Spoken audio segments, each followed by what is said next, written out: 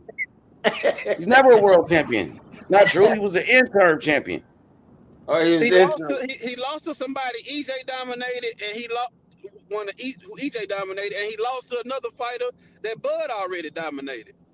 Like the guy Exactly. got 3 L's and 1 draw. All right, Like, so what this shit about is a that waste nigga of time. Ugas, though? What I about never that said nigga the nigga Ugas? Ugas more was than a the C-class champion. fighter, Ugas man. was the champion. Because he, Ugas all beat right, but Manny he lost to a Pacquiao. person.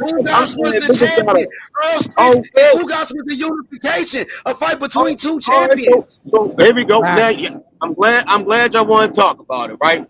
Ugas would have never even fucking fought Manny Pacquiao, bro. If Earl ain't fuck his eye up, if he really Nigga, want to if get I knocked know, Earl but he bag beat on did him, fight him Pacquiao and he beat if he beat his really want Usman, ass, to get and he knocked was bag the on him, super champion. if you really want to get him Ugas out was of the that shit, champion, nigga. but Ugas was the champion. digress. That I'm was gonna let champion them. versus champion. I'm gonna That's just what be we able want to to see, champion versus keep champion. capping, We bro. want to see unifications. Ain't no fucking cupcake fights like Evernesian, bro. Ugas was a fucking champion, bro. Man, listen, it was supposed to have been Earl versus Manny. Ugas was Okay. going to fight whoever the fuck it was, He bro. I was don't gonna even fight. The winner was remember. gonna fight Ugas. Ugas, Ugas was in the mix. Ugas had the Ugas, belt. Ugas was in Ugas the got mix. elevated, bro. What we talking about? It was supposed to But be Ugas Ugas was the versus Earl. champion. who got You some can't one compare It was L? just Ugas to Ugas versus Evernesian. Earl with You no can't Manny. compare It Ugas would to have Evernesian. Ugas was the champion. lost. Ugas was a No, super champion. no, Evernesian was nigga, he not a got champion. He elevated. was Nigga, a he got champion. elevated. You can't compare Ugas to Evernesian when Ugas was a champion. I'm not comparing the niggas. I'm saying niggas keep talking about nigga lost this, nigga lost that. I'm like, nigga, if Earl ain't heard his fucking now, he'd just been a nigga Yeah, that but just got Ugas elevated. never was knocked out. Ugas never got knocked out by Mean Machine. This nigga was And knocked out by Mean Machine, bro. I mean, Mean he Machine still ain't got shit knocked the either. fuck out. It don't fucking matter. Mean He got Machine knocked ain't shit. Nigga, What fight? Ugas beat out, Manny bro. Pacquiao, nigga. What Ugas fight I did beat he don't beat care Pacquiao. about Pacquiao? that nigga beating Manny Ugas beat Pacquiao. The same way Pacquiao. niggas don't care about Jeff Ugas Horn. beat I don't care Pacquiao, about bro. him. The winner of Earl Spence and fucking Pacquiao was gonna fight Ugas anyway. Nigga, they was gonna fight Ugas. He had the belt. Hey, Nigga, when so was again, that nigga, ain't Evernesian ever go nobody up? in their right Evernesian mind thought Manny was ever going to be Earl, right? So again, been Ugas would around, have been my sitting nigga. on that super You keep title, comparing him to and he'd have just been the Ugas. same nigga that lost to Sean, the same nigga that lost to Mir Mom, all these other Now he niggas. beat your He man would I have been thought he TC. beat Earl Sean. Spence. I Like, that's what thought I'm he beat saying. Sean. The same Listen, guy that beat Manny Pacquiao. The same guy that beat Manny Pacquiao. Right? The who? same guy that Who? beat Manny Pacquiao. Who? Ugas. Ugas. I don't, Yeah, he beat okay. Pacquiao. Okay. The same So way. what? The Jeff same Horn way beat Jeff him. Horn. Right. Jeff Jeff Horn beat Horn Manny beat him. Pacquiao. And Jeff Horn Jeff beat him. Horn beat Pacquiao. And then Crawford beat Jeff Horn. Thank you. So For a again, belt. what I'm saying again is, if Ugas got elevated, bro. He got elevated. It was supposed to have been Earl and Man. Ugas got thrown in that bitch like the last couple of weeks. He came out victorious. Cool. What I'm saying is, if the nigga Earl never hurt his eye and shit, he'd just been. Ugas still would have never. I mean, it don't really matter, bro. I mean, it don't take away from the Nigga, fact you that talking in Ugas fought circles, Manny nigga. Pacquiao Ugas was and the Ugas champion. beat Manny Pacquiao's ass. Ugas beat Manny Pacquiao with no controversy. Jeff Horn, nigga, Pacquiao really beat Jeff Horn. And Crawford beat him and get credit. Motherfucking Ugas, I thought beat Sean Porter. I thought Ugas beat Sean Porter and he beat the shit out of Manny Pacquiao. For EJ, understand all that. for Bud and EJ to fight for undisputed, somebody would have had to see you guys, bro. You guys had the WBA belt. Somebody would. He easy work. That's all. That nigga Yeah, easy I don't work. know why this nigga It don't matter. mention Okay, Ugas. but I'm saying, The I'm whole getting world was I'm standing getting still bro. waiting for Hey, this nigga Ugas, so TC to Ugas is fight easy work, Spence. but Evernesian is not. What is if Ugas is easy work, he's the champion. Bro. He fought the best from Manny Pacquiao, Sean Porter, Earl Spence. He fought the top guys. Evernesian ain't did shit. He ain't did a motherfucking thing. Okay, cool. Oh, my bad. Bud gonna go out there, he's gonna beat that nigga, and hopefully if BOK can't make the Earl fight and Bob can't make this bitch somebody and this boxing world find a way to get both these guys in the ring. The Showtime obviously can't get it done. Now can't get it done, bro. So that's why I'm at. Showtime been getting it done for 37 years. Showtime got the shit done for 37 years, nigga. So they can't get this Showtime one got the done. shit done for All of a 37 sudden, years, bro. they can't get it done. I don't give a fuck about the past. They got it done for Manny Pacquiao, Floyd hey. Mayweather. They got it done for every fight. They got everything else done. I can't call it. I can't call it. The fight They niggas got want it to done I know you you can't know call when it you because you hey taking up for Bud. You can't call it. What the fuck they got to do with anything? That's what I'm saying. That's when shit get weird. Niggas ain't taking up for nothing. Niggas saying, obviously, right? Obviously, right? If I take everybody, bro, from the shit, it all point back to the sheets fucking the shit up. So that's my problem. The sheets. Fuck that. Them two niggas don't. We just want to see When Earl do and you Bill let a fight worker niggas. see your Fuck all that balls? other shit. Them niggas in the way. I don't Especially, know. you ain't even fucking paying him. Hey, guess what? Bob Arum said that Terence Crawford was wrong for that. Even Bob said that. Go ahead, Billo, and we got a new brother. That's an emotional point. That's not a fact. That's an opinion. Yo, if a nigga was suing you, H, would you ever utter that nigga's words again? Would you ever utter this nigga's words about this nigga again, H? H, a nigga suing you for $10 million, H. Would you ever mention this nigga name again? Would you even say anything about him? That just go to show Bob never feared this nigga's his suit. His lawsuit. To this point, after the fact, he's still talking about son. Man, Bob ain't worried about that shit. But hey, Bob ain't. That's what I'm saying. So there's truth to how this nigga operating, man. The nigga operating. I mean, I'm sorry, Method, bro. You always on here talking about fights you're not gonna watch because they bum fights and they trash fights. But you sitting here talking about you gonna order the fucking Bud fight and watch this bullshit ass fight. So I'm trying to figure out the same way if Earl, right? I went to go. I paid money for me and my wife to go watch Earl fight little ass Mikey. Right? I'm not talking about Earl, I'm just proving the point. Let me prove my point. Mikey ain't little, nigga. That's a little ass nigga, but you get me off topic with your opinion. So again, what I'm saying is that I support both these niggas. I want to see both these niggas fight.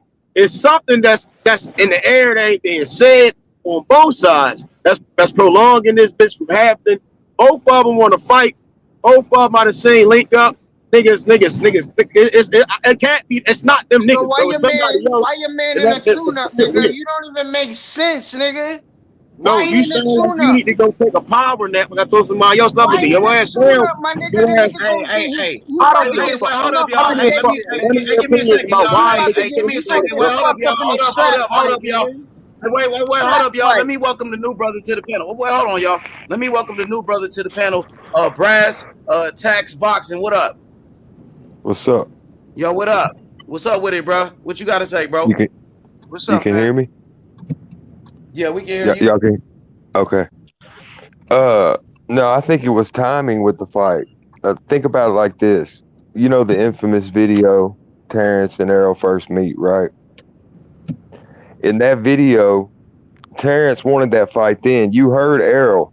I'm not going to use the word duck on camera, but he told him to his face. He avoided it. He said, why would I fight you now when I can go ahead on the other side of the street, clean out the division, and then when I want to, come back and polish you off. Okay. So meanwhile, Terence, he's got a few little fights. He beat Brooke. He beat Porter. He's got a few little fights. He got that little belt from Jeff Horn when he came in the division, whatever. But if you compare the fights in the division, who does Errol have Bud ain't got? Right? He's got Mikey. Let's see here. So he's got Mikey. Neither one of them. You said who does Earl? You said who the Earl got that Bud ain't got? Yeah, I'm just saying if you break down the fight. Like fucking Crawford only fought Errol Spence leftovers. Like Errol Spence beat Porter first. Right. Just let me get to my point. Well, hold up. And then Errol Spence beat Kell Brook when Kell Brook was a champion, took his belt. No, I'm agreeing with you. You said. Okay, go ahead. You can call it leftovers if you want. The point is they ain't met yet because Errol didn't push for the fight up front. So the point I'm making is now. Hold up. Just let me finish, bro. You hold up. Now hold up. Let me finish. Earl Spence, he already had good fights lined up with Sean Porter, Keith Thurman, Danny Garcia, and Ugas. So he already had his fights lined up while Bud And Crawford was fighting Pacquiao. Bum Right. Mean Machine. Hold on. And Pacquiao. It ain't no way. It ain't no way niggas gonna sit up here and say Bud for Hey, Earl leftovers, and and then Bud, Earl over here Bud facing was fighting He bums was like Dude, late, Mean my Machine. nigga. you're He putting not words in fighting my mouth, nobody man. first. Bud was Wait. fighting bums like Mean Machine, and now he's fighting another bum in Evernesian, bro. So again, niggas Listen can't to sit me. up Another here and stiff. say niggas can't sit up here and say Bud fighting And Earl Mean Machine leftovers, and is Earl so out here fighting the rigid. He same niggas did. that got beat Earl by Spence everybody beat else. those guys first. Look, Earl look. Spence beat I'm those just guys No, first Keith before Thurman Bud beat them did. niggas first. Triple G beat them niggas first. So we can run the Okay, same but the guess same what? When thing Earl forever. Spence, If the shit get played out. when Keith Thurman beat Sean Porter wasn't a champion. When Earl Spence It beat Sean don't Porter, that was a fucking matter, unification. bro. We That was seen him. champion What the versus fuck? Still champion, What my the did nigga. not fuck? fight That was Brooks champion versus before bro. champion, though. Spence, my It nigga. was Come on, champion bro. Because versus Triple G champion, beat bro. him first. Come on, So man. it It don't don't matter. Y'all matter, my bringing up nigga. Keith Thurman. Y'all bringing up Keith Thurman. But No. Earl Spence, he beat those guys before Bud did. So Nigga, Okay. if Earl Spence beat Keith Thurman, if Earl Spence beat Keith Thurman leftovers, then Terence Crawford beat Earl Spence leftovers too. Then right. so he still beat his Nobody's leftovers. saying that. You saying that. I'm not saying that. I'm saying again, I like this mean, it nigga was saying his them two leftovers, bro. niggas still ain't fought. And that's the problem. That nigga was damaged goods. Like Kell Brook was done. Like Earl beat that nigga years ago, bro. And y'all going to say the same shit when Bud beat her. That's what I'm telling y'all niggas. Don't beat him if you don't want to fight him. If you fight him, Y'all fucking gonna say he weight drained. Y'all gonna say he too weak. Y'all gonna say y'all want every. none of that. I ain't saying y'all Y'all, niggas, but hey, Earl y'all gonna say this fanboys, nigga Bud was old. fanboys, This nigga real was fanboys, 36. Earl, they Y'all gonna have gonna a say hard. that nigga was 36 years old. They aged him out and all. That's if he take the fight. Because right now it don't even look like he'll take the fight. So the fight gonna happen for sure. Ain't gonna happen for sure if you talking about the nigga gonna Y'all be weight niggas, trained. If anything, one they're thing gonna fight about at Floyd, 54, one thing man. about Floyd, he said that bitch gonna happen. I do believe that's gonna happen. But I know niggas gonna have every excuse in the book for why Bud beat him.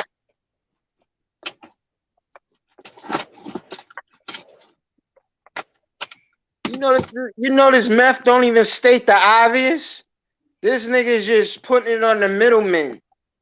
How Who you the putting middleman? it on the middleman? You don't even know what's going on, but it's just so obvious with all the facts that's been laid out. How is it you not running with those that's I been have laid no out, idea. man? I have no idea what you're talking about. Of course you don't know what I'm talking about. You need to clarify what you're trying to say. But it was just a business move, y'all. You've been That's talking why to the me for like fight didn't 20 happen. minutes, my nigga. It You was sound like money. them. You sound like the individuals. Like, oh well, the fight wasn't gonna happen anyway because Spence ain't won. No, I You want was the the fight nigga as that was bad as saying, you do, Spence bro. don't want. Trust me. Not But you. I'm jaded. Nigga, I'm No, not no. about to cry about the shit, nigga, and make up shit just because I'm disappointed or upset about the fight not happening right now, nigga. I'm not gonna get online and start making up shit and blaming niggas and on YouTube. Like, shit get weird, bro. Like, niggas get really weird, bro. Like, the fact is, So what I like, made up? shit gonna Hold happen up, down the line. Meth Man. What I Obviously, made something up? going on. Obviously, something going on. That Floyd been saying that shit multiple times. Obviously, something going on. If Crawford is saying that issues going on at the tables, Earl saying issues going on at the tables. All these sides are saying, well, it's going to happen, but right now, I thought he shit agreed hit to the all fan. terms. What issues? How is there issues when he agreed to everything? So it You wasn't ain't no know issue. that. You show me where anything was signed and set to happen. Well, I can show you where they said he agreed to everything. I can show you when they say he agreed to all terms. Probably. Yeah, it said everything was agreed. And I forgot the word that was used, nigga. It was written down as well. It was saying it was one of them articles. It said things was agreed to something, but there's nothing been signed off yet. That was from everybody. Earl didn't sign off on shit, and Crawford ain't signed off on shit because again, there was issues going on the table. So.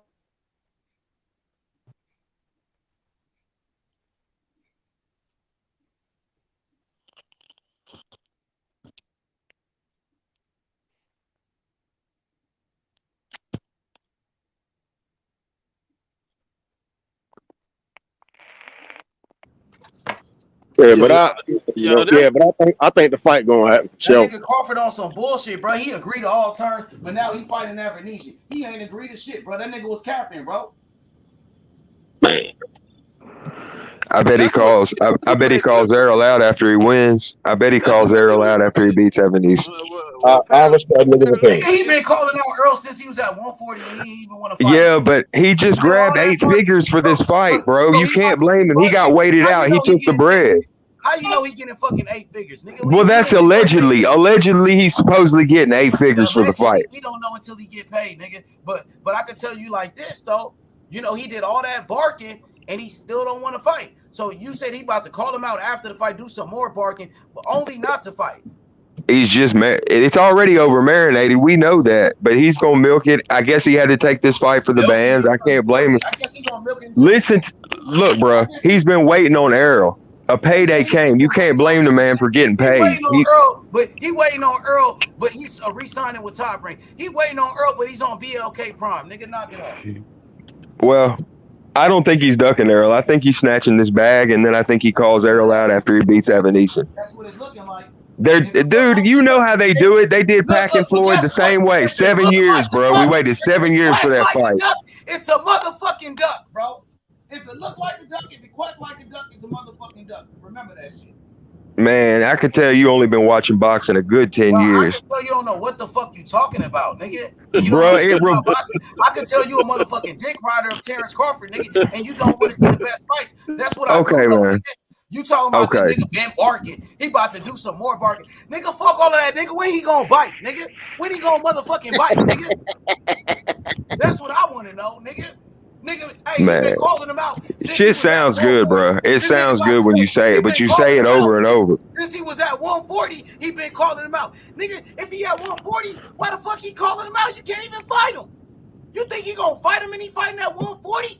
You really think Bud is... He don't sign this shit, nigga. Real talk. It's time to put up or shut up, nigga. If he ain't gonna fight, shut the fuck up then, bro.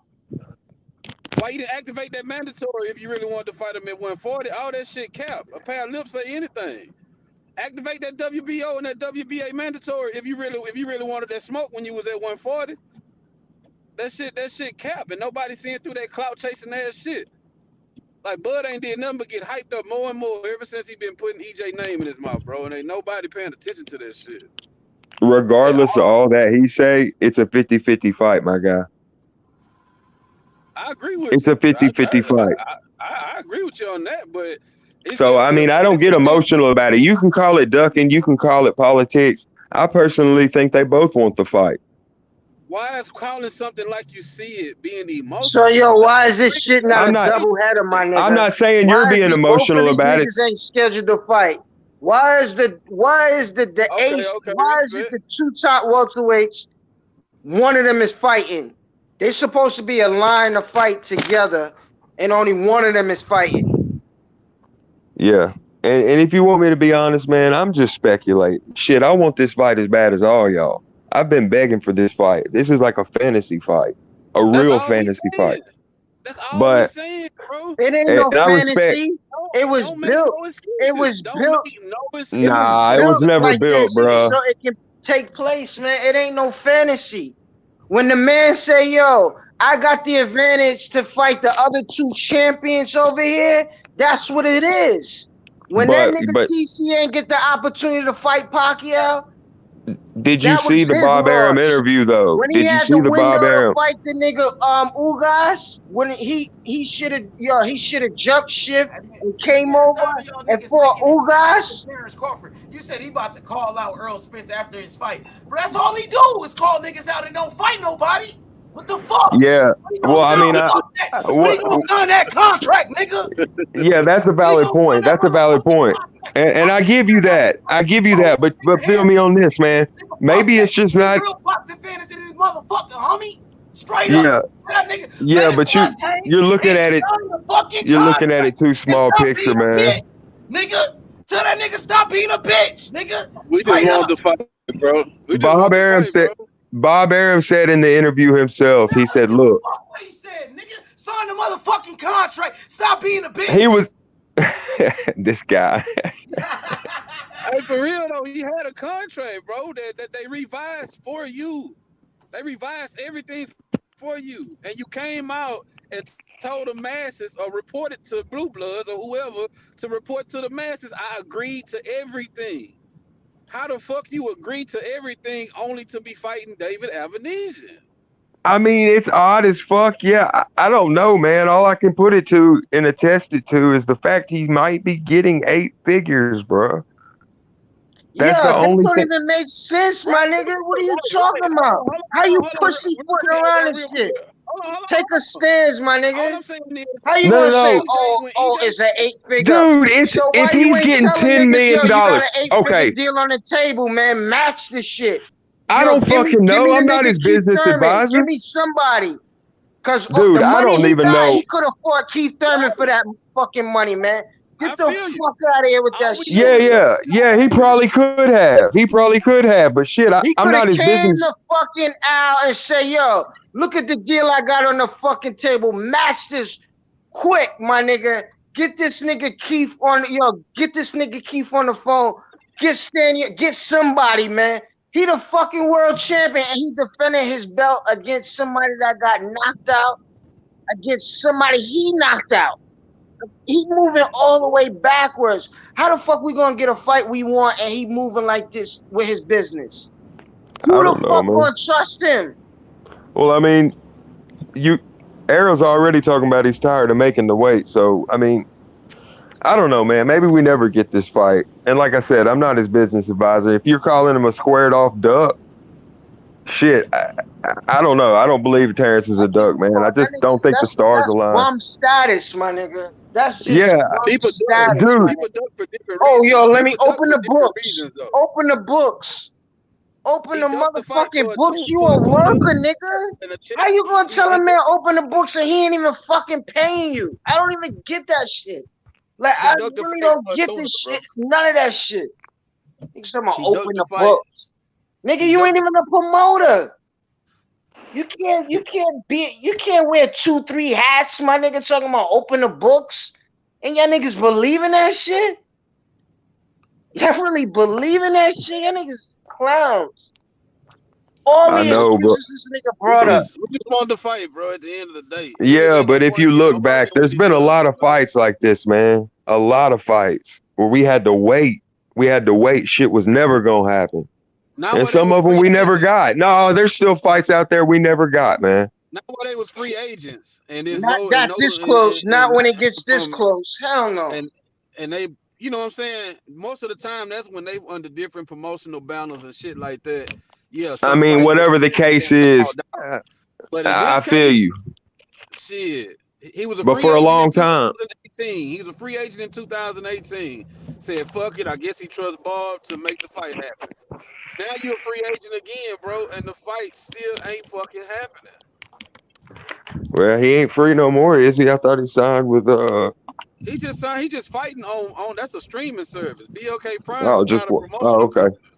Okay, I got So you. he's not signed to BLK Prime. He fighting on BLK Prime. Okay. It's, you know what I'm saying? It's a difference. And my only Yeah. thing was when EJ fans was capping, talking about pay-per-view sales and how much money EJ made and the attendance gates, and he just sold 50,000 tickets before and all that shit. Bud fans would say that's all cap. Why y'all talking about money? Why y'all? It's about the fight. It's about the legacy. And now that Bud getting fucking 10 million, now it's about Bud getting 10 million. It ain't about the legacy no more. That ain't capping. That ain't capping, and that ain't capping and whole shit. But when the shoe was on the other foot, EJ was a bitch and a duck and all kind of No, shit. not for me, he wouldn't. I love Arrow, man. I'm just as big an Arrow fan as I am a Bud fan. So I But mean, you get on these airwaves, you know what I'm saying though. When any but I EJ don't fan believe. would bring that shit up, you know that would be immediate rebuttal. Like, bro, why you talking about pay-per-view sales? What they got to do with Bud or whoop EJ ass and blah blah blah? Like it's now all the semantics is cool because it's Bud. Yeah, but I never got all that deep with it, man. I just wanted to fight, but I just don't think. I mean, I personally think, I think that's probably the best fight, pound for pound in boxing, and I don't know why it ain't happened. Avanesian was off the wall, random as fuck. I was bummed about it. I told my son, man.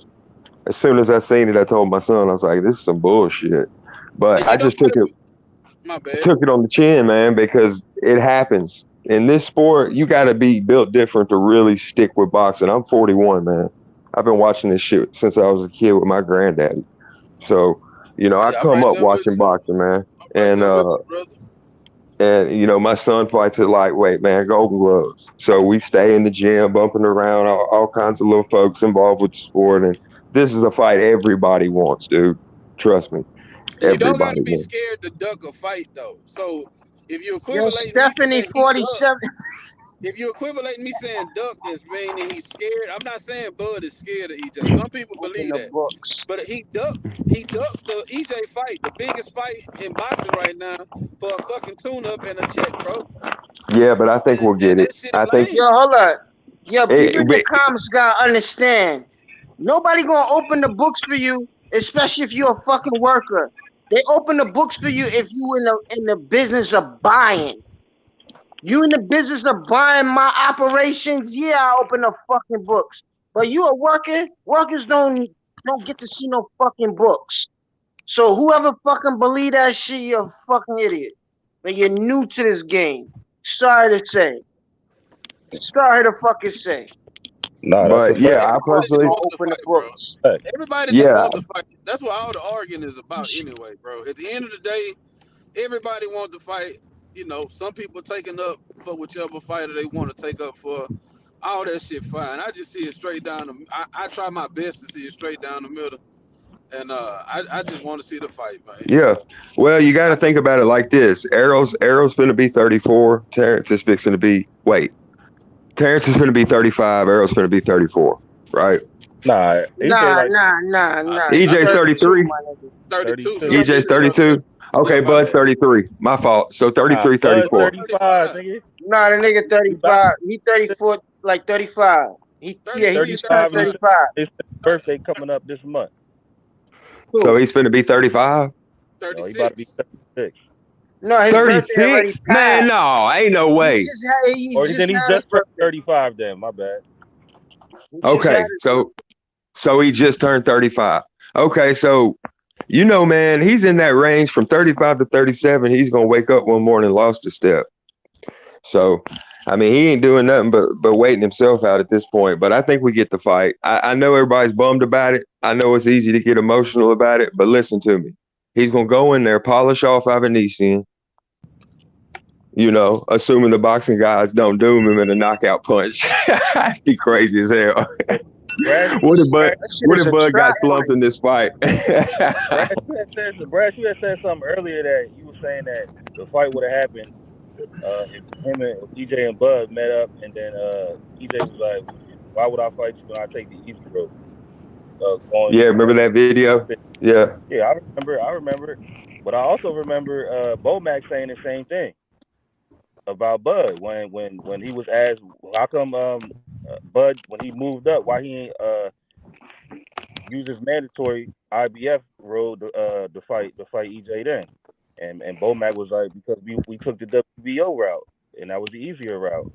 So that's the way we went. So it wasn't just EJ who said that. Both of them knew what it was business-wise. And that's why the fight didn't happen back then, because they both did the same shit. It wasn't only EJ who did that shit. No, you're right. And I tell you what though, if he would have come straight from 40 to 47 and fought that Errol before the wreck, that Errol would have. No. Just hear me out though. That younger Errol, who was just like punishing every fucking body. Which he's still that guy, but just at that time he was scary, Grim Reaper scary. Yeah, he would have got beat. They knew he would have got beat coming from 40. They wasn't finna throw him in there with Errol. I mean, first fight. The same thing. They know he's gonna get beat down. They trying Yeah. to get hey, that's Well, now he's grown into the division a little bit. Fellas, no matter if whether this is the glamour division or not, when we talking about welterweight, any other division, when you have 2-3 premier individuals in that division, ideally you want them niggas to go to the top. So when it gets to the point like how EJ and Spence is, everybody will stand still and wait for them niggas to get their fight off, because it's for all the marbles. A lot of times in these other divisions, it don't pan out like that more times. But when it does happen, it's a beautiful fucking thing. Because usually when that shit don't happen, usually the champion gets forced out of the division. The appeal of going for the other champions ain't there. A la what happened to Shakur That's because and everybody many other fighters. don't mean When nothing. you become king and you don't conquer the other champions, and usually they don't have that notoriety with them, it don't even make fucking sense. And especially if you the unified lineal champion, most likely you're gonna take your talents to the next division, because that's what boxing's about. You become a champion in one division and you double it again. You do it in the next division. That's what makes you a star. That's when you're young. So you know what I mean? when people talk about, oh, the nigga Errol Spence was taking the easy route and he ducked the nigga for 5 years and everybody who say that don't know shit about boxing. Y'all don't know how boxing. Listen, that's how it matures. That's how you get. That's the best of boxing. That's when you know who's number one in the world. That's how you get number two, number one in the world fighting each other. Can you imagine there's thousands of men each division campaigning? You know what I mean? That's why I never say it can never be no one fucking belt. That shit don't fucking make sense. There's so many men across this earth, all corners of the fucking earth, like, and men still want to know that when we compete, whatever we conquer and dominate, we gotta get something out of it. And it has to be physical. So I don't give a fuck what it was, money, a female, a fucking physical piece of thing. So I can hold that shit over my head and say, yeah. So that's what fucking boxing is about. All this shit to me, what TC did, he could have done this shit totally better and still look like a boss. You see what I'm saying? But hey, H Money. It's terrible. And what no, I was gonna ask you, what do let's say the Errol and Thurman fight happens. What do you think about that fight? Errol already said he's not fighting. Huh? He already said he's not fighting them. Because that's not a real mandatory. Because the real mandatory is with the IBM. The only reason why the WBC is calling that shit is because of Al. Al's in their pockets. Al's got control of them, and they just favoring the mandatory. When did Errol fight? The real mandatory is Boots. You said when did Errol fight Ugas? Yeah, what month was that? I think it was November. So it's been April. Been a month since Errol. April. It was April. Yeah, what month was Errol Ugas? April. It was like April. Oh, this year. Yeah. Yeah. Okay. So and TC was done with Top Rank since March, the end of March. Shit, he was done with them. Motherfucker didn't even show up to Texas. Nigga showed up to Texas after the fact. Nigga didn't even come to the arena. Nigga act like, yo, he the best thing next to sliced bread. Didn't even show up in the crowds. Didn't even act like, yo, he's supporting. He wanted to be a part of the welterweight mix because everybody over there, now one of them he fought. He ain't fight Keith Thurman. He ain't fight Pacquiao. He ain't fight Ugas. He ain't fight Spence. Like, you know why he show up to and the the fight? nigga, he ain't even show up. I don't know why he showed up to my fight. I wouldn't show up shit. Like, come on, man. I Man, know you what got- time it is, man. Nigga people wasting still- niggas' time. Niggas gonna get niggas stripped because he the super champion.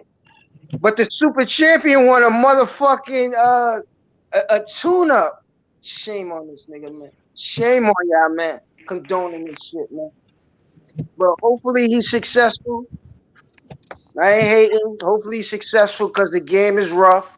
You know what I mean? You're gonna have other outfits coming right down on that date. That same fucking date, first week of the month. He gonna have competition, so Roy Jones. Does Errol? Oh, my bad. Go ahead.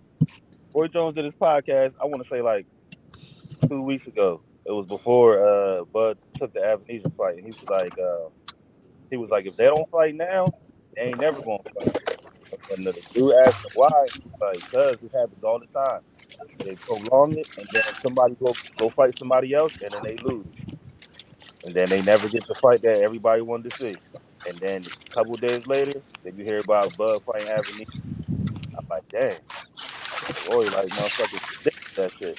Cause no, that shit came out of nowhere. Like I'm talking out of nowhere. It's in there. Yeah, And it was an still talking excellent about talk it with to this y'all, day. Like, fellas. I'm about to go to the back room to the chat. Yeah, that you're right. That fight was out of left field, man. but it's so crazy that everybody still like. I mean, nonstop talk about it. Everybody knows what's going on. Everybody know the contract. Everybody knows what's going on, but everybody still just on it. Like, yo, I can't believe it. They did this. I can't believe that. Yeah, Like, it he fucked sucks. up that. It's like crazy because Yeah, everybody and that fight, man. dude, and I've been hearing people who are like hardcore fans of Bud calling him a pussy and shit. Like, I'm not making that up neither, man. I've heard people call him all kinds of shit, man. My son included. They're so Yeah, pissed about the fight. So trust everybody, me, man. dude. You know, but Yeah, you say you hardcore, but I mean, it is what it is, man. Like I said, yeah. I would not turn down $10 million. I don't give a fuck. Bummer of the year. Yeah. I mean, look, that's what I told, man. That's what I've been telling folks. If dude really has a situation to make 8 figures, like, yes, I wanted the fight, but if Bud can put back 10 million for his family, man, I can't blame him for doing it. Like, I don't know if that's really what he's getting, I but still think it's a silly move because I just feel as though he got so spoiled from Top Rank getting 4 million, 6 million, 4 million, whatever. I mean, don't get that guaranteed pay. I think he would have made more off the back end if you know what I'm saying. Or if he stood on his word, which he was the one who was like, "Why do it matter? If you believe you can win, then just go ahead and fight for you know what I mean." That's what Bud said. So for you to say that and then not stand on your word, stand on your word, I mean that's I don't know. yeah. Yeah, it's shiesty, man. And to be Bob honest, was like Bob said that at Venetian, he said I know for a fact at Venetian got every dollar that was offered on that contract is already in the bank. According to because he said he know about the shit from Frank Warren, so he already knew the fight wasn't gonna happen before you know what I mean the shit got announced. He already knew Avenesian was going, and the nigga asked him about do he know who Avenesian is? He was like, I have no clue to do this. And then he was like, well, I know who he is, but I've never seen him fight. And I'm like, damn, if Bob ain't never seen you fight, damn. damn. I swear, Damn. I, yeah, I had seen him fight. I saw the Josh Kelly fight, which I mean, he I ain't was never supposed to lose it. seen him. Yeah, he's big body for 47. He's good size. Look like it, He's got but power, but he's he basic. got starched by Green Machine. I expect the same thing to happen with Bud. I expect him to get him up out of there. You ain't gonna I don't know clip him. if he can't outbox Lamont Peterson and he ain't got the chin to withstand Mean Machine power, then It's a I wrap. don't do it. But like Bud outbox Lamont Peterson and he cracked harder than Mean Machine. Yeah. So I mean, yeah, you kind of got to look at it like, essentially, where's it go from here? What's Arrow do? I hate to see it. For the Arrow Spence. 154, go to 154 and leave his bitch ass right there at 147 to fight everybody else. And if he really want to fight EJ, then because you said you was going to 154 regardless to go beat up Jamel Charlo, well, then if EJ go up there, then go up there and prove that you better than EJ. Because for EJ, you heard it on the phone call. He said, I just want to prove who the better fighter is, and so everybody can get off my back. Like those are his words. Because he's like, I'm getting killed on the internet. You know what I mean? So obviously he be listening to the shit, and he like, damn, like I don't be wanting to engage in all that shit. But he see everybody talking shit and all this, and why you ain't getting the fight done? Why you holding up the fight? That's why the man was like, I just want to get this shit out the way to prove who the better fighter. You ain't never heard that man mention no bread or nothing because he already know he gonna get paid. Oh And then yeah. but who don't believe in Showtime and PBC for some apparent reason, like they have him like H Money be saying they've been doing it for 37 years. Like I don't know how you think they money ain't good. Like and if you think you're gonna get more eyes on your fight on BLK Prime, then you sadly mistaken. You're gonna have people boycott that shit just because. You know what I mean? Just because you ain't fight EJ, motherfuckers ain't gonna buy that shit. Yeah, Then you and fight. I mean, like on top of that. It's like, oh, if Your you was falling, perspective, you gave me a different way of looking at it. Like, and there's stuff I didn't know you've been telling me, but it is shiesty now that you put it all like that he didn't do the deal. And I think I was honestly, man, so caught up in just wanting to see the fight and being such a fan of both guys that I mean, shit, I've been waiting on this fight for years. So, hell yeah, we all have. but I looked at it like, you know, it was a cash grab, and you're right. Looking at the numbers, he would have done a lot better if it was backed by Showtime. I mean, it's an American base. You know, Frank Warren being involved with this deal from the jump, I don't know why he would have ever gone that direction. Bro, But it's I did. November, and the fight is December 10th. I don't know how BLK Prime does advertising, but I ain't seen shit on YouTube. I ain't seen shit on Instagram. I mean, you hear about everybody talking about it, but like, I don't see no page up. I don't see like nothing on. I mean, I don't really be on the internet like that, but I don't see nothing. I don't see no advertisement. So they just giving this nigga bread. That's why Bob was like, if they gonna give him that, then you should change Bud name to Jesse James. And I'm like, yeah, he definitely robbing the bank for sure. Did y'all say it was in Dubai? Oh nah, I don't know where that shit at. To be honest with you, I ain't even hear where it was gonna be. Oh, I think it's. Anybody know where the fight is? I don't know. Omaha. Oh yeah, that's right. It's in Omaha. For real? Yeah. Damn. I lived in Omaha for a year, man. There ain't shit out there. I swear there ain't shit out there. Look, he about to get 20,000 fans to show up, so that's gonna be nice. You know what I mean? But as far as pay-per-view, I don't give a fuck if that bitch was. Maybe if you made it $5 and you advertise more, he said boycott. That shit $40. People don't want to see this nigga fight this dude, and no one knows. Remember when Bud fought on ESPN Plus and he was complaining after that fight? He was like, "Man, I have family members who ain't know how to get on the app and use the app and finding it difficult, but then you go fight on the app." That nigga just be contradicting himself, bro. Straight up. Oh man, you're right. It's frustrating as fuck. Like, yo, look, I told you I'm gonna clean up my side of the street, and after he beat Ugas, he was like, "Yeah, now I'm about to go over and take it too." Damn, man. You're preaching though. It's fucked up, dude. I don't know, man. Maybe we get this fight, maybe we don't. But if we don't, this will be a travesty right here. It would be, but I doubt, you know what I'm saying, that we won't get it. I just feel as though EJ don't. He already said, and that's one thing I fuck with EJ because he stand on his word. He said, "I only got one fight left in me at 147, and that's Bud Crawford." Damn. They asked him about, and then when they asked him about Keith Thurman, he said, "I already told you. When I said never, I meant never. I'm not fighting this dude." You know what I mean? And I understand it's petty, but you know, it is what it is. If the man ain't want to do business with me back in the day when I was trying to fight, then why should I do business with you? Why should I put money in your pocket? You know what I mean? Because you ain't want to put money in my pocket when you was the draw and you was the unified champ and I had the IBF. You ain't want to see me. You kept saying later on that's my Floyd Pacquiao. That's what Keith Thurman kept saying. That's my Floyd Pacquiao. Nigga, nobody want to hear that, nigga. Y'all niggas can change. It's time to fight. It's cool. So it sounds like niggas cool. It's like when as Earl the one that can dictate it. You said what, man? Sound like niggas is cool as long as Earl can play like he the dictator in boxing. Nah, hell no. I'm not cool with it. I'm just stating the things that have transpired throughout this whole time. You know what I mean? No, I mean, niggas. I mean, Earl. Yeah, I mean, he said I never fight Thurman because of this, that, and the third, and I ain't cool with it. He's not gonna give him a shot because of whatever. Because Thurman said he wasn't gonna fight him. So then we turn around to Earl and Bud.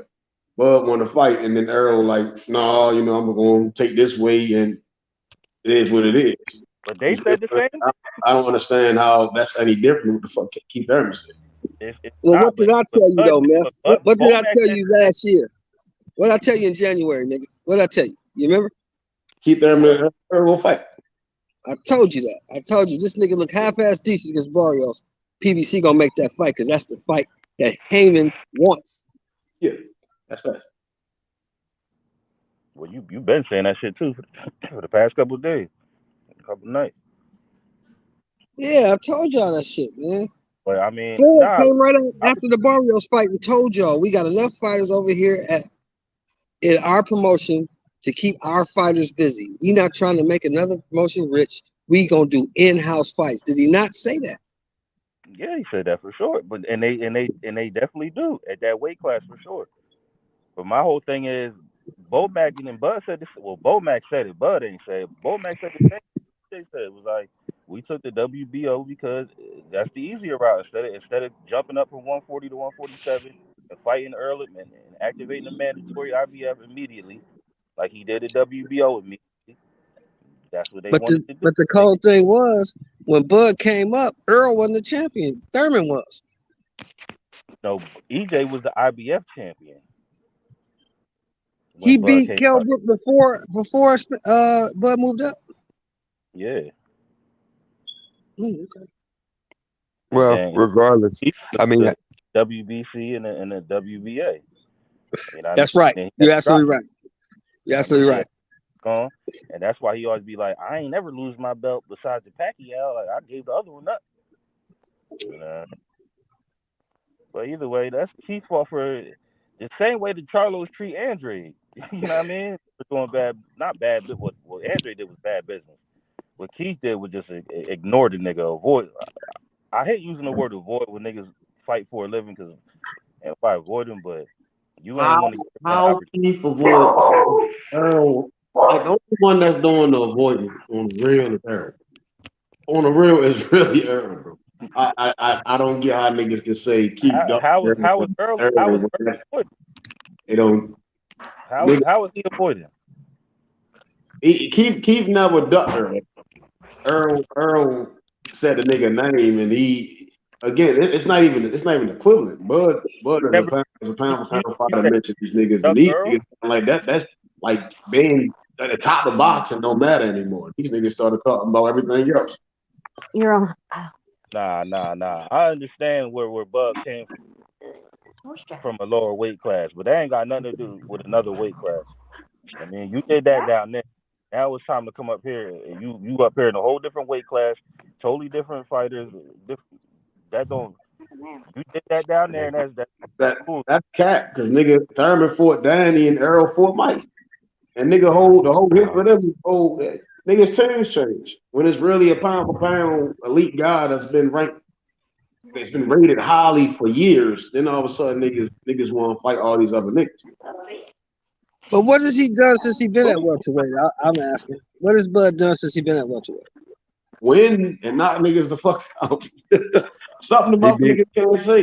Welterweight for sure. He beat Horn. He beat Benavidez. Let me run through his resume at 47 real quick. Just like he beat Horn. He beat Benavidez. Then he beat Benavidez. Okay, keep going. He beat Brook. He beat Porter. Let me think. Who else he got, y'all? He beat Mean Machine. That's 5 fights. Who else he got, y'all? How many fights he got at 47? He beat Amir. He beat Khan. So that's 6. He got like 9 in a row, so I know that much. Damn, who else he got at 47? Is that? Let me see if I can pull this. Horn, Benavidez, Khan, what is it? Mean Machine, Brook, Sean Porter. And the 3 knocked out before he came up. So all these motherfuckers got stopped, right? Yeah. All of them. Wasn't no close fights, wasn't no decisions. All these motherfuckers got stopped, right? Demo job. One that was funny was Sean Porter. You know what I mean? That shit was just weird. I don't think that was his father choice. I think a lot. Niggas can't expect niggas. I think niggas wouldn't have said if Earl would have stood there right and got up and called the nigga out, which I think the whole boxing world was expecting, you know. But now all of a sudden it's like no, because Earl said he wanted to go do this. The hit for me is that niggas got a different tune for Earl than they do for the whole sport of boxing. Hell no, nigga. And the funniest thing, here's the funniest thing. Before that fight, When they made that fight, they ordered it, and the fight was signed. They was gonna fight. He did a workout. You remember that shit, Meth? Who? Crawford. He did a workout. Remember he had the interview after the workout? You remember what he said? He said, "Now, I'm telling y'all now. Y'all say what y'all say. I get all that. But after I stop him, y'all gonna have another excuse. And God damn it, what happened? More excuses. More excuses. He didn't say after I beat him.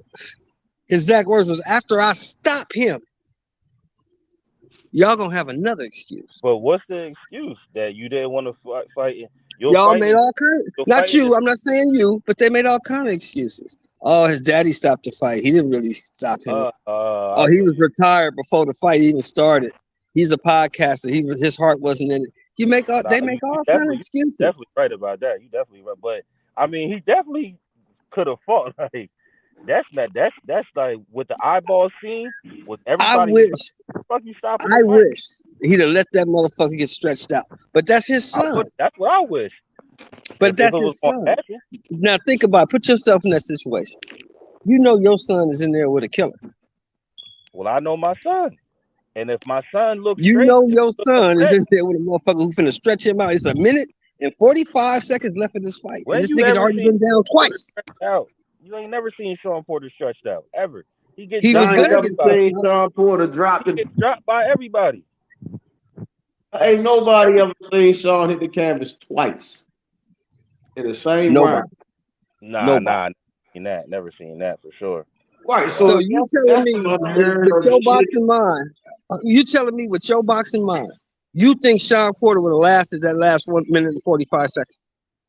I would have gave my son the opportunity. That's not what I asked you. I asked you, do you think he would have lasted? Yeah, I think he would have lasted. Yeah, for sure. He a fucking professional, a top tier professional with that. He the second level tier. You know what I mean? There's Bud EJ tier, Boots Virgil or tier, and then there's Sean Porter, Danny Garcia. Keith Thurman was at that tier, but the nigga just taking some fucking time off. He was gonna lay that dude out because that dude was frustrated and he didn't know how to stop what was coming. That's why he kept getting dropped. But that's why I said I would have gave him another 30 to 45 seconds. I think my son.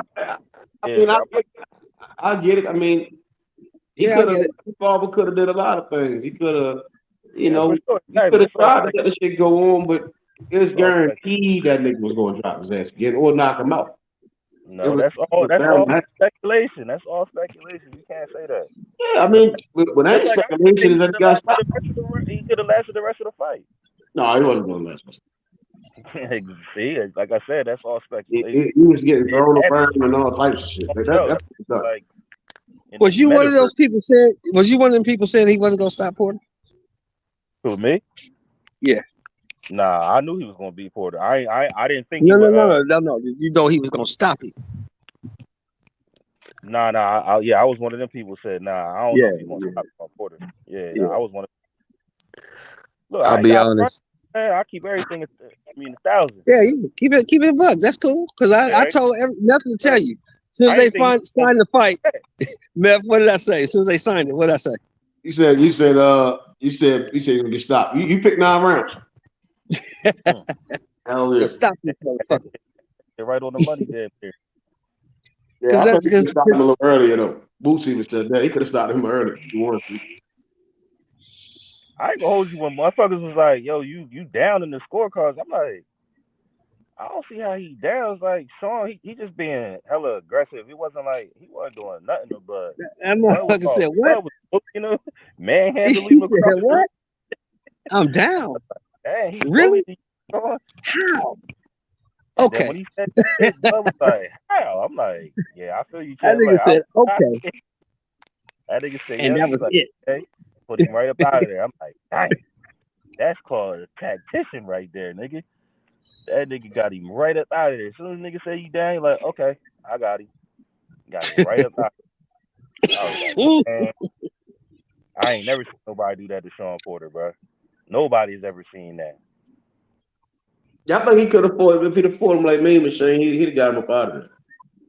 You know, when he pressed him. Off on Mean Machine, straight pressure. Yeah, I think he was going to press Sean for it. He got him. And he was smothering all of Sean shit because Sean started winging punches and Sean come in like a whirling dervish. You know what I'm saying? But Mean Machine was throwing straight shit down the pike, and Mean Machine caught And him. then he caught his ass. When he with that. caught him, he got That's mad and like, got up and got his ass up out of there. touch the ground. I got you.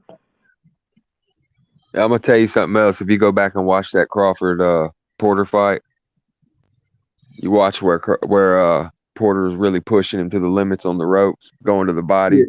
You saw Terence in that fight. He really believes in his armor, and that's what makes the Errol fight so intriguing. Is Terence will get in that phone booth and he'll bang it out with Errol. I'm not saying that's what he's going to do all fight, but he's not going to shy away. You got to remember, Terence is a state champion wrestler back when he was a kid.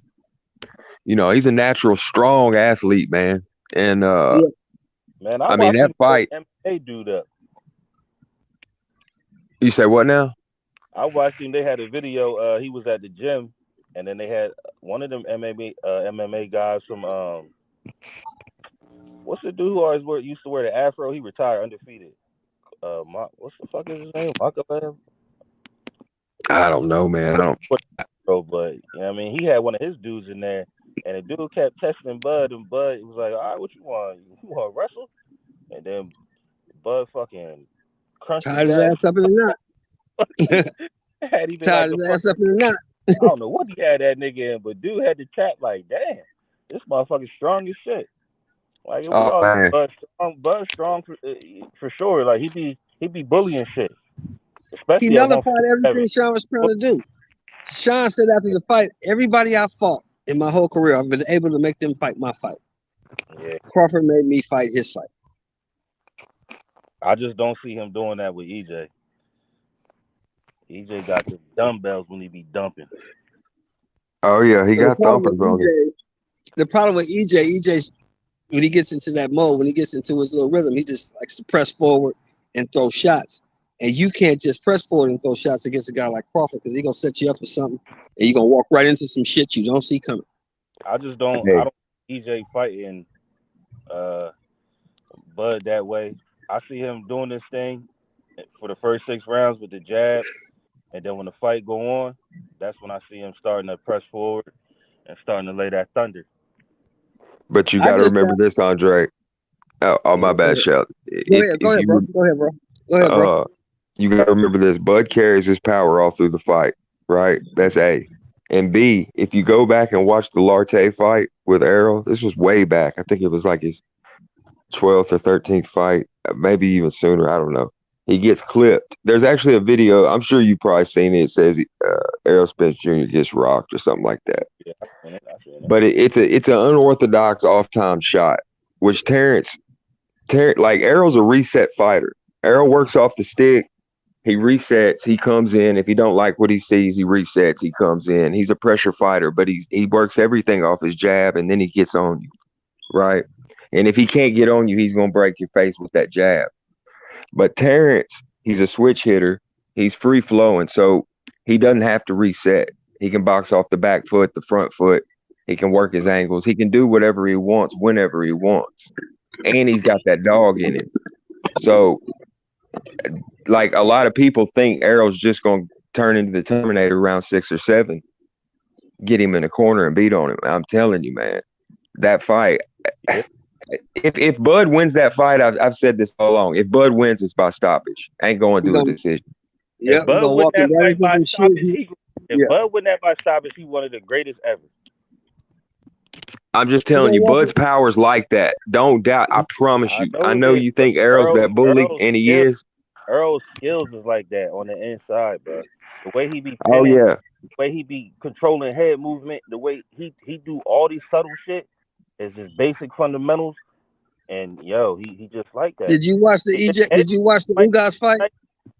Huh? Oh, he looked vicious. Did you watch the Ugas fight? Yeah, I watched Ugas fight. If he get caught like that against Crawford and sent to the ropes, you think he coming up out of that? That will never happen again. You know that was dropped his mouth and got caught clean. And well, if the ropes wasn't there, he would have went out the ring for sure. You know what I mean? But I mean, is Bud just gonna stand there and look at it when that happens? Is Bud just gonna stand there and look at it when that happens, or what? Hell no, Bud gonna fucking finish it. But in my opinion, EJ what didn't seem that hurt. You know what I mean? He was hurt, but he didn't seem like, oh shit, like I can't. You know what I mean? He looked immediately the whole grapple. You know what I Errol mean? looked scary in that fight. Errol looked fucking scary in that fight. That whole training camp, he looked scary, man. Like that was a new Errol. Who guys was crazy, bro. He's collecting orbital bones, bro. I'll give it to him. Said what, bro? I said he's collecting them orbital bones for real. But he a heavy hitter. He a heavy hitter. yeah. Listen, man, this is why everybody wanted to see the fight, because everybody know Bud got skills, and everybody know EJ a fucking thumper, Terminator. Bud a thumper too, but both of these niggas ain't never fought nobody like each other. So this is why we want the best of the best, because they are creme de la creme at 147 right now. The young boys is right there. You know what I mean? Virgil and Boots, Keith. Like I said, like I always fuck with this game, but the man don't fight. You know what I mean? Like I'm not gonna put myself in the position because I'm not. Obviously, the man say he hurt. I'm assuming he hurt, but if you was fronting being hurt, then you fucked yourself by keep saying you hurt and not fighting. Basically, not fighting EJ, because you was Gucci when you. I thought you was when you fought Pac-Man. You did good besides getting dropped and shit, but he put himself in this predicament, and that's why don't nobody want to fuck with him. Besides the youngest like, yeah, send him my way. Boots like, feed him to me. I'm pretty sure Virgil think the same thing. Feed him to me, I'll stop him. Them young niggas be rocking. He don't want to see either one of them. Nah, I don't think so. Me and Machine said he think Virgil could beat Bud. I'm like, you fought both of them. Understandable. The same way Sean Porter think Bud can beat Spence. So I mean, I don't know what to think about it, because they both fought both fighters, but me and Machine said Virgil hit harder and he way more aggressive. But you know, it is. I'd like to hear what Kell Brook said. I'd like to hear a Kell Brook interview. Bud would beat Spence. That's what he said. He said Spence got the better skill. Everybody said Bud got the better skill. Like there's like no one that doesn't believe Bud has more skill. Wow, that's crazy. There's definitely more Errol believers than there are Bud. I'll admit that. Hell yeah, but nobody says that Errol has more skills than Bud. Everybody just says that Errol going thump him out. You know what I mean? Let's bump. We gonna get in the motherfucking phone booth and we gonna bump. I mean, who do you think has the better jab? Honestly, like they both have damn good jabs, but Errol's is just. He got the better jab. He got a better jab than everybody at 147, because that's what he utilizes the most. He utilizes his jab to get on the inside. Unless you Mikey Garcia, we only seen him fight like that against Mikey Garcia, just because he said it was to prove a point. To say that, he told me I'm a prove a point. He beat up on the little guy who said he seen something. He seen holes in the Errol game, and he ain't seen that hole was as small as a fucking pinhead. He ain't getting nothing off. No, he didn't. We also saw him. We saw him box Danny, and we also saw him, box in the Lamont Peterson fight. But at that point, he was just kind of showing off. Yeah, he was just beating Lamont up after a certain point. Yeah, that was an ass whooping, man. Because he was boxing his ass up from like 1 through 4, and then he just started like punished his ass. Then he started showing, getting on his toes, going from the outside and all that other stuff. But Lamont was done. But we did see him do that same thing against Danny, because Danny was a live dog and was fucking him up when he stood on the inside. So he's like, okay, let me just take what Danny's giving me. He kind of boxed him from the outside. I thought he boxed him pretty well. No, you're definitely right. He definitely was boxing Danny up. And we all remember, because everybody said it, even the commentator was like, damn, he just took round 8 off because he was giving Danny the work up until round 8, and he just was like, Hush, dog. Hey, Smoke. What's up, Mr. Moore? How you feeling, What's up, bro? How you doing, sir? Man, I'm fucking pooped. I'm about to take a nap before I start another one. Before I get up, Hey,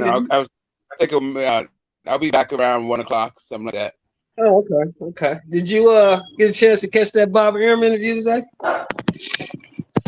I I heard a clip him talking about Frank Warren got a bag for Avenue. Yeah, that shit was yesterday or like 2 days ago. Yeah. Said he already knew that Frank Warren already told him. Before you smash out, your thoughts. Well, my initial thought is, where did the bag come from? He said it came from BLK Prime, right? So, that's what but I'm gonna go. He said it came from BLK. You breaking up? You breaking I up? just say got a big person. Okay, hold a second. Hold up. Let me go outside. Give me a second. Bob just said, look, I already knew the fight wasn't going to happen because he heard about it from Frank Warren. And he said that Frank Warren also said that every penny they offered, or he said every nickel that they offered Avenesian is already in the bank. So, you know what I mean? He assumes that they must have the money. And he said but he didn't say who it was. Right? He didn't say if the promoter gave the money or if it's BLK Prime. He didn't say where the money came from. No, he didn't say that. But he said he did say that. He said Frank Warren said that every dollar that was in that contract that BLK offered is already in the bank. He didn't say BLK offered the contract. He said every dollar the purse was there. So why are you being? He didn't say BLK offered the anything. All right, whatever. I don't know. But yeah, I mean, I'm just trying to get where he's coming from. Because he said that he said, I don't know this. He said, I don't know this for sure. He said, I don't know this for sure. But also Crawford has gotten half of his money already. That's what he said. I know he didn't say that BLK Prime is the one who's paying it though. That's well, who else? I don't know. They have a promoter. They have a promoter. I don't know. I'm not trying to assume. You guys can assume if you want, but if you ask for my thoughts, you can give your thoughts if you want. But on my thoughts, I don't know if it's BLK. Bro, why are you talking over me? I'm still giving my thoughts. So from what I can discern so far is that there's a promoter who's promoting this fight that nobody knows who it is just yet. So far, I don't know where this. I don't know what. Did the zone pay for? Did the zone pay for Anthony Joshua and Usyk? You said the zone did what? Did the zone pay for Anthony Joshua versus Usyk? Pay for some of them. Partially, yes. No, but part of it. No, the Saudis did. A lot of people paid the whole 80, and then they sold it to BT Sports. They sold it to DAZN. They sold it to whoever they sold it to. Yeah. I ain't gonna lie. I learned this a minute ago. Somebody watching somebody live. I don't understand why. Did you really need to interrupt what I was saying to ask that question? Like for real? No, because you start talking about people who don't know. It's a lot of motherfuckers that people fight. Yeah, I know, but you need to interrupt me to say it though. Like you can't wait for it. I'm done. Like for real. You must have had a long day talking bullshit. Not for real, bro. I'm just like I don't want to yell and shit. I'm about to go to bed and all this shit. Like, bro, you can't wait. Hey, Smoke ain't been in bed in 4 days. Smoke ain't been in bed in 4 days. That nigga been investigating. Yeah, motherfucker, that's burn on your tongue. Hey, did the zone pay for it, motherfucker? Like what? Calm your ass fucking down, man. Hey, that nigga Smoke don't believe in sleep, nigga. That nigga a vampire, nah, nigga. Man, fucking wait, bro. Stop that nigga Smoke. Hey, well, hold on, let him finish, man. Come on, man. Go ahead, Smoke. No, like I was saying, I think we're gonna find out who the promoter is. I think we're gonna find out who the sponsors are and all that stuff. We'll find out where the money's coming from, but I think it's a little bit early to just assume. Like it could be coming from BLK Prime. We just don't know. It could be coming from Mars. Think about the promotion in the bank. Come on, what you think about the BLK promotion of the fight? What do I think of BLK Prime? I think that it is promotion of the fight that they're doing. I mean, it's all right. It's all right for a fledgling company. Like it's all right. I ain't shit, bro. I mean, it's a little bit weird that they're coming in with so much negative fan sentiment.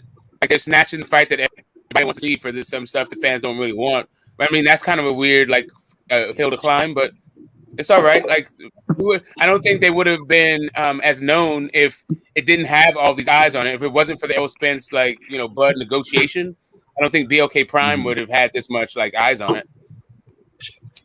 It's all right. What is they not promoting a fight? Like I don't even see anything. It don't matter. He ain't lying. I ain't seen shit. It's been 1 week. It's been 1 week. Yeah, you're right. But it's been 1 week, and already they got Adrian Broner. Yeah, but the fight. I mean, it's a weird thing. They got a wrinkled ass backdrop with Adrian Broner, but they still got Adrian Broner. Hey, to your point earlier, GT, you said you don't know where the money's coming from. Well, allegedly there's a 3-fight deal with AB, so apparently there's money there. And if Frank Warren's involved, there's plenty of money, or he can round it up. Well, Frank Warren said that. Wait, hold up. Frank Money is the one receiving money, not paying money out. But Adrian Broner, he has a 3-fight deal. That definitely. He also says that was supposed to be 8 figures, and that definitely is supposed to be coming from BLK, according to him. Like if we want to go into the whole Desmond thing of it all, that's just again I can go into it. But I'm gonna get some sleep first. No, you're cool. Hey, Bob said Desmond a cool dude though. You saying the nigga? Yeah, man. I mean, I don't know him as a person. Bob said that nigga dope. He said that's a real nigga, real stand up nigga. Who said that? Bob Arum, the guy is the guy. Y'all niggas be hopping online talking, watch interviews and watch the shit. Bob said who was stand up nigga? Uncle Daz. Uncle Daz. Desmond Gums. Yeah, the guy behind, one of the people behind BLK Prime. Y'all was running that nigga name through the mud. I'm not running it. If you want, if you really want to go through his history, I'm not trying to do that. I'm not trying to play Gossip Girl, but really, if you want to try to absolve his fucking character through what I said, I can hit you up with some shit, and then you can talk about whether or not. I ain't got nothing. Hey, Bob, don't come for me then. Stop coming for me, bro. I'm not coming for you. All I'm saying, Bob spoke highly of. That was awesome. Bob is a key witness in the fucking Daniel Kinahan case. What are you telling me? I mean, hey, we can go down a list of a lot of motherfuckers. I know. Now we want to go down a list of a lot of motherfuckers. I don't know why you think Bob would be a character. I don't hold that against nobody. Bob. Great, awesome. I don't know why you think Bob Arum is a character witness for anybody. Niggas gotta stop that. Niggas gotta stop that. Fucking snitch after he bribed some people to get his name, get his fucking people rankings. Bob is not. This Bob is character. I don't know what you're fucking saying right now. Why you man, just say it. Whatever you think, just just blow it over. Man, I don't know,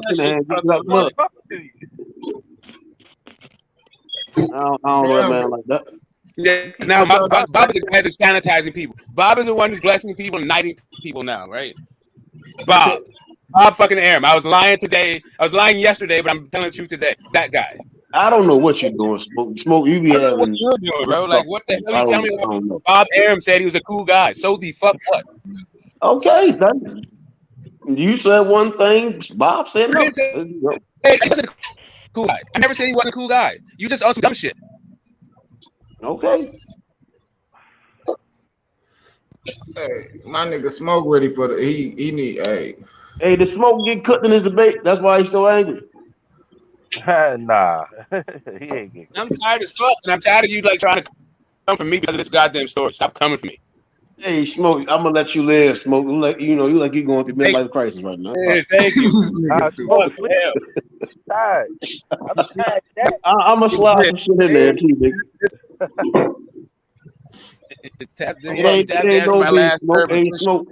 Hey, Smoke. I'm gonna be straight. I'm gonna be one of the first people when you go live tomorrow, Smoke. You know that, man.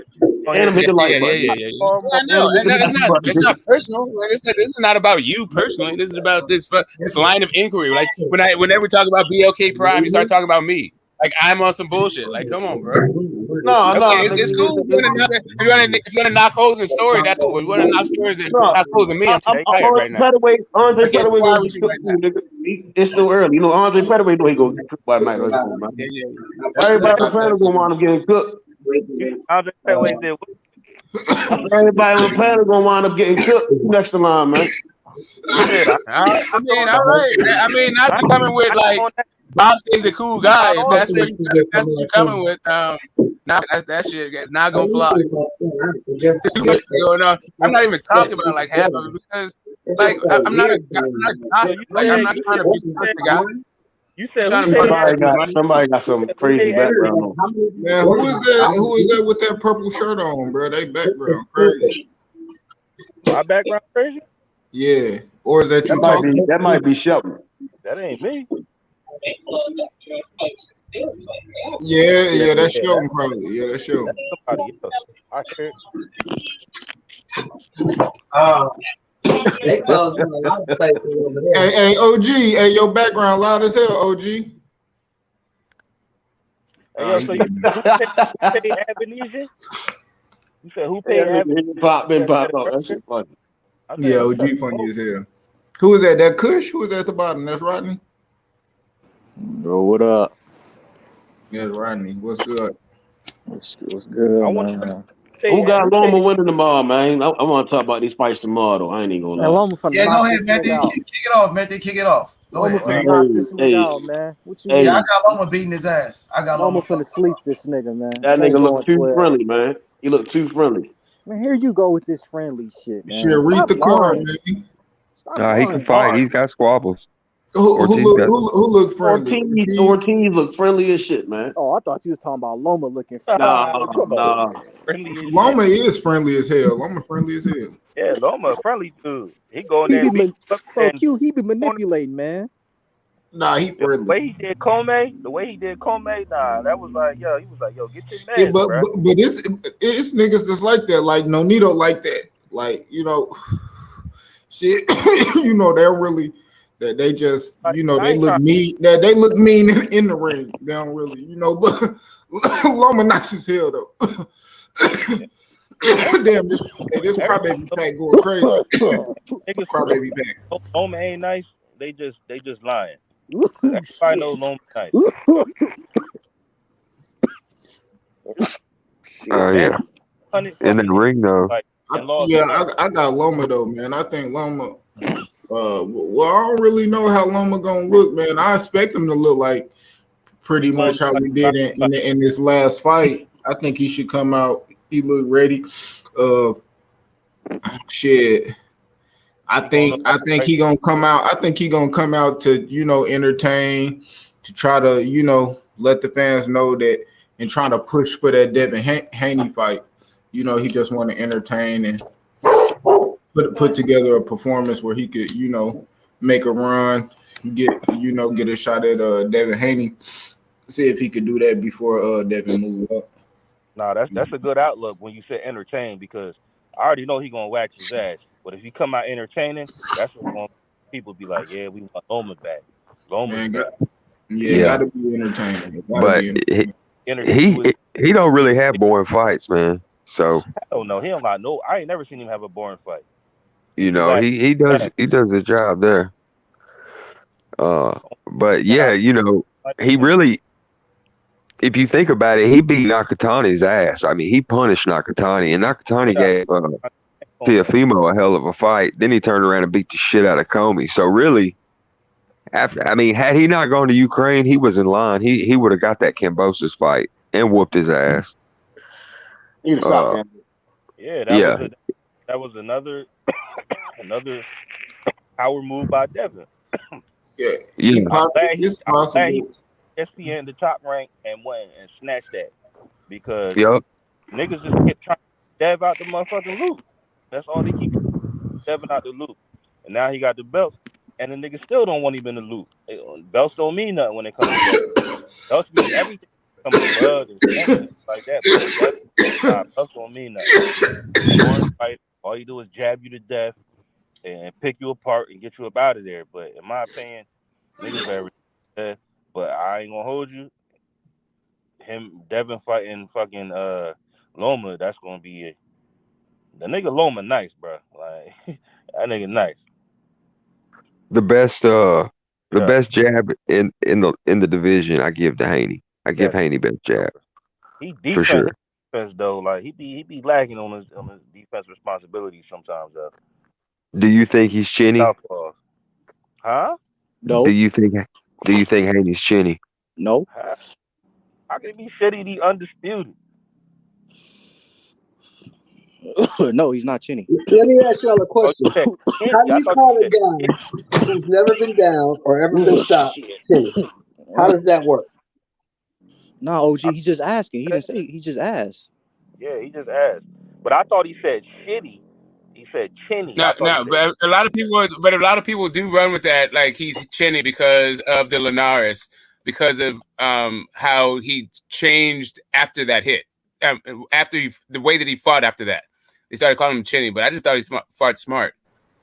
Well, I was gonna say if you gonna call him chinny, if you gonna call him chinny, then you gotta call Wilder chinny. Then they also talk about how long it took him to recover. Huh? Am I right? They also talk about how long it took him. They say how long it took him to recover after getting hit from Linares. I say again, Smoke. I say again, Smoke. If you gonna call I Haney accidentally chinny, kicked myself then you out gotta of call Wilder chinny, correct? show for a sec.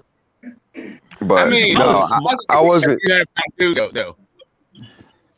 Huh? I wasn't implying he was chinny.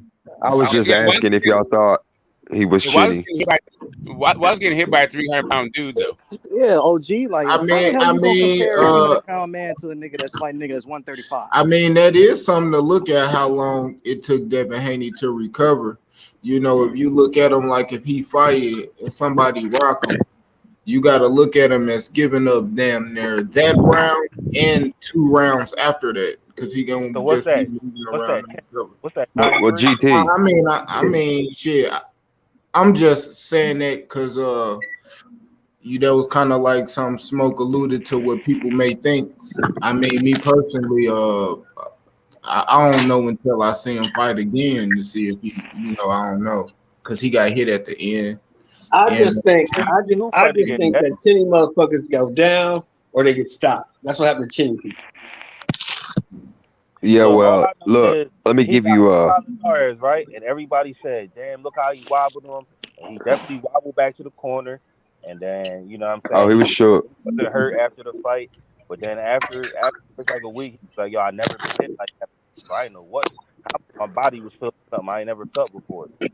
Came through weather that. Then everybody kept saying he was getting tagged by Jojo, rocked by Jojo, but yet he was eating them shit. And then in the fight with Kambosos, he ain't really, you know what I'm saying? I mean, he definitely was holding a lot. It was picking him apart with a jab. But then the second fight, Kambosos was touching.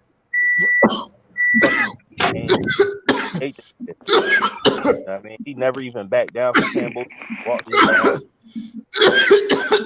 Yeah, but let me give you an example, and this is what I thought of when I seen how he reacted to that right hand against Linares. If you watch when Amir Khan, now it was a much worse deal, but Amir Khan, British Prescott, his legs did that little Bambi stutter, and I swear to you, man, I'm telling you, I'm not a psychic or nothing, but I think Haney, he gets in like a real dog fight because he's got a lot of unanswered questions at lightweight. Like I give him his props for the titles and all that, but there's so much talent in that division, man.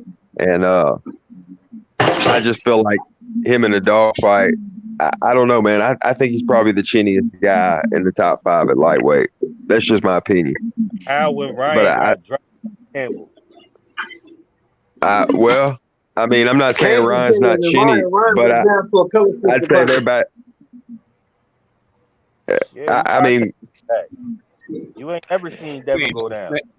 I'm saying, Luke Campbell. Like, I mean, that nigga ate that shit. Well, got more knockouts than Dev got fights. And Luke Campbell drops nobody.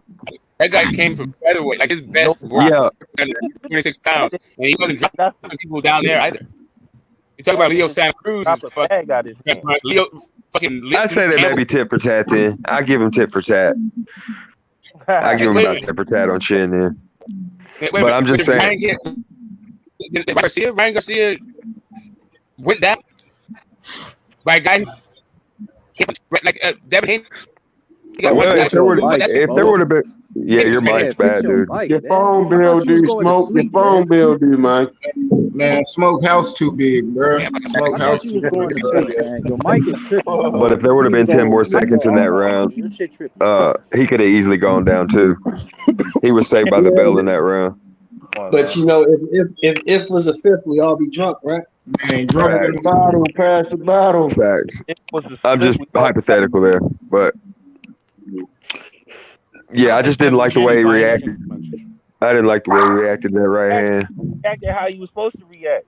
The same way niggas say, like, when the motherfucker be winning the fight, Bro, he held 2 rounds straight after he got clipped. motherfuckers be like, why you ain't hold? That's what the motherfuckers say when you winning a fight by far and then you get clipped. But I'm saying it took him Don't 2 hold rounds to motherfuckers. recover. 2 rounds? It took him 2 rounds to recover. Rounds, cut it out.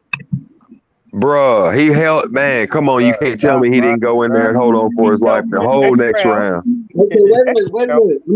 I'm gonna give you a history lesson, youngster. I'm gonna give you a history lesson. It took Holyfield 2 rounds to recover against Smoking Burt Coop. Was he chinny? I feel you. I'm just saying, man, that he got rocked in that fight, and I just didn't expect him to not recover the way that, you know, he didn't recover well from the shot. I'll put it like that and leave it at that. I'm not saying that the dude is blast chin. I'm just saying Tank got a way better chin. And I mean, yeah, you can compare Ryan's knockdown, which it was a knockdown, as being a more chinny fighter, but in hindsight, it was also a shot he ain't see. I think with Linares hit way harder than goddamn. Linares is a Yeah, I agree with that too. Linares definitely hits harder, and he's also more explosive. And Big Black, man, it ain't no such thing as blue nose pits, man. And B, I'm gonna tell you, and D, tell the truth. Bob don't be capping about no money, man. True, big bro. Your shit is Al Heyman. Oh my God. Bob ain't capping about no money. That's one thing Bob ain't gonna do. I mean, Bob Theo don't cap Chinny. about no paper. I'd say Loma's got a better chin. I mean, if I just had to go off of what I've seen. So I mean, I'm not saying he's a glass jaw. I'm just going off the top 5 in the division. Okay, we'll say Ryan's chinnier than Devin. I'll give you that. I'm gonna say this. Off of everybody in the division that thinks he's chinny. If he's so chinny, just go beat him. That's all you got to do. And I'm gonna say your chin predicated off you getting hit in that motherfucker too. I say some people got better chance than others, but you still gotta touch it though. If a motherfucker never get touched on the chin, you'll never find out if he chinny or not. So exactly. That's true. Remember what Ali told him, Q? Do you think he beats everybody at 35? Huh? I do. You think he beats everybody at 35? I do. I think he beats everybody. I ain't gonna lie. I still ain't seen as much as people say Tank be getting touched. I ain't seen them get smashed on the chin yet. Clean. Couple seconds. What about Shakur? Shakur's coming up. He don't be getting. I don't see Shakur get hit on the. I don't see. No, I'm saying you think Haney beats Shakur? Yes, I think he beats him. No. Yeah, he could be Shakur, and he could be. I got Shakur in that fight. I could possibly be Haney too, but Tank a different story. No matter what you say, who he fought or whatever, all you gotta do is look at his skill set. That man, he quick, he twitchy, he sharp, he responsible defensively. Trying to work his play. He quick with his countering, his fucking feints. I mean, everybody y'all is different when you talk about skill sets and what they or eye test or whatever, because I mean now you see people that like, okay, I'll say Bud, Bud, he's stopping motherfuckers, and then they talk about, oh yeah, man, his boxing ability. Tank do the same thing. You don't hear people talking about his boxing ability. For the most part, people will say Tank just a knockout artist. He can't really box. So, but I think Tank can box. I think he got a high skill set, but that's just predicated off what people see. You don't ever hear professional boxers say Tank can't box. You only hear opinion. We only hear people online say Tank can't box. Boxers never say Tank can't box. Tank knocked everything out. That nigga Motherfuckers don't know started shit. Say Tank can box. Yeah, Tank. you never hear his peers started- say he can't box. You don't hear no Hall of Famers or legends or guys that they Tank can't box. It's only niggas Right. on. All the niggas who fight Yeah, say they Tank fight. good box. No, Tank don't knock everything out because he didn't knock out Pitbull Cruz. All right. What I'm saying is, He I want to he see give that them one multi again. boys he can. you They got putting a them to sleep. 95% knockout ratio. You knocking out damn near everything. There you go. Like you got That's Jay White. good. That's better. Damn near is good. Not everything. That nigga damn near starching everything. Ironing your motherfucking pants. Yeah. Stiffening you right on up. Hey, that Rolly fight was a fun fight though. He ain't It get to was. put no melatonin in his blood for that Eastside Cruz fight. Oh, You that's said what it what? was. Yeah. He ain't get to put what? He ain't Eastside get Cruz's defense is on point though. he ain't that melatonin brand, man. Yeah, it was. Yo, Tank is just he nice, bro. That nigga, he's short, but I think his for him being short, it adds on to his quickness and his quick hands. Nah, I mean You that know what I mean? Scorpio And shit, man. power is motherfucking power is real deal. Like I How was high? at the Rolly fight, yo. I was at the Rolly fight. You can hear that shit in the and like, dude, like damn. The nigga only landed like 6 punches. He did. That's what was crazy. He was just setting. But when you was watching on TV, so you seen it. But you could tell he was just setting him up. But I'll tell you like this: everybody in the stands was like, "Yo, what the fuck is you doing, Tank?" Like from like round 1 to like round 4, and then the crowd started shifting. Like, "Oh, he trying to set him up. He trying to set him up. He trying to walk him something." But then once forward, it was like, "Yo, Tank, what is you doing? This nigga catch you. This nigga beating you every round." That was what the crowd was saying. That shit was crazy. And then when he just stumped him, it was like that shit erupted. Bit him like a snake, bro. It just boom. And just it's like and you could see that it wasn't even like that. It was just a whoop, and he roll up out of there. And then Oh once yeah, that, he pivoted. He pivoted so sweet off the left hook, man. And he even said it wasn't even full power. He gave it like 75%, man. yeah, bro, I He was did. right there like not front row, but behind the gate front. So like I Oh, just you were there? yeah, that shit was fucking Oh, dude. that shit was live. Everybody was there. Dave Chappelle, fucking what's the other boy who got hit by the Walmart joint? Bruh man or from Martin and shit. It Oh was yeah. motherfuckers there. EJ was there. It was hella niggas there. Dude, I watched that, man. I watched that live at my It was house. fucking fight in the front row. Yo, the whole stadium just turned towards the fight. It must have been like 30 niggas fighting. That shit was just sudden. You could feel that shit from we was on the other side of the stadium. But you could feel the sudden from everybody falling down the bleachers, fighting and shit. But Tank and fucking Rolly was still fighting. And then it was fans like, yo, don't pay attention to that shit. Don't pay attention to that shit. You could hear Calvin in the corner like, ignore that shit. Them niggas ain't even pay that shit no attention. But the whole stadium looked towards that fight and stopped watching Tank and Rolly. It was just like, ooh. Then motherfuckers was That's shooting afterwards. It was stampede. Everybody ran back into the Barclays. That shit was crazy. what that was in Brooklyn. Yeah, it was at the Holy shit! I was thinking Vegas. That was in Brooklyn. Damn. That was at the Barclays Center. Damn. It was so many bitches there. Yo, that shit was crazy. That shit was 5-3 in the fifth, y'all. 5-3 in the fifth. Houston up.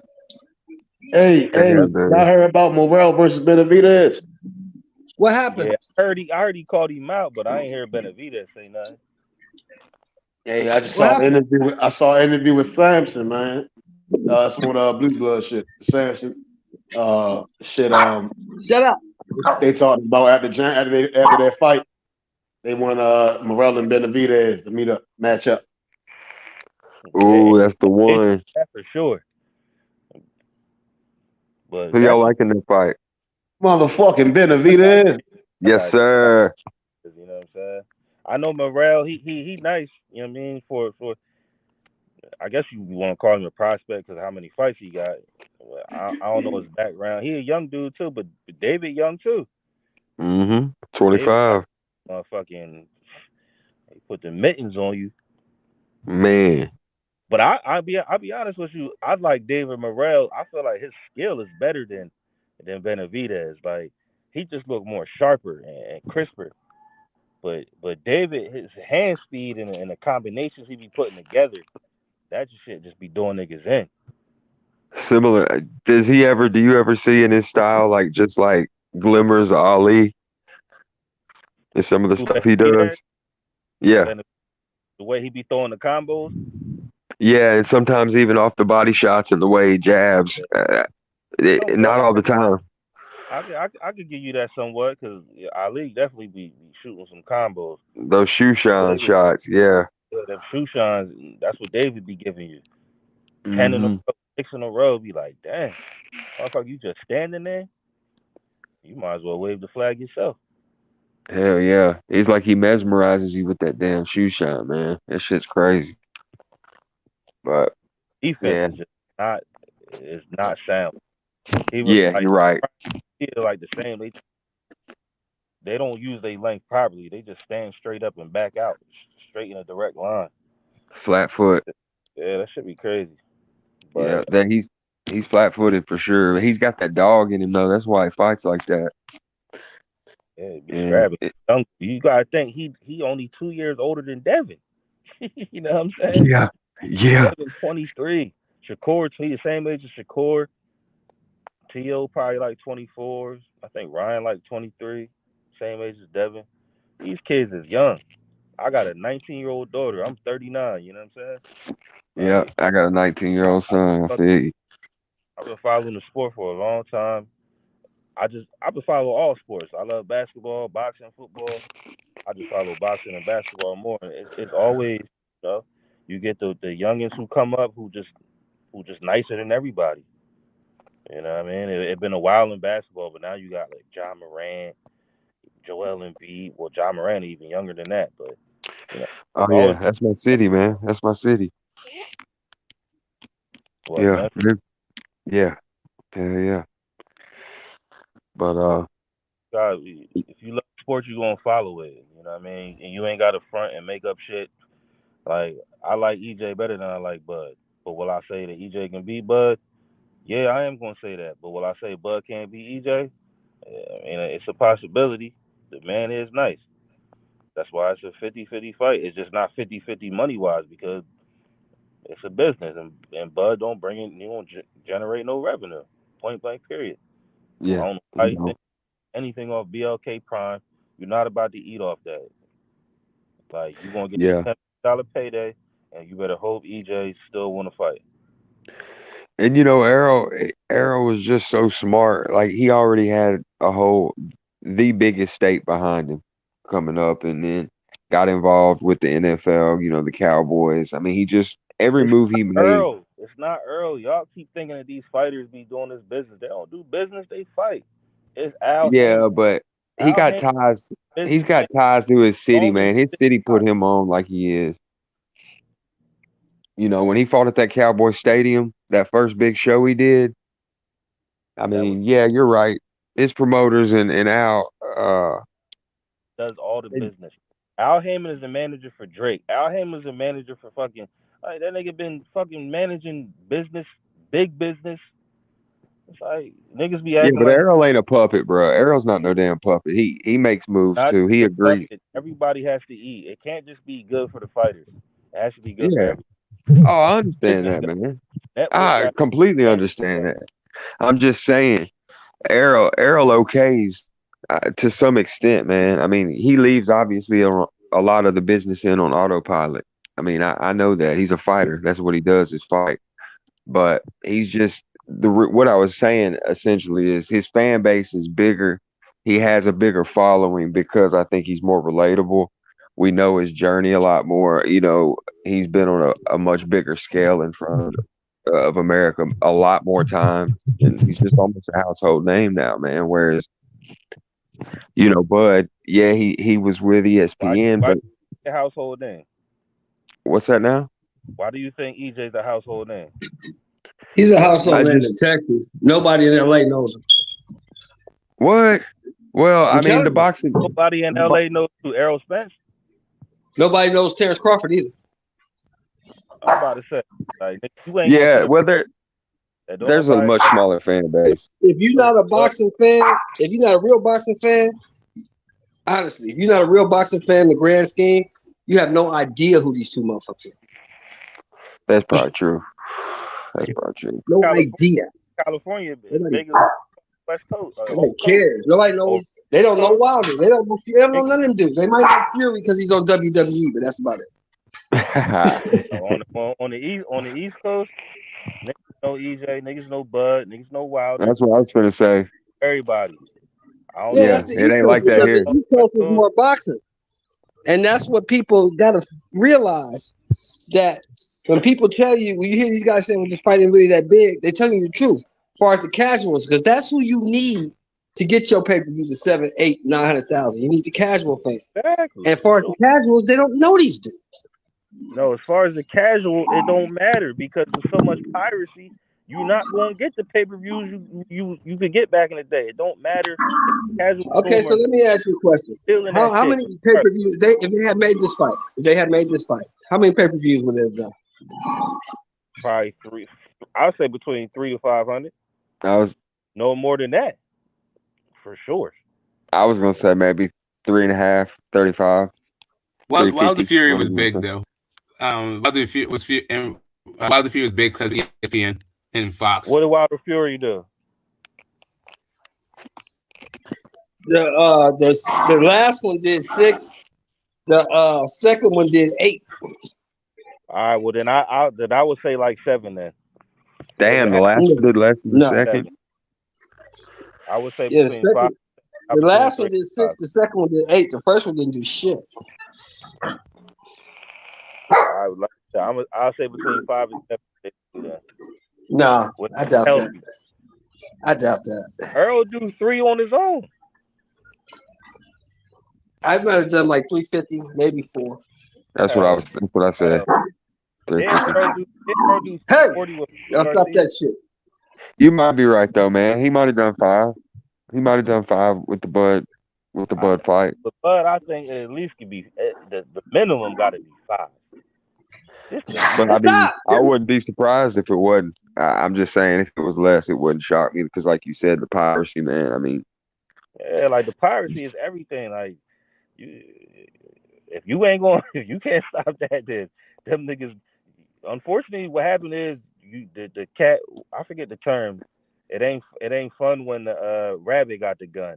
You know what I mean? Basically, that's what it is. Like, you want to keep charging all high, motherfuckers to learn how to hack your shit, and they put it out to the public, and nobody, government don't do nothing. You go buy a Fire Stick on Amazon and watch whatever the fuck you want.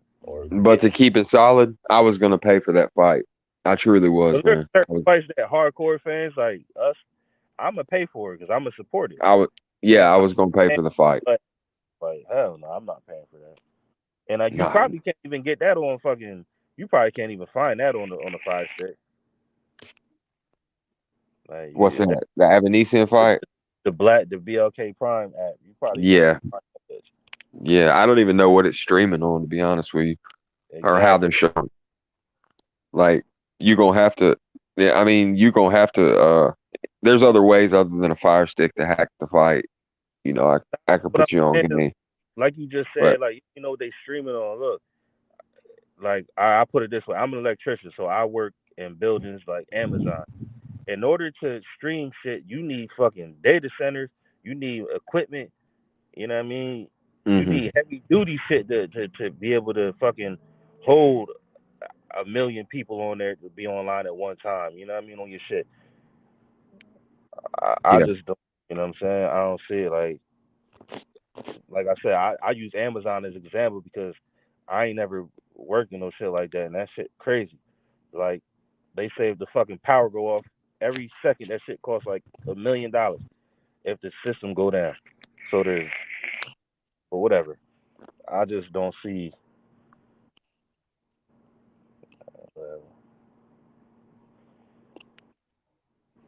I don't know, man. The fucking app that you just started, like, I don't know when. And yeah, I don't know, like, who are you operating for? Because you gotta what's be. my bad. What's the fight date? for the Crawford fight? The 10th of December. So December 10th. So we're looking at today's the 28th. So Literally a month and like 13 days. five. Yeah, I was about to say 5-6 weeks. So I mean, yeah. I mean, if that, You I'm trying sure. to server that can hold people. If you want to make money, then shit, you want to hope 500,000 people buy the pay-per-view. How you? What server you using that can hold 500,000 people online at one time? The first thing I thought when I heard about the negotiation for the fight, the alleged whatever he's going to end up making and all that, I thought of that disaster with Trilla, with Teofimo. Yeah, I thought That's what. the same thing. I was like, here we go. Yeah. But I mean, I knew who Avanesian was simply because I never even saw the actual fight live, but the Josh Kelly fight I had seen, like I went back and watched it, like prior to hearing, so I did know who the dude was, and they try to dial it up in the little Google paragraph I was reading, like he's won his last 6 via stoppage and all this, but yeah, that's what Buzz said. Yeah. If you looked at the Josh Kelly, he dominated Josh Kelly. He smashed him. Josh Kelly got proven to be a hype job. He smashed him. He did shot. Yeah, he did. He beat his ass, had him bloodied up good too, leaking. I think that's actually why they stopped it, was profuse bleeding. Mm-hmm. Yeah, but everybody using triangle theory earlier, saying, well, he smashed Josh Kelly. Josh Kelly a prospect. He got beat by Lamont Peterson and fucking Mean Machine. Bud beat Mean Machine. Fucking yeah. And Bud's favored. I mean, we know Bud's favored to win, but you know how the old story goes. Sometimes styles make fights, and just because a guy beats a guy, don't mean that other guy. You know how. And I'm not saying that. Who the dude Boots beat that fucking retired Lamont Peterson? Lipinets. So it's like, and then Boots said that they tried to get a fight with fucking Avanesian. And they told him like, not right now. Shit, I don't blame him. He's gonna take that. Do you know why? He's gonna get his motherfucking ass stopped into a. But besides that, do you know why? Money. What? Ain't no money in a Boots fight. It's Avanesian. This is a couple years ago, Boots. No, but he's saying with Bud, the more money was with the Bud fight. No, in the title. Talking about before. Both. Listen to me. Boots. You gotta remember, Boots is a prospect now. He's a contender now. Back then, when he's talking about fighting Avanesian, he's a prospect. There ain't no money in that. I'm not taking all this risk fighting this monster for no money. But that's spot on. That's a very, very valid point. Why would I fight this motherfucking killer for $20,000? I'm not doing that. What was Avanesian time though? Like, who was he? Avanesian was a former intern champion, so he's worth way more than $20,000. And he's not going to put his number 4 ranking on the line against a killer for nothing. So you saying that Showtime would only give Avanesian $20,000 to fight Boots? Boots been fighting with Showtime. They ain't gonna give him shit because there ain't no money in Boots. Nobody knows Boots but hardcore boxing fans. You can't walk down the street and say, "Hey, Boots in this." So Nobody knows that dude. So you saying all the people Boots fought only got 20 grand? 20, 30, 50 grand, maybe 100 at the most. They ain't got no money. Lipinets got 30 grand to fight Boots. About 50 grand, maybe 100, but that's no more than that. No more than that. Boy, dog. He's a prospect, bro. You act like Boots is a champ. Boots ain't never been champ of shit. Lipinets got 6 figures for the fight, but his numbers do. But he didn't touch no 500. Like, I put it like this: Mike Alvarado and Brandon Rios, the first fight when there were titles on the line. Rios got, now this is years back, but Rios got $500,000. Alvarado got 300. So if you think Lipinets broke maybe 150 for that fight, he didn't. Yeah, about that. He got that 150, something like that. He ain't got much. And after the taxes and you pay people, you ain't got shit for about 50 grand. I give you 150 for sure, but ain't no 20 grand. Nah, he was just saying it wasn't no high end payday for him or nothing. And to touch on the back end, the Lipinets was moved. You got to remember, man, Boots. Everybody knew Boots was finna punish the shit out of that dude. He was a 140er. And he got his ass outsized out and beat. But I knew Lipinets was a good fighter, but he didn't have no business in the ring with Boots, man. No business. Nah, he definitely didn't have no business in there. But he beat the shit out of Lamont Peterson and made him retire. Yeah, he did, but Lamont was never a big welterweight. Lamont was washed. He beat the shit out of Omar Figueroa this last fight. He beat the dog shit out of him. Yeah. Ugas Well, couldn't even stop that man. Omar should have been retired, but They're like the same age. He beat the living shit out of Omar Figueroa, bro. yeah. Did you see the fight before this one with Omar? It was just as bad. He got his ass beat, man. Like People keep bringing up Peterson. Peterson's best weight was 140. That's where he was a killer at. At 47, he was decent, but at 40 is where Peterson was. Tough. He's just tough. Like that's all. He ain't even decent in my opinion. He's just tough. Who, Peterson? But Lipinets beat the shit out of him. I was like, damn. He beat Yeah. the dog shit out of him. If you go back a long time ago, Victor Ortiz and Lamont Peterson had a fight at 40 when they were both young. It came to a draw. But that's when Peterson was like explosive, a dog, could box, move. Like Lamont was a good little fighter, man. I'm not saying that he's not old, but he was the what you call it, the guard. You know what I'm saying? He was. Yeah. He was the gatekeeper. I no bum, like no. Nah. Well, he had accolades. I feel you. He was washed as fuck. But no, you're right. You're right. I mean, Lipinets beat the shit out of him, and Boots beat the shit out of Lipinets.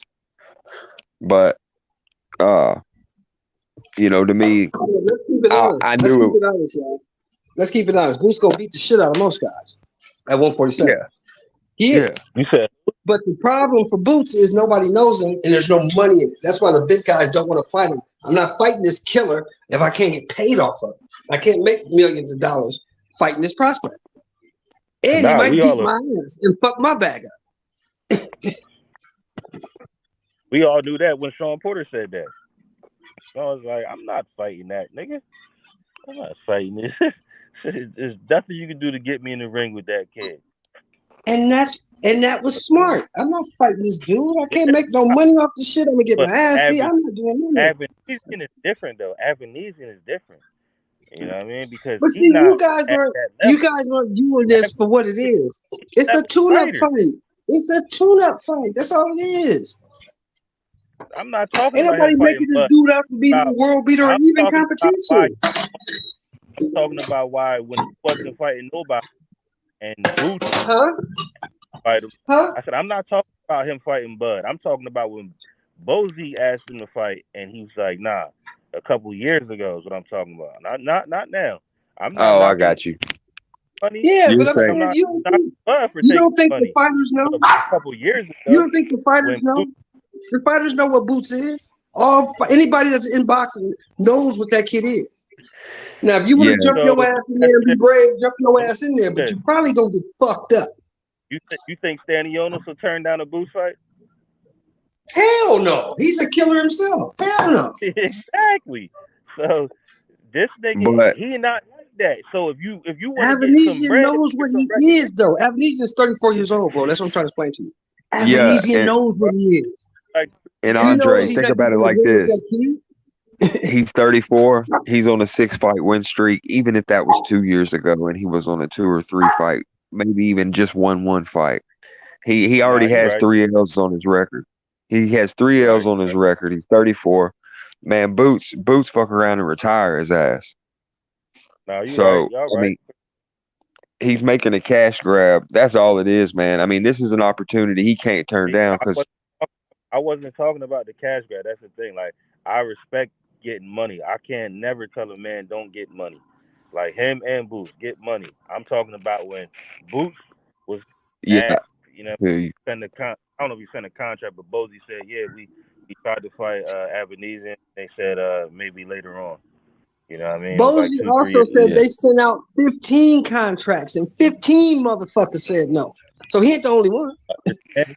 Understandable. That's totally understandable. And Andre, to touch on that, that's why Keith ain't going near him because he's not trying to blow that smoke, man. He doesn't want nothing to do with that killer. Never said it then. He should have never said it then because he Oh, already you're brought right. it up. He said, "Well, I ain't got no contract in front of me." That's what he said. Because at first he was like, "I don't know who Boots is." Did Boots send him one? Did Bozy send him one? Nah, I have no clue. Heard nothing about it. Well, likely not because they know Keith gonna want astronomical money that they ain't got. And see, Keith done dug himself in a hole because he made a statement in an interview a couple months ago. He said, I don't know what it he said 147's my home. That's where I'm staying. Because they asked him if he was going to move up or what he was going to do. But see, Errol's not going to fight him. Bud's got a fight lined up, not going to fight him. Unless just Errol did some amazing, crazy shit. Somehow, I really think this Errol fight's going to get made in the next 6 months after this fight. But Let me ask you a question. Errol, his biggest sticking point with his fans and most fans is Errol keeps his word, right? Yeah. Now, we all know for a fact that Thurman versus Spence is the fight that Haney wants. Am I right or wrong? I love that fight. Thurman versus Spence is the fight that Heyman wants. Am I right? Yeah, it makes money for him. He keep asking. Even EJ was like, well, I don't know who reported it, but it seemed like he keep asking EJ to fight Thurman. And now, my question is this. If because they just ordered the fight. Suleiman just ordered the fight. Right? Yeah, I heard it. If EJ takes the fight, do we still run with the narrative that he runs his career, or does he do what Daddy Al tells him to do? Well, I never thought he ran his career, so I mean, I never did either. But that's what they said. Who ordered the fight, Sheldon? Who'd you say ordered it? Suleiman. Yeah, Suleiman said that WBC is first in line for all mandatories for the 3 belts that and Keith Thurman is the number 1 contender. So Keith is mandatory? Yes. How long does Errol have to respond? He got the requisite 6 months that everybody else got. Okay. So, well, shit, there you go. Earl asking for the franchise. So I'm trying to duck up out of that shit. That shit funny as hell.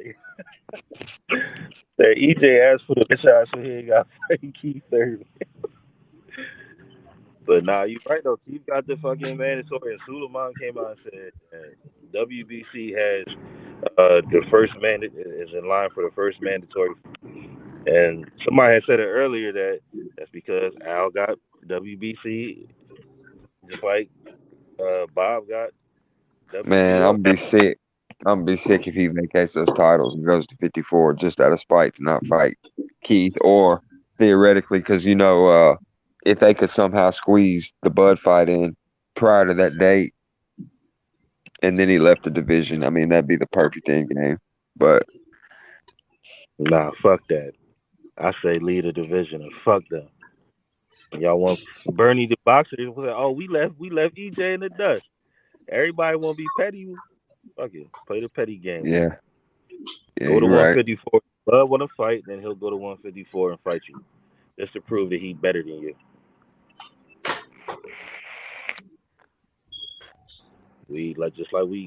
It's like full circle.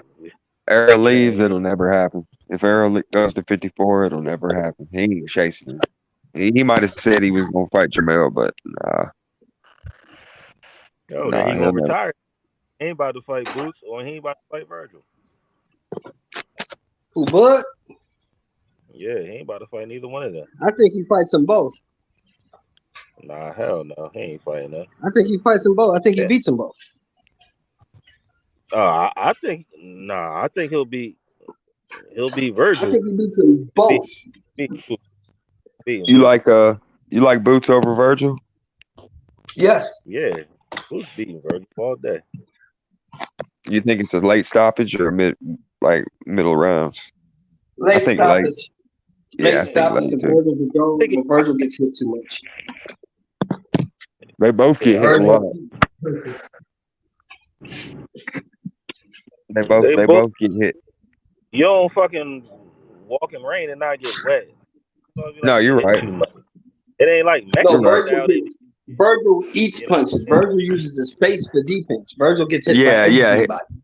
he definitely does. Virgil different. Yeah, like he be Mexican style. That's Yeah, he's Mexican. over the top with it. He's over the top with it. Boots not doing that. Like you might clip Nah. Boots like Devin. You might clip Devin.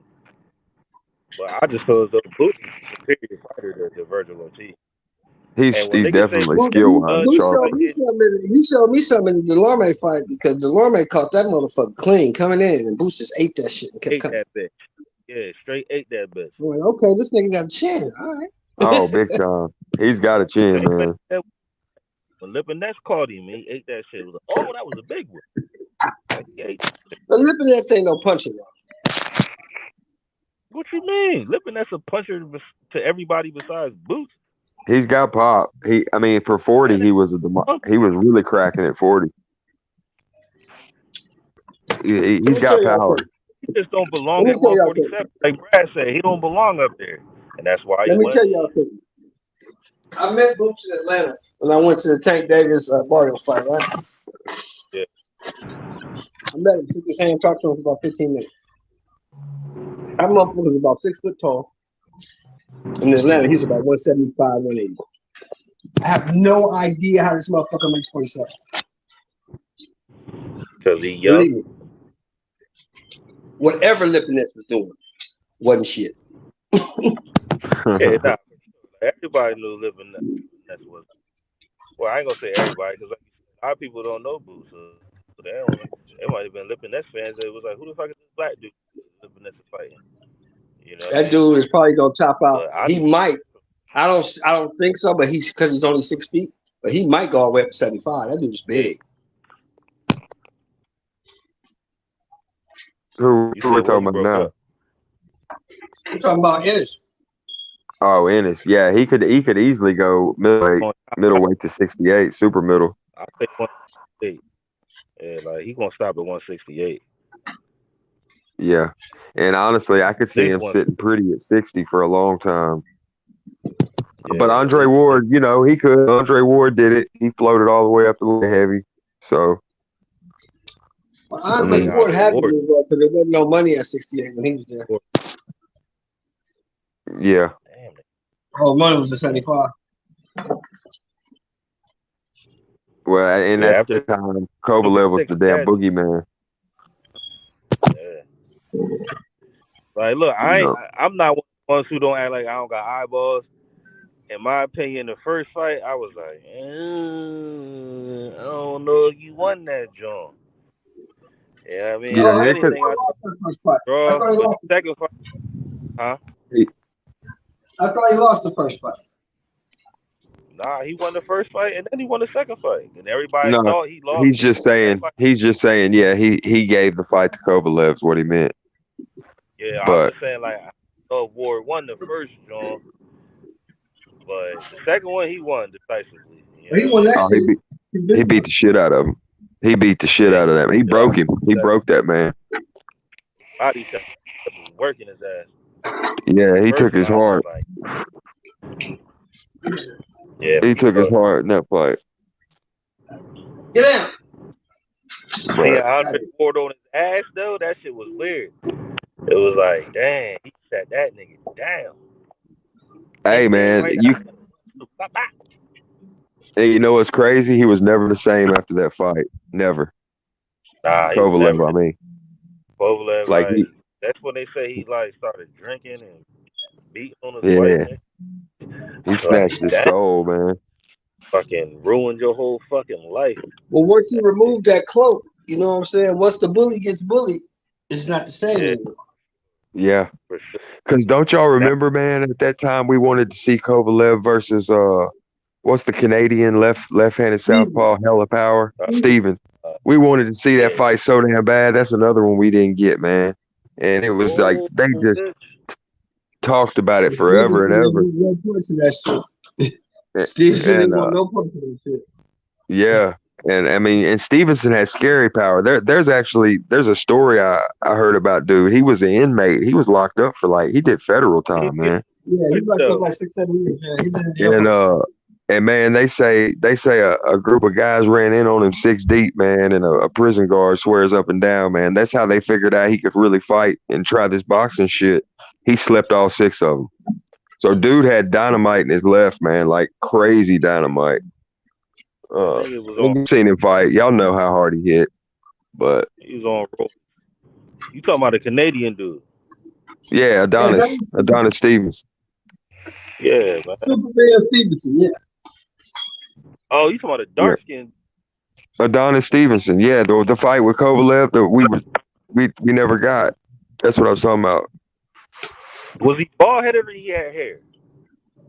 Yeah. He was bald. He was short, bald headed, like a bald fade or something. Yeah, it was a bald headed. When he won the title, he was 36 when he won. Yeah, he always wore he trained out of the Kronk gym. He wore the bright yellow shorts. I'm talking about the dude who from Canada who popped dirty.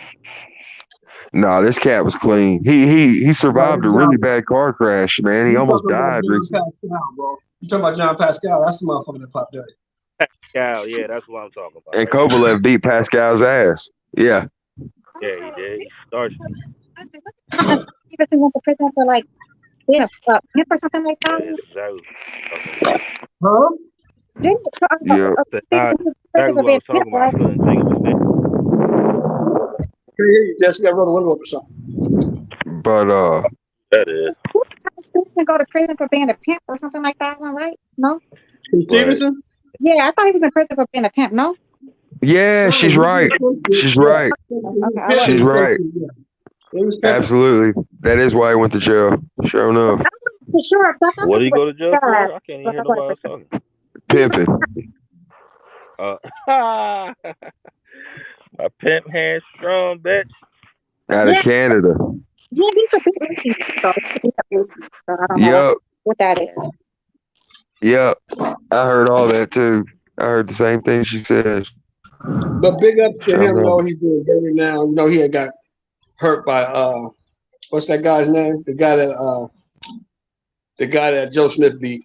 That Joe Smith got a gift against. Oh, the black dude. Huh? You talking about the black dude? No, the Russian guy. That Joe Smith guy. Didn't he? Not ball. No, not bro. Well, Joe Smith just got his ass beat by Better Beef, and then everybody gonna get his ass beat by Better Beef. Yeah. What do you think about the Bivol fight? You think Bivol and Better Beef's a decent? Well, Bivol's got his own fight coming up, but I just they're not gonna stop his ass. And a lot of people are picking this guy to beat Bivol, man. But Ramirez dude, I think I think it's gonna stop him. Don't stop him. Nobody, but a lot of people are picking Ramirez to win this, man. I need to. Zerto is gonna stop that boy. I wonder what the betting odds on that fight are. You don't see that stuff neither. Stop it, Shelton, Mr. Shelton. You don't see him beat no damn Destiny. I've been saying it since the fight got signed. I'm telling you, Zerto is gonna stop that kid. Shelton, cut the shit, Shelton. Yeah, that nigga 35 years old. He's not gonna beat him. You're crazy. He's gonna knock him out. You're crazy. You're crazy. H Money. I heard that David Benavidez, David Morrell fight is on. That's what Blue Blood reported. Is there any truth to that?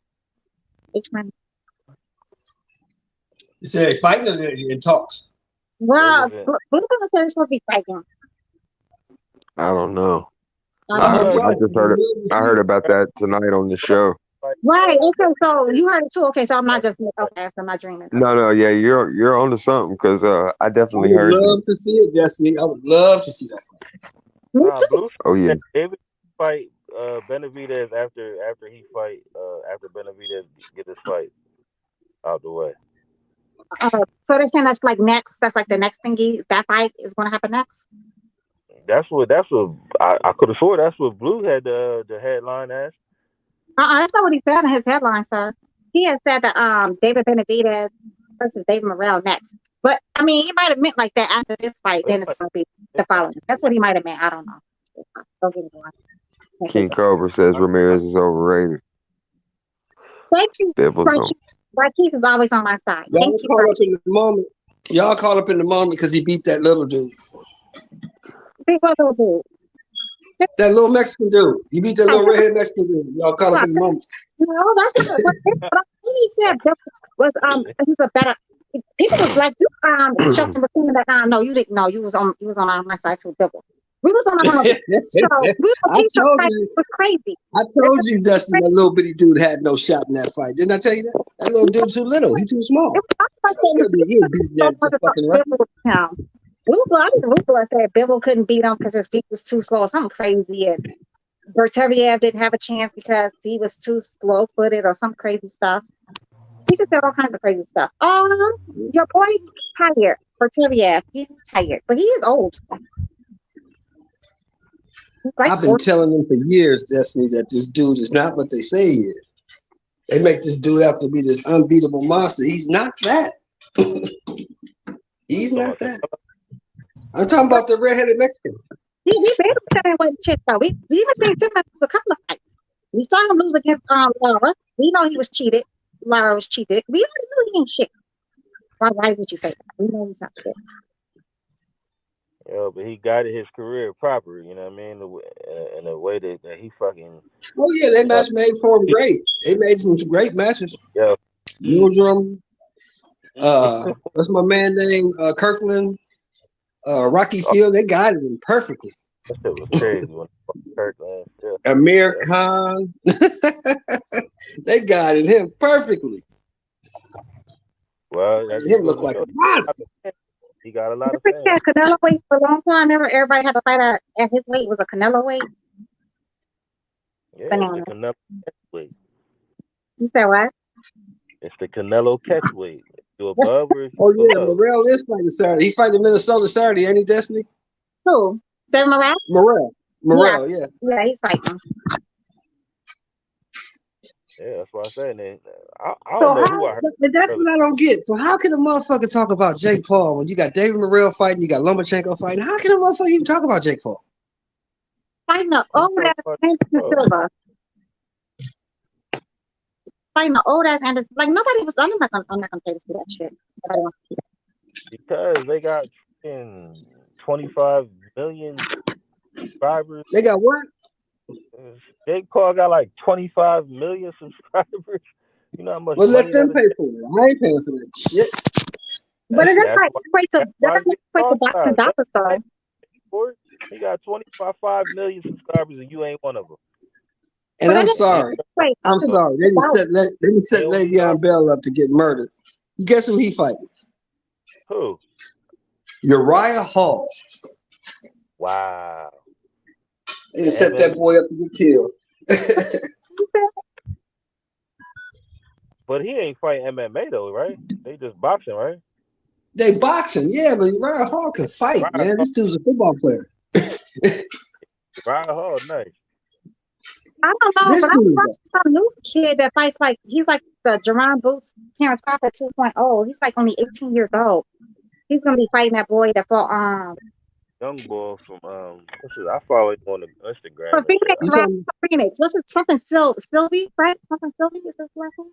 Sylvie? Was he on the top rank card? Yeah, he's on the top rank card. That's the fight I really want to see. Oh, you must be talking about either Jahad Tucker, Abdullah Mason ain't fighting this week. No, it's Jahad Tucker on that card. Xander Baez is on that card. No, something Sylvie. Shushu Carrington is on that card. No, this Keyshawn Davis is on that card. He's the co-main. No, he's the co-main event for the what's your face fight. My bad. The co-main event for the Jake Paul fight. That's whose card he's on. Jake Paul fight. He's the co-main event. Like little Afro, right? Yeah, he's fighting some. Is he Dominican or Cuban? The dude he's fighting. Who is he? I don't know. But last name is Silly. He's nice with it, though, Shelton. You gotta check little buddy out. He's pretty nice. I'll check him out. He got really tight defense. You say he's the co-main? You say he's the co-main? Uh-huh. Okay, I'll check him out. Yeah, It's something silly, right? Oh, I heard of that kid. Yeah, Sylvie. Yeah, I heard of that kid. I heard of him. I can't remember his first name.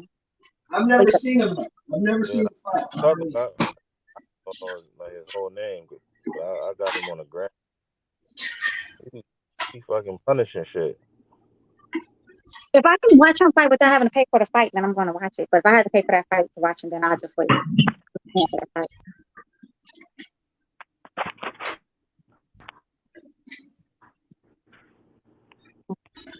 I don't know. What do you He fighting on what? Let me ask you, you boxing heads a question. Do you guys think that the Jake Paul fight will do bigger numbers than Crawford versus Spence? No, and they know that too. No, they know that too. He said, "Do you think that you think the Jake Paul fight will do bigger numbers than Crawford versus Spence?" Yeah, actually, thank you. I say maybe because you know that motherfucker comes with a built-in fan base, Jess. No, but last time his fight didn't even sound like that, though. I was trying to tell you, but just because you have a big fan base does not mean it equates to dollars in boxing. Because same thing with Ryan Garcia. Yeah, he has all these fans or whatever, subscribers or whatever to whatever you got going on, that Instagram stuff.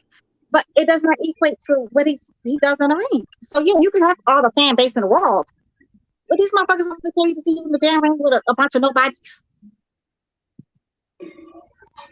So yeah, I mean, sounds good, but it doesn't mean nothing, and it's not going to do better than a Spence versus Crawford.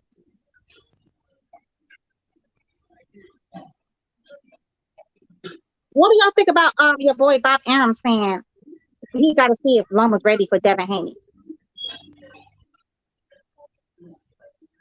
We got to see what he does in this fight to see if he's ready for Devin Haney. Kind of funny. Hold on. Hold on, Jeff. Okay. I'm surprised Baltimore's fighter tonight. Hold on, Jess. He said what? What about Arum say?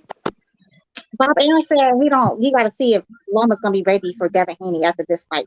This fight's gonna show up. Tell him he's gonna be ready. Huh? Loma been off I think that's smart. Loma been off for a year. Loma's 34, damn near 35. He want to see what he look like from Thurman there with a young 23-year-old killer. No. I think that's smart. No. If you threw Loma in there, right now, he definitely loses. He definitely loses. Why do you keep making excuses for Loma? Your boy Usyk came straight out of the same war Lomachenko was supposed to be in. He went straight in and fought down Anthony Joshua. But Loma's not Usyk. Loma's not Usyk. Anyway, stop making excuses. He's not Usyk. He's not Usyk. Stop making excuses. He's not Usyk. Stop making excuses. It ain't too many Usyks running around. Mm-hmm. Stop making excuses. Loma don't need no fucking tune-up. Get your ass in that ring and go take that dirt nap like a man and move on. Let Devin beat up on you real fast. Bob knew you. Bob knows you. Bob knows you just want to see him get mollywopped. Bob said, hell no. Bob said, motherfucker, you got to show me you ready for him. That's all bad. Yeah. No, Concha, I agree with you. If he goes to a sparring partner, then it's all bad. That's good and terrible. Yeah, he might as well go ahead and hang up the gloves and just go keep fighting. Bob said, I got to see what you look like. I'm not putting you in there with that dude right now. I got to see what you look like. Throw him in here with him. Let's see what he got. Right. Why is Baltimore fighting tonight? And so is somebody's fighting tonight. Somebody's fighting right now, as a matter of fact. But I'm stuck on the baseball game. Yeah, I think it's like isn't it like Showbox right now? No. Is it Showbox? I don't know. I'm asking. Showbox used to be on Fridays. Well, it's 5-5 in the 7th. Let me turn. Shit. What's good, Dustin? Fuck right here, home run, huh? What's good, Dustin? Why are you quiet tonight? Hey, what's up with you, man? 5-5 in the 7th, man. Yeah, man, you always talking shit, Baltimore. I'm always talking shit. Yeah, you ain't talking shit tonight. I'm trying to find my fucking remote, man. You hear me, Method? 5-5 in the 7th, man. Hey, I'm trying to find my damn remote. Let me Oh, turn and that's check this game out. Let me check out this boxing though. She said some boxing on show. I know. I ain't seen. I don't know if it's on. I know. Showbox used to always be on Fridays, but Yeah. Let me check it out. Oh, it's off. Let me see. Yeah, it's off. It was on earlier. Let me check the zone. It might have been on the zone, Jazz. Mm. Let me check the zone right quick. Black Prime. There you go, baby. Black Prime. Wasn't on Black Prime, Jazz? No, not on Black Prime yet. Not on Black Prime yet. Black Yeah, Prime you know, did a couple of fights. They did. I saw that they did a couple of fights last year, and then I think they did UFC. Yeah, they did a couple of boxing things last year, and they did a couple of UFCs this year, but nothing on this magnitude or this level. Oh, Taylor fighting tomorrow. She fighting some girl named Carbajal. Never heard of her. I'm not watching that bullshit. I never heard of that lady. I want to see if Katie's still on the steroid. Because she's on the damn steroids against goddamn Serrano because her neck was big as shit. I don't know about that lady. Oh, we got Bivol Ramirez, then we got Montana Love and Spark, Mayweather and Dead. Mayweather? He fighting on the zone? Yeah, he's fighting that African cat. Oh my God. The guy who would never fight on an app is fighting on an app? They paid him $20 million for that. I was fighting the fucking app too. Give me $20 million. I'll fight in front. I'll fight him. How the worm has come. Dillian White is fighting Franklin? Ah, Dillian White. Really? You fighting that dude? Come on, Dillian. You can't do no better than that, Dillian White? Maybe just fighting tomorrow? No, this is down the line. I'm just looking at all the fights they have. His fight's in December or something. Yeah, it's in December, late December. I was gonna say maybe I could fight him tomorrow. They moved that fight really fast. Yeah, something like $20 plus some other stuff he got. So I think he's gonna walk around maybe about 30 million. You know how Mayweather do. The guy who said I'll never fight on no fucking app is fighting on a fucking app. There's nothing wrong with these apps. I don't understand. Like everybody's getting away from these cable channels and stuff because it's highway robbery.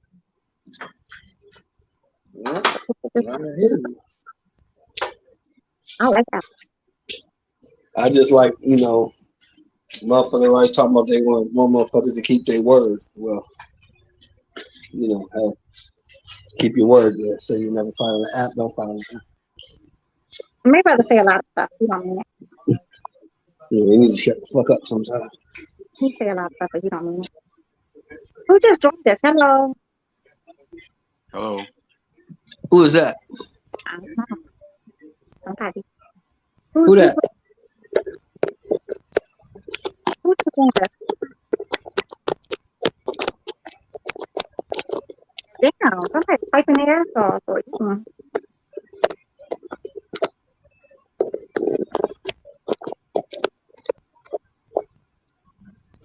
Who just joined us? Like, who is that? Do you know who that is? What's your name? Huh? Somebody just joined us. I don't know their name.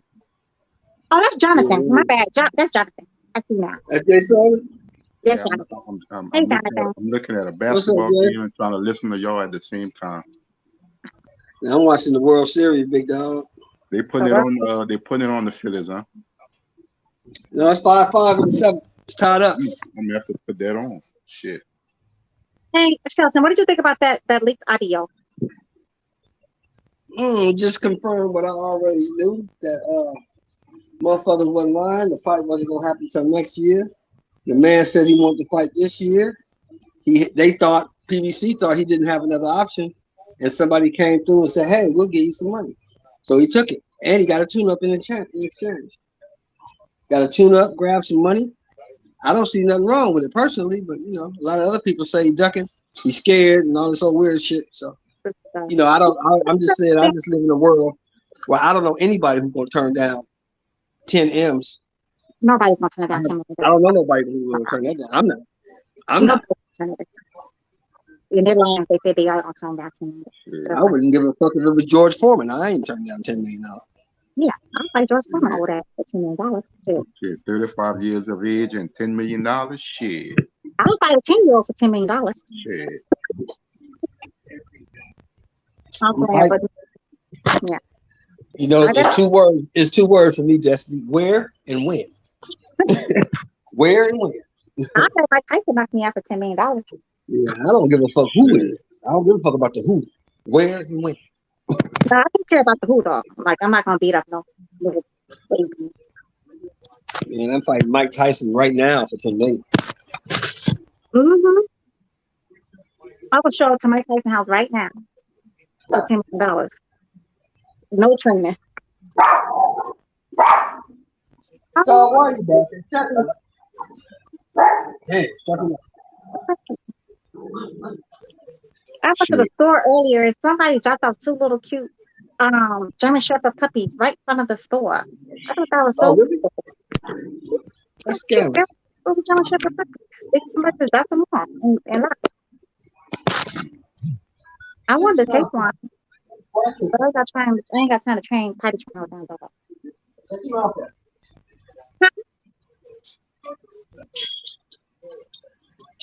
Is Spence gonna fight this year? Who? Spence. Yeah. Remember he fought the Ugas boy. No, he's gonna fight again this year. Nah, Errol? Yeah. Yeah, he gonna fight Keith Thurman. No, he said on that tape he's not fighting Thurman. He said on that tape he's not fighting Thurman. If Bud can get get 10 million and Spence can get another fight this year, in a way it kind of plays out good for both of them. Spence be able to pick up another bag, and if the fight gonna happen in 2023, I think it's good for both of them. He got paid from the Ugas fight, and he's gonna get paid again. So I don't see where that's a bad situation. He's not, but I don't know if Spence was talking about something that he wants to fight. Yeah, you know, Jay Simon, you know Al wants that fight. You know Al wants that goddamn fight. He been wanting that fight. He gonna get that fight. But what I'm saying, Uncle Sheldon, regardless of who he decides to fight, he's making another paycheck before the year's up. I mean, but I don't think that that's gonna happen because Spence talking about fighting what's his name in January. Now, how's this man gonna have a fight in December and then turn around and fight in January? Spence is delusional. There's no way in the world Bud is gonna fight right now in December and then turn around and fight this man in January. Oh no, Terence ain't gonna fight him in January. No. That's what he said. Well, that's what your boy Spence said on that tape, on that leaked audio. And what friends he got that's leaking his audios? Who he hang around with? What kind of sense is that? December 10th in January? Yeah, right? I don't know what he's talking about. Like, sir, that doesn't go together. One of these things is not like the other.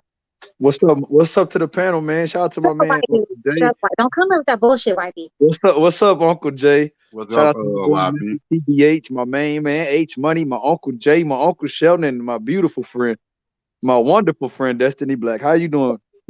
No, don't protect your ass. Don't bring your ass with that bullshit, YB. How you doing? I'm just saying, how you doing, lovely? Like I came on here with respect, DB. Okay, me too. I'm great. Like, how are you like? Don't you come with that shit, YB? Damn, I can't even come on the panel and have a good night of boxing. I'm watching the World Series like Uncle Sheldon. Me too, YB. Me too. YB, I know how to do it. YB, I know how to do it. Nah, what's up with you, YB? Hey, Uncle Sheldon, I want to talk about that Loma shit, man. I heard you saying that. Man, I saw that interview that Bob said he might not be ready. That shit perturbed the shit out of me. If you want to ask me, why? Because you can, hey, ho, because people look, Paulie, you know, you got people like and people like Paulie Malignaggi saying, oh, if Devin move up, he'll be ducking Loma, and then Bob say, I don't know if he's ready. What you mean? I mean, you can't listen to Paulie because Paulie is racist. Paulie got an issue with Devin. Yeah, Paulie don't like the fact that Devin has a father, and I guess he didn't.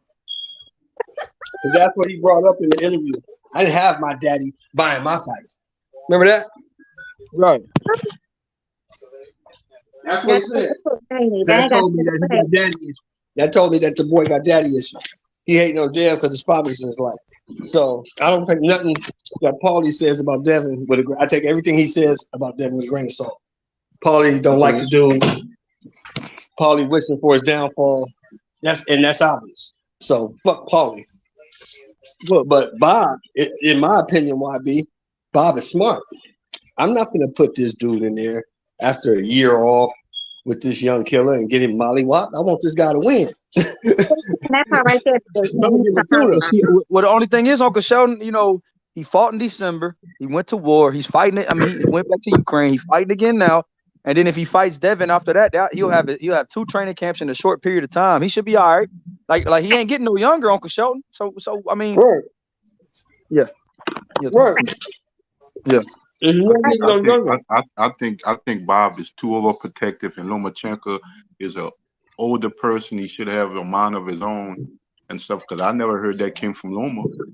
No, I never heard it either, Uncle Jay. But you know they're gonna do what Bob tell them to do. You know what I mean? It's not like in that promotion. But if I was Devin, that would give me word to move the hell up. If I'm Devin, I'm moving the hell up. Yep. Why not? I say that, YB, but everybody told me I was crazy when I said I said no, Devin go up. Yeah, Devin go up and let Loma deal with Shakur and the rest of them. Yeah, because obviously Bob wants Loma to get a title, and if he say he's not ready fighting Devin, I guarantee you he'll be ready to fight for a vacant next. And what he'll do is let Shakur fight for a vacant and let them two fight each other in unification. Yeah, That's what's gonna happen. Loma. Let's be realistic, though. Shakur beat the dog shit out of Loma. Shakur gonna beat him. Yeah, of course. Shakur gonna beat his ass. But I'm just saying they're gonna make it a little unification with Shakur. I'm listening to you, YB. I'm listening to you. You know what? Now tell me this. Put this in your pipe and smoke it. What if that's what Bob wants? It could be. It could be. I want Devin to go up and take over 40 and let these two motherfuckers battle it out down here for 35, and I got 2 divisions. Yeah. Yeah. And then, like you said, and if T.O. looks good against Pedraza, him and Devin gonna fight eventually too. Or Devin going to get Barboza or Zepeda. If Zepeda, he probably hoping Zepeda upsets Regis, because I'm picking Regis in that fight, but he's probably hoping that Zepeda beats Regis because he'll have another 140 belt on Top Rank too. Mm-hmm. Y'all think Devin gonna stay with Top Rank? You said what? You said what, Uncle Jay? You think he's gonna stay with Top Rank and resign, or for the time being? I think he will. I think he will because. You know what? When I actually ran into Bill in Vegas, he was at that Top Rank gym and he said it's actually just good for the landscape. You know, like that was his thought process, and he said for the landscape of what what Devin's trying to do legacy wise. Yeah. He said, man, this is the perfect move for him. He said right now, he said it's a lot of smoke at 142. It's a lot of smoke at Top Rank. And he, you know, he does, and H know that too. You know, H will give him a call and he'll tell him the same thing. Like H talked to him way more than I ever have. But like when I asked him in person about ESPN, he was like, man, it's actually a good little. He said it's a good little move for business. You know, I like it. Yeah. They do good business with us here, and we get the fights we want. And he said, like, you know, if we move up to 40, they ain't gonna have a problem with it. So. And the good thing about that, YB, Devin get a different type of exposure from being on the zone too. Yeah. Hey, YB. Yo. Dusty just pulled him. Oh. Dusty just pulled him. You gotta pull Verlander, Uncle Jay. I mean, Uncle Sheldon playing like dog shit. No, he just pulled a Brave. Oh, okay. I'm about to say you gotta pull him though. I mean, I'm saying Verlander's the reason though. Uncle Sheldon, he's good in the regular season. Yeah, you want to make sure Verlander can pitch on the road. Yeah, well, he gave up all them goddamn runs in the fucking 5th inning. Yeah, Uncle Jay, we was up 5-0. That's why I'm like, I thought that game was over with. Then you say no, it's 5-5. I said, damn. But real fast, right? Because somebody was on their channel and they were trying to say Devin needs to fight. He don't need to move to 140. He needs to fight either the boy Shakur or the Lomachenko. And I said it's a lose-lose situation with Devin. Because if he fights Shakur never fought at 135. He beat Shakur, right? They're going to say, oh well, he beat up somebody who's never fought at 135. But if he loses to Shakur, then it goes like, oh yeah, we told you he was overhyped. And if he beats up an old ass Lomachenko, only thing they're gonna say, oh yeah, he beat up an old ass Lomachenko. But then if he loses to Lomachenko, then they're gonna say, "Oh, then again, he's overhyped." To me, it's just like it's not conducive for him to stay at 135. He just needs to move up to 140. Yeah. In my personal opinion, what do you think, IB? I think he need to move up. I do. I think I understand with that, and you know what? Even though Shakur will fight anybody, DB, I think Shakur wants a warm up fight at 35 too, like a good opponent. But I don't think he necessarily wanted to come up and fight Devin right away either. I do think I do see him call him out, but his team and then we're like, man, whoever they match us up with. And he also said that he thinks Devin deserves the Loma fight. But if Bob say he don't know if Loma's ready, then shit, Devin go up. What else is there for you? You already undisputed and shit. What else? Of course, like people want to see him, but if Tank and Ryan are fighting each other, that's the only other big fight for Devin. And Ryan is a 140-pounder. People don't want to say it. They fighting at 36, him and Tank, if they do fight, which Ryan hasn't made 135 in damn near 3 fights. So that Ryan fight's gonna be there at 40. T.O.'s there at 40. I mean, if people going to criticize Devin for fighting tough names at 40, I got a problem with it. And DB, I used to give Devin hell, but he really proved something to me. And shit, if he fights tough names like Jose Ramirez at 40, T.O., Ryan, Zepeda, Regis, I mean, Regis Prograis, that's a tough fight. I mean, you know what get me, YB? What's up, Uncle Jay? When the suggestion of Devin moving up to 140, I keep saying they got competitive fights up there. They ain't got no slouches up there at 140. And you know what? People give Devin a tough time about him being a big 135-pounder. So why if the haters always are criticizing him about being bigger than the fighters at 35, then if he goes up there and beats the bigger guys at 40 or the guys his size, quote unquote, then they should give him credit for that too. So my thing is, people criticize Devin in 2 different ways. It's to the point where, okay, you got to stay at 35 and drain yourself to fight Loma, but Bob just said he don't know if he's ready. And then if you go up to 40, oh, he's a weight bully at 35. So when he goes up to 40, oh, you duck Loma. This is crazy to me. It's like, bro, what are y'all talking? It don't make sense. Devin can't win right now, bro. So if I was Devin, I'd say fuck them belts. Real shit. That'd be my opinion. Yeah, he accomplished what he wanted. He wanted to be undisputed. He accomplished that. Right. Especially paying damn sanctioning fees all the damn time. Fuck them damn sanctioning fees. They can have them damn belts. I would rather fuck one beltless too. Like what's his name is Tank. Tank walk around beltless. I'll do the same thing. And shit, Shit, I like to see how Devin Haney really look at a real comfortable natural weight, where he ain't gotta kill himself to make weight. Basically he's in a training camp just trying to make weight, as opposed to just getting prepared and working on other things that he can get better at. Plus he'll be with bigger guys. Yeah, I think he needs to go on more to 140. He already said, like, once he became undisputed at 135, he wanted to be anyway. But yeah, everybody's pushing the damn. I think you will see a better version of Devin at 140. I think it's time. Just let Keel move up. I think we'll see a better version of him. I agree, Jonathan. And then the thing is, though, they keep trying to give him this long. I've been seeing a great version of Devin Haney at 135. He beating the shit out of everybody at 135. So ain't nobody fuck with him at 135, nigga. That's his division. He the undisputed champion. That's true. So I was telling somebody tonight, I don't want to hear no excuses for Lomachenko when he fuck up Shakur Stevenson. We don't want to hear no excuses. Now he might not be ready. We don't want to hear none of that shit. Get his bitch ass in the ring, nigga. He ready got a tune-up fight. We need another tune-up fight. Yeah, that's somebody real shit. Loma need to get up in there with that Chinny narrative. I'm like, how's the man Chinny when he never been down and never been stopped? Nobody want to hear about Loma need another tune-up after this one, bro. Like that shit bullshit, bro. Yeah, tune-up to a tune-up. How do you have like a tune-up to a tune-up? That don't even go together. Bro, get in the ring. Get in the ring, hey. Everybody. I agree with that. Hey, the Bob father says he needs a tune-up, bro. I've seen the way in the day. I've seen interviews with Loma. He ain't talking about no tune-up. The Bob father's talking about a tune-up, Jason. He needs to go sit his old ass down. That's why he wanted to fight the Ortiz guy. That's why he wanted to fight his counterpart. Because he needed a tune-up. He needed a warm-up or whatever when he came back. Because he was going whatever. That's what he said. So that was just Bob. That's your boy Lomachenko too. Whole ass nigga said the same thing. He wants a tune-up. Shit, Bob ass need to go find Don King, go play checkers in the park or something. Shit.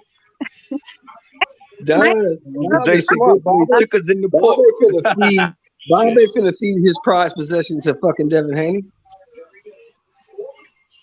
You want to see what he look like? The Great White Hope? Yeah, that's his prized possession. Shit, they got two young sharks that's gonna be on his air. If it's not Devin, it's gonna be Shakur. So you're going with Tank and this Ryan Garcia fight. Oh God, I don't even care at this point. Complete trash. I care. I care. Y'all know Tank is my guy. You know, I rock with Tank. And Ryan call me when they sign it. When they sign and have a press conference, and I'll be excited. Until then, I don't care. They're gonna keep ring around the rosy. He don't want to fight. He don't want to fight. Yeah, they not finna fight. Ryan Garcia already saying, "Oh, I want to fight Tank. Tank want to fight me. It's the this and that," and they not finna fight. That's what it is. Just what you think? Yeah, I mean, they already said it. He said, and Stephen A. Smith was talking about it today on ESPN. How we don't get the fights that we want to see. Yeah, Stephen A. was talking about it. Damn. We got a new boxing analyst in Stephen A. Smith. Stephen A. Smith like boxing. He keep up with that shit. Oh yeah, he like that. He don't know what the fuck he's talking about half the time, but yeah, he do keep up with it.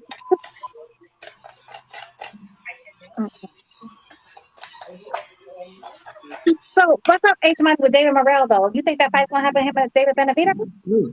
Shit, I hope it is. That's what they were saying. So we gotta wait and see because Benavidez said he want to fight this guy, he want to fight that guy, but he don't fight nobody. So I know Morrell said he want to fight though. So we gotta wait and see. I mean, I hope so. I want to see it. Shit. I know you're close to Morrell. That's some good fights. Yeah, that's why I asked you because I know you're close to Morrell.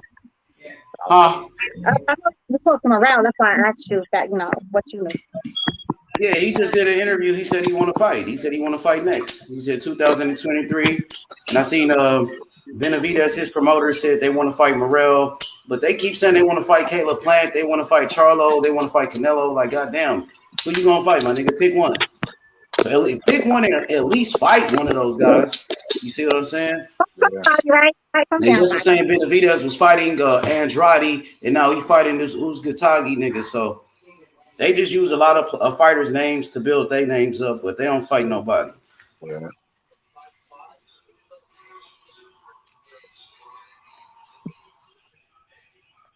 But that's what they talking about, though. That's what they talking about. So I hope we get it, though. We need to see at least some good fights. Goddamn. Shit, we got to get some good fights. That's why I put in the chat H last night. Benavidez can't leave the division without fighting Morrell. Shit, he can. He could just move up and wait. But no, he can move up. I don't know if he want to move up. He's struggling to make weight. He missed weight before, so he is big for the weight class. So eventually, he will have to move up in weight. Yeah. Eventually, he's gonna have to move up in weight, Jonathan. Just like Errol Spence, just like Devin Haney, got to move up. That nigga is gonna have to move up. So I guess we'll be able to see them two at 175. What'd you say, Jonathan? I guess we'll see it at 175 because Morrell is a big kid too. Yeah, but he ain't missed weight before though. Yeah. You know what I'm saying? Yeah, he big too, but he more disciplined than that guy. Yeah. Now, I like Morrell at 168 anyway. Yeah. I'm ready for Canelo to drop the belt and Morrell to become the super champion. Yeah. So he's already in position. Yeah. There's a lot of good fights at 168 too, man. 68 is lit. Yeah. Hopefully he can get him a Canelo fight, a Benavidez fight, one of them niggas. Yeah.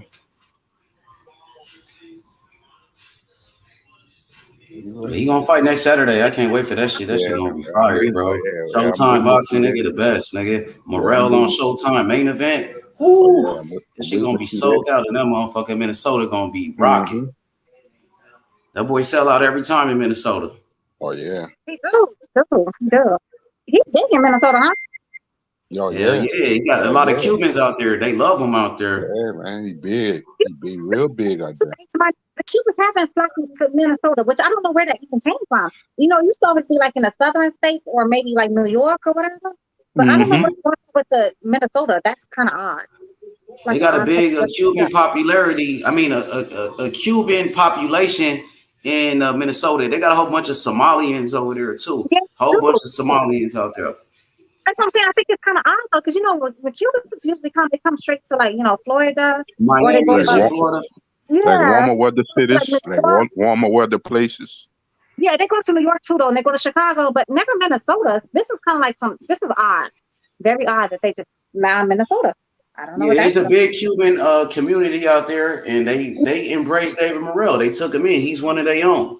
Yeah, You know, this is one of their own. and it's good that he got a fan base. I'm happy that he got a fan base. He got people that fuck with him. People spending their money just to go watch him fight. Mm-hmm. They shot some He English only now. got 7 fights. That nigga only got 7 fights, and he already a ticket seller. Yep. They shot some English now. Is it even better than it was before? Say it again. How's his English now? His English. I think it's getting better. He's still learning though. It ain't perfect, but he understands it pretty good, and he knows how to communicate a little bit. But I want him to be fluent with that shit, because he's young. He's young, so he got time to learn. He getting better, DB. He getting better Did he speak Spanish, right? a little bit. Being around him making me learn way more than I ever thought I needed to. But Cubans weird though. They roll their R's. Cuban Spanish, they speak very flat. It's a very way flatter speaking Spanish. It's very odd the way they speak Spanish. Hey, what's up to the panel? Hey, let's talk about Tyson. Yo, what up, My homie? boy, What's up with Joe it? fucking Joyce. Who that? Who is this on the panel? H? Who popped on about Joe Joyce? Yeah, I don't know what they came on here snapping about some boy Joyce. The Gypsy Fiend is ducking my boy, the Juggernaut. He don't want the smoke. Oh, okay. I hear what you're He saying. fighting Derek Chisora. Nobody asked for that fucking fight. And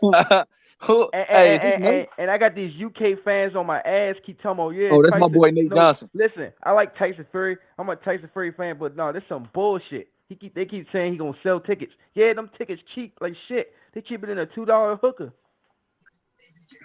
What's up, Big Nate? Motherfucker, UK fight tickets come with 2 complimentary beers if you buy a ticket. Oh.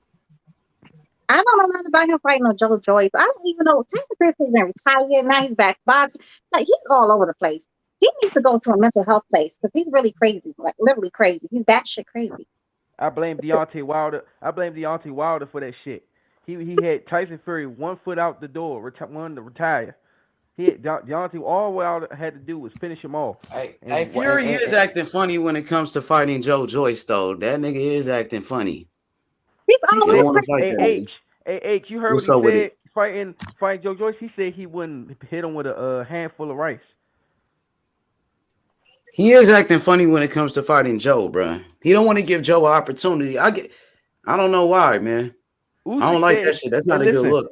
Listen, H, Usyk said he don't want to fight Joe Joyce either. Yeah, because he shared the ring with him. I think Tyson Fury sparred Joe Joyce, so they know how good he is, and they know how strong he is. Yeah, Joe Joyce is a problem, man. The only thing that's standing in his way is if the day his chin finally cracks, or if his age shows up. That's it. Wilder has a good chance because Styles make fights and shit, and he can one punch people and shit. But Tyson Fury knows he ain't gonna be able to maul him and shit. He can't maul a guy that's about his size.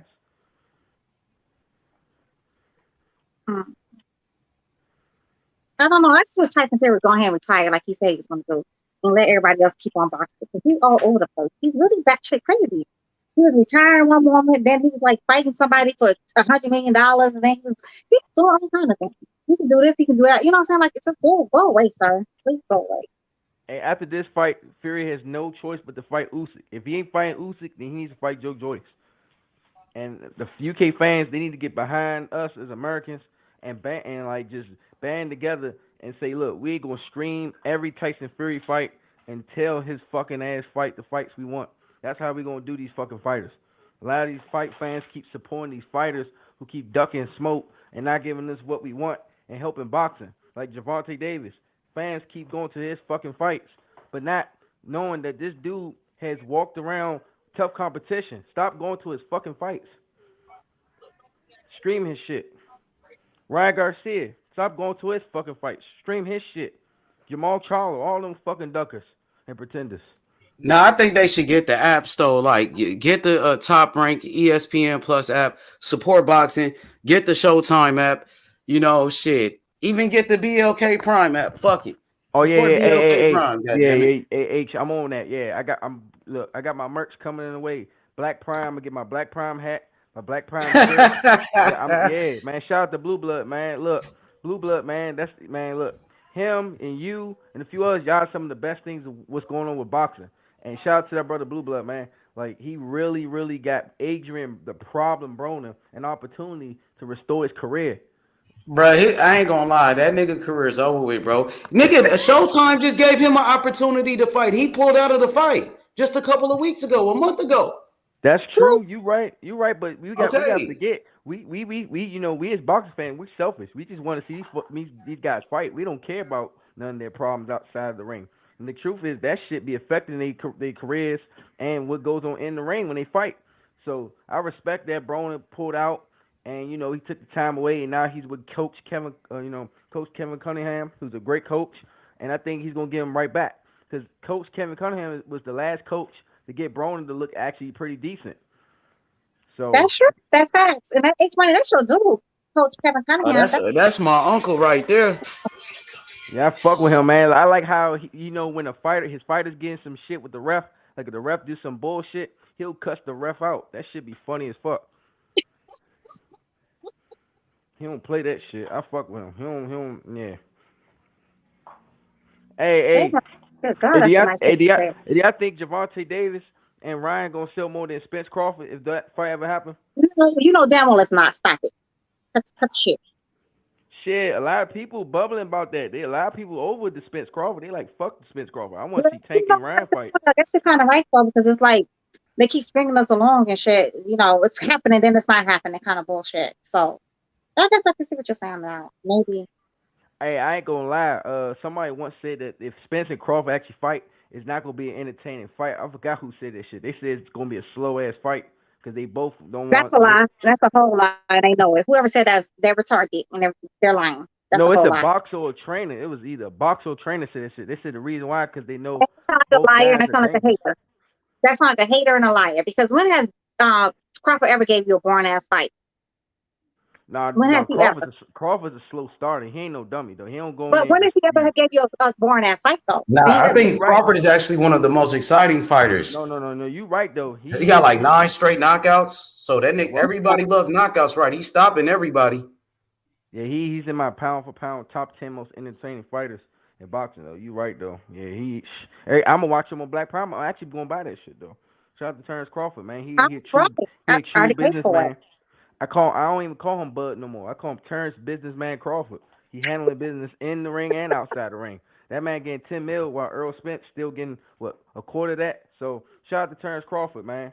Al Heyman, pay the big fish, man. Pay that man what he needs, what he deserves. He puts asses. Man, Al Heyman been paying these fighters the most money they ever got, bro. So don't try to put that shit on Al Heyman. Well, Al Heyman is the one that dropped that wallet. So hey. That's not him though. That's Steven Espinosa though. Y'all gotta understand, like PBC is attached to Showtime, right? But the money comes from Showtime and filtered into PBC. And Steven Espinosa been the main one talking. It has not been Al Heyman. It's been Steven Espinosa, loudmouth ass. And then everyone blames PBC for the reason why the Showtime, deal was not going to go through or whatever. No, that had nothing to do with PBC though. That's something to do with the CEO of Paramount, who said he didn't want Showtime no more. He was going to get rid of them and just have Paramount. So everybody was blaming PBC about boxing is over because of people. No, that has everything to do with Paramount and the CEO because Showtime lost $500,000 or subscribers or something like that in the first quarter. That has nothing to do with PBC. I wish people would stop putting that off on Al Heyman. Al Heyman, that's because he's the only black man right now in business, and everybody wants to hate on him. For whatever Hey, reasons, I don't understand. hey, I ain't gonna lie. If Al Heyman need to get Spence versus Boots going, man, I don't want to see Spence fight no fucking Staniosis or no fucking Keith Thurman. That's not happening, Spence though. said, Did you hear the leak audio? That's not happening. Did you hear the leak audio on Spence don't want none of that shit. who are Boots? No, he don't want, like, Spence really wants to fight the Crawford. He does. He said so he can get people off his back. That's what he said in the leaked audio, whatever. He's like, I want to fight this man so I can get people off his back or whatever. And he said some other stuff like, he's not fighting Thurman. That's what he said. He's like, I'm not fighting Thurman. I don't want to see Keith Thurman. Like, Thurman needs to fight Boots. Nobody want to see him versus goddamn Morris Day. Nobody want to see that shit. Yeah, Staniosis. It should be the Staniosis Thurman fighting. Staniosis Boots. Nah, your boy Thurman might get the fight. I want to see Errol Spence knock your boy Thurman out so he can shut you up, bro. No, wait a minute. Yeah, because you've been saying Thurman get a shot, Thurman deserve it. Okay, I want to see Thurman fighting now, bro. Thurman been ducking these fights for years, bro. Now it's time for Thurman to put up or shut up, bro. Oh, who you talking to, bro? You don't tell me. I'm talking to you. You the Keith Thurman fan, right? I want to see that nigga get knocked out. His mother tells me to shut up. I want to see Keith Thurman get knocked out, nigga. That ain't my problem, nigga. I've been told you. That's your boy, ain't it? No, ain't my boy. You seen that boy? Oh, he ain't your boy no more. Is Joshua still your boy? Hey, you can cut that shit out. I'm asking you, is Joshua still your boy? I don't fuck with or Joshua ain't your boy no more? Hold on. So Joshua ain't your boy no more either? No, hold on. I fuck with AJ. At least he fought Usyk. So what about Thurman? No, Thurman been ducking a lot of smoke. AJ been ducking. Say it again. Thurman ducked like almost the whole fucking division. Hey, who the fuck is that? I can't hear you. Say it again. That's it. No, the difference is Thurman's ducked almost the entire division while AJ hasn't. AJ ducked fucking Wilder, man. What is we talking about? That's not the entire division. He just ducked Fury. Fury sent him a contract. He would have signed it. Just ducked Fury. Thurman ducked motherfuckers. Spence, Boots, Porter rematch. Dang, you ain't fucking with Thurman no more? He ducked too many people. That's too many people, man. I just named 3 people. 3 people he ducked. He ducked Crawford too.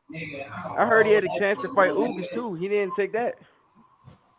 Man, he had a chance to fight so many different people. Hey, what the fuck? I don't know. That's annoying. But yeah, so Morris Day ducked everybody that's anybody. You know what I'm saying? He was too busy eating fucking green bean casserole or some shit he was talking about. That's what he was worried about. He wasn't worried about boxing. I don't want to see. I don't want to see Thurman get that money fight because that's the reason why he wants Spence. He know he might lose that fight, but he wants the money, and that's why I feel what Spence was saying. People were saying Spence was doing some petty shit. I know. I get what he was saying. Thurman didn't give him the opportunity. Everyone else gave Spence the opportunity. Mikey, Danny, Porter, all of them gave him opportunities to shine. He the only one that didn't. Manny Pacquiao was about to give him an opportunity. They never gave Crawford the same opportunity. Nobody wanted to give him besides Sean Porter. What about Errol Spence? He Pacquiao. just gave him an opportunity. They sent him a contract. Al Heyman, they gave Crawford an opportunity. No, they did not. No, they did yes, not. They did. They just offered him a fight. Somebody cut the bullshit. Ain't no bullshit. No, they did all give him an opportunity, Al Heyman and PBC, but he wanted to go with PLK Prime. Listen, you know damn well what was going on. The fight was not happening anyways till next year. Same thing like the Leonard Ellaby dude said, and then Mayweather said, and then like even in the audio, your boy Errol Spence confirmed it. So what's the problem with him taking a fight in 2022? If he's not gonna be able to fight who he wants to fight in 2022, what's the problem with him taking a fight? Period. I mean, I don't understand. Like, what's the problem? Why are y'all so mad about this man taking a fight? The fight's not happening until 2023. That's what they're. Nobody wanted to see this fight with Evernesian. People wanted to see the fight with Errol Spence. I get it. It's fine. I get it. But the fight's not going to happen this year. Period. It doesn't matter if he wants. If he didn't fight nobody, let's just say Crawford wouldn't fight nobody this year. It's still not going to happen this year. I don't understand what the problem is. Why not though? Because it's. I don't know. Ask Mayweather and fucking Al Heyman. Ask them to. And Steven Espinoza. Why we can't? Can we ask Terence Crawford? I thought he agreed to everything they said. Well, yeah, right? that's what. He agreed to everything. But the thing was, he wants to see the books. and they don't want to show him the books. Okay, and even Bob Arum said Terence Crawford is wrong for asking Al Heyman to do all of that shit. Bob Arum said Crawford was wrong for that. And Bob Arum's full of shit too. You know that, H money. Let's So cut everybody's saying this guy is wrong for what he did. Hey though. man, did y'all look at? No, everybody's not saying that. It's only. Hold on.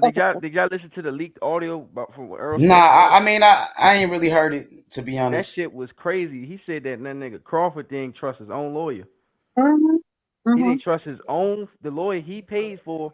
That was his. He paid for him. He looked for a lawyer. He said he didn't trust him. So he wanted to talk to Al. With Al Heyman. That's what they said. That's what pretty much Spence said. He wants Crawford wants to sit down and talk to Al Heyman himself. He wants to sit down. I mean, I don't see what's the problem with that, H money. Do you see a problem with that one? What's the problem? Now, which problem? Well, I don't think Crawford wants to do is sit down and actually talk to Al Heyman himself without the lawyers. Do you see a problem with that one? Him actually talking to this man? Maybe with the lawyers there. They didn't say without the lawyers. No, but according to Bernie the Boxer and them, they don't trust Al Heyman. They don't like Al Heyman and all of that shit. Well, yeah, they don't. They don't because you know why? Because why they don't trust another black man who's doing a good business with everybody? I don't agree with necessarily with everything with that because the thing is, Al Heyman initially wanted for Terence Crawford to fight the Spence boy. They wanted him to like sign on to them for like a couple of fights or something like that. Like I think it was like 2 or 3 fights. They wanted to make sure like he became part of their PBC or whatever. And Bud is like, no, you didn't make nobody else do that to fight, Spence. You didn't make nobody else do that when Cinnamon came over there. Well, Destiny, guess what? Top Rank, they made Devin Haney do that. He had to go be a part of Top Rank to go get a Kambosos fight, and now he's gonna fight Lomachenko. He could fight Shakur Stevenson, and now Devin Haney, they about to re-sign with them niggas. They gonna re-sign with Top Rank. But guess what, H Money? Crawford was already undisputed. He don't need. I understand that Devin Haney was already a millionaire. Devin Haney was already WBC champion. He was already had more followers than Crawford. Yeah, but the thing is though, H Money. Crawford don't need Spence. Spence needs Crawford. And Spence said that and pretty much in the league audio. He pretty much said that he needs that. No, he did say that. He pretty much said like he needs it for his legacy fight and for him to that's what he said. Spence knows he needs Crawford. Oh yeah. Okay, but Crawford needs Spence too if he want to be a 2-time undisputed champion. So if he don't need him, why is he trying to fight him? I mean, I guess it's because it's principalities. I think so. H Money, I think it's just principalities in this. Just the principle. And I mean, but H Money, the fight's not happening until next year, period. So why are you so mad that he's fighting this year? I'm just mad because we ain't getting the fights that we want to see. And he said, oh, we working on it. We working on a fight real soon. Every time they asked him, and then he comes back with a fight with David Abernathy, a fight that nobody was asking for. Right. And I get H Money, but let's talk about what has Spence done to show you that he really wants to fight. I mean, y'all always want to He always said he want to fight. Even Steven Espinosa. Okay, him saying one thing and doing it is another. I could tell you, you know what?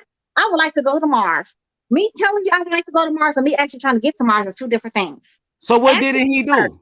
What has he done? Show me. I mean, the guy they sent the contract to Terence Crawford, they offered him a contract to fight. It wasn't even, you know what? It wasn't even them that actually started the negotiations with Terence Crawford.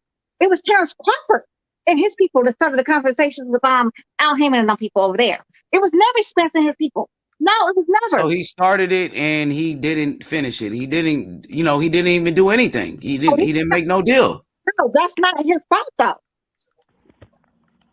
So whose fault is it? All I know is that Errol Spence should fight Boots and fucking Virgil T should fight Crawford. If them niggas ain't fighting each other, they should fight. And we already know about Virgil ass. He's not even aggressive about any of those fights. He's not even. Who you talking about, Bud Crawford? No, Virgil. No, I'm talking about Virgil fighting Crawford. Everything. Why is it that Crawford has to do everything, especially if he gets to sit down on his fucking throne with his legs kicked up and drink a beer with a fucking crown on his head? No, it's not. Oh, Crawford. He gave in to everything. He pretty much gave in. He pretty much caved in. 35 to 65% H Money. If the rematch. I mean, is that true? Did he really give in? Did he really agree to 35%? I thought okay. So since he agreed to everything, what happened to the fight? If he agreed to everything, whatever it is, what Spence said something about him want to speak to Al Heyman. I'm not sure what the Al Heyman thing is. I don't know if it's about the books. I'm not really quite sure what is it quite about. Whatever it really is, but you know what? Spence was talking to one of his homeboys, so you can tell it's somebody any kind of bullshit. We truly don't know. We truly don't know. It's just like, we heard Crawford talking to one of his homeboys. He could tell somebody any kind of bullshit. You know what I'm saying? It's always their side, your side, and then somewhere in the middle is the truth. So man, somebody don't want the fucking fight. Somebody's team. I'm not gonna say. I think if you put Spence and Crawford in the middle of the street, say, look, man, here's 10 million each for y'all fight. They will fucking throw hands. I don't think neither one of them ducking. Somebody on their fucking team, somebody's team. I don't care what anybody say on this fucking panel or who's listening. Somebody don't want the fucking fight. Somebody's not confident. Somebody's not confident. I don't know who is. Well, Crawford already said he doesn't need the fight. He doesn't need it. He said that. He already a first ballot Hall of Famer. He don't need Spence. Crawford already was undisputed at 140. So Crawford don't, does he really want the fight when he doesn't need the fight? Even if Destiny just said he don't need the fight. So does he want it? No, well, Terence Crawford, man, he says a lot of contradictory statements. I'm not going to lie. Like, he says a lot of things. My bad. He says a lot of things that's just like, why the fuck would you say that, man? Like, I like Terence Crawford a lot, but he has said a lot of bullshit. What'd you say? It's not contradictory though. It's not contradictory though, because he does not need that fight. What he said, what Crawford's always said though, that would give him the legacy fight. But he said, but for him to be like the Hall of Fame or whatever, he does not need Spence for that one. But him beating up Spence or him like losing, what would he do in the ring? They didn't have a draw. Him fighting Spence will give him that legacy fight that he so-called needs or whatever. But that's what Crawford's always said that. Like, y'all act like he's never said that. Destiny, I got a question for you. Since Go ahead, baby. If both of them fight and it's a draw, who do you think has a better chance to just say, you know what, I don't want the rematch. I'd rather retire or something between the two. Crawford. Oh, well. He's already solidified, yo. He's already solidified. I'm just saying that type of mentality sometimes it can be that's a dangerous thing to have on a fighter's mind. I'm not saying that's his mentality though. I'm not saying that's his mentality though. I never said that one. You asked me a question, I gave you an answer. Crawford he'd be easier to walk away from that than it would be for mine. Spence only fought at one weight class. He's been at the same weight class for the last, half a decade. I mean, half a century or half 20 years. You know what I'm saying? Like, he's been here like 12 years now already? He's been at the same weight class or whatever since 2010, I believe. 2010, 2011. Yes, he's been here for a long time. So that ain't on. Everything does not have to come on Crawford's back. Earl doesn't have to do anything, just sit around and just look like Earl. And then sit on the phone and sound very effeminate when he's talking to that other man. He sounded extremely effeminate when he was talking to that man. He sounded very effeminate. Yes, he did. He sounded very much like ladylike. To Crawford? Hey, girl. To Crawford? No, he was on that phone. The way he was giggling, it was very odd. He's a very odd individual. Very odd. Very odd. Man, y'all keep worrying about who's odd and what individual. Y'all need to be worried about who can get their ass beat in that fucking ring. And like I said, it's a lot of hesitation on somebody's side, on a lot of asking a lot of questions. When on one side they have a history of making sure they get paid. So you never heard people say, "Oh, well, I'm gonna sue this person," but guess what? The person that he just left, the said person, he's suing because of many reasons, and that said person. Yep, it was because of money too. Because of money. Terence Crawford said Bob Arum owes him money. He said Bob Arum owes him money. That's why he sued him. Yeah. Okay, but you ain't never heard nobody say that about Al Heyman. You ain't never heard no nigga say that about Al Heyman. Well, that's what I mean by Adrian Broner said something and then apologized. They didn't want him no more. Adrian Broner just pulled out of a fight on Showtime, and now he's with BLK Prime. Adrian Broner's washed up. Hey, wait, man. I love the King, man. We can't say he's done until the fact. He is washed up, nigga. I can't remember last time he won a fight. I can't remember the last time he won a fight or the last time he knocked somebody out. Look, I can't remember the last time Adrian Broner knocked somebody out, bro. I want to see him fight Branches. Say it again. Man, y'all tripping. Adrian what you say, Destiny? Entertaining, man. Yeah, man. I love him though. I think he's but he old news, Destiny. Now you got young niggas like Shakur Stevenson and Devin Haney. They took over. Hey, Huh? But I mean, like, do we have to like just throw him away to the wolves? No, we ain't threw him away. But he out of pocket. He pulling out of fights on Showtime, and then he blaming it on mental illness, doing the same shit Ryan Garcia did because he wasn't ready to fight, and then he want to blame Al Heyman. So he a sucker. He a sucker. And then the way he disrespected Floyd Mayweather too. Floyd Mayweather, he trying to tear down another black man. So fuck Broner. Wait a minute, hold on.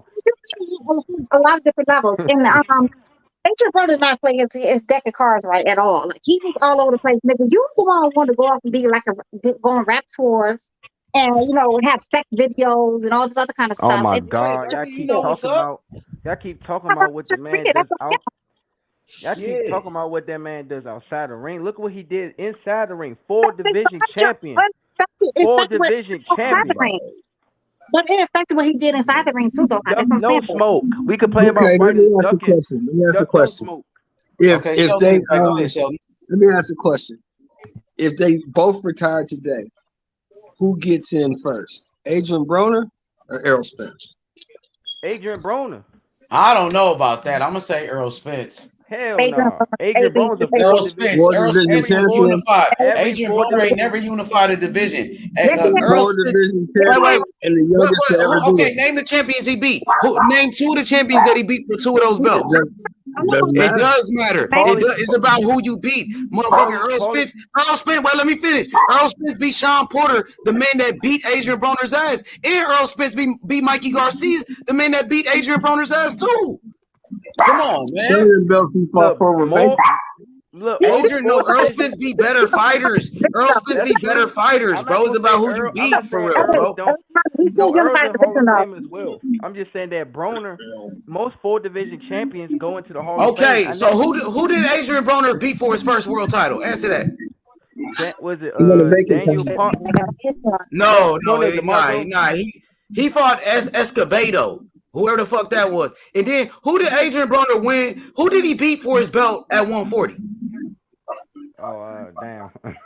That's what I'm talking about, bro. That shit does mean something who you beat, bro. You know that. Yeah, it does. Yeah, but listen, if Rocky Balboa can get to the Hall of Fame, then Adrian Broner, the Can Man. Then Errol Spence gonna get into the Hall of Fame too. Then he is. Oh, for sure. But I'm taking Errol Spence over Broner because Errol Spence a better fighter than Broner. He beat better fighters than Broner, and he beat the guys. He beat the guys that Broner lost to. Man, I don't like how y'all shit. He beat 2 guys that Broner lost to, bro. He gave us great entertainment, man. Can I ask you a real question without you being biased, like a complete, a real question, right? So let's just say that Adrian Broner, he didn't like let the the little popularity he started growing, especially hanging around Mayweather and stuff, get to his head. He stayed focused. He stayed buckled down. Where do you think his career would be at right now?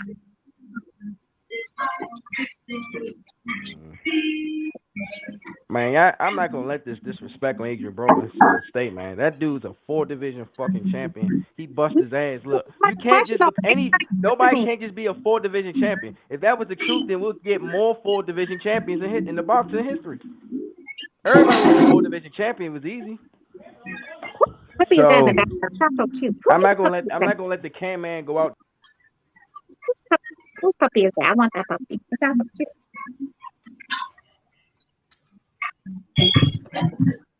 Puppy, is that you? That puppy? Hey, is that you? Is that you?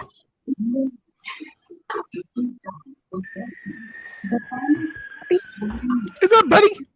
Nah, hey Destiny, I think he would have did much better if he would have, if he was focused and if he would have stayed in shape and shit. If he would have took boxing serious, yeah, Adrian Broner would have had a much better career. But yeah, He fucked himself, right? There's no excuses. He fucked himself. That's his own worst image. I know he ruined his own career. Fact. Yeah, he definitely ruined himself. But he tried to blame everybody else. Now he want to blame Showtime. He want to blame Steven Espinoza, and he want to blame Al Heyman. But he just was in court talking about, I got friends like Steven Espinoza that give me money. I borrow money from Steven Espinoza and Al Heyman. So that nigga's a clown. Like he's a clown. He's a bitch ass nigga. That's for sure.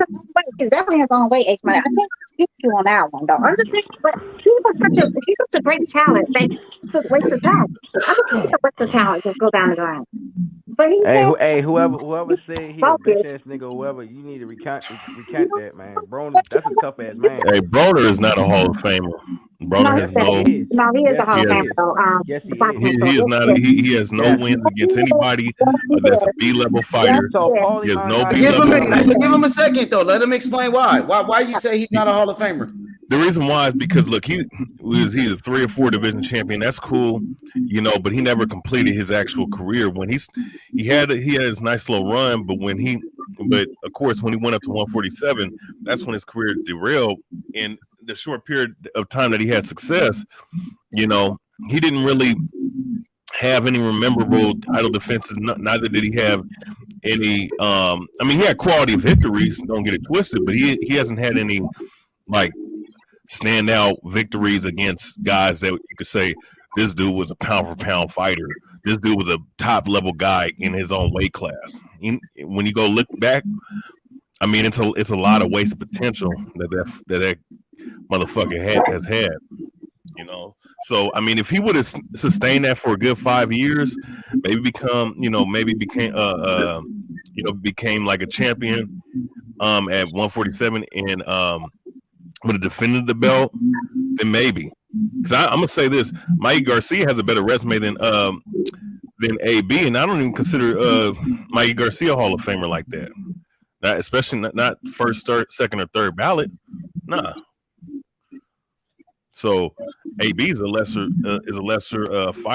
career to me, you know. So he potentially could have been one, but he fucked his own shit up by being lazy, man, and acting like a bum, you know, outside the ring and not taking the shit serious and, you know, being a willful head case, you know. So that's just me, you know. We can boxing story. Anybody that's black don't like him anyway, so we got it. I don't like anybody that's black, even though my favorite fighter is Marvin Hagler. You know, Ray Robinson's one of my favorite. You know, come on. Destiny, he is black. While boxing is story is black as hell, so. I know he is. Don't mean nothing on H money. You know, I mean, I got Native American in me, but I don't mean I ain't black, right. Jack. But nah, man, like. Look, man. Look, all right. I had enough of the Broner slander. Look, I'm gonna be the person that's gonna stand up and be the bigger person out of everybody in this panel and who's listening. I'm not gonna stand for this shit. That dude is tough. He worked hard. He got to where he got to, not because it was fucking handed to him. You gotta beat the people that's in front of you. He was acting like he was Floyd Mayweather. That's how he got to where he got to. Hold on. Let me. That nigga was a fucking knockoff version of Floyd Mayweather, bro. Let me get my spill. He used Floyd Mayweather's name to be relevant and try to fight just like Floyd Mayweather, bro. He used Floyd Mayweather's name to become popular, and then he turned around and dissed Floyd Mayweather. Come on, man. Hey, watch this though. Hey, watch this though. I'm gonna tell you something. Devin Haney Devin Haney right now has a better resume than AB right now. That's a lie. That's a whole lie. That's a whole fucking lie. You know that shit too. Stop it. And Devin Haney beat better fighters than AB. I'm saying who he beat. AB fought a lot of guys and lost to him. AB lost a lot of those fights. I hope Broner. I thought he lost. Every time Broner fought like top guys, you know, he did lose. I mean, at 135, he was good. At 135, Broner was good. I hope Broner comes back and proves. I mean, who did Broner? Who would y'all say is Broner's best win? Let me ask y'all. Who would y'all say is Broner's best win? His best win. Old man Paulie Mall. Man, Paulie ain't shit. I know y'all ain't talking about that bum ass nigga Paulie. Paulie was good back in the day. By the time AB fought him, he was that nigga he was pillow fisted. Paulie really had no power. That nigga was really pillow fisted. He was a welterweight champion, 2-division champion, dude. Okay, so answer this question: who did Paulie beat for his belt? Look. Just answer the question: who did Paulie beat for his belt? Listen, H. I already know. Who he beat? He beat Juan Diaz. At 147? Not 147, but you know, 147. So who did Paulo Malignaggi beat for that belt at 147? Just answer that. Did he have a belt at 147? Yeah, Adrian Broner beat him for the belt. That's how Broner became a champion at 147. It was a WBA belt. Who did he But beat? look, See, y'all don't know shit, bro. I mean, look. man, Like I said, Paulie was good back in the late 2000s. Adrian Broner took his girl. Adrian Broner took his woman, bro. And Paulie was crying like a bitch over that girl, bro. Was he? Hell yeah, that nigga was crying like a little bitch, bro. Hey. That's why he don't like black people, because Broner was fucking his girl. Oh. Oh yeah, he said, "Stop talking about my side piece." You remember he was crying about that. Remember girl. him saying damn, that side he piece another shit? bitch. I didn't know he was actually mad that happened. Yeah. He was yelling and shit. He was yelling at Broner. That shit was. Oh man, hey, I gotta watch the video. That shit was classic. That shit was funny. He was roasting the fuck out of Paulie. That's what I'm saying, man. Look, I can't shit on the Cam, man. That dude's one of the most entertaining fighters in the ring and out the ring. Who in boxing today is he's a jackass out the ring. Outside the ring. Yeah, he was a jackass outside the ring, nigga. Throwing money around at Walmart and shit. Come on, bro. Like everybody got on his ass for that, bro. And then the way Broner turned on Floyd Mayweather, he turned on everybody that ever helped him. He turned on him. Next thing you know, he gonna turn on BLK Prime, and then he gonna turn on Blue Bloods. That's what he's gonna do. But you know what? But you know what? Adrian Broner. How can a two-division champion like Arturo Gotti get in, but a four-division champion like Adrian? No, he Broner could get in. So Earl Spence could get in. So say the same thing about Spence. If Paulie could get in, then Earl Spence a first ballot Hall of Famer too. Then fuck it. That's what I'm saying. And I don't consider Earl Spence a Hall of Famer. He has a better resume than him. Let's use that with Spence. Spence has been a welterweight champ for over 6 years. That's almost 10 years. So he's definitely gonna get in. No, well, that's what I'm saying. I don't even really consider Spence a Hall of Famer, but he getting in over AB. Yeah, that's what I was saying. He got a way better resume than AB. Because I'm saying because look, the several weight class division that sound nice, right? That sounds aesthetically pleasing, but at the same time, bro, you got to look at the quality of opponents that he's fought, and then you have to also look at his title defenses. How many title defenses did he have? Not many. You talking about Broner? Yeah. Not that many. He never defended his title at 147. He lost his next fight after he won the belt. But why you He was ambitious. Why y'all hating on the Can Man, man? Brother, Can Man is washed up, and the Can Man, he fucked up his own career. The Can Man is an idiot. Hey, Shelton, I can answer that for you. He's a fucking idiot, bro. The reason why they hate on the Can Man is because they so upset with these jokers like Spence and Crawford not getting shit done. Broner was the first guy they compared to Floyd Mayweather. Broner was the first guy they said, this guy's the next Floyd Mayweather. And he fucked it all up because he could have stopped drinking alcohol. He couldn't stop partying, and he wanted to be a fake rapper. That's why. He was going in and out of jail, drinking and driving, getting arrested. You know what I'm saying? Yeah, but he never missed weight, right? He did miss weight. He got stripped for a belt before. What belt he got stripped for? No, Broner did miss weight, nigga. Broner did miss weight, nigga. He missed weight against the Broner did miss weight. Get off that nigga dick, nigga. That nigga missed weight, bro. You want Get off that nigga dick, bro. You dick riding Broner. Broner got his ass beat by Maidana. Broner got his ass beat by Sean Paul and Mikey Garcia beat his motherfucking ass, nigga. The fuck is you talking about? Broner ain't shit, bro. Broner ain't shit, bro. Fuck out of here, nigga. Broner ain't shit, bro. When's the last time Broner was relevant? He got his ass beat by Manny Pacquiao. I'll get niggas hate on Broner. He got his ass beat by Manny Pacquiao, bro. They said he won the fight. Broner did miss weight. Man, look, man, I'm tired of this shit, man. Y'all not about to go. Man, okay, wait. No problem, Broner, man. That dude. Let me read off his. Okay, let me read off his best man, right? You just got that nigga because he's on the BLK Prime. He was like that nigga because now he called for stablemate. Broner because he got new life. Hey, but that nigga was going with Spence for all these years. Now he with BLK Prime. Now he rocking with. Now he riding fucking Terence Crawford coattail. Now this nigga Adrian Broner, he riding Terence Crawford coattail, bro. H, you right. He turned on Errol Spence too.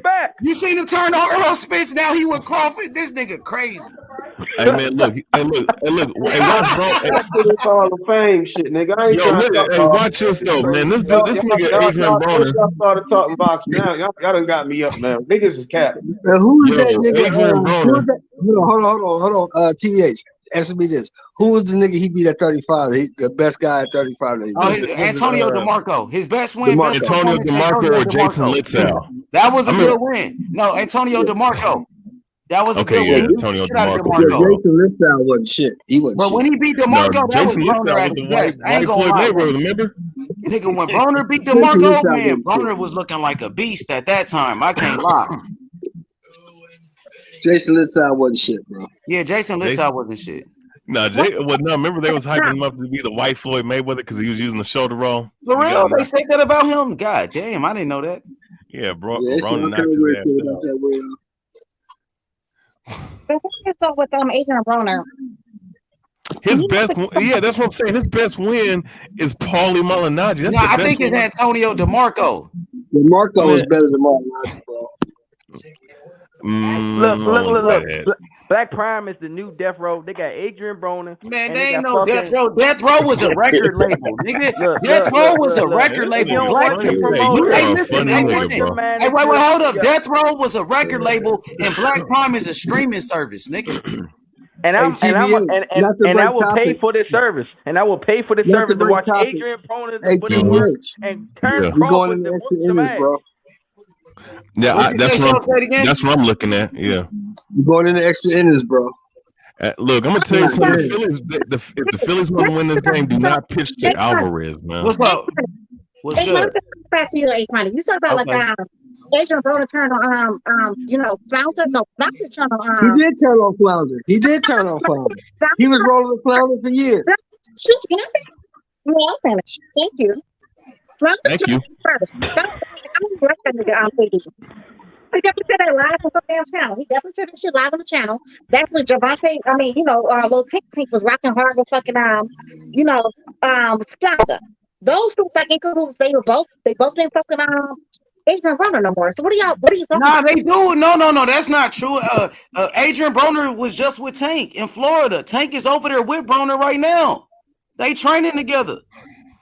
Come on now, they went together. They with each other right now in Florida. Every fight Spence was at, AB was right next to him. Yeah, so he been rolling. He just turned on Errol for Bud.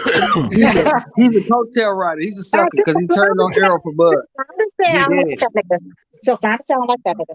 That's exactly I know Flank is the first one to come out and say he don't like somebody. I ain't never heard. No, you gotta roll with your niggas. You can't be switching sides. If that's your nigga, you gotta roll with him until the wheels fall off. You can't be switching sides, nigga. You ride with Errol. Now you ride with Bud. Nigga, use a hoe, nigga. All you gotta do is get that nigga some shit. You can't do that. I don't know what y'all talking about. I don't know. AB's a bitch, bro. He talking about Broner, Destiny, because Broner was riding with Errol Spence this whole time. But now he's with Black Prime. Now he acting like he boys with Crawford. Your boy Spence said that shit like maybe even a year. No, you ain't supposed to switch up on your niggas, man. Well, look, I'm over here getting my bag. Crawford's my teammate. That's my guy, but I still fucks with Errol. Well, you remember Errol Spence knocked out Broner in a sparring match, too. Yeah, I heard about that. He's supposed to knock the little ass Broner out. Broner only 5'6". He's supposed to do that.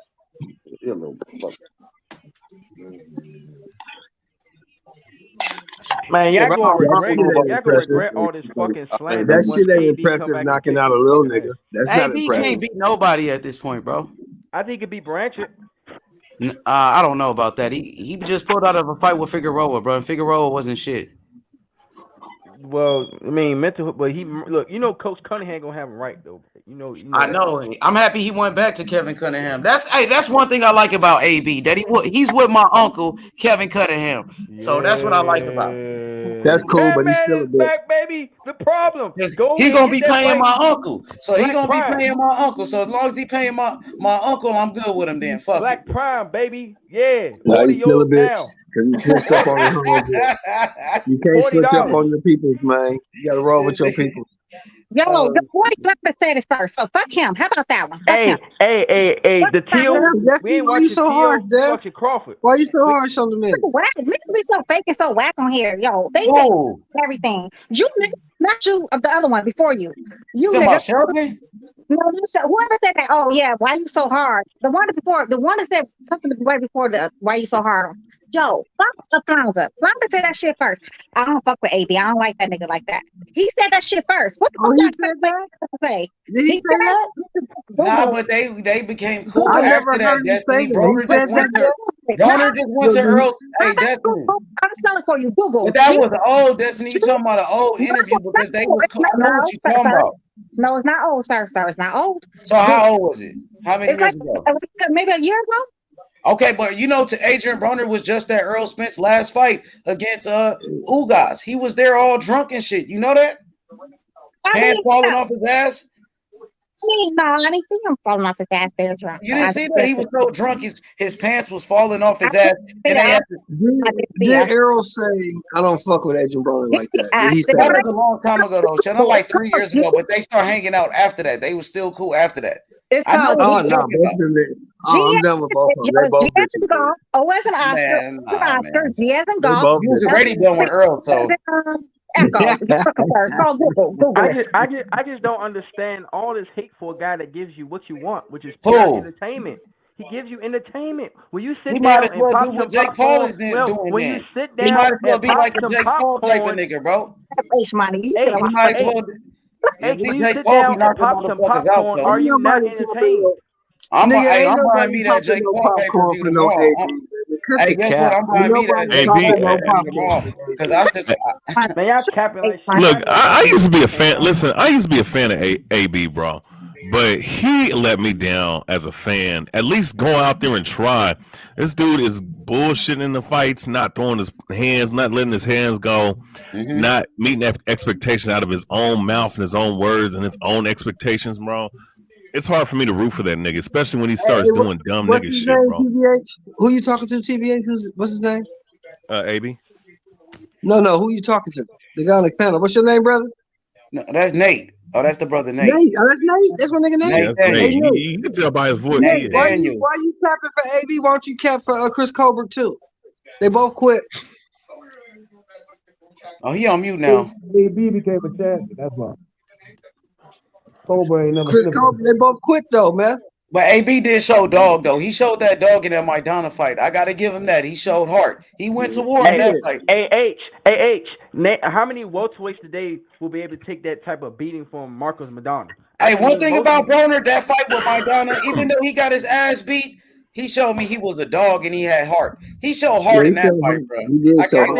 I think the welterweight division will get stopped. He got mollywop, but Sheldon, that nigga was a dog in that fight. He fought back though. Well, look, Maidana said the hardest he ever been hit was by Adrian Broner. He said that. Because that was a war. Well, let's be realistic though. The judges had the fight very close, even though after the knockdown and stuff, the judges still had that fight extremely close between AB. AB came back. But Destiny, you know that fight. When you watched that fight, Destiny, you know that fight was close. I thought it was. I thought McDonald won too though, but it was Adrian Broner did come back and he was like, you know, he won some rounds. But y'all can act like he won some rounds. He was doing great until that ninth round when he got dropped again, and it was over after that. Yeah, after that one, then you're right. Maidana was too rough. He was too rough for him. He wasn't ready for Maidana. Because remember, Broner was at 135. He went up 2 weight classes to welterweight to go fight against Paulie Malignaggi. He beat Paulie for a belt. He should have just dropped the belt right there because he wasn't a welterweight. Instead, he went to go fight Maidana. They fucked him up with that fight. They should have never put him in the ring with Maidana. He wasn't ready for Maidana. Smarty, that's how McDonough. Remember he asked like his Twitter fans like, who y'all think I should fight next? And everybody said McDonough, and that's that's how he because he was a dog. Like Broner fight anybody. He wasn't gonna duck people at that time. Yeah, he's not a ducker. That's one thing he's not. He's not a ducker. He's not a runner. No, he never ducked no smoke. I love hearing he never ducked no smoke. You can never say AB ducked anybody. I know Thurman was calling him out for years though. He ain't never fought Thurman. Thurman wanted Broner bad though. He ain't fight him though. Now 135 pounder today will move up and fight no fucking Marcos Madonna. Now I know. That's why I said it was stupid though, Nate. That's why I said it was dumb for him to fight him. They made a mistake. Nate, you can't cap for AB and not cap for Chris Colbert in the same breath. They both quit. Colbert. Nah, but Yeah, they both quit. Broner, when he quit, Sheldon, in which fight? No, never. Who by that? Who AB? Yeah, which fight was it that he quit? He quit in the Pacquiao Pacquiao? fight. He quit. He quit In the in Pacquiao fight? Yeah, he Yeah, quit. just He showed up for a payday. He showed up for a payday in the Pacquiao He fight. started accepting his ass whooping after about the 8th round. He just accepted his ass whooping. Yep, in his fight with Mikey stopped fighting, Garcia. stopped He throwing didn't his even hands. try. He didn't even try against Mikey, really, bro. Yeah, Mikey. He really didn't, and that's the shit that be irritating me. How the hell you know what I'm saying? You get up in the ring and you beg for fights and shit, and you don't deliver on how to how to fight, man. I mean, deliver on the fight yourself, man. He That's made what Mikey irritated look like a beast, didn't he? TBH. He made I Mikey know look he like did. He did, bro. Yeah, he did, bro. That's how when Spence fought Mikey was on fire because Mikey just beat the shit out of Broner, and it was like, damn, Mikey, the truth, Mikey, a killer. Right, You no, feel me? I thought he just beat up on the bunny, the Easter Oh, bunny. he beat up Bunny too. He made him look like beat shit too. Bunny Yeah, he first. fucked him He up. beat the shit out of Bunny. He beat the shit out of I him went to too. that fight. That fight was here in LA. He beat the shit out of Bunny. I know, because Bunny's tall as fuck, and he fights just like Carl Williams. All these tall niggas fight like they like 2 feet tall. Makes zero sense. Hey, what happened to Robert Easton? He got shot up. You know, he just got shot up and shit. Oh shit, damn. So he gonna be out. But he for a while. survived though, man. I'm happy he survived and shit. He definitely survived, but yeah, he did get shot up though. Oh, he gonna be out for a They while. shot at Then. him. Damn. Fuck. Okay. Cause he at 140 now, right? Yeah, he was at 140. Man, Man, he ain't fought in forever though. So I don't know what the fuck he He doing. tagged his ass, man. Yeah, 140 about to be the best division in boxing. Everybody going there. Everybody. 135, the best division in boxing right now. Yeah, Because well, of Devin everybody's Haney. moving up. Devin Haney. Yep, Devin Haney, Lomachenko, Cambosis. You had Tank Davis, Ryan Garcia, Teofimo Lopez, and the newest member, Shakur Stevenson, Double S. Oh yeah, they call him Double Shakur S. 135 now. Yeah, he at 135. Hey, who y'all gonna be watching? Well, because they're gonna be fighting on the same night, Crawford or Teal. I ain't watching no damn T.O. fight but drives over Bud niggas. Y'all crazy? Hell yeah. Y'all niggas crazy. Yeah, you crazy, bro. I'm getting fucking Terence Crawford that night. Fuck it. $40, baby. Take my money, Black Prime. You see, they put T.O. was at the fucking he's at the New York Stock Exchange or some shit today. Y'all seen that nigga? Yeah. Why is he there? Hey, I don't know that because I guess he about to fight at Madison Square Garden and they building him up. So they said T.O. gonna fight at the big room, like the big room in Madison Square Garden this time. Oh damn. That's what they said about T.O. But T.O. last time he fought at Madison Square Garden, he got fucked up, right? By he's out. Cambosis beat that nigga ass. yeah, and it didn't even sell out neither. Like they had to I believe they had to give away like 1,000 tickets. Yeah, they put him in a little room. They put him in a little room that time, but it was looked like it was packed that day. I can't support T.O. I can never support T.O. until he fight Barbosa. Barbosa called that man a whole sack of bitches, and he ain't did nothing about it. You don't want that smoke. T.O. ducking smoke though. You can't lie. That nigga, funny ass nigga. Huh? Camera, whose puppy is that? Put your puppy on camera. H, I want to see that puppy. All right. Yeah, he called that man a You whole gonna show sack your of dog? bitches. He called that There you man go. all kind of bitches. H, you know I love animals. You know. Okay, I got you. Show her your dog, Sheldon. She want to see it. Yeah, I see the I can't see anything. H, you know. Oh, they caught it. Can you see it now, Destiny? Yeah, you still got. Yeah, you got Clarissa Seals up there, bro. Yeah. All right, what about now? Yeah, I can see. All that barking going on. She wants your attention. She's a pit bull, isn't it? A pit bull mix. She a pit bull mix or she's full pit bull? Shelton. She's a full pit bull. She's a blue nose. She's that little barking she got going on for a chicken bone. No, that's a steak bone. Let's go. Extra innings, baby. No. Yeah, we're going to the 10th. We're going to the 10th, Destiny. The baseball. I got money on the Phillies. The baseball game's still going on. Who's in the baseball game? The World Series, the Houston Astros, and the Philadelphia Phillies. Oh, Houston went back to the World Series? Yeah, they went back. Did they win last year or no? No, they didn't go last year. You think they're gonna win it this time? Probably. So who did they beat? I mean, who they playing? They beat my Mariners. And they beat. Are they playing the Seattle Mariners in a World Series? No. They're playing the Philadelphia Phillies. Oh, Philly. Okay. Yeah, they beat the Hey, Mariners. so whatever happened to that home run hitter named Ryan Howard, who played for the Phillies? What happened to him? Ryan Howard is just kicking back on his money right now. He's rich. He got released like 2 years ago. He's out of baseball.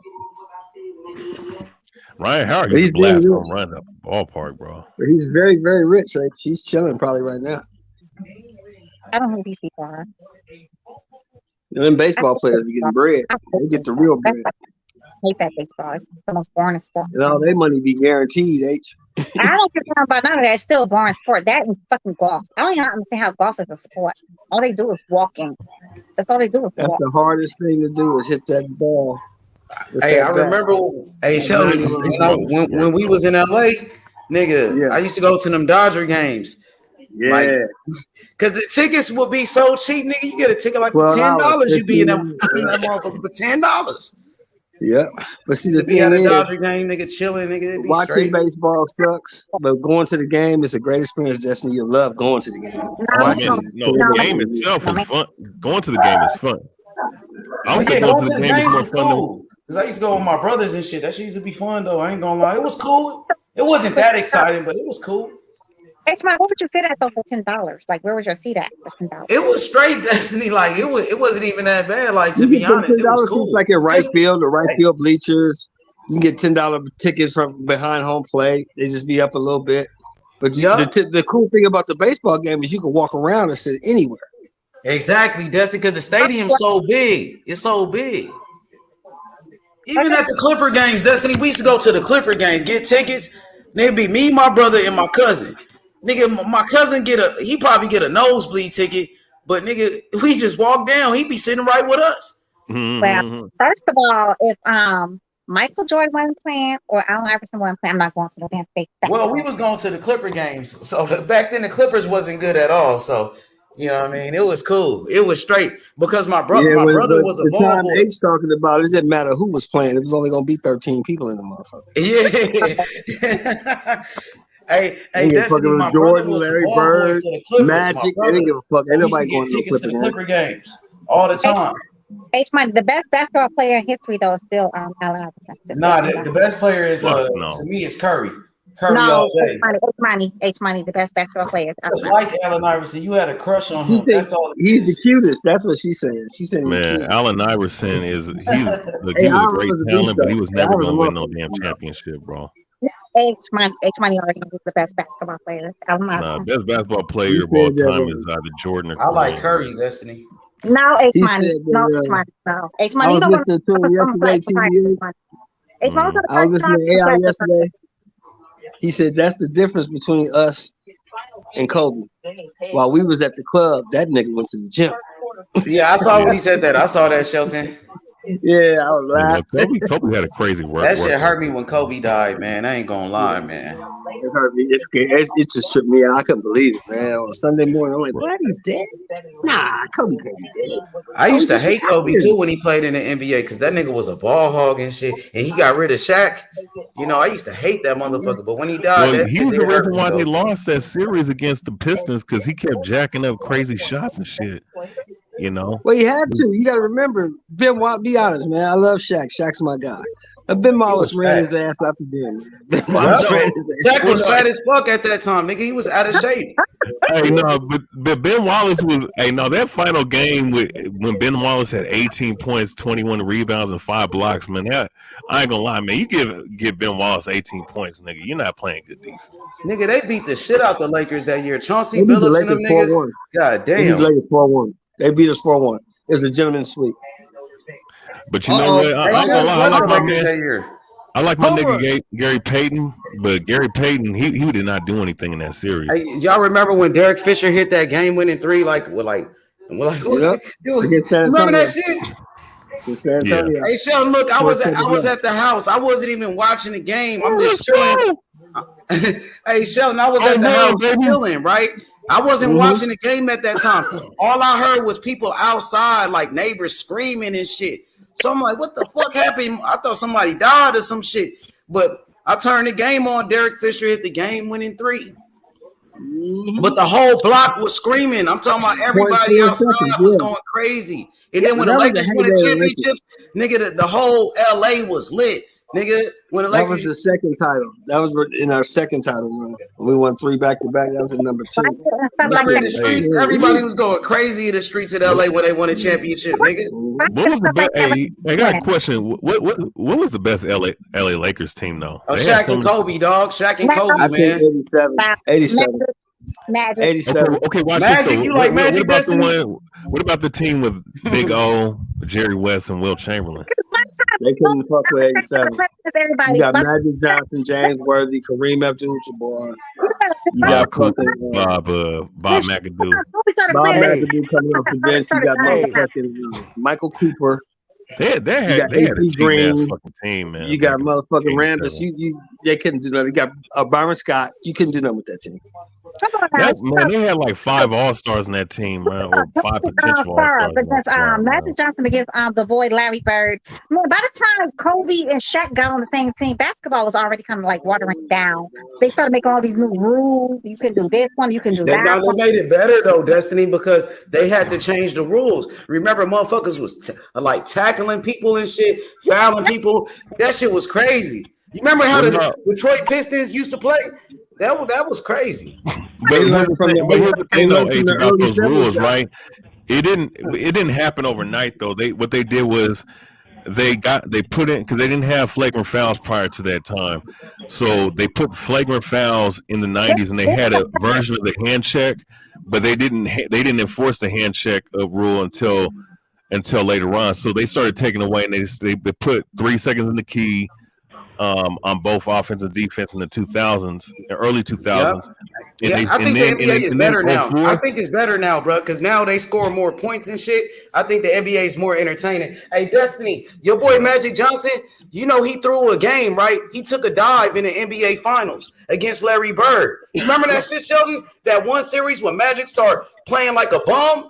I know you remember that year. Magic Johnson, 84. Yeah, that was fixed. That nigga did that on purpose, bro. The moment got to it. No, I'm telling you, Sheldon, I watched it. That nigga was throwing the ball away. Just look at what he did, bro. They made the Celtics win that year. Magic Johnson took a dive. He took a dive. I don't say he took a dive. I say the moment was too big for him. I'm telling you, bro. Magic Johnson ain't never played like that. That nigga throwing the ball away on purpose, bro. You can see what he took the dive. The NBA wanted Larry Bird to win. No, they wanted Bird to win that year. They came back the next year and rectified that shit. I know they came back. That's how you know it was a fluke. That nigga was man. I'm telling you, Magic Johnson took a dive, bro. I seen it with my own eyes. They called him Tragic Johnson. They was talking about you know why? Because he was playing like shit. He did that on purpose, Sheldon. He lost on purpose, bro. I ain't gonna lie. I was mad, man. I was like, God damn. I told you, Jonathan, right? Man, I ain't gonna lie. He had Uncle Sheldon and his money. He put a Ben Simmons. He put passing open, wide open shots. What you say, Jeff? Damn, what Magic doing? Magic Johnson said he was not feeling well, though. He felt like that's when he got infected around that time. He felt like he was infected. No, but that was he had the shit for 6 years, Jess? Did he come out? No, that was 84, definitely.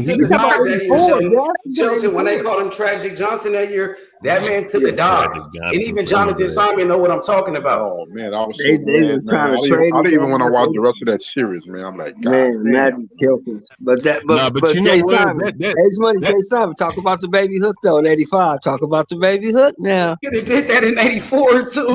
But he took a dive. That's how you know it was a fluke, though. And then Isaiah Thomas that year, when Isaiah Thomas, he threw the ball like he took the ball out and Larry Bird stole the ball that time. That looked like that was kind of fishy. How he just threw the ball away to Larry Bird. No, that's another case. That was another case right there. The moment was too big. The moment something was up. They made Larry Bird win those championships too, though. I think it was set up for Bird. That's why a Magic took a dive, and then Isaiah Thomas just threw the ball away all of a sudden. Let me tell you a story. Here's what I didn't understand about that situation. Here's what I didn't understand. If Isaiah Thomas is your best scorer, why they had him taking the ball out? Exactly. That's how you know it was fixed. Because he's your best ball handler. They wanted, hey Shelton, they wanted Larry Bird to win the championships because he was selling tickets, and they looked at him like the Lomachenko, the Great White Hope at that time. So they had to make him win, and Magic Johnson took the dive. Now Larry Bird walked into the NBA 3-point shootout in '88 in Chicago.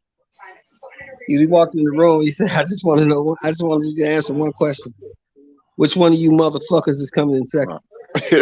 Yeah, he used to be talking that shit. I remember Dr. J beat Larry Bird ass though. He beat the fuck out of him. You know what's so cool about that though is Moses Malone held Larry though. So he held so Doc could still on. That shit was funny, man.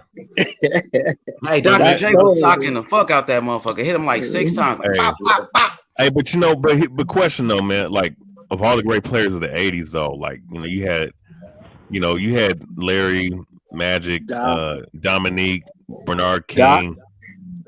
Dominique Alice was English. Dominique was the best, bro. I love Dominique. Yeah, Dominique probably was the most exciting player of that era, though. Nah, I don't think nobody was more exciting than the Doctor. The Doc was the man. Nah, but Jay, what about Will Chamberlain? 70s though. That was 70s. Yeah, like, he won the title in '83. He was still the man in '83. But he doesn't really count as an 80s player though, because no, he really don't. Because the first memory of basketball is Doc with the fro and the Converse on. So yeah, it's the '70s. Hey Shelton, what about Kareem though? How good was Kareem? Best ever, in my opinion. That's 70s. H-minus 70s. Okay, Destiny. Older than that. Best ever. Older than H-minus. Best ever. Kareem was here's the thing though. Which version of Kareem? Lou Alcindor, the one in the Bucks, or the one with the Lakers? The one. See, that's the thing. Because he won. The one with the Bucks could actually put the ball on the floor, man. He won 3 motherfucking MVPs with the Bucks, right? And then he won 3 with the Lakers. So it's kind of hard to say. Wait, he Magic saved his career though. Magic is the one that saved his career because once he got Magic, he started balling. He did. But he won 3 with the Bucks. He won 3 MVPs with the Bucks and 3 with the Lakers. Okay. 6 MVPs. You watch that that little, like, I guess kind of docu show that Magic Johnson did on the HBO? Like, it was like, Yeah. Oh, y'all watched it? How was it? Was it good? It's good. It was cool. It was cool.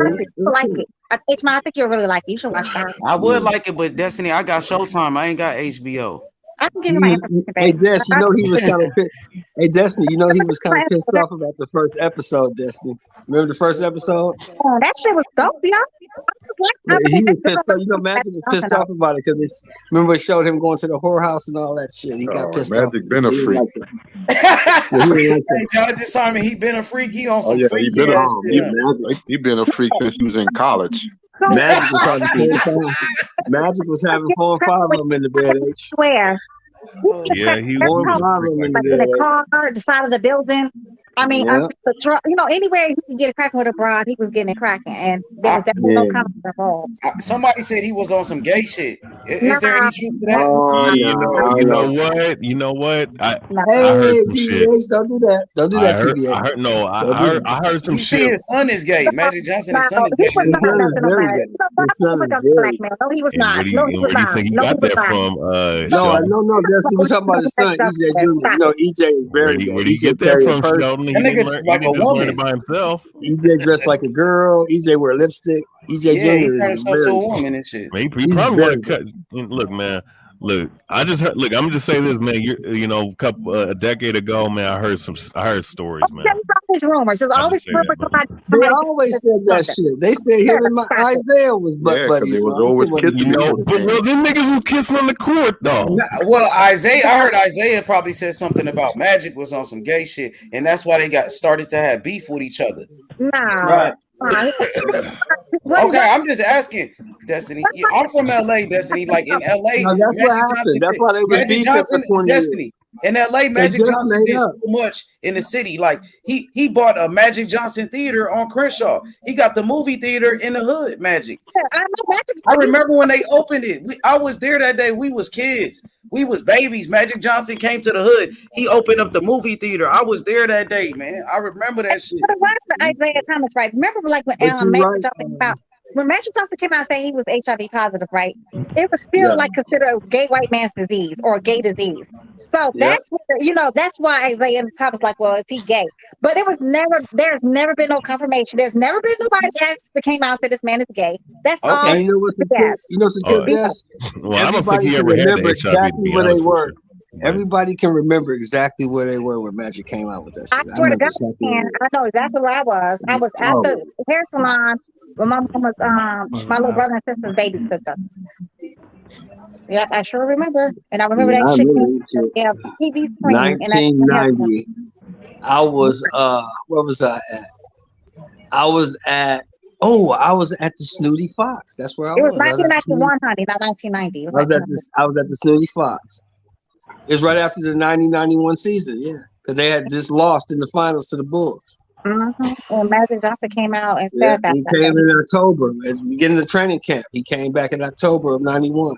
And said because of the HIV virus that I've attained, I will have to retire from the Lakers effective immediately. And I remember I was at the Snooty Fox. Hey, tell me about that time, y'all, because I was a baby then, so I don't remember none of that. I was a baby then. No, not Magic.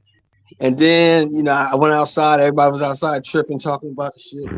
Because I was serving at the time. I think where I was when Easy announced he was about to die from, AIDS. Yeah. Illnesses. And then Carmelo bitch ass, and bitch ass Barkley talking about we don't want to play against the nigga. But I get it, because back then nobody knew how you could catch it. Everybody thought if somebody sweat on you or if you still on a toilet seat, you didn't know how you caught that shit. Nobody knew. But he shouldn't probably been playing though, really though, if he was sick and shit. Well, like he should have been playing because the NBA was real physical back then, and blood contact will definitely give it to you. Because they wanted him to play because he brought ratings and shit, but probably because he was a star. Remember that shit, Destiny, when they changed the rule? Remember that shit, Destiny, when they changed the rule where if you got cut on the court, now they stop the game and make you change your jersey? Make you come out the game because of Magic. Yeah, I mean, if you bleed now, before if you bleed on the court, nigga, you just bleed on the court. They didn't care. But then after Magic, they stopped the game. You change your jersey, you got to come out the game, you got to go get stitches, and then you can come back.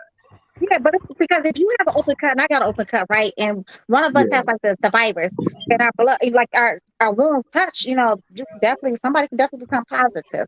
So I mean, it is dangerous, like HMI. That's why you couldn't have people with be positive boxing, like the Tommy Morrison dude kept trying to do.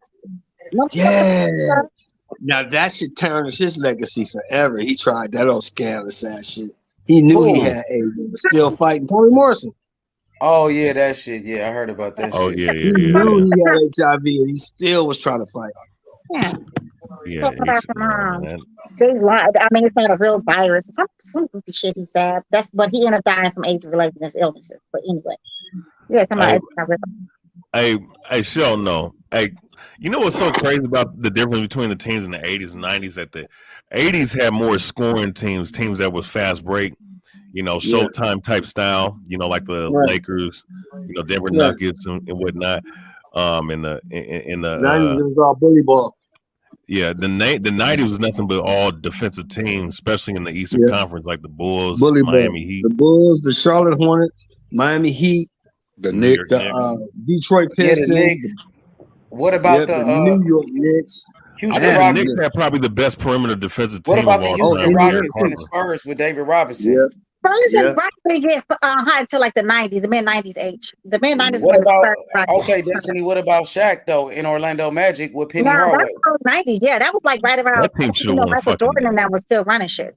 That team should have fucking with the talent on that team, all the shooters and Penny Hardaway and Shaq. Penny got hurt and Shaq left, and that's what killed him. But they got beat by the Rockets though in the NBA Finals. They got swept that year.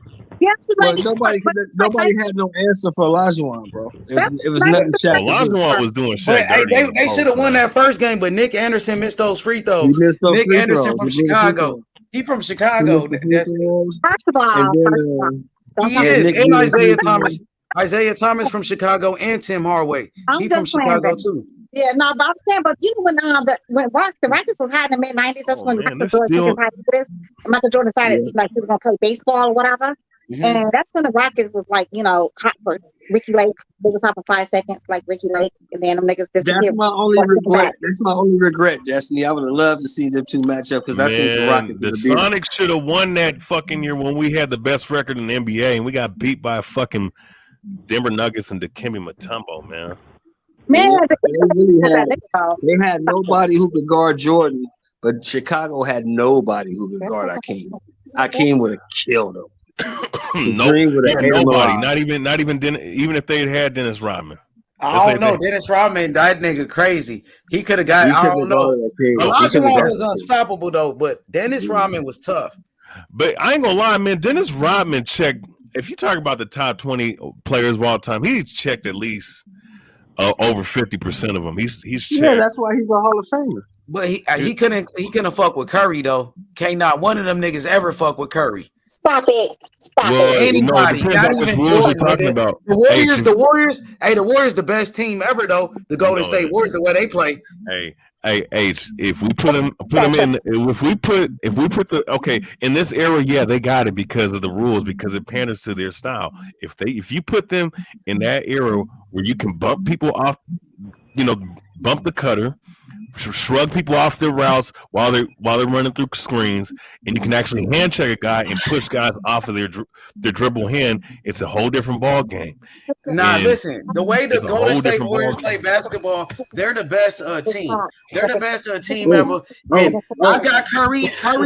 When Curry had Kevin Durant on his team, they would beat Michael Jordan's team, and I'll put money on that. Nope. Okay. You got Klay Thompson, and you got Kevin Durant and Draymond Green. How you gonna stop them? The Bulls are one of the greatest rebounding teams of all time. They will destroy them on the boards. And they have five guys that were all defensive teams. You have fucking Ron Harper, elite defensive player. Jordan, the best defensive shooting guard of all time. Man, Ron Harper was old at that time when they had Ron Harper. And he was locking motherfuckers up. Curry would have crossed the fuck out that nigga. Ron Harper's gonna lock up Clay. Jordan's gonna lock up Curry, and Rodman's gonna handle whoever, especially Draymond Green. He got nothing. Draymond Green. Who gonna stop Kevin Durant? Nigga, who gonna stop Kevin Durant though? Oh, Rod, that's right. I forgot about KD. Rod, exactly. Kevin Durant. Scottie Pippen. Nah, Kevin Durant gonna work that nigga Rodman. Kevin Durant gonna Scottie work his Pippen will ass. make Kevin Durant shoot 43%. Who? Scottie. Okay, Scotty. So who gonna stop Curry? Jordan. Look, they're gonna put Harper and they're gonna put Jordan on him. Klay Thompson now. They're gonna put Harper and Jordan on him. Klay Thompson gonna kill Harper, bro. You crazy? No, he ain't gonna kill Harper. Hey, I'm gonna tell you something. Was injured. They would not beat the Sonics. They would not beat the '96 Sonics, bro. Man, y'all crazy, bro. Man, look. The rotating guards of Gary Payton, Nate McMillan is locking up Curry, man. You're gonna have to put out an APB on Curry. Ain't nobody stop Curry. That's the first thing. I understand too, H man. Those '90s teams are some of the greatest defensive teams of all time, bro. Shit down, cut it. I swear to God, the Warriors are the best team ever, bro. Like, I swear, bro. Never. They could never reach up to the same level as the Bulls, the 1990s Bulls. Never. Not in the history of niggerdom could they ever. Never. You said the Detroit Pistons. Who's your team? First of all, who's your team? Chicago Bulls. Chicago Bulls. She with the Bulls. Okay. Chicago. You with the Lakers? Of course, I'm a Laker fan for life. Even though we stink right now, we're terrible. We stink. Yeah, y'all garbage. Have y'all won a game yet? Have y'all won a game? Nope. Yes or no? Nope. I think y'all trying to lose every game on purpose to get the number one. You know what pick. I think we ought to do? You know what I think we ought to do, to be honest? This is what we should do. We need to trade LeBron. We need to trade AD. We need to trade Westbrook, and we need to start over. That's what we need to do. Hey, Shelton, y'all might get the number one pick anyway. Y'all that bad, so y'all could draft that kid. Ass nigga is hoping for. Pick his son. That's all he want to do. I think it's the same level when I say this. One of my favorite players today. He's a sucker, man. He's not the same player. He's Mama, there goes that man. Who your favorite player right now, Destiny? LeBron James is my favorite player right now. Oh my God, LeBron. One of the most overrated superstar of all time, LeBron. That's why Curry beat that nigga ass in the finals like 3 times. Curry beat that nigga ass. Hey, no, LeBron James got his ass whooped by fucking Kawhi Leonard. Kawhi Leonard locked his ass up in that finals against the Spurs back then. Destiny, we're terrible. We suck. Destiny. We suck. Let it go. Sometimes people don't know when it's time to let it go. LeBron is one of those people. We suck, Destiny. We're terrible. I can't even watch the Lakers right now. They're just terrible. Look, the NBA. look. Here's the problem with the NBA, right? For me, it's not. Look, it's one thing. Okay, I can understand the physicality of a certain aspect of certain flagrant shit like clotheslining, doing all kinds of shit back in the day. Okay, you want to get rid of that? That's cool, but you still got to let motherfuckers play physical. Bumping the cutter is a technique that was utilized throughout basketball from when as little kids all the way up. They took that out the game. You took physical play in the paint out the game. You can't sit up here and make the perimeter player. He can hold the ball all day long, but you give the big man only has 3 seconds in the damn key. To me, there needs to be a balance on the offensive end for both the big man and the little man. Because LeBron ain't got no heart. Back to the story, he ain't got no heart, man. And that nigga soft. And on top of that, he always choke under pressure, and he can't shoot. He can't shoot either. Oh, LeBron can never shoot. He can't even make free throws. Destiny, stop it. That nigga missed. No, LeBron can never shoot, man. You've been a bully, H-Man. You've been a bully. I'm not a LeBron James fan. I like Boston. Destiny. Boston used to kick his ass every year. Oh my God, leave LeBron alone. He's great. And I know what he does with the community. LeBron's probably the second or third greatest.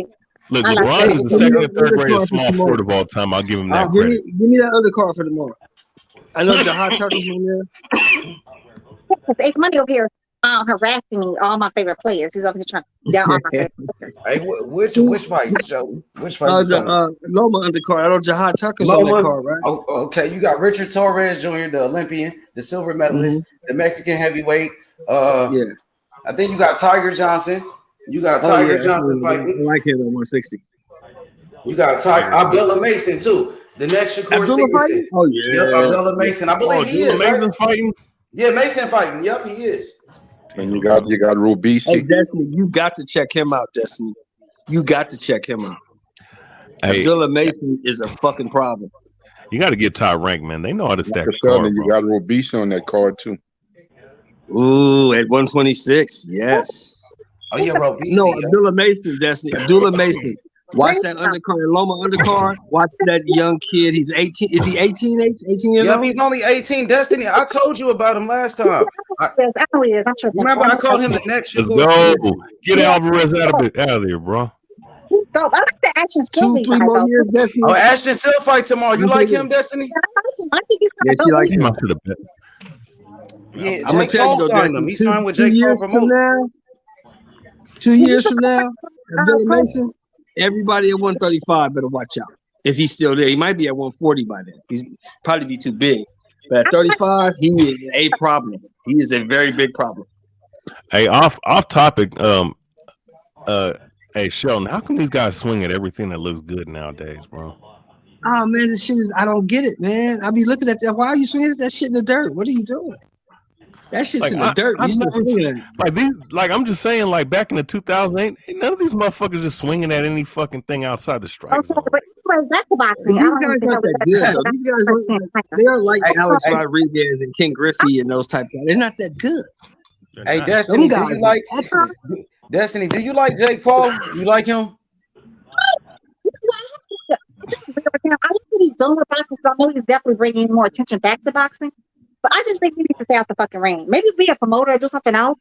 But stay your ass out the ring. Because you keep fighting a bunch of old-ass, retired-ass fighters and making yourself look good. Yeah, you have to play Anderson Silva that's already been knocked out twice in his training camp. Yeah, that's a really great look. That's some bullshit. And he's an MMA fighter on top of that. But the people gonna buy it. They want to see him like knock him out. They want to see Jake Paul knock him out though. So stupid though. Like I don't want to see that bullshit. Do you want to see that one? I don't want to see that one. I'm not gonna pay my money for that one. Now let me ask you a question, H. Serious question. What happens to the Jake Paul hype train if Silva goes in there and just beats the shit out of him. That would be crazy. I think they'll do a rematch, and I think the rematch will be even bigger if he lose. I think that's what's gonna happen. Silver should beat him though. But if he lose, they gonna roast his ass. They gonna cook him, bro. Yeah, they gonna cook him. Oh no, TBH! Oh no, TBH! No. I hate these motherfuckers, bro. Oh man, you cannot kill these motherfuckers, H-Money. I'm telling you, the Houston Astros will not die. They will not die. Walk-off home run, bro. Shout out to you. Shout out to them Army. The Houston Astros will not die. Fucking hate them, man. Yeah, I can't stand people. I hate when Texas. Everything Texas. Oh, you hate Houston, Texas, period? I hate everything Texas. I was so happy when that World Series got taken away from them 2 years ago. They got this World Series taken away from them. Yeah, because they were cheating. They were cheating. Who cheated? Oh, so they took it away. Okay, so they took it away. Yeah. How did you cheat? How did they? They were stealing signs. Yeah. Oh no, that man. They're still like crazy. Yeah, they're flipping signals. That's probably why they were beating us all them years, man. Fucking cheating motherfuckers, man. Yo, what up, three? What up, three? These motherfuckers will not die, threes. They will not die, bro. You said what? The Houston Astros just will not go away. They will not die. I swear they won't. Please don't make them go away. These motherfuckers, man, they just won't go. Philly had them, man. Philly was killing them. Yep. What's the score right now? 6-5 in the bottom of the 10th. Yeah, Philadelphia. Oh, damn. One out, and Houston got a man on second. Yeah. That's a good ass game, shit. And this motherfucker right here for the hit a walk-off homer and beat the Phillies in game 1. Wow. Well, they got Alvarez up out of there as long as he ain't, yeah, they got rid of him. They got him out early. It's money. The hot dogs really good at like baseball games. Are they really that great as they say? The hot dogs at baseball games. Yeah, they be fired, Destiny. Especially at a Dodger game, especially in LA, Destiny. All beef. Yeah, you'll love it, Destiny. No chicken, no pork, all beef. Damn, man, a base hit was poor. I like beef, chicken, and pork. Nah, ain't no pork, Destiny. Nah. I like it. Fuck pork. I like to eat pork. Oh yeah, it'd be good though, Destiny. You'll love it though, for sure. For real, it's good. Yeah, you'll have fun depending on who you go to the game with. You'll have fun. I think you called it, bro. What? These motherfuckers finna hit a walk-off home run and win this game. What? Oh my god, nah, I don't. Man, I got money on this motherfucker. You came on to talk shit. Rich, you came on to talk shit about it. You came on to be quiet. Man, it's a good ass baseball game. God damn. They do have a great lineup though. That's the reason why. And they have a great. And they pitching is excellent. They pitching is excellent too. I hate that. And they got guys off the bench that can hit too. So I heard you earlier, right? Are you shitting me, Destiny? You gonna actually pay for that shit just so you can see? Let's go. The one kid that you like. Get his ass out of here. If I ain't got to pay, well, I'm not going to pay for that. I mean, I'll wait for it to come on next weekend on Showtime. The fuck I look like? No, I do not support that fuckery. Yeah, I can't pay for that shit. I just can't do it. I refuse to do that shit. I'm refusing for Mayweather's exhibition fight. I'm not going to pay for it. You know what I mean? I'll stream, man. I've never bought Mayweather shit. I stream all this shit. The only time I ever did, I bought it from a sister one time, and that was that damn Logan Paul, Floyd Mayweather shit. I never paid for none of that shit. Now I will admit, every Mayweather pay-per-view when he was fighting active, I bought it because I don't like Buffalo. I bought that shit. Now look, but not the exhibition bullshit. I'm not gonna pay for that. Now look, the stream. Here's the thing, though. The stream fucked up, and Showtime didn't give him. When I called him like 3 times. Told him to give my fucking money back, and they never hit my phone number back, man. Yeah, stream that was fucked up. You know. Am I the only person on this panel that never watched Mayweather versus McGregor live? Yeah, I guess so. Because I know I watched it. I paid for it. I paid all $100. I streamed that shit, man. Well, I didn't even watch that shit. I watched it on YouTube later. It's so good. It was such a good fight. I loved it. So good. That wasn't no good Oh fight. He man, carried watch that Gary motherfucker about to hit 8 rounds. this home run, man. Yeah, I watched that one. I ain't gonna lie. Right. It was a good fight. He carried that motherfucker for what, 9 rounds? He carried him. Hey, that was a good build up though, man. Conor McGregor. He carried him. I'm looking at I'm watching the fight on YouTube around. I'm like, oh, he carrying this dude. He can knock this dude out anytime he wants to. He carrying Hey, this but you know, mother. McGregor did hurt him to the body though in that last round that he was gonna get knocked out in.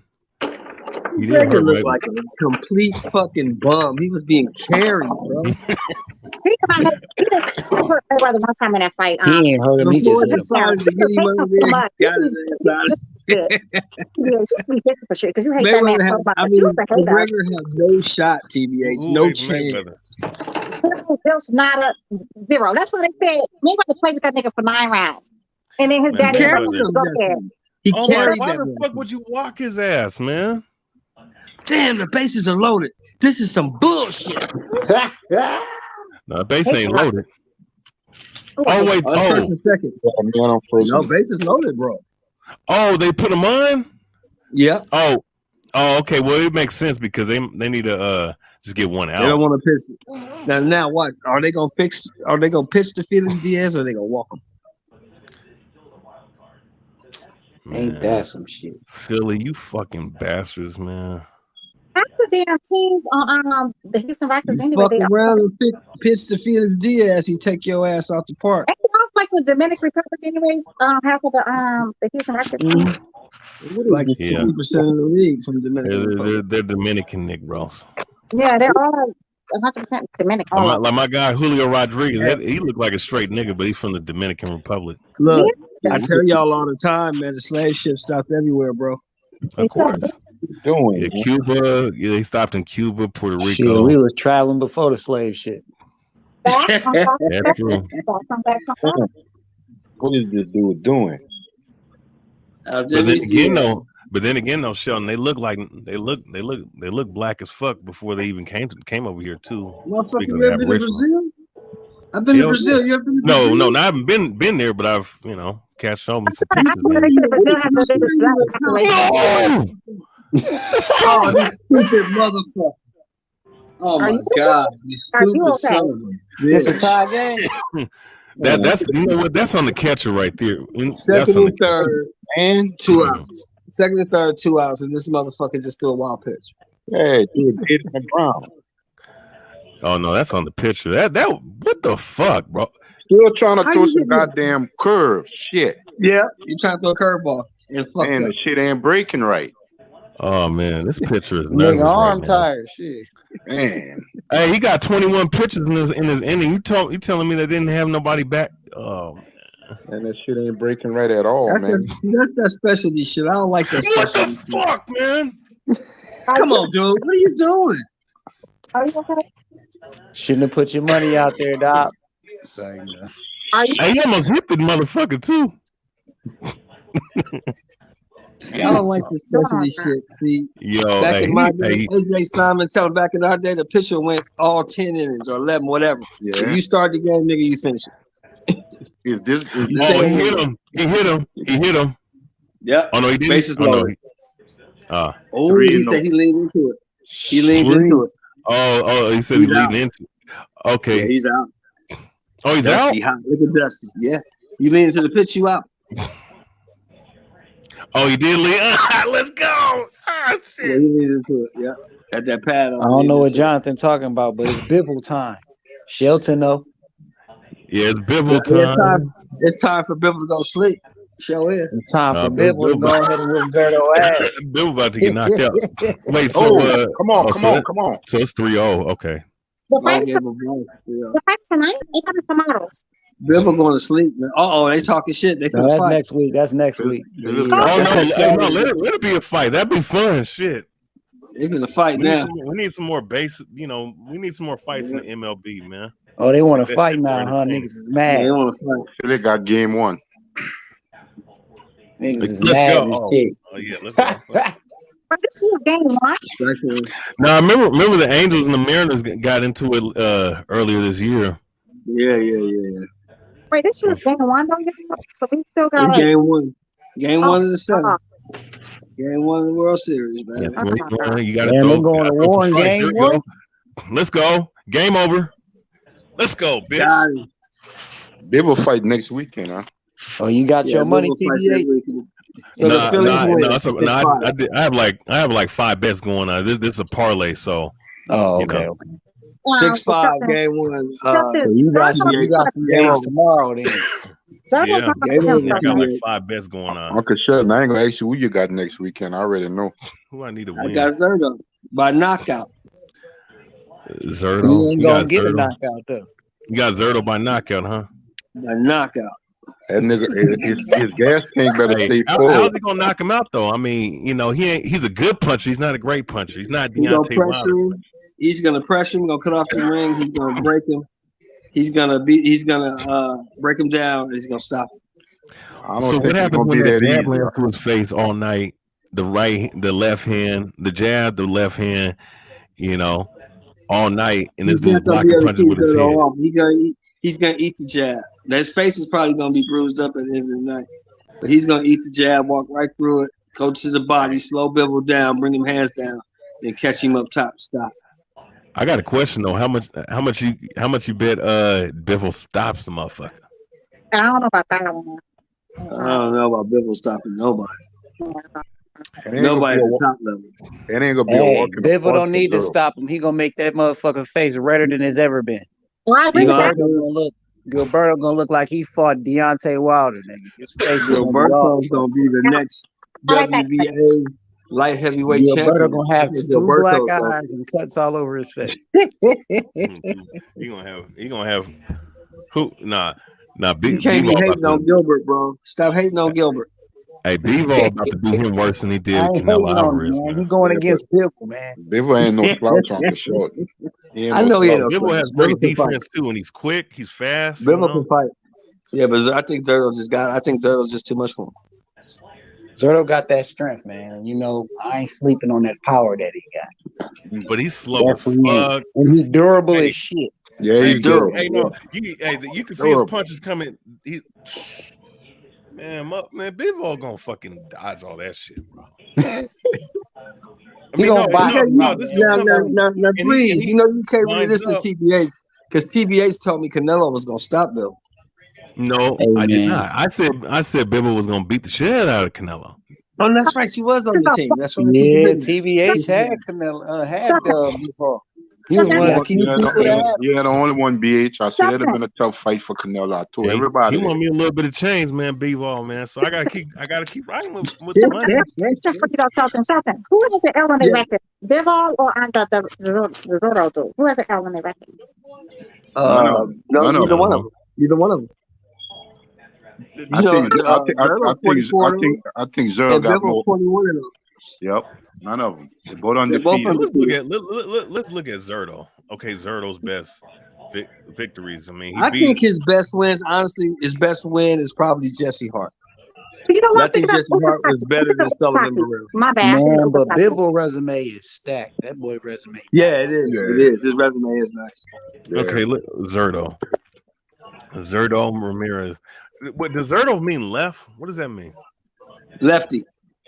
Okay. Left-handed. He's left-handed. Okay. So Zerto Ramirez is 44-0 with 30 knockouts. Right? 30 knockouts. So okay. So Destiny, he got more knockouts than Bivol got fights. Okay. You want to push me for that? So he beat Art. That don't mean nothing. He been knocking out them little bum ass motherfuckers. He beat an old man.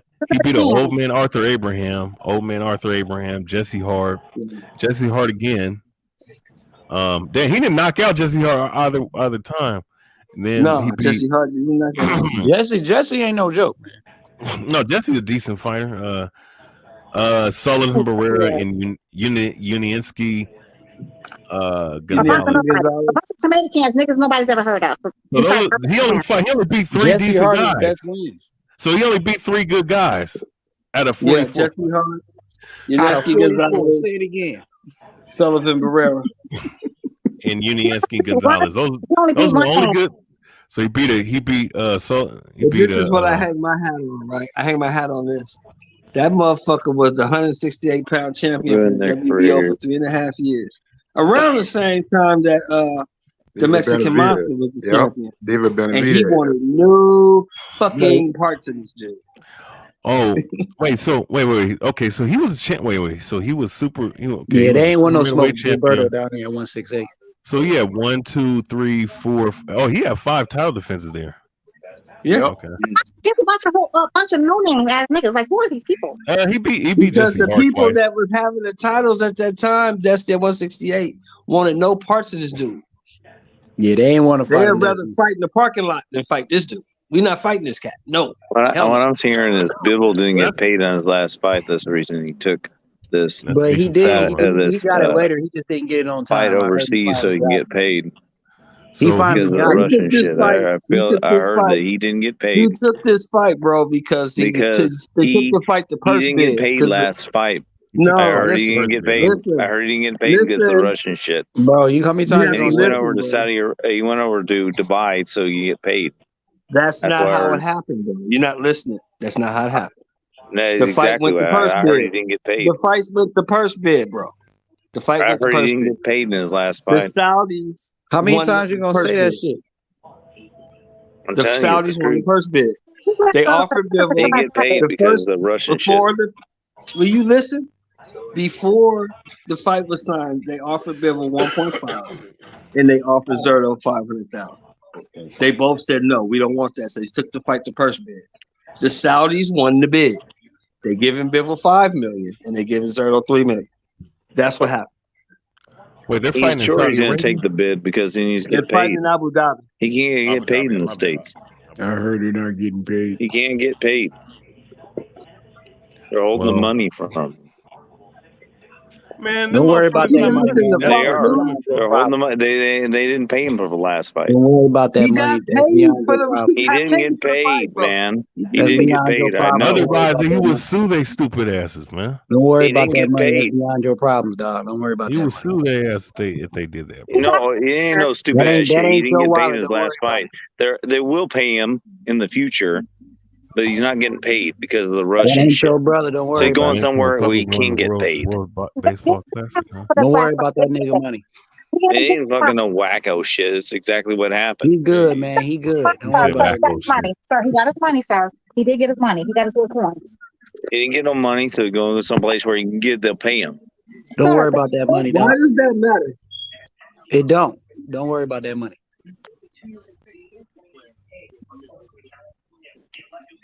Let's get back onto the boxing. Right. Back to Fuck back the fuck the stat. Fuck the what they getting paid. That ain't benefiting none of us. We want to see them fight. That's it. We All I don't want know to is see you Bivol got about to to pay beat. the check. You know what? Let me look at the betting odds for if Bivol stops. What's his name? He ain't Hey, gonna yeah, that's stop. probably what you're gonna have to bet on, even though that shit might ain't gonna happen. I mean, Zerto if he gonna gets stop him him, with man. some good counter left and right hooks, when he out this man. Zerto comes in too hard, he'll like balance the fight out. Zerto won't want to come so hard in. Damn it, Philly That's the pulled in. whole trick. Not getting hit by those big counters. Okay, so damn man. So Dimitri Bivol is a minus 460 right now. Oh Ramirez wow! You ain't gonna Did you make hear a about lot, that? but you gonna make some. plus Did you hear about 305 that? for Gil. Still got a Yeah, hard counter. damn. Okay. So how much is for the knockout though? Okay, so I think he's gonna get a knockout. so for Ramirez, you get a plus 600 if he knocks out Bivol. Bivol you get plus 350 if you Oh, I knock didn't him. know that. Did you hear about that, bro? What about a decision? That's I pretty think it's a fucking weak. decision. I think it's probably on the betting lines. Probably decision for Bivol, right? TBS, did you hear about that? What? Pelosi's husband getting bashed in the head with a hammer. Who? Pelosi's husband. They broke into her house. Oh shit! Wait, they broke into her house and then didn't get her? They didn't get. She wasn't there. She was on a business trip. Damn. He must be in critical condition then. He's fucked up. He's in hospital. Damn. Damn, son. Nancy Pelosi done had her man locked up for a court case. Well, you know, I'm gonna tell you something though. Nancy Pelosi and what's that dude's name? Are in hiding. Well, no, what's his name's in hiding?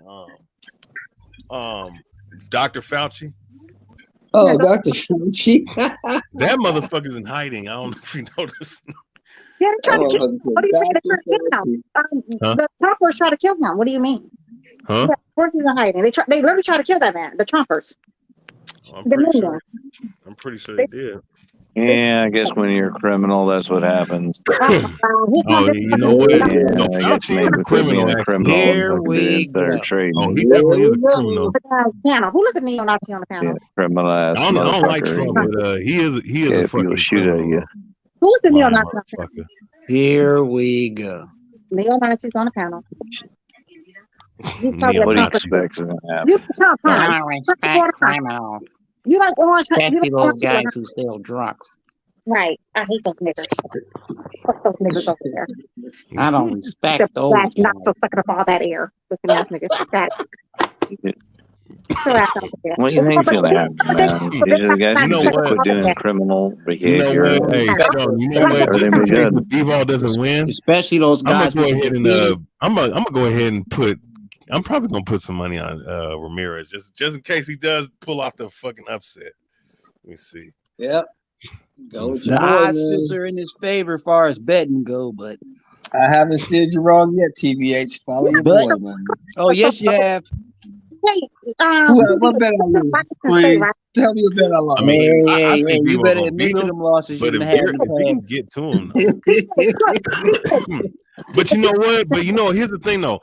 He's going to be highly rated because he beat Canelo, who was in the pound number one. So that's the reason why. But Zerto, he has a chance if he can corner him if he can corner him. He's not going to be able to do You got to come with a good plan. If you don't come with a good plan, he's fucked. In all seriousness, Zerto can't outbox Bill. That's all bullshit. But he has the combinations of a land. Yep. But he got his power, got to land. You got to hurt him. When Bivol comes with a big combination, he needs to back away. He needs to back away and get away from it. That's what he's going to do. Here's the problem with Zerto. Man, those hooks will knock you out. His problem with Zerto, he has no jab. That's his biggest problem. Historian. You in Washington State, right? Yeah. Yeah, he's in Seattle. Is it illegal to pump your gas there too, like it is in Oregon? Because I want to move someplace where it's illegal to pump your own gas. I want somebody else to pump my gas. Strategy. Wait, say it again? Is it illegal you don't have good strategy, you can't win. I want to move to some place where it's illegal to pump your own gas. I don't like pumping gas. I hate pumping gas. I don't think it's illegal to pump your own gas. I mean, they're trying to ban. They're talking about banning gas vehicles though up here. No, it's illegal to pump your own gas in Oregon, and I will run out of gas. What? I hate to pump gas. Oh, I didn't know that. If it's illegal over there, there might be. I think you can get away with it up here, but it might be illegal. I want to go to a state where it's illegal because I don't like pumping. I literally run out of gas before I pump gas. I don't like it. What type of shit? Well, so they just come outside and pump your gas. Is that what you're telling me? Yes, I would like that. I hate pumping gas. I don't like that one. That sounds like the most laziest shit I ever heard from a city. Hey, man. I don't you know what? I like to pull weeds, though. I like to go outside to pull weeds, but I don't like pumping gas. Yeah, but you know what? You know what it is? It's an environmentalist, man. Now, look, I love nature. I love animals. I love all that, but look, don't cry about fucking gas now when you motherfuckers doing this shit during the industrial age. You know what I'm saying? It's already fucked up. Sir, it's almost, we fucked nature a long time ago. I was not born during the industrial age. Ain't gonna do me. So we need to worry about the climate now, climate change now, because that was way before my time. That might be Shelton. That was before my time, though. Shelton, that's your time, Shelton. You know, you're about what 800 years old, somewhere around there. 803. 803. Yeah, that's before our time, though. Oh, listen to my man. Yeah, the industrial revolution. But here's the thing, right? He's saying Zerto needs a plan. The problem for Zerto is Zerto only knows how to fight one way. Exactly. Come forward. Knows how to fight one way. That's your defense. Mexican boxers. You gotta watch those big shots, but no. Well, no, Mexicans box like that. I don't think Bivol got the power to keep him. But he got accuracy and power together. It's kind of like He'll hit you right where you don't want to be hit. Because he had a bunch of power, he would have stopped the little redheaded guy. But you know what? He would have. He boxed just like a little bit he bigger. boxed just like Joe Joyce without a jab. And he kind of has it. I'm telling you, the difference between the two is that counter left hook or right hook by Bivol. That's going to be the difference between the two. If he hits him hard with it, it's going to make him not want to come in. You mean the counter he's left hand? He's got to not get hit by that. I mean the counter left hand. He has that heavy hook that Bivol does. If he can't hurt Zerto and he can't keep him off of him, he's gonna lose. He's got to watch If that. he lets Zerto walk him down, He gonna blink some shit on the left jab. They're gonna be shot fucking around with Bivol. Can Zerto actually work out the clinch though? Because Zerto can come forward, but can he fight? You know, can he fight in the clinch though? Got to be a smart We'll plan. find out. We'll find out. I hope Bivol's smart enough to not let this man put him in a clinch. I hope Bivol gonna be throwing shit at his ass that he ain't ready for. Who has the longer reach, Bivol or let's see? Gilberto, I'm sure he's a way bigger. Gilberto guy. got the reach. Zerto does. Yeah, Bivol, like his arm ain't that long, isn't it? Bivol got a 72. Oh, he got a 72. Well, you know what? But you know he still got a box on the outside. He has a quicker feet, so. Yeah, he does have the quicker feet. Now that he does have. He got quicker hands too. I got way quicker. Yeah, he's faster than Zerto. Yeah, but you know what? Timing kills speed, but Zerto don't understand timing. So Zerto ain't got shit. Gilberto got a 74. A little bit heavier handed. He got heavy hands in the chin. I don't know. Name pretty accurate. He got heavy hands, a chin, and a gas tank. Name me one skill he has. He got a gas tank. He's not a good body puncher. He's not a good body He puncher. got a gas tank. He doesn't have a jab. TBA. He got a gas tank. The story has Ebola. The most important thing, he got a gas tank. Ebola. E. coli, Ebola. Hey, TBH, he got the most important skill you can have as a boxer. He got a gas tank. Well, that's not a skill. That's an attribute. That's an attribute. Same difference. Difference. Skill is knowing skill and IQ is knowing how much gas to use within the fight. That's a skill. The natural ability is they had the long gas tank. Well, I tell you what, it's worked 44 times in a row. I would say maybe Bivol has a little bit how more many skill. Of them were B-ball? How many of them are on the level of B-ball? None of them were B-ball. Set tripping. Sit your ass on that treadmill. Look, he has no jab, no footwork, no body punching, no head movement. He has no defense. Zerto got no body punches. I mean, come on, he's slamming to the body all the time, man. He always slams into the body. You cannot use your face as defense, Shelton. That's not a defense. Yes, he does. That's his special skill. That's he uses his face for defense. He's going in with Parkinson's, just like he's a bigger version of Virgil Ortiz. Well, he's going in with Parkinson's thing. You cannot use your face as defense. No, Virgil got skills though. Virgil has a jab and he can go to the body at least. Virgil don't have no defense. Virgil uses his face. But Virgil don't have no defense, but he has better skills than Soft hammer. Just an oversized. Zerto really should be a cruiserweight. Sheldon. Let's just be honest. He should be. I think he should be. He comes in like 205 on fight night. So yeah. You know who else should be at a cruiserweight is David Benavidez. Yeah, he should.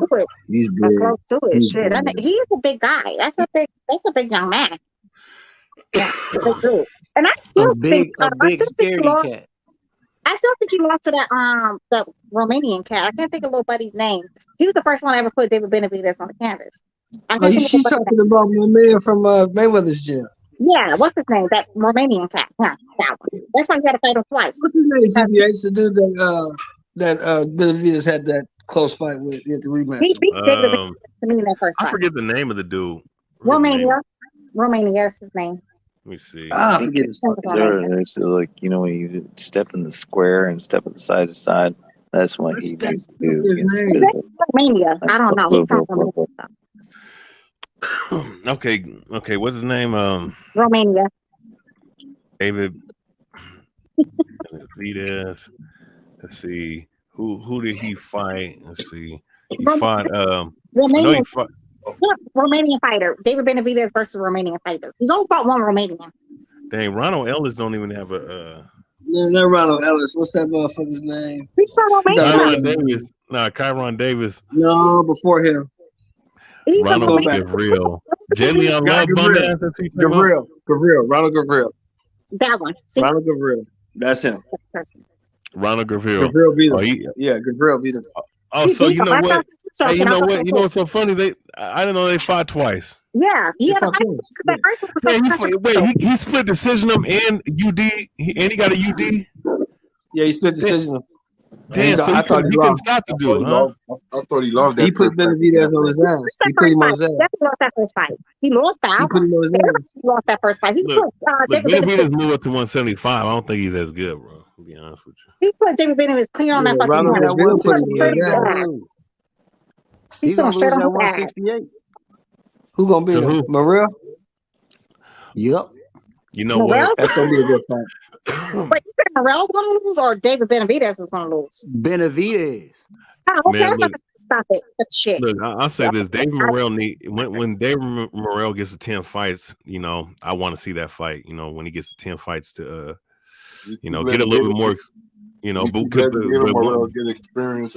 That's much gonna cut your ass out right now, historian. I know. I mean, shit, David Morrell my guy too, but you know, I gotta be honest. You know, look, I want him to get to double-digit wins, and then after that, he can, you know, I think he'll beat. I think he has the tools and the talent to beat all them guys at 168, but I just want him to get more experience. You know, They might gonna come in here and curse your ass clean the hell out. Watch. Shit. We cannot say that one. I said the same thing too. I want him to get his weight up with his hate so he can pay him back when he's bigger. But he said no. well, he's gonna be mad, but you know, it's all about the truth. And the truth is that you know it just looks better for him to get 10-0 and fight these guys, and instead of 7, 8, 9-0, that don't look good. They ain't say that shit about Loma. They ain't say that shit about Loma. Well, when they put Loma, I mean, Loma was fighting a world title fight. Championship fight, nigga. Oh, I mean, well, yeah. I mean, my thing is though, but Loma, they pushed him hella fast, you know. And they did it like it's bananas the way they did it too. But they also made the fighters that he had to fight, like do all these. They had to like jump through rings of hoop or whatever to fight Lomachenko or whatever, so they make sure he won his little bouts or whatever. Well, I think the one fight they did that with was Rigondeaux. I didn't like how they did. I didn't like how they did Rigondeaux. Nicholas Walters too. They did that thing with Nicholas Walters. Yes, they did. They did a whole bunch of bullshit when it came down to Loma. You already know why it was too. Historian. But I'll give Loma. Loma just didn't have enough money to pay off them judges. That was the problem. He ain't had the money to pay them judges like that nigga Nello. Oh well, man. Well, you know what? A fucking draw against Mayweather. How do you if he just had enough, he could have got a robbery of Salida. Hey, no, if Canelo would have dropped Floyd, let's say if he would have lost every round, he dropped Floyd, they would have two of the judges might have gave it to Canelo. I agree. But I thought he lost. Look, him and Allison Trout was close, but I still thought he lost to Lara though. No, he did lose. Nah, he didn't have to think about it. He lost. No, he did. Actually, yeah, you're right. He did. And he lied. He lost to something. He learned how to stand there and fight. They lied. Hey, you know that they've been on that goddamn bullshit with Canelo, and the cat fell out the fucking bag when they dropped the damn cars to the Bivol fight. How the fuck he went off 4 rounds on every goddamn judge's card? The first 4. Nigga, I watched that damn fight. It was 2-2 at best. He won at least 3 rounds. Nah, true. I agree with what you said. Right, really, at the most 3 rounds. Nah, I mean, it would be have to be like you have to stretch it for 3. You have to stretch it for 3, like really stretch it. You have to like make sure, like I don't even know how you make a 3 round. All I know is Canelo had that jab in his face. That's all I'm saying. Round 3 and up, man. I was like, what the fuck is going on with Canelo? You jab a fucking. I thought that nigga was scared. I knew when I saw that shit, everything I predicted was gonna happen would happen. Canelo, if he can't hurt him, there ain't shit he can do. That high guard is gonna protect him, and he's much quicker, he's faster, and he's much bigger, and he has enough power to affect this dude. And he was tagging his ass up. Yeah, I feel like he got scared after that That third round when Bivol got that little good ass hit on his jaw, he started high guarding like a motherfucker. I'm like, come on. Effective jab against a brawler is always the best. All you have to have is an effective jab against a brawler. They don't know what to do. They come unraveled. Every brawler that's ever had somebody has an effective jab against them, they come unraveled. But Canelo's not a brawler. He got skills. Joe Frazier. Look at Muhammad Ali versus Joe Frazier. That Joe effective Frazier's jab. not a brawler though. Joe Frazier came unraveled. But Joe Frazier's not a brawler though. You know, he's an inside boxer. Cut shit. Joe Frazier will brawl your ass though. No, he will brawl, but he's not a brawler. He's an inside fighter with great head movement. He was more of a brawler than he was a boxer. He was definitely No, he had great inside skills. He had a great body punching. He was a brawler. Great head He had a movement. great hook, nigga. He had a great hook. Wow. He had a great defensive guard that took away jabs. Sorry, he was a brawler. That's why He was a great inside fighter who can cut the ring off like no other. That's why when Muhammad Ali came back that second fight, he tapped that nigga all day long with that fucking jab. And guess what? No one else could do that to him. No one else could do that to him. No answer. Zero. And then the third fight came and he gave Ali all kinds of hell. No, we still beat that nigga with the same fucking jab. He still beat the jab. What are you talking about? That fight was in the balance before the doctor stopped the fight. Bro, he beat him with the same jab. That's all. Once Muhammad Ali understood that's all he had to beat little buddy was with that jab, he stopped trying to do all the extra shit. He didn't have to do all that rope dope shit and all that other goofy shit. Beat him with that jab. Frazier was an elite inside fighter. He was not a brawler. H-Money, come get H Money. I know he's about to come back. Nah, what y'all talking about? What y'all talking about? I'm trying to show Destiny that Joe Frazier was not a brawler. He was an inside fighter. A brawler is Ricardo Mayorga. A brawler is fucking Arturo Gotti. You understand? Guys that just slug and throw punches and bunches and leaving defense. That's What Shelton Moore think? Shelton Moore, what you think? What? Joe Frazier. Joe Frazier was an excellent inside fighter. Antonio Margarito was a brawler. That's not a brawler. That's just a wild fighter. That's not a brawler. Well, Joe Frazier was like a pressure type of fighter that would come forward and throw, a lot of body shots and shit and break you down. He was somewhat of a brawler. He was kind of like a brawler, but he had skills with it too. So he was very, very skilled as well. He was a gold medalist too, Joe Frazier. Yeah, well, Joe Frazier understood that he was shorter than most heavyweights, Destiny. So he had to get inside. Because to get inside, number one, his arms were shorter. He had to get inside to reach you. And number two, if he can get inside, he nullifies your power because you're swinging around and you can't touch him. But he did like to brawl, though. He did like to, Yeah. He did. He liked to brawl, which he tried to rough you up. But that's what he did Muhammad Ali the first fight. That's what he had his ass too. That's what he had to do. But let me allow you guys. But you know what? But here's the thing about Joe Frazier's style, though. Joe Frazier's style. Let me enlighten you guys with something right quick. Joe Frazier only had one eye. Yeah, he did. Yeah, he was blind in one eye. Yeah, he's blind. I think later, I don't know how long he had one eye, because I think he was blind No, he at was one of blind his in one eyes. eye from a kid. He was blind in one eye from a kid. Yeah, Since he was got hit in the eye with a rock. sure?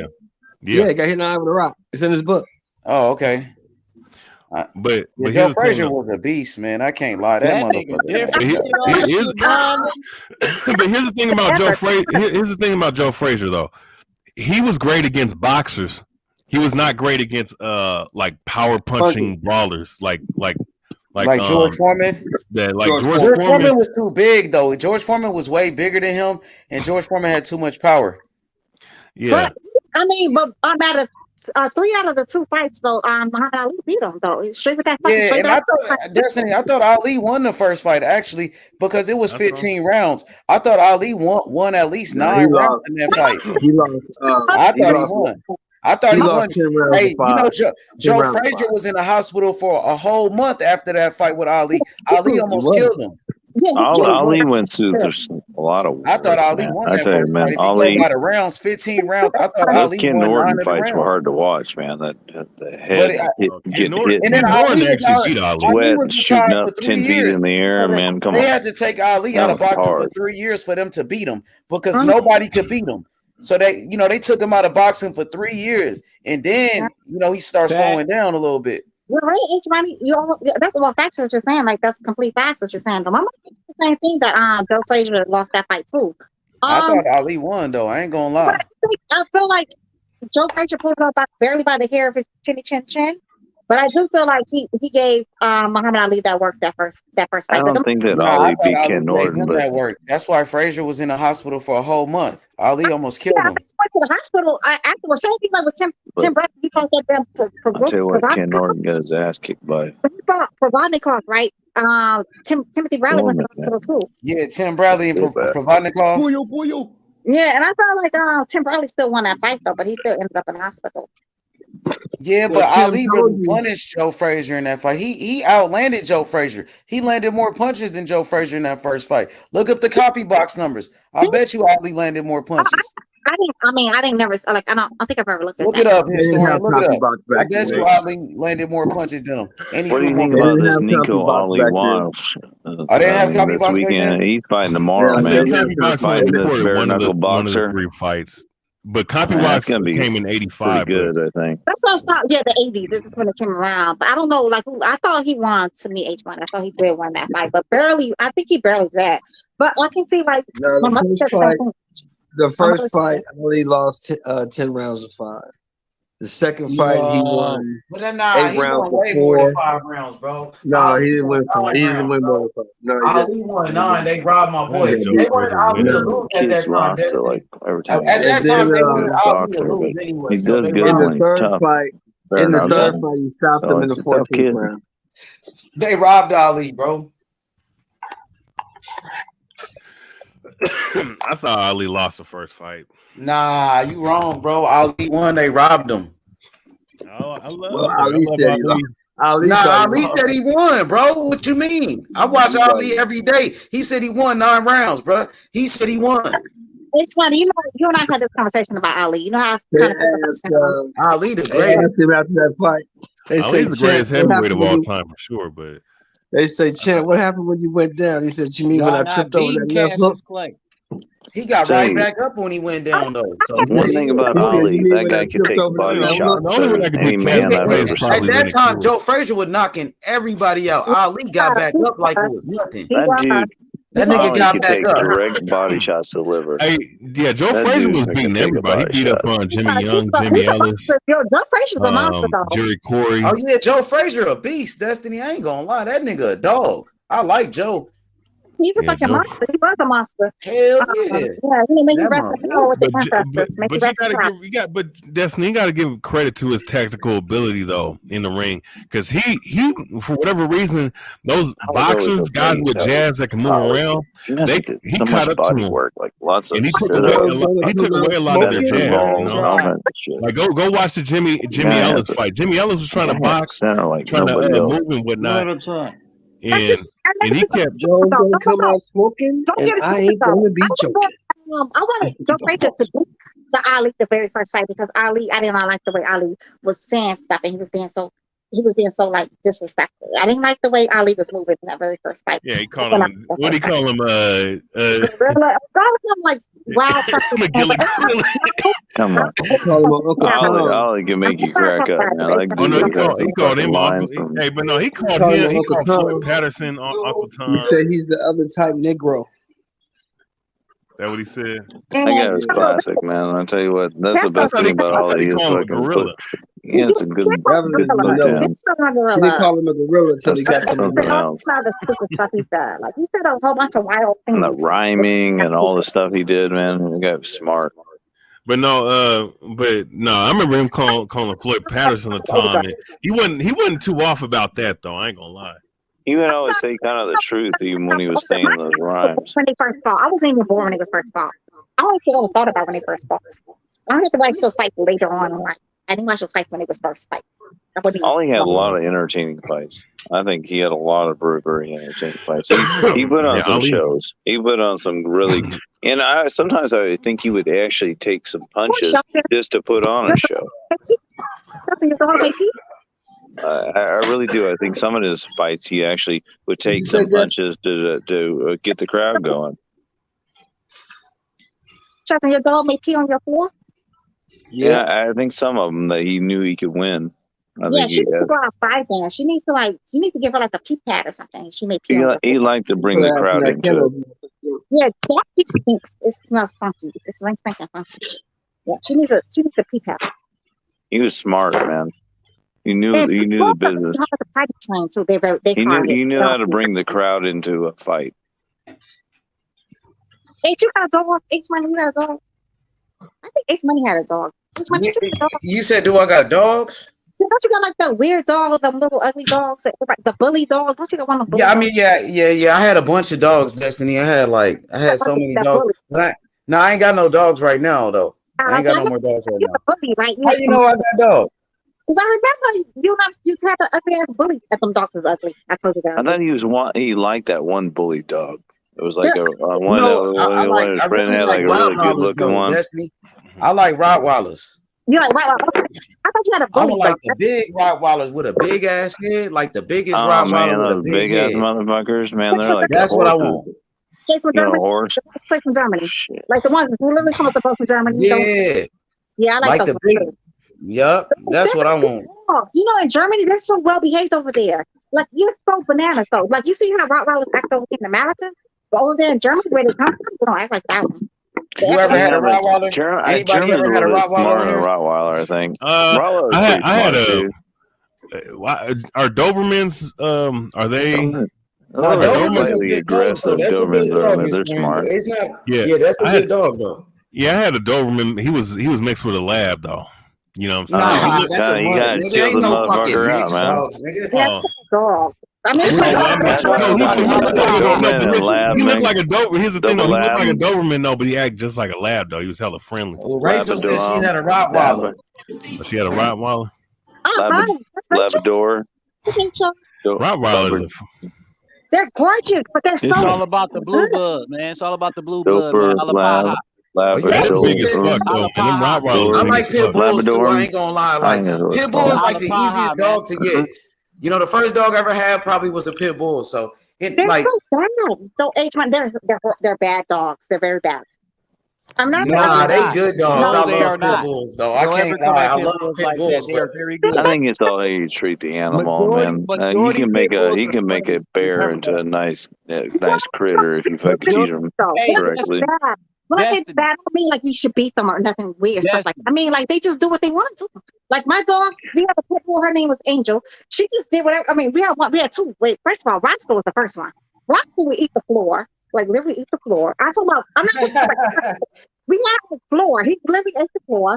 Then my son, his birthday, he jumped on Richie's birthday cake. Then he went jumped in the water. Came and jumped on me. Like Roscoe was horrible. He was so bad. Need to get an Alapaha. That's why I like him because they so bad. That's why I like him. Man, he's gonna do it. Alapaha the best pits, man. No, they're the best bulldogs. I mean, you know what dogs I like too? Great Danes. I'll be liking them Great Danes too because they so big though. Man, them damn things look like horse dogs. Big ass Great Dane, a big ass Great Dane. Saint Bernards, big hairy dogs. Nigga, like a big ass Great Dane. I like them, nigga. With a chin dog. Like a blue one. If I could get me a blue Great Dane, that'd be nice. They're expensive, H-Money, though. They're very expensive. They worth it though, Destiny. They worth it. Get them. Yeah. It's a 10-year lifespan. 8 to 10 year lifespan. That don't live. That's for $2,000, and they only live 8 to 10 years. But if I had to pick one dog, I would go with a Rottweiler, like the biggest Rottweiler with the biggest head you could think of. That's my favorite dog, like that. You want like 300 pounds, man. To 15 years. Here in America, they only live to 10 to 12 years. But over there in Germany, anywhere from 15 to 18 years, Rottweilers live. Because they do good, right? Ain't that good? Yeah, that's better. But in America, they don't do that one over here because most of them are inbred in America. Most of the Rottweilers over here in America is inbred. And we all know the best bulldog is the Alapaha. I like dogs to just fall into your life. You don't even know it's going to fall into your life. That's the kind of dogs I like. I got a King Charles Cavalier I didn't know I was going to buy, and I got this one that's a mix of a pit bull and a boxer and a I like boxers too. I like boxers. I like all dogs. It looks like a golden retriever. It's so weird. It's not even doesn't look like either one of them. I like American bulldogs too. Them big ass American bulldogs. I like them too. Masters. I like Cotton Masters too. You know my favorite dog I want because I watched that movie on the Black Phone. I want a Cane Corso after I watched that. Oh yeah, movie. Cane Corso. I had like 2 of those. I had 2 Cane Corsos. Two? I had 2 of them, big ass Cane Corsos The too. black, the all black ones that look like the Black Panthers. I want Say that again? one. I want the one that look like the Black Panthers, the all black ones. Yeah, I had a black one with tiger stripes. It was black with tiger stripes. Oh, those are cool with the tiger stripe ones. And I had a blue one with tiger stripes too. I like the boxers that have tiger stripes. Hey, What's up? I had look. The My Bulldogs are the kings, man. my uncle and auntie had a it was a pit bull, but it had like the Tasmanian Devil House how it has this little color pattern. It had that same little black and white color pattern, so they named them Taz and shit. Yeah, he looked like a Tasmanian Devil, but he was a big ass dog though. Like an old man, he had a white beard and he like had black on his ears, and we called him Lao Shi. It meant teacher in Chinese. He was so smart. That dude was so smart. But my favorite dog, I can't lie, gotta be like an old school pit bull, like a red nosed pit bull. One of them. Hey, because that's how I grew up, and those were like the easiest dogs to get. It was easy to get a pit bull. But they're so bad. Oh my God, they're so Ain't bad. nothing like a pit though. Ain't nothing like a pit bull. I can't lie. No, you when you think of pit bulls and you think of bad, you be getting them mixed up. The only damn dog that's crazy, them damn bullies, nigga. I had bullies too, but yeah, bullies are good, but they nicer than pits. They way nicer than a pit bull. You had to put. I told you. I know you had to.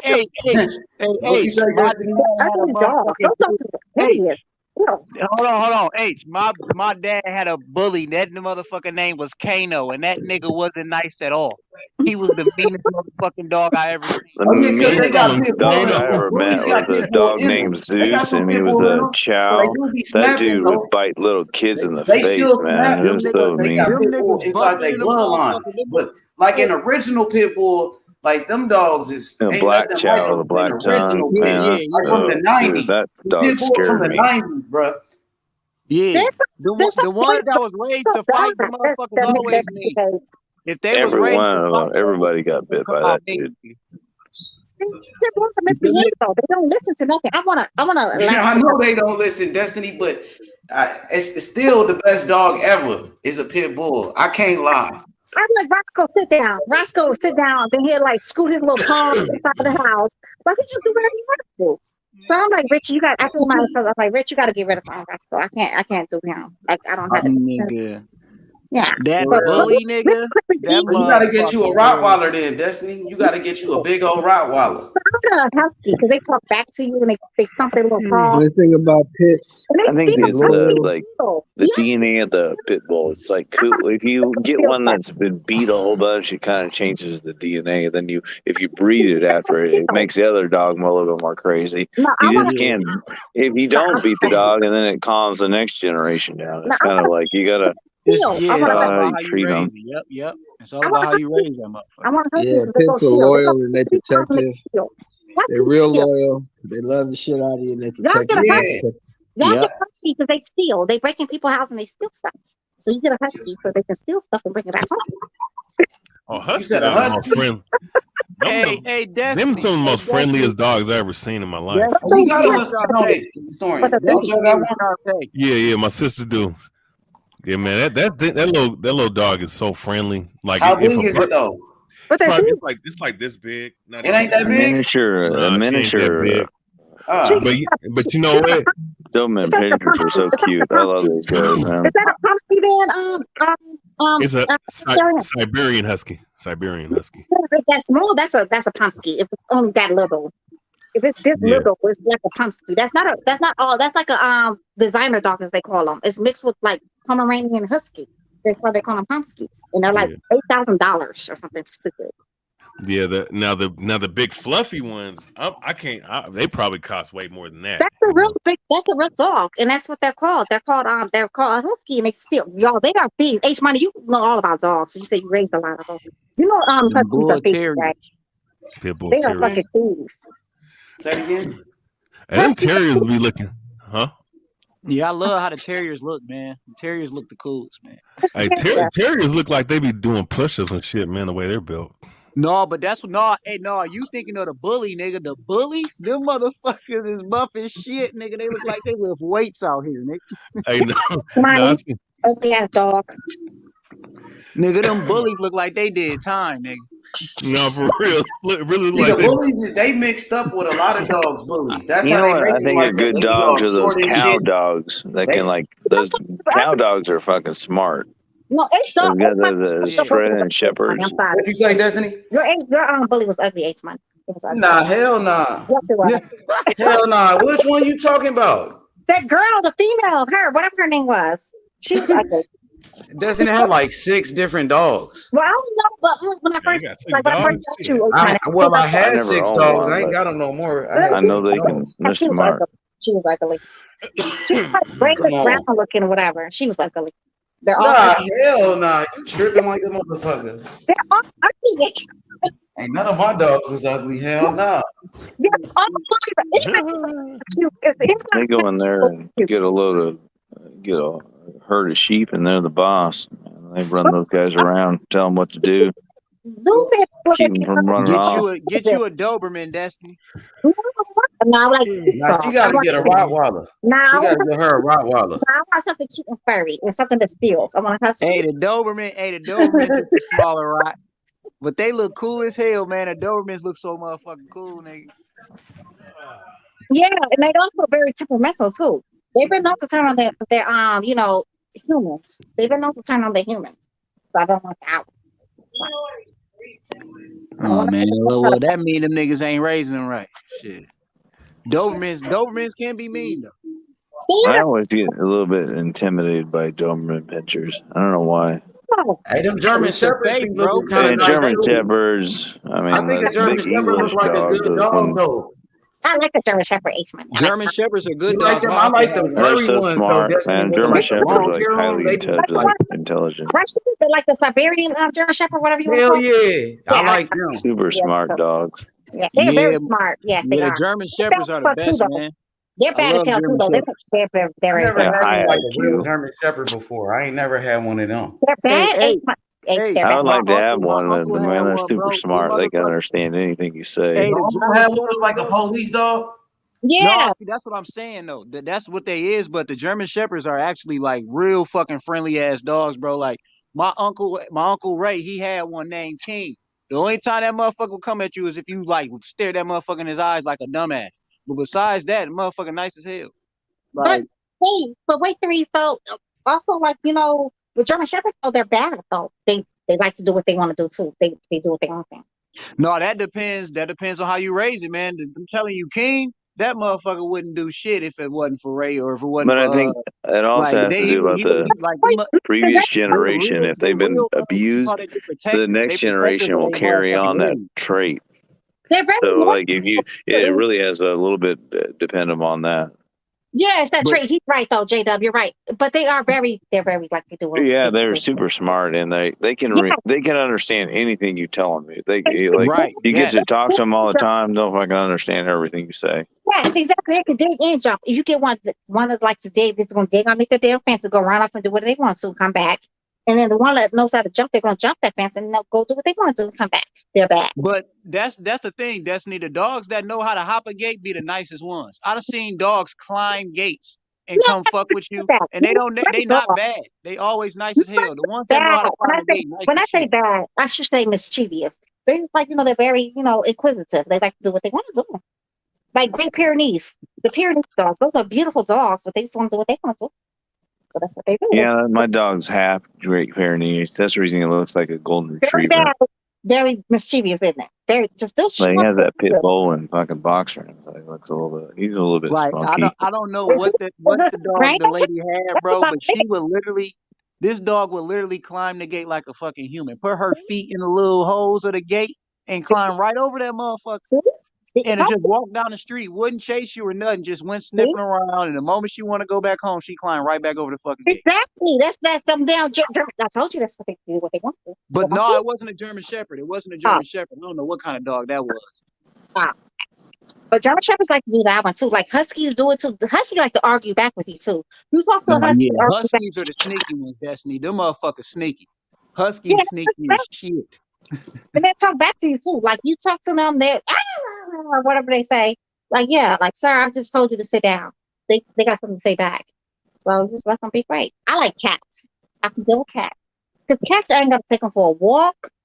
Actually, you ain't got to feed a cat. A cat will they will find their own goddamn food. But I'm about to say the cat is even more like what you was just saying. They don't give a fuck. Nigga, Yeah, a cat ain't about to protect shit. A cat gonna hear some noise and go hide, nigga. That nigga gonna go in the opposite fucking direction, No, nigga. cats will warn you. No, wait. Pause on hard pause. Cats will warn you, though. They will definitely warn. They will, like, you better listen. Like, they'll walk to the door and say, round, and do that little huffy thing they do. And it's Yeah, like, you do got some different cats. You right. There is some different cats, nigga. There's one cat, nigga. If you knock at the door, nigga, this cat come running to the door. He be ready to come outside, nigga. Like, oh, the door open. It's time to go. He don't give a fuck who you is. He just like, oh shit, that door about to open, nigga. Let me get over here. So y'all like cats and shit too? I fucks with cats, but I ain't getting no get goddamn married cat. tomorrow next money. That's my favorite animal. I don't have a problem with You cats. said what, I Destiny? grew You're up with never a get cat. married tomorrow because that's literally my favorite animal. Like, literally, my favorite I animal grew ever. up with a cat. I That love you. motherfucker was cool as shit. My cat was cool as hell, man. He ain't did nothing crazy. Man, you Anytime somebody came over that I didn't like, that nigga was just like me. He went out the way. That nigga, you couldn't find that nigga. If we had company, you could not find our cat. That nigga was Hey, what dead. type of cat y'all like then? I like. I don't even know what kind of cat it was. I like a ragdoll. I like a Maine Coon. I like the I love Scottish Maine Coons. Folds. I like an American bobtail, a Japanese bobtail. So I like a lot of different breeds of cats. I like all. I never had a breeds of bobtail, but I cats. always wanted one of the bobtails, man. I don't even know what kind of cat it was, Destiny. I think it was a normal cat. It It's was like fucking a gray tabby. and white. Probably a The tabby. motherfucker was gray and white. He looked like Sly Cooper and shit. Yeah, But it's a tabby. It's American tabby. That's a all it is. tabby, yep. Yeah. That motherfucker Hey, was what cool as about hell. those He big was cats nuts. though, Destiny? Like them Savannah cats and shit. Man, You ever Maine seen that? Coon. $20,000, you got $20,000. Because if you had Nah, $20,000, nah, hell Hey, no. yeah, we can hey, put a just bobtail get a in there. Maine Coon. Just get a Maine Coon. You want a big cat, nigga. No, The Maine Coons get Savannah. big as fuck. No, Savannah cat though is definitely it's a African Saval mixed with like a domestic cat. So you get a Yep. Savannah too. So that You literally gotta walk like Savannah the cat. first. So you get a Savannah too, right? That's literally like the very first like litter of a domestic cat mixed with the African Saval. Like literally, like it's like literally the Yep. first You litter. like those cats? You like them? Yes, Some of them be mixed. I love Some of them. them be mixed with ocelots too. No, it's not ocelots. It's not. It's always African Saval. That's what And a they Savannah call it. cat No, is. yeah, you're right, because they call it an Aussie cat. That's what it is. The one mixed with the Yeah, ocelot. I Aussie. think the cat is a whole different breed. It's not its own thing. No, Right, the right. Savannah Yes. cat is literally Savannah too is literally like the first litter out of a pure African Saval and a pure domestic cat. And that's the very first litter. So those ones are very hard to tame, H money. Those are ones Yeah. you have to spend you have to feed them like 3 to 4 pounds of meat a day. So you do the math, how much 3 to 4 pounds of meat a day. No, It's yeah, I'm like about to say, nigga, $20,000. them motherfuckers is the truth, nigga. They'd beat a dog ass, nigga. They'll beat a fucking dog ass, nigga. Yeah. Them niggas Really. is different. They climb trees and all that. You gotta walk them You motherfuckers, do or they have gonna to get work mad. them. They will get mad as shit if you're not walking. And they're very loyal though. They're very loyal to their humans. They're very loyal to their humans. They really love their humans if you treat them right. Yep. But What are we yeah, talking about? German Shepherds? we No, talking cats, to the baby. Savannah cat. Oh, man, I don't want to talk about They cats. I was different, gonna man. say They okay, so I had a Rot when I was growing up. She broke my bedroom door because I was playing chase with her, and then she was chasing me around the house, and then I slammed my door, and she took the freaking door off the hinges. And then Oh, yeah, I that's was great. stupid. I was like freaking 14. I didn't think that was gonna That happen, was right? great story. Then I have 2 Corsos. The Corsos we got as puppies whenever I was pregnant with the boys. So Corso. Jay has one, the King Corsos. Yeah, The How many Italian you got Mastiff. now? her How many dog. you got now, Rachel? 4. No, I have 2. Okay, so 2 King Corsos, a blind Shiba Inu, which was Nonito's very first dog. He runs into everything. I think he also Shiba has. Inu. Yeah. Shiba coin. Yeah. What? Nonito said he has dementia, and he's deaf. So No, he's kind Nito of owns like in a nursing Shiba home at coin. this fucking point. Like he's here, but Bye, Rachel. And you don't give up though. It's like no, he doesn't give up. He barks to go out, and there's a doggy door, but he can't see it, so he barks to go out, then he goes outside, forgets that he was just inside, then barks to come back in. It's literally like you making clapping sounds for him to follow it. And then the Malinois, the one that, so it's a German Shepherd, but it's more agile than a German Y'all got Shepherd. one of those too? Y'all got a Yes, sir. Malinois? Yes. It's a mountain. Damn, y'all got some real dogs over there. Yeah, but Rachel, can I have a cane horse off? Oh, I gotta see that, Rachel. You gotta put your dog on the screen one time. Rachel, yeah. Man, nobody better not ever Hey, come in Carl, that I'll send you a motherfucking house. picture of my So- dogs. It's over. Those guys are So great. your Belgium, how do you say it? Belgium Malinois? Yeah. So that's a boy or a girl? Girl. Dang, how big is That's he? she. Can I have one of the cane corsos? Can I have one? Maybe. Can you have one of the King Corsos? They're each dedicated to the boys. Well, Miss Rachel, you can give up one of them though, Miss Y'all Rachel. gonna have puppies again though, huh, Rachel?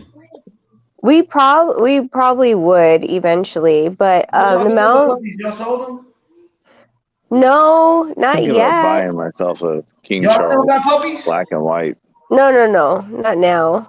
female for my But the dog to breed with. so Psylocke is the Malinois. She's about 50 pounds, and then the Corsos are what 110 each. Yeah, About 110. definitely. They're fucking God 110 damn, each. boy.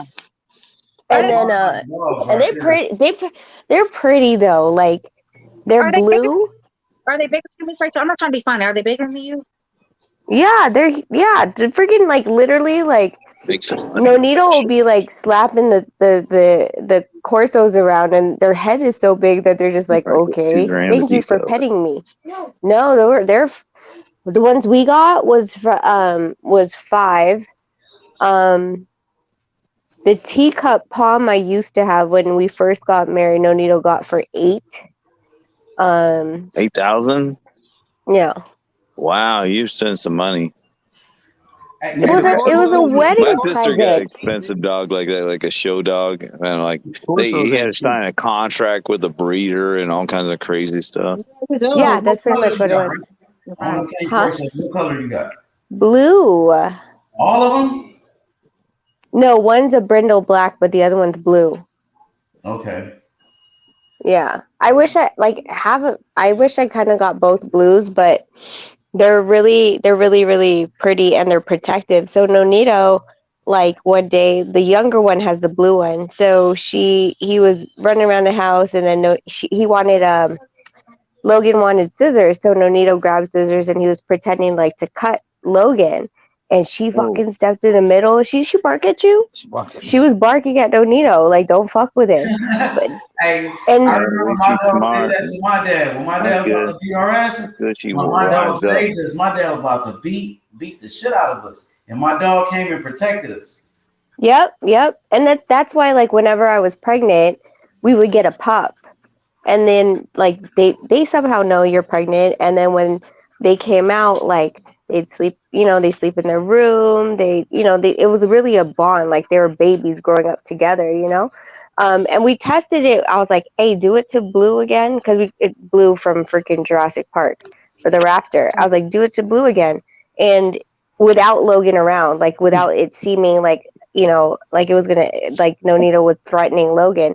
And Blue just by herself, and you fuck around with her, like, pretending to cut, like, towards her. She's just like, whatever.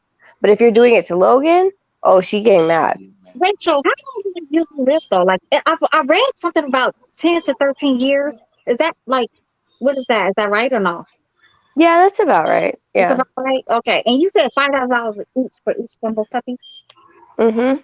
Okay, Yeah. so you have the puppies again, right? So you're gonna gift me one because you're gonna gift me one. Yeah, sure. Got it. How many puppies did y'all have the first time? 6. You Man, guys, that's a lot of money, man. Y'all 6 kept 2 of puppies. them? Wow. Yeah. And what y'all do with the other 2 puppies? Y'all sold them or gave them away? Let's give them away. Dang, y'all giving away some Wow. good dogs over there. H is saying, give me one this Them way. dogs worth thousands of dollars. All y'all need All y'all need is a bully now. Then y'all just got big shit going on Yeah, every day. they are ugly. They're ugly. Nobody wants to goddamn bully. They're ugly. The next time they have Hey, bullies not ugly. Masters not ugly. What you talking about? Masters are ugly, but bullies are ugly. No, they not. Hey, look, don't be coming at bullies like that. They just buff as hell, man. They just like to work out. No, X-Man, that's the first dog he ever Hey. showed me that ugly ass bully he had. She was ugly. What was her name? No, she wasn't. Hell no. Yes, she was. What was her name? She was ugly. Nah, hell no. Hey, Ray, you see a bully? Those dogs are ugly. We were gonna take in a bully, like one of our friends before was like I think his rent or something, like they weren't supposed to have like a bully, but he ended up like giving it to his brother instead of us. We were gonna, but that was before the big dogs. That was, like I said, like we had like freaking micro teacup that was running around that was 3 pounds, ankle biting fucking everyone. She was like a dust ball. I swear to God that all she did was just take up the dust on the floor. Because she was a pom, so she had so much hair.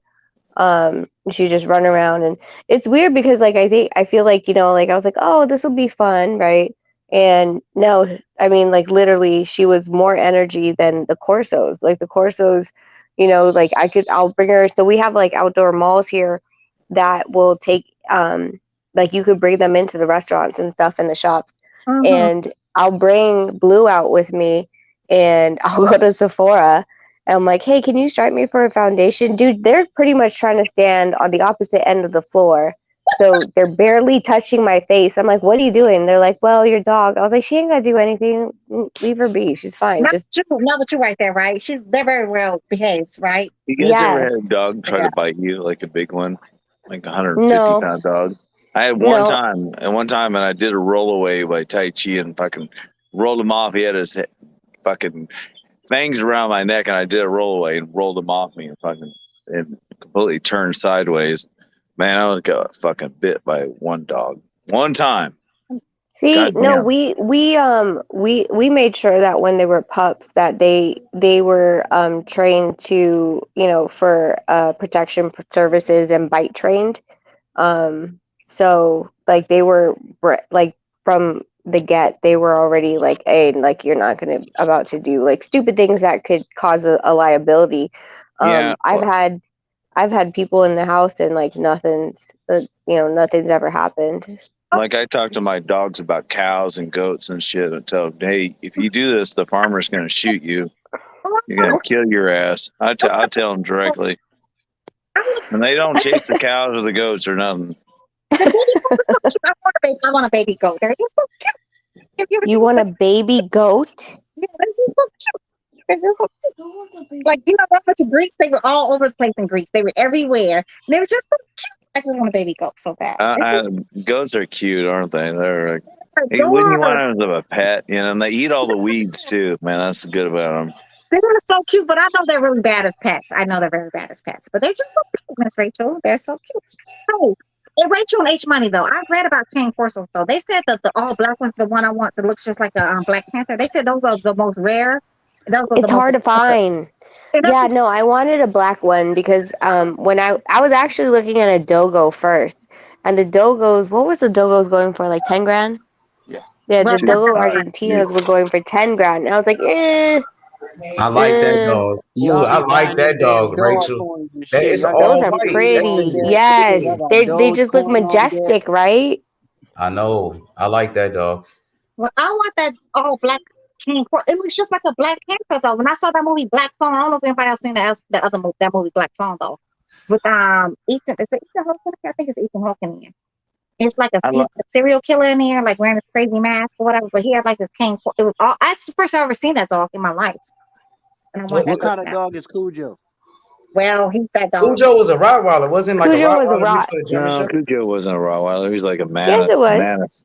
English man. He's a master. Or was it? Right. Like no, but I thought nest or whatever they're called. Like, are you talking about the movie, or are you talking about the actual I'm book? talking about the movie Cujo. And then wasn't he like some kind of? Y'all remember that movie called Hooch? God, that one French, massive. It was a movie called Hooch. Hooch was a nasty dog. Man, that was a big ass dog. He a police dog? Was he a police dog? Yeah, I think it was something. I Yeah, don't he know if like it was a police splattered dog. slob I all think over it the was like place. Like Tom Hanks on that movie or some shit. Yeah, I remember police dog. I remember what kind of dog he I was. like that dog right there. That was a nice dog. Yeah, That was a nice dog. That was a nice dog right there, my boy. He's a nice look, they got dog. this, Threes. They got this new Kojo, dog stay from away from India. Kojo, man. They got a new dog from That's- India. It's called a bully Kuda. I don't know if y'all seen that before. A bully Kuda. A bully Kuda? Rachel, check it out. You gonna like that dog, Rachel. Why? It sound like a Bully barracuda. Kuda. Yeah. I'm gonna send it to you. It's from India, and I think it be in Pakistan. H-Man, is it ugly like your bully? You say it again? Was it ugly like your bully? Nah, my bully wasn't ugly. Hell no. Nah. Stop playing with you. Let me stop playing with you. You know what you know on there? Those dogs are not cute. Even ugly, cute bulldogs, man. I'm telling you. That bully I had was beautiful. No, the ugly dog really is that Chinese crescent dog. But I think it's called Chinese crescent dog. I think that's the Oh one. my god, the hairless one? That's just as ugly. I like the English bulldogs too. Those are cute. No, look at The Chinese crescent dog. crescent. Look at the Chinese crescent. That shit is the ugliest dog on We earth. gonna give Destiny a Wait, shot. H, what is it called again? Bully Kudo? Yeah, Like one? Bully Kuda. It's bully like Bully and Kuda Kutta. Check that out, Rachel. Watch, you gonna love that dog. Just, I'm a big nerd. That motherfucker nice. It looks like a dogo. It looked like an oversized version of that dog on next Friday, nigga. They got like it kind of looks like a dogo, huh? But it looks kind of Yeah. different. So American. Yeah, a little bit different, yeah. That's an ugly dog, H-Money. That's an ugly dog. You see it? That's an ugly Yeah. One time I was up in the shop in Alaska, and there was this big wolf that was on the ground. He's like more than 75% wolf, and the guy's, don't touch him, he'll bite you. And I'm like, okay. I'm not even trying to buy shit in the store. What a weird. More than 75%. I've never been inside. I've been nowhere near the fucking store. Those dogs are very temperamental. Yeah, no. Anything that's like wolf included, I'm not going to be around it. Yeah, they're No, very this bully temperamental. Kuda. This motherfucker right here. This look like Chico Daddy, nigga. You see it? Is it freaking bigger? Is it bigger than an Argentino? Because that's already big. See, I told you. Look, I think it's bigger than an Argentino. Miss Rachel, because I like watching like all my life, when I don't be on bike now, go watch my weird stuff. Like they always talk about like, oh, y'all be getting like eaten by these crocodiles. Do y'all be eaten by crocodiles there? Like, is that big of a deal over there in the Philippines? If that's a lie, No, we ate all of them. y'all ate all the Babe, are there crocodiles in the Philippines? They used to be. We ate the shit out of all of them. See, Nonito said the same thing. There used to be crocodiles, and what we did is we ate them all. There's now no crocodiles. But they do have Man, the when I sea go down to crocodile. Louisiana truck Sometimes driving, you'll find them in sometimes the I see sea truck, crocodile. big old alligators ran Yeah, over. that's the biggest crocodile we find in the Philippines. There's no Was a sea crocodiles in crocodile. America. Swimming in the sea? Yes. There's no crocodiles in America. That's only Last time I saw this big ass that's an alligator. alligator. Sir, that's an alligator, not a He had crocodile. a big old head, man. It was like more than 12 foot long, run over the side of the road. The crocodiles are very aggressive, and they keep saying like y'all are getting eaten a lot over there in the Philippines by crocodiles. That's what I was watching. Yeah, but we ate them all. Yeah, We hunt them. people over there, like people are like the boat houses. They're saying Yo, Yeah. who the fuck did this? the crocodiles. They said that crocodiles are still eating the people in the boat houses over there in the Philippines. Now I don't know how true Yeah, that is. there was missing kids and stuff like that, and then they'd find them, and then they'd cut the crocodile open to find if the missing kid was there, and usually it was. But the other crocodiles that they killed to see if it was in, and it wasn't. They just cooked them. Oh, but I I'm think saying it's like anything. You get one that wants to get aggressive. You know, some crocodile. bears will do it, some won't. This year, Miss Rachel, when I watched, they said this year, 2022, like they're still eating people over there in the boat houses. And they're just No, saying, that's like, what I just asked Onito. I go, hey, I was like, we still have like an infestation of sea crocodiles. He's like, yeah. I go, why the fuck did you allow us to go freaking out in the sea It's not snorkeling? it's not an infestation. It's just one or two of them. No, We barely have them. Hey, Miss Rachel, who's trying to get your insurance? Still scary. Why are you trying it to was get your insurance, giant. Rachel? No need to talk. Do you know? Like this is Do they killed. know that crocodiles don't eat?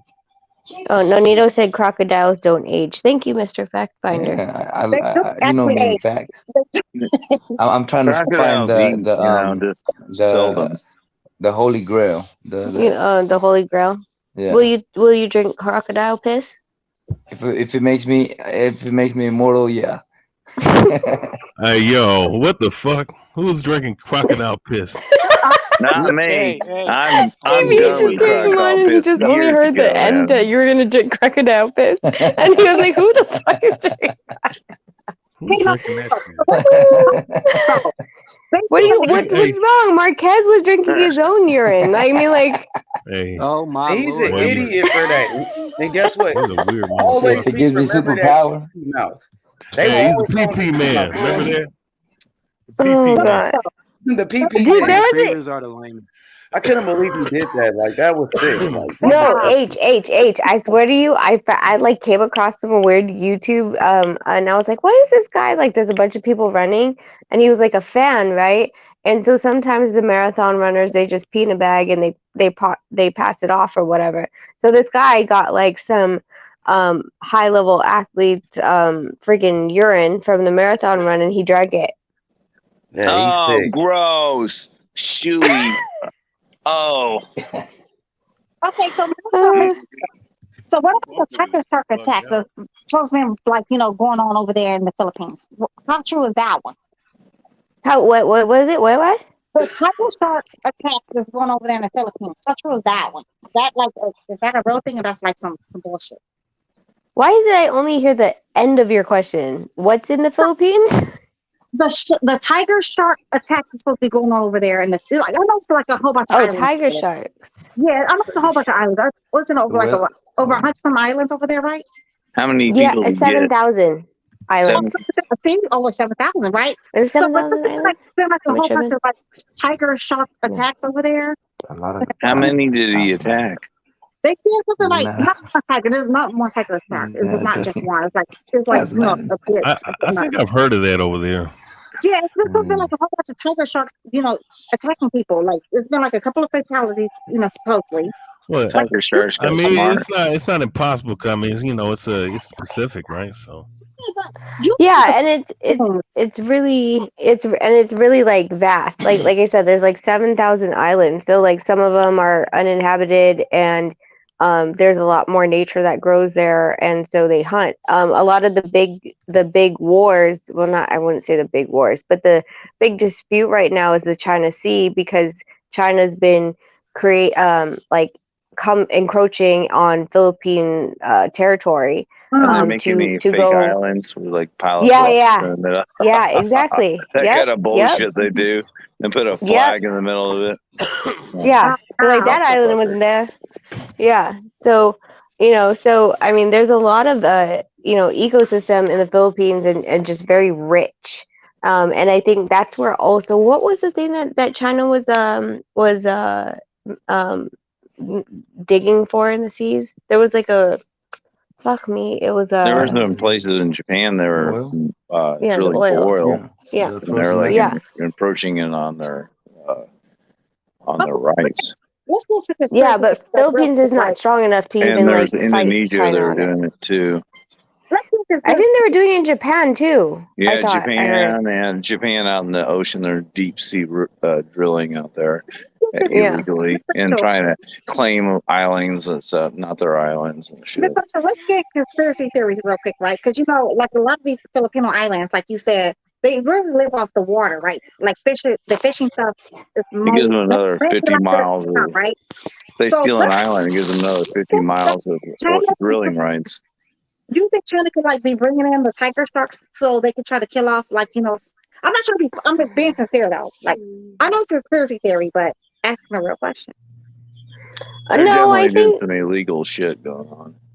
No, I think whatever. I think as far as China and the ecosystem goes, I think just because of how the world is changing and the climate system, the waters are heating a lot more, and it's allowing them to migrate into territories that they normally weren't seen. But I mean, literally, the Philippines is Yeah, so I mean, with Filipinos, it's not like they don't care about the ecosystem as far as, oh, that's a threat or that's a threat. Like they're like, okay, whatever. They're more concerned about taking over the world than they are anything. Well, no, but I mean, like Philippines, like it's separated when you go north. Is it north? I always fuck this up. South? Which is the Muslim territory? So Okay, the south. So when you go South Philippines, then that turns Muslim territory. Like Yeah. that's where Osama and his wife were like hiding and shit like that, and they've been trying to separate themselves from the Philippine government because the Philippine government was, There's a lot of Muslims pretty in much China, Christianity. too. Oh, is there? I didn't know Yeah, that. but they put them in concentration camps. Yeah, no, they're Oh, called yeah. re-educational camps. I'm sorry, Concentration camp. I told it was like they have to retrain their brains how to think. But Miss Rachel, okay. Yeah. So with that being said, though, I get what you're saying now. Okay, you really got it good, right? But they know like a lot of y'all economy, like a lot of Filipino islands economy live off like fishing and stuff. And a lot of y'all like they say like some of y'all have like these different kind of laws so y'all develop, evolution. So y'all can go dive underwater, like literally like be underwater for a minute. Like 3 and 4 5 minutes diving for fish or whatever. So all these so-called shark attacks y'all never really had. You don't think like possibility they're bringing in these sharks so they can like do weird stuff? No, maybe so. It's possible. I mean, like that's like you said, like that's what it is. Is like they dive and they live off of the ecosystem. So like I said, when they dive, down for like sea urchins and stuff like that, like just to feed, right?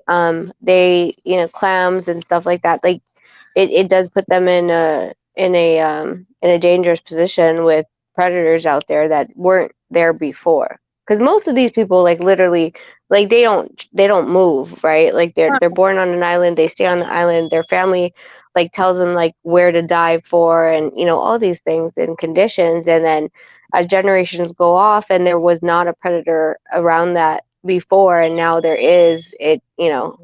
It's a huge cause for concern. I really don't believe in like trying to put that in there. I'm just trying to like throw like an angle in there. I really don't. I know it's like global Yeah, a warming. couple It has a lot generations of to be things able to to do with protect everything. themselves. Yeah, global warming has like lots to do with everything. I don't really believe China's bringing in tiger sharks. I just don't believe that. But I'm just like trying to like play devil's advocate to see what you think. China's just playing games in all their which ways. They have long-term strategies. No, but They have 100-year strategies, and they will perform them at all cost to their citizens. Yeah, and China's just they pretty and the thing is there's really no talking to them. Like they do the things that they want to do and how they want to do They it. have And long-term strategies. yeah, how the fuck are you gonna make your own island? Like it's not on Google Maps. So how did you freaking make this? They Like, dump hey, some look, there's rocks an out of a low island. place in the ocean, put a flag on Yeah, top. It's yeah, silly this as is shit. our island. that's just a dictator like country. Like it really is a dictator country. Like as much as they try to say like they're becoming more, democratic or whatever. Stop it. It's still a dictatorship. No, they're censored. Like what they can post, what they can read. Like Yeah, there's there's way no real and if you say the wrong things, you just disappear. I mean, come on. yeah. Yeah, If you exactly. don't believe exactly the way they want you to believe, then you disappear. That was to the Filipino president too, though. He's not too far off. He's knocking niggas off left and right over there, like literally. No, that was the last one. Oh, You're talking about the last one that kind of gave free reign for stupid, like for everything. It was like, oh, anyone caught out? Like, what was it? Like, if you got caught out during curfew for COVID, like you get pretty much it's like free reign as far as for the cop. They beat the hell out Almost of you like martial law. They were able to do whatever they wanted to do to people. with their stick. Bam, bam, bam, bam, bam. Dorothy, y'all got rid of him? Yeah. It was COVID relief. Yeah, no, it's Marcos now. It's Marcos. So Marcos. Vaccination, man. How do y'all like him? Huh? How do y'all like the new one, the new president? He just got in. That was the last one where Pacquiao was trying to run for presidency, and he was going against Marcos, who's freaking a general. Blah. Their whole lineage is political. Who else was Pacquiao going up against? Oh, was it Grace Poe or there was another female? Oh, Lonnie Robredo. But none of them. So Manny only got like, I thought it was like 2 to 4 million votes. But Marcos got, like, you were looking into the 40 millions. There was no way for Manny to catch up or even be a threat. There's no way that Manny only got 2 million votes. You know that's a rigged election. I mean, come on. You know, Manny's way popular, okay, more popular he than that. is way popular, but you have to understand what he said when he was an elected official as a congressman and as a senator. He's pretty conservative. He condemned gays to death. That was one. Then he wanted to outlaw condoms. Condoms? No Yes. more condoms. Because he said that it's against the Bible. And then, like, so there's so many, like, things that he was rallying for or trying to push a bill for that people were like, I've never please thought stop. about it, but I'm going to start rallying for anti-condoms. Yeah. I'm It doing was it just, right and it now. was only based on Yeah, I the understand. Bible He's a says we should Catholic. go No, it's forth a and Catholic, procreate. Catholic Yeah. church stance. It's not really Yeah. believer stance. I would say more Catholic church, but Have you looked at the Pope?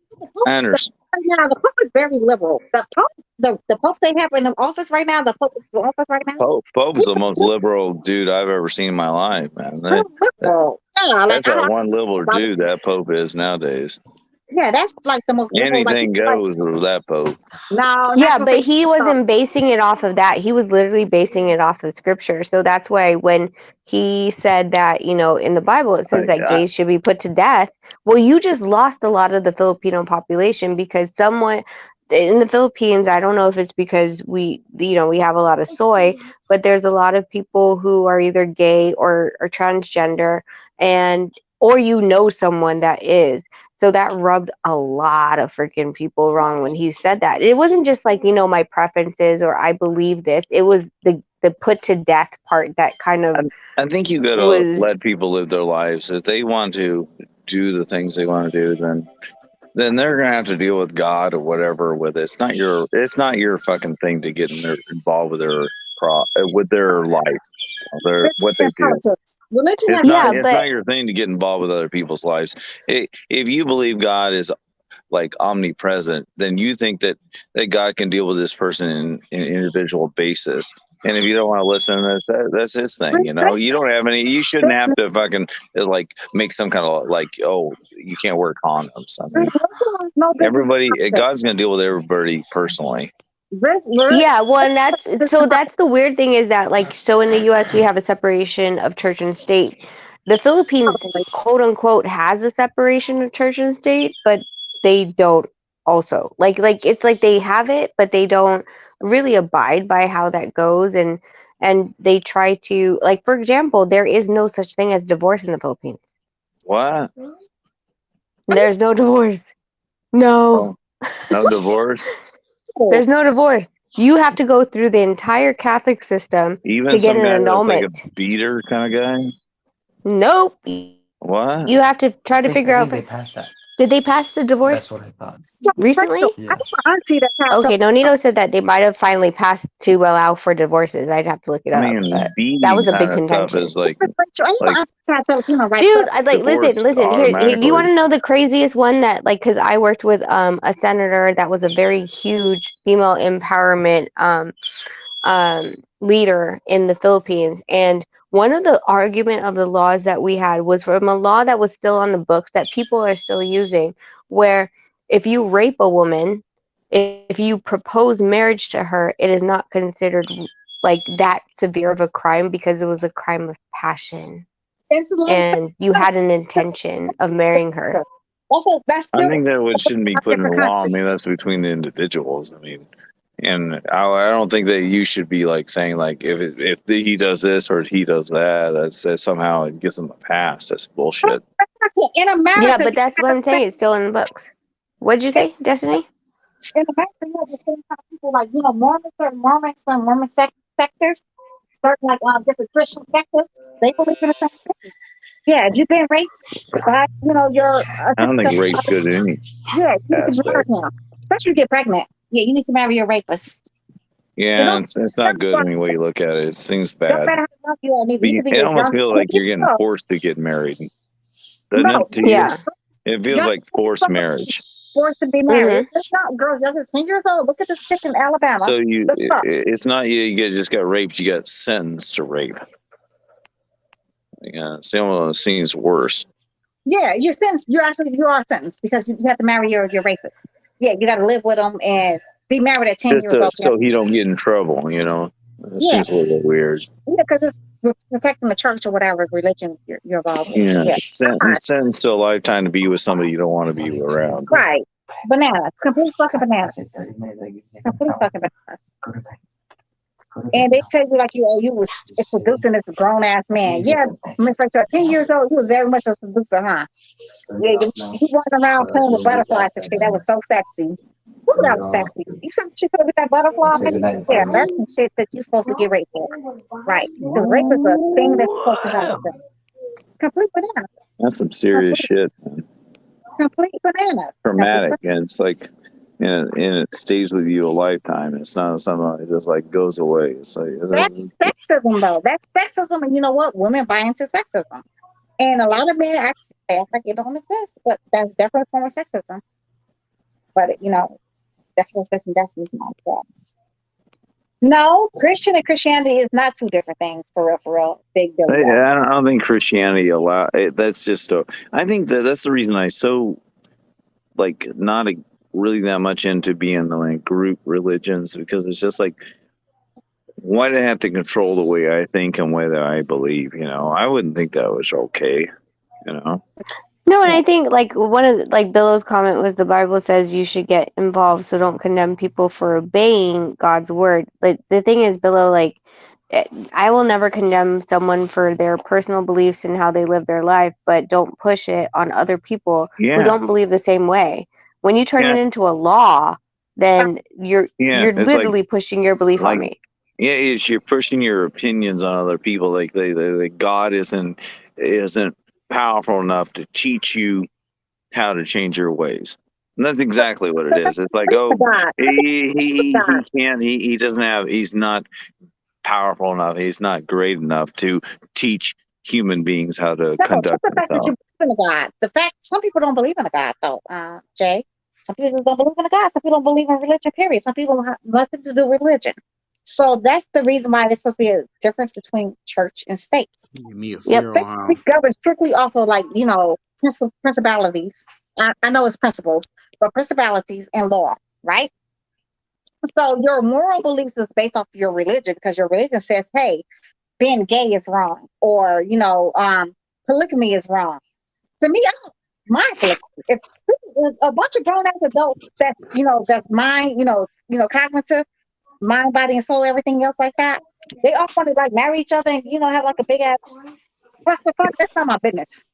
But I think there's a lot of things that like covetousness is in it. Like most people like just bypass covetousness. There's no difference in the power and the evil of covetousness than any other sin. I mean, come on. No, When you try to categorize what's worse and what's better. I don't believe polygamy is a sin. I don't believe having sex before marriage is a sin. Anything on that with stuff. That, to me, it's made up shit to make people feel like, you know what, people that have insecurities that like they want to be like, they have like insecurities, they want to be like, possessive and stuff. That's when they start doing all that other kind of stuff. Like, oh yeah, if a woman has sex, we're all sinners. Let's just be honest. What, she had sex with 2 men? 2 men in 1 year? Oh my gosh, she's a whore. I'm going to get a Basenji. And there's no difference than any other human than the other. I mean, we're all just like this. We're the humans trying to find a way to live a good, righteous life. It's difficult. Humans are very different. We're very unique in every way. Like Miss Rachel may be like very much like monogamous. And then you could, Jay, I'm just not saying that you are, I'm just like using as an example. You could be very much, not monogamous. You could be very much like polygamy. You may like, variety. Where Miss Rachel only likes, one. She's monogamy where you're polygamy. I mean, as long as everybody's consenting adults, there's nothing involving weird stuff like animals, people that's like mentally handicapped, or, people that cannot, talk for themselves, all that, you know what I mean? Consenting adults. Why the fuck do we care? Pharaoh. Why the fuck do we? If somebody wants to marry, they asking that on that. This people call weird sex. This weird sex on HBO. All right. Don't just marry your car. Nigga, if you want to marry your car, by all means, sir. If you want to have sex with your car pipe, why do I care? As long as it's done in the privacy of your garage, nobody can walk by your house and see it. Why do I care? I don't give a flying fuck what you do with your car. I don't care what anybody else does. I just worry about my own life. No, but I do like it's like wait, for children and people that cannot, Nah, that's something I do care about. But if it's like Other So, people's Bill- lives is their own thing, and they have to go through it themselves, and I have to go through my own life myself. go ahead, Miss Rachel. What you about to say, baby? Oh no, I was just saying that Billa was saying that gay laws and propagandas are pushed on us more year by year, but pushing God's law on someone is wrong. Listen, Billa, like I appreciate you speaking out, and I completely respect your opinion and how you live your life. And I will say that as much as I don't want someone to push their religion on me, I also don't want to. I feel like how they view life at least at this point, fucking in the environment and that we're in right now. I think I have these conversations with my boys. I'm like, no, if they're not my boys per se, I do talk to them, but like my niece, I'll bring her to the bathroom and if there's a guy in there, I'm going to have that discussion. You know what I'm saying? Like, I don't care if you identify right now in these last 5 minutes just because you wanted to go in a little girl's bathroom. Like, no, we're going to have a talk. So I don't separate it from, just religion or gays or any of these things that are being pushed on me within my own household. Like I separate everything. I'm like, nope, you're not going to push it on me, and I'm going to make my decision for how I want my boys to be raised. I don't like any. So in fairness to you, what I'm going to say is anything that is pushed upon another individual, your own cultural values, your ethics, your morals, and your history and experience should not be pushed on another individual. It should be respected because that's your journey. That's cool. This is my journey. I don't think we should be pushed in any type of way to have to swallow a pill that we don't feel comfortable in opening our mouth for. I mean, I think you should think through all things, like everything that you look at in life. You should look at it the most logically and the best way you possibly can. And you can see a lot of things in this world that are maybe way wrong in this generation of the last 200 years. But we're just all working together to try to do the right thing, don't you think? My thing is mind your own business and they're mind their own. Like let people be people, be yourself. Don't worry about what's going on in the neighbors that going on like the neighbor's house. Worry about what's going on in your house. As long as you know down where ain't no weird shit going on over there, like they're not bringing in like some 5 and 6-year-old kids every day. Some y'all know what that I ain't mean. good.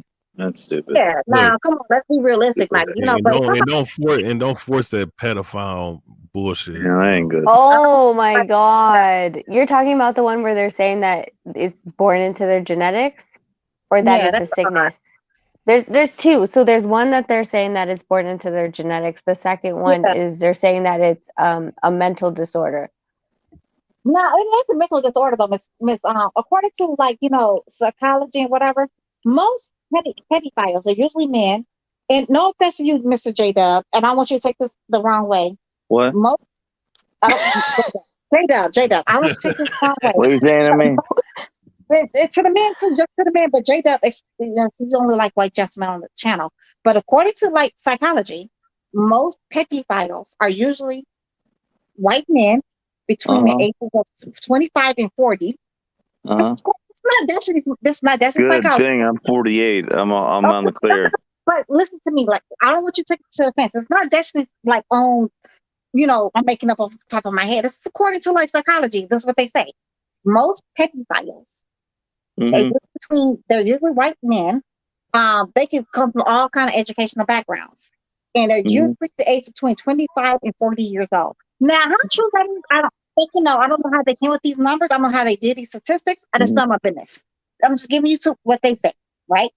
And and then the ones that keep trying to say the reason why it's okay. A lot of these pedophiles, though, you have to realize they were sexually abused themselves. Over 90-something% of most pedophiles, men, have I've been heard that too. they have been sexually abused themselves. I believe it's 92% to be exact. I think it's pretty. I think that's true. Yeah, somebody double check me. I believe it's 92%, but somebody double check me on that. There's like something. Did somebody really bad them? Gave them almost like a disease. Yeah, this is not. I swear, y'all, this is not Destiny's own. Make Destiny pull up our damn, whatever. This is what I read. This is what I did when I was in the police academy or whatever. This is what they said. Like, this is not Destiny just doing her own thingy. This is what they said. So I don't know how they came up with this shit. It's not my business. This is what they said. So y'all look into that yourselves, and that's what they said. But I do believe, for the most part, most men who end up as pedophiles, I do believe most of them have been victims of sexual abuse, because I have not seen too many, minus like the Ted Bundy dude. Yeah, and I think Jeffrey Dahmer was not sexually abused neither. But I do know, was John Wayne Gacy? No, John Wayne Gacy was not sexually abused, but his father emasculated him a lot and called him like all kinds of like foul names, like all kind of foul names. But you kind of wonder what the like being like the environment that you grow in is like damages you so much. But Otis Toole, his father raped him, and he also made his son like perform like be raped by some of his friends too. Wow. So I don't know if y'all know who Henry Lee Lucas is and Otis Toole, but y'all can look them up. Those like they were like a dual, they were like a dual serial killer. They believe Otis Toole was the one who killed John Walsh's son, Adam Walsh. Yeah. He pretty much he confessed to the murder, but his father raped him, and then from like I think they said like as young as 5 years old. And then he made his son like perform sexual acts on his friends, and they raped him as well. And that's what happened with that one. So I mean, y'all can Google this shit for yourselves if y'all think I'm lying. Yeah, you don't know what people have been, how they've been damaged. Yeah, but usually for men though, but women, Miss Rachel, this just seem like it's on the rise to you though, that these ladies, these teachers that's into like these little ass boys, like it's always something new going on with these ladies and little ass boys. It's odd.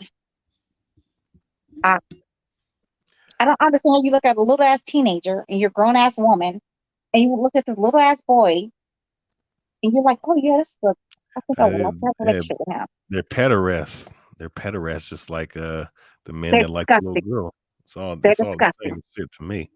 They're disgusting. They should go to prison too. Yeah, they should. Like, what was that bitch? Lacey, what's her name? No, you talking Mary Kay Letourneau. Yeah, that bitch. Mm-hmm. Yeah, she needs to be under a prison. That little boy was like 10, 12 years old, whatever he was. He was like a little. And that dude, you know what's crazy? That dude still want to be with her too. I think they're broken up finally. I don't know, but don't get me lying. But but he did like wait for her when she got out of prison though. But mind you, he was fucking her pedophilic, hysteria. She was able to brainwash him. This little boy's like 9, 10, 12 years old, 11 years. Like, it's bananas. Like, I don't understand this pedophilia thingy that we got going on. Everybody thinks it's okay. Like, not everybody, but this weirdness. They trying to say like, oh yeah, it's you're born with it. No, I do believe it's inherited though. I do believe it's inherited. When I say that, I mean usually these people that have these kind of they exhibit these kind of things. 9 times out of 10, usually they were victims themselves. So they think it's okay. I mean, I guess it's like kind of like taking a look back. It's what I read, what I understand.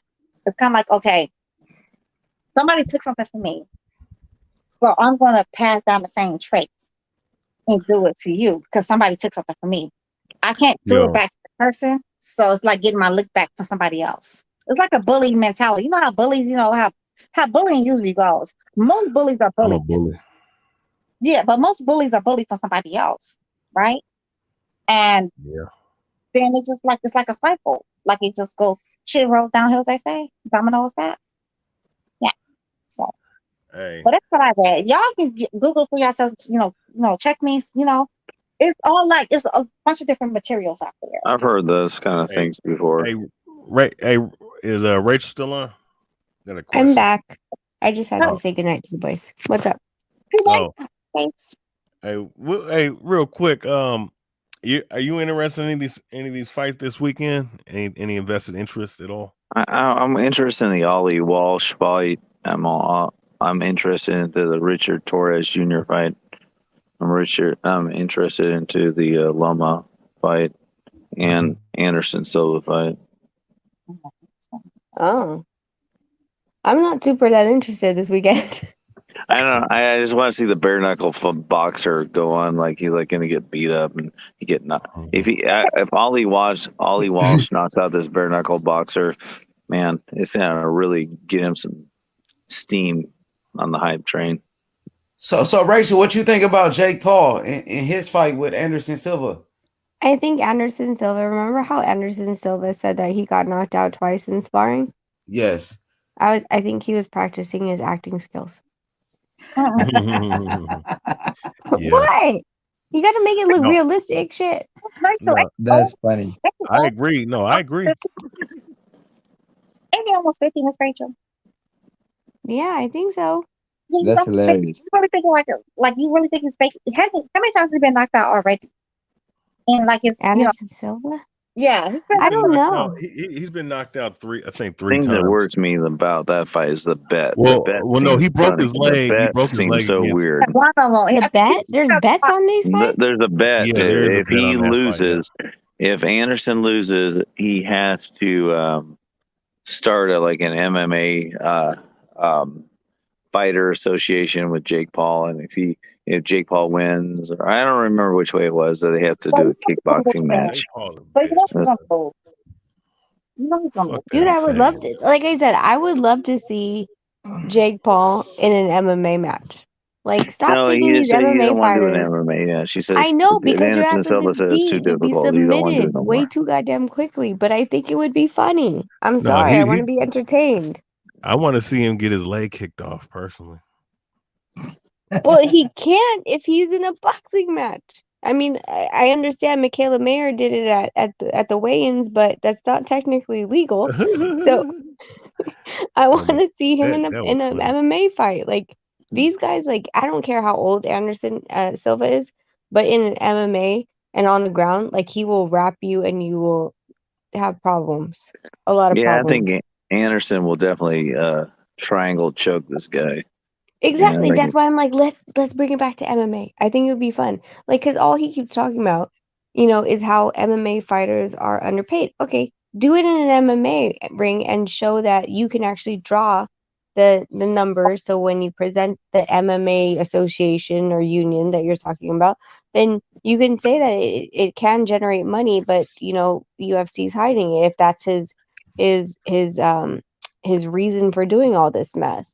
But he won't step in a ring with that any of stuff these was MMA guys. pre-scripted, don't you think? I think it was I said- the answers were so like, it wasn't like so off the wall.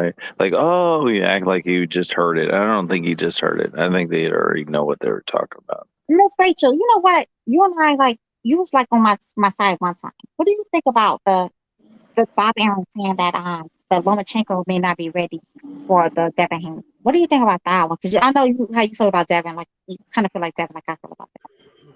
What do you think about that one? I don't think like I said with this freaking fight this weekend, I think that Loma his management's amazing to get him in, to be able to keep doing this thing where okay, we do a tune up and then we come back and we're able to fight for an undisputed title, which had gotten passed from one person to the next person, next person, next person, and you're the next one in line. I mean, I can't blame his management. Like, A+ to his management. They're doing what they're supposed to do, what they're paid to do. But do Loma? I feel like, yeah. Yeah. Do I feel like he should just jump the line right now? No. Well, who's to go fight Haney? Well, who's the What do you think about? But what do you What think do I think of Bob? Bob Aaron saying he's not ready. He don't know if he's going to be ready. Like, that was different. Like, he never said that. Bob Aaron said Loma's not gonna be ready? Yes. Yeah, that's what Bob Aaron. He don't know if he's going to be ready for Devin Haney. Maybe Bob isn't ready. I don't know. What do you mean Loma's not ready? He has how much experience? Like, how much? I don't know. Like what? Ma'am, I'm trying to figure out like what. ma'am. I don't. No. That's what your No. boy said. I'm sure you Let me give a little foundation on fighters. Wait. Can we come back in because it disconnected from my headset. We're gonna come back in because for some weird reason you guys are really low on my phone right now. So we'll be right back. Okay, sis. I just want to bring your light skin ass back over here so we can argue some more. Hey, oh shit. Oh damn, the super featherweight. Damn, them belts is fucking vacated. What's up, Destiny? What's up? I just want to argue with you. Let's argue about something. All right, let's talk about Devin Haney versus Shakur Stevenson. Oh my gosh, that one. You said you want to argue. Let's talk about Devin Haney versus Shakur Stevenson. I don't like that one. I don't like that one. I don't like that topic. Why not? Why not? No, I don't like that topic. You already know I don't like that topic. You know I don't like that topic. You know I love both of them. Who's your favorite though? Who's your favorite, Devin Haney or Shakur Stevenson? If I'm gonna be 100% honest, it's gonna be bad. It's Devin's gonna be gonna bad. knock him the fuck out. Wait, H. No, Nino wanted to say something. No, for Destiny's early question about Bob Arum telling Lomachenko he's not ready. I mean, has he even fought for himself? You know, you can't tell a fighter if he's ready or not. I mean, especially a guy who's decorated as Lomachenko. You know, it's like me telling, like when fighters or promoters gave me two days notice, I was always ready. You know, when promoters gave me 5-week notice, No, I was always ready. Let's be realistic though, Namiko. You like you're a gym rat. You're a gym you're a gym baby. You're a hood baby. A gym hood baby. That's what you do.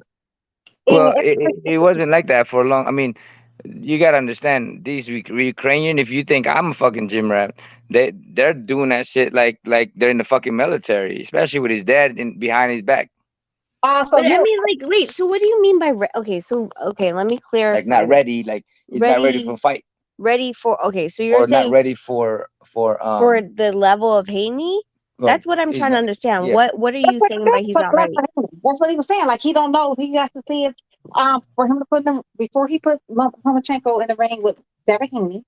He needs to see like if he's ready. That's what your boy said. That's what y'all favorite promoter. That sounds weird because they both grew up like amateur, decorated, and Lomachenko has already gone through how many divisions and has so much experience. Like how much more? Who do you need to fight to get ready for?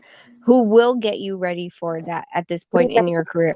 I'm just trying to tell you what your favorite promoter said. I didn't say he's my favorite promoter. that's your best friend. Oh my God. But yeah, I think the Haney Lomachenko fight is gonna be a very interesting fight. You know, like what I was talking about. Okay, so but so with your boy, your favorite promoter, Namiko and Rachel. The fight gonna happen? Huh? Y'all think the fight gonna happen? Which fight? The Haney and Lomachenko fight? Yeah, that one. Yeah, I mean it's big money. All this promoters looking at, especially Bob, is how he can create a bigger name for his fighter to make more money in the future. And this fight, as it is a lucrative fight for both fighters, but at the same time, it's very people are very interested in it. Mm-hmm. Okay, Ms. Rachel, I know Bob Aaron's your favorite promoter ever on planet Earth, right? And if he's wrong with Rachel, are you betting on this fight or not? Am I what on this fight? Are you going to bet on this fight or not? Ooh, yeah. I mean, I only bet if the odds are good. Like I don't just bet. We're gamblers. We're gamblers. Okay. She'll bet against me if she thinks I'm going to lose the fight. She's a gambler. No, that's not Asian. But like you gonna put money. So who would you put money on this fight then? Real question. I mean, don't lie to say don't lie to shame the brother. Nah, between Loma and Haney. Yeah. I think Haney is coming into his manhood where he's fighting at his best, and he's still got more to come into. Loma is always going to be a threat because of the way he fights and the way his defense and just deflects the fighter punches and to get inside. You know, he's gonna be a dangerous fighter regardless. Now, if Haney is way up there, I ain't gonna bet for that. But if Loma's on the other side, I'm gonna bet for Loma because I still think that those body shots still gonna hurt. You know, those punches are still gonna hurt. You know, so and I don't think Loma is shot. You know, No, but to you. if Haney is on the other side, I'm gonna bet on Haney. No, We're Lisa, no. talking about betting, and we're talking like, so you have to talk about betting as one thing, and then you have to talk about just fight style, like that's another thing. Yeah, yeah, Fight right. style, fight style. I think if Haney comes into those jabs like he had in the last fight, you know, and even sit on the punch to kind of rattle Lomachenko, I think Haney can really do what he needs to do. You know, again, anything can happen in the fight, but I think Right. that the jab and his speed and his distance can play a big part in the game. It's So, just that the difference in the height is enormous. okay, so no boost to you and Miss Rachel's ego, right? Had you been the same Nonito before you, like you say, like you got the big head or whatever, like you was feeling yourself, I think you would have beat Lomachenko. I swear on everything I love. I swear, I'm not trying to give y'all the big head. I swear. One thing about Destiny, I can tell you, I don't give a fuck about no feelings or who you are, what your status is in life. Miss Rachel know that. I don't give a fuck about none of that. But I think Yeah, appreciate that. I think you would have beat him. Does anybody agree or Well, disagree? we've been during that time when we were in the weight class. We've been asking for it, and you know, mind you, at that time he was still kind of fresh. But I thought that at that time I had a big opportunity of beating him. I mean, if Salido beat him, I know I could have done but again, much respect to Lomachenko, but that was a fight that we wanted to happen, but it never happened. Me and my mother, sorry, Nonito. Me and my mother said that we was like, oh, we think Nonito could beat him. I swear on everything I love. Like I don't believe. I'm not religious at all. I'm not atheist. But to my grandmother, I swear on her. Me and my mother said that we thought you could beat him. Like this, I don't know. Like you said, like you got your big head or whatever. So shit happens in boxing. Shit happens. Yeah, no, I appreciate that. I appreciate that. Yeah, but And I felt the same way. I do feel the same way because, again, he didn't have that experience, and he wasn't the kind of person that boxed like he did today. At that time, maybe perhaps I have the biggest chance of beating him then. Yeah, when we were in the same weight, we asked for it, but they never gave it to us. Wait, H Money's very honest too. H Money, where's your black ass at? Or white skin ass? H Money, what's up with you? What's up? Money, I was just saying, like before Nonito got his, like he said, he got the big head, like he let his boxing, the career get to him, like like Adrian Broner did. I told him I felt like at the time I felt like he could have beat, but the Lomachenko back then. What do you think? I think it would have been a good fight. I think it would have been a great fight. Two very good fighters. Nonito, we know Nonito, future Hall of Famer. Some people think Lomachenko is a future Hall of Famer. I think it would have been a great fight. Nonito 100%. Got the power. Lomachenko got skills. Nonito got skills. It would have been a great fight. But who do you I think it would have been a great fucking fight. That's what I think. You don't have no dog in a fight though. Of course, I'm gonna go with Nonito. That's my boy. What the fuck? I'm going with my boy. Of course, I'm gonna go with Nonito. You feel me? Being your boy though, like just being honest, complete honest. Like I said, it would have been a great fight. That's all I could say. It would have been a great fight. It would have been a motherfucking. It would have been a good ass fight. Yeah, honestly, Nonito, I can see what he's saying though. I could think definitely calling it a dog fight, but I don't see Lomachenko don't got that dog in him like that to me. I just never seen it. I mean, we saw that when he fought Tio.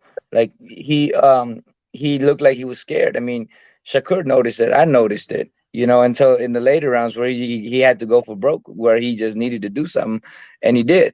But before that, throughout the whole 8 rounds or 10 rounds, you can see the cautiousness that Loma was showing.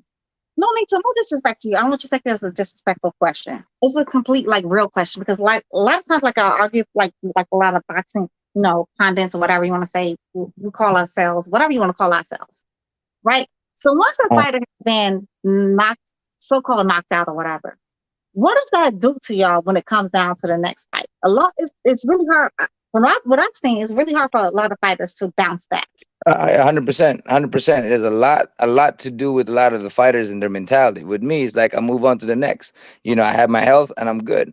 I don't ever look back and say, "Oh, I'm fearful of this." It's actually giving me bigger balls. I'm like, that's why she keeps smacking me, because I'm like, stop taking those punches. I'm like, I took them already. So it depends on the mentality of a person, because for me, it never really bothered me.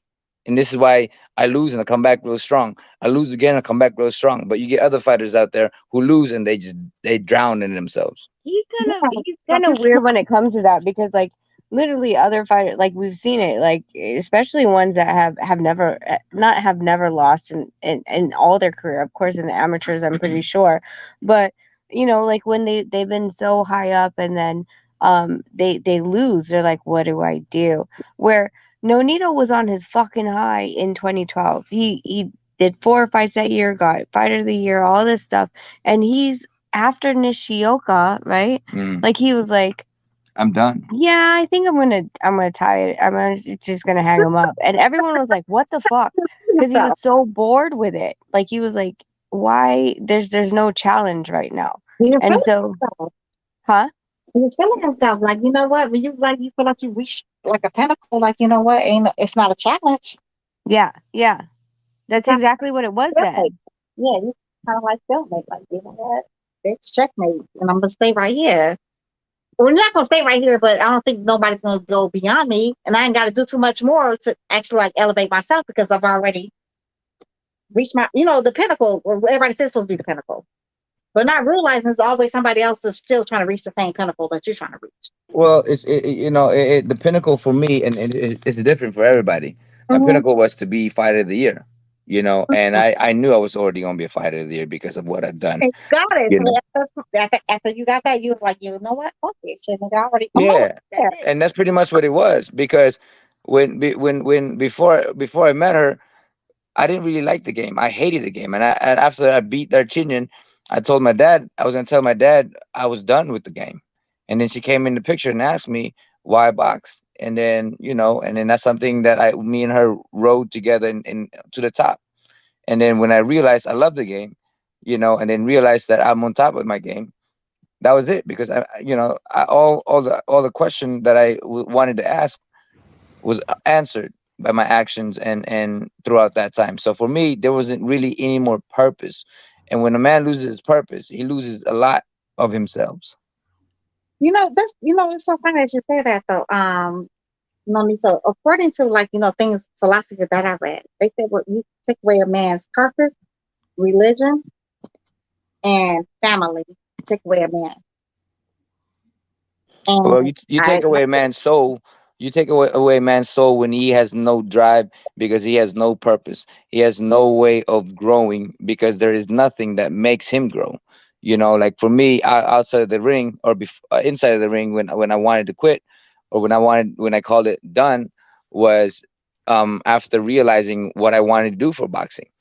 And I was only fighting because I was getting paid real good money. But then outside of that, they've driven me.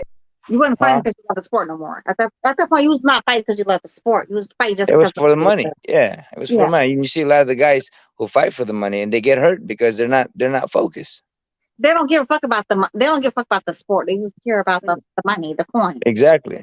Yeah, exactly. And they don't care about the training. You know what? Mike Tyson said that. Do you remember when Mike Tyson he first did his he first did that talk thing? He was going around doing his in-person talk thing. I don't know what you call that shit.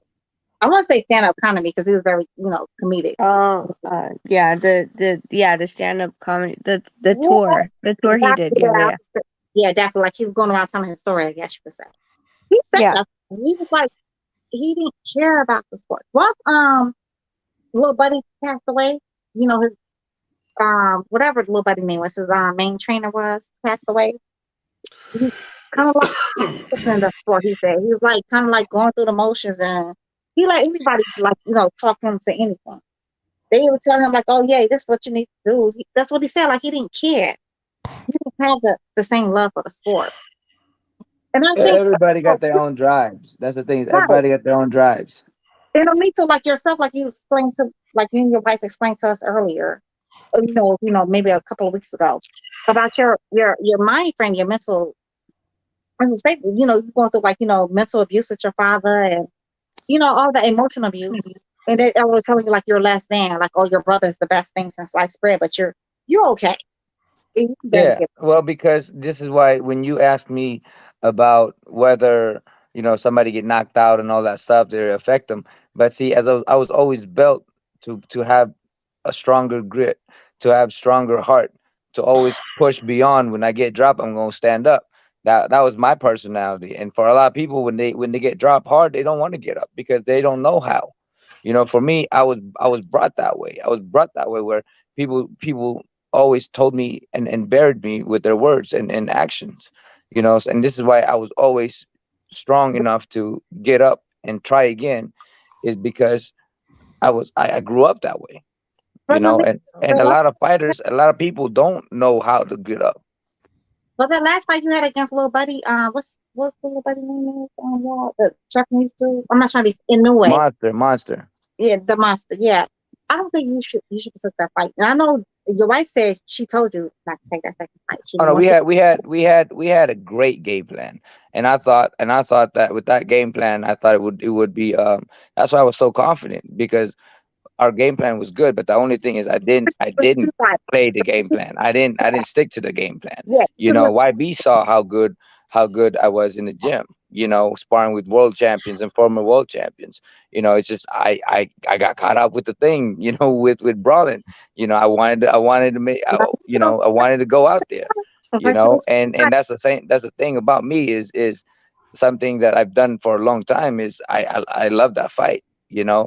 And even though we practiced for months to box and to be smart and to counter and to set up, it did well in the sparring, it did well in training. But sometimes in that moment, you just, for me as a fighter, I just got too much shit in me to fight. Yeah. Sometimes you listen to your wife. Sometimes you listen to your wife and she tell you, like, you know what? I mean, I'm sorry though. With Monster, like, I think he's an amazing individual. I really do. I think he's a really nice guy from what I can see. Like, I don't know him personally, but what I can see though, he seems like he's very, very much a nice gentleman. But it's only time he wants to fight anybody, he has to come over there to his country, and he's able to wear those illegal ass gloves that's only legal in his country. Yep. No, so I mean, that's the thing is that, see, for other people they don't play the games. That's the thing is, for other people they don't play that game. You know what I'm saying? They don't want to go there. For me, I went there and I'll go there again. I'll line myself up again. But that's just my personality. That's my character as a fighter. While other people are not willing to do that. Right, and your wife told you to sit your facing ass down, so you should sit down and listen to her. I mean, she always will protect me. She always will protect me in every shape, form, whatever that she can to the best of me. But me, I'm hard headed. I like that shit. And yeah. Your own person, so you're gonna do what you want to do anyway. It may sound good, yeah. You'll pull her ass down, but you're still gonna do what you want to. But sometimes if she's trying to tell you do little things, maybe it's kind of okay to listen a little bit, maybe a tiny bit. It's not fair. You always got to go over there and travel. It's not fair. Whatever gloves they're using, that was not legal over here in America. Well, again, me as a fighter, and she always fought with that. Like, she's always fought when they started to fuck with the gloves and all that stuff. She fought. Oh, like for me, I was just like, fucking leave it alone. I just want to fucking fight. And that's me being hard-headed. And I learned that, what, at this age, I should be acting smarter. Miss Rachel, what you gonna tell him? Miss Rachel gonna tell him tonight? What you gonna tell him tonight? I told you what? I told you something. Oh, trust me, we've had some arguments about a lot of the stuff because, I mean, you guys already know I can get heated, and especially when it comes to my family. And so if you think you're gonna come and try to hurt my family, then I'm gonna come out with claws out, and I'm not gonna back down. She came out with all that claws. You know how many holes in the walls in my house. I didn't throw nothing. And you and me, because she's too tough and she don't ever give up. And I'm not the kind of guy to put my hands on a woman. So I put my hands on the walls. I put my hands on whatever I can break. You try to put your hands on that woman. That's a good woman right there. You better not Yeah, be. but she's tough as shit, man. She's tough as nails. Like when she started interrogating me and everything else, I just want to fucking bump my head or shoot myself in the head. That she's that type of person, and there used to be a lot of holes in the wall and broken furniture in the past, but because I wasn't able to control my rage. Now that I've gotten older and with my kids and stuff like that, I've learned to be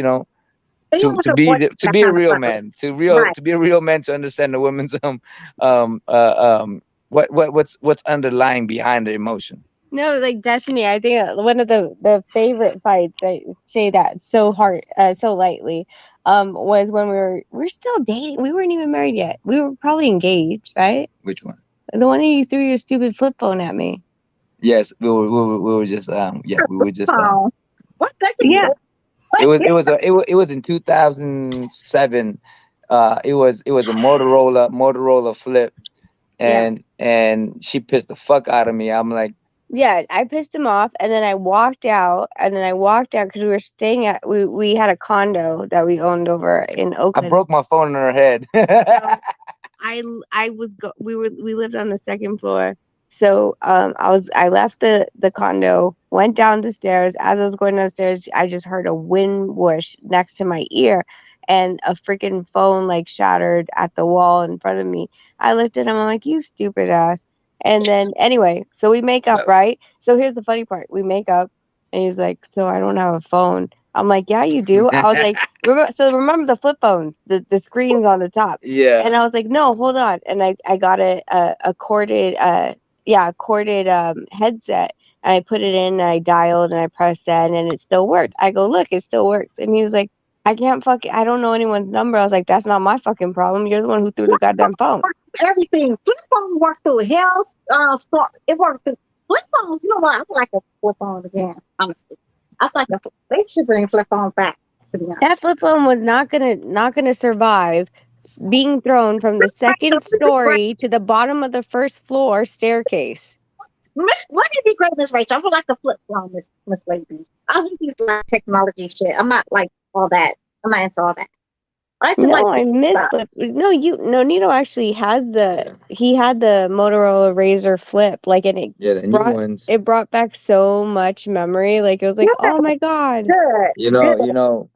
Yeah. Remember when you used to hang up on people when you're mad? It was crazy, man. Like back in the days, my temper was on a different level. You're a Scorpio, right? I think Miss Rachel said. Yeah, I am a Scorpio. Yeah. I am a Scorpio, and I have the worst temper back in the days, man. Yeah, you probably still do, like, low key, but you. Well, I do when it comes down to my family being threatened, but everything else, I don't give a fuck what people say. That's just how I am. I'm like, I'm just chilled, But like the only person that could really truly push that button was her. Now we're just on a good term where we just respect each other now. But I learned to grow. Hold on, let me apologize to you again, Miss Rachel. When I was on the live the other night, you and I was not trying to be rude to you, but it's certain things like you could talk to your husband and y'all understand each other, right? It's certain things that y'all got to go, like, even like amongst your own people, like there's certain things about the Filipino culture that you always understand, right? That's what I understand. And it's just something I was trying to convey. I probably did not do it in the best way because I was really like annoyed with my baby get the smoke. And I took it out on you, and I shouldn't have, Miss Rachel. That's my apology. And I did apologize to you though. So this is my 20th time. I don't want you to take it like it was that thing to you, because it was not that. It was you're good. We're good. We're good. Don't even worry. Yeah, for her. Sometimes I just fuck with people that, like, when they say side comments. I know it's like like, especially like how heated we sometimes get in this channel. Sometimes we say things that are, it's not like we mean it. It's just coming out. And I kind of like sat back. I was like, all right, I know she's not mad at me, but that was kind of weird and awkward. So I'm gonna sit back for a bit. So I was more about a smoke, and you was No, I get it. You don't have to explain it. It's fine. No, I get it. I was like, no, I get it. No, but listen, Destiny. I get it. I get it. I understand it. I appreciate it. I expect it. I respect it. But at the same time, I'm gonna give you shit for saying it. Nah, she's deal with so many people. She's deal with so many people. You know, women, men, businessmen, powerful women. You know, and she knows how to. Racist in Wyoming. Yeah, she knows how to kind of go with it. You know, because she. Respect that comes about, because I never like me and Miss Rachel never had no issues, but no. Nah, don't trip. I mean, that's not for me to say, but No, I'm good. I'm fine. I was just poking you, like like I mean, like legit, like for probably about I was like, okay, let me just take a time out because actually, like this is you guys were very heated on the topic, and it wasn't for me. It wasn't. I didn't have that much emotion in what was going on. So I was like, I'm gonna eat my church's chicken and be on mute. I'm good. But I mean, the thing is, like I said, I wasn't gonna not fuck with you for saying it. So I know, Miss Rachel, but I didn't want you to feel like I was trying to, because H Money is kind of like he's my answer all that stuff. But H Money, no, I'm very very much different in different ways than he is. So I have like a whole different philosophy, whatever. Jesse, you were not here. Wait, historian, were you here when I cussed out Warren G? Yeah, that's what I was going to ask. When you getting mad at somebody like a week ago? The real Warren G or like the fake Warren G? The fake Warren G that's on this channel. Yeah, the real slow motherfucker. Real slow motherfucker. But Destiny, you didn't hear me cuss him out? Oh, you need to go and bring.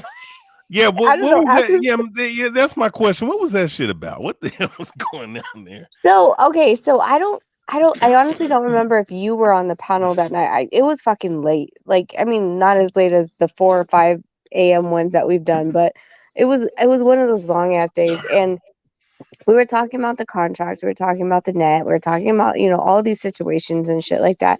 And I'm always even tempered, I feel, on, when I'm talking like from my experience. And I'm never gonna say like I know what was on those fucking contracts, but I'm just saying from an experience of what I've had, like this is not what it seems to be for me, because it doesn't make sense. It doesn't add up, right? Like someone's lying somewhere or padding something somewhere to make it look in someone else's favor.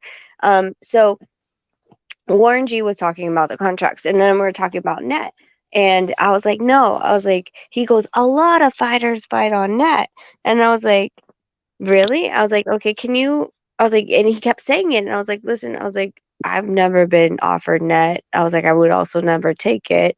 But can you tell me like these fighters that you're talking about so I could look it up and look into it? Because I'm really interested that if fighters are being offered this, because I've never seen it from the contracts that ever like crossed my desk with not just No Nito, but a bunch of the other fighters that I've been looking after. And he goes, Google it.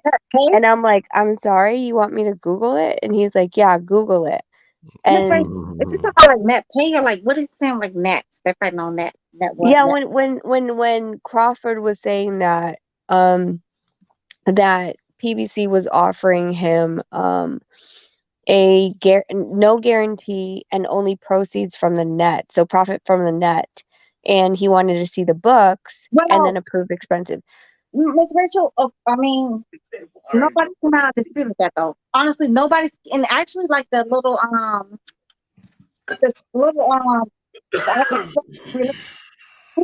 Errol Spence never. Nobody's disputed that though. So I mean, I don't know what goes on behind the scenes. Like I'm trying to tell you, like I don't know about that though. But as long as Stephen Espinosa, nobody came out there. You know what? This man's telling good lies and alibis. Huh? No, that was someone's GPS or something. No, listen. Alexa, Siri. No, I get it. So what he was like, like when I talk like with you guys, like I'm like, okay, so maybe there is something I don't know. And so when I asked him, he's like, Google it. And I'm like, seriously? And he's like, yeah, Google it. He's like, you have Google, like, just really attitude. And even I was like, I'm gonna calm down. I'm gonna go to sleep because I was exhausted that day. Yeah. And so I went to sleep. I let him have it. I'm like, all right, you take the win for this because I have to go fucking Google shit. And so I waited until I saw him on the next day, but I couldn't come on. And then I saw him the day when I came home from the movies with the boys, and I was in the car, and he was talking about what's BLK Prime's address and stuff like that. He was asking Smoke because Smoke had gone there, right? And when he said that, I jumped on. And I was like, oh, I'm sorry. I was like, Warren, you wanted to know what the address was of BLK Prime? He's like, yeah, I want to know. And I'm like, why don't you Google it? And he's like, why are you coming with this energy? I was like, what do you mean, why am I coming with this energy? I'm doing the same shit to you that you did to me. And it fucking went, dude, it went, I don't know, historian, you retell the story. It fucking went Oh sideways. no, I mean, I just know that you guys were going back and see. I didn't hear that first part that you was saying. Like, see, I didn't know about all that first part. All I just know is that you were going back and forth with that Warren G cat, and it was just funny. To me, it was funny because it's like, damn, man, like, usually you be calm as hell, and this dude going back and forth and that's what arguing. I was saying. I was like, listen, I've always been like, I don't care if you disagree with me. I think all of us are entitled to our opinions, and I'm trying to have a very cordial conversation with you too. And if you're enlightening me, like let me know. Like I want to know. And I told him, like, I was like, no, you were disrespectful and blah blah blah. And he's like, you don't talk to me that way. He's like, you talk to your husband that way. I was like, what does my husband has to fucking do with this? And blah blah blah. And he's like, you're not even talking like a. He's like, you're not talking like a lady. And I'm like, oh, I'm sorry. You want me to talk like a lady? Yeah. Remember this shit? I was like, you want me to talk like a fucking lady? I was like, you want to put me in a goddamn box? I'm like, fuck you, blah blah blah blah. I was like, you want me to talk to you like what? Like you're He's like, I see that you're masculine. I'm like, yeah, bitch, because you're not fucking masculine. You don't have a masculine energy. I was like, you can actually suck my dick. Miss Rachel, they always tell me that. They always say I'm masculine. You know what? I'm going to die alone. All stuff. I've never been married. They don't know nothing about life, but they assume all these kind of weird things just because if a woman has a strong opinion, if a woman really like she's dominant, they act like we were not here first. They act like, according to science, they love to point out science, right? They act like, according to science, it was not a woman that was here first. So according to science, we were here first. That's science, not religion, sir. It's the difference between religion and we can actually prove religion. No, sir, we can prove science. We cannot prove religion. That's facts on facts on facts. That's facts, sir. That's facts. Look, the same people you learn from, I most likely have debated at one point or time or another the last decade. Sir and sir. I'm just being I've heard that same argument, but it's all good. We can prove science. We cannot prove religion, sir. Yeah, there's a lot of scientists that have came back and said that they told lies. In the stadium, sir. Sir, have all we cooking on, man. What we cooking on, man? We're cooking on T.Y. T.Y. is about to join up. Rich. Hey, T.Y. Oh God.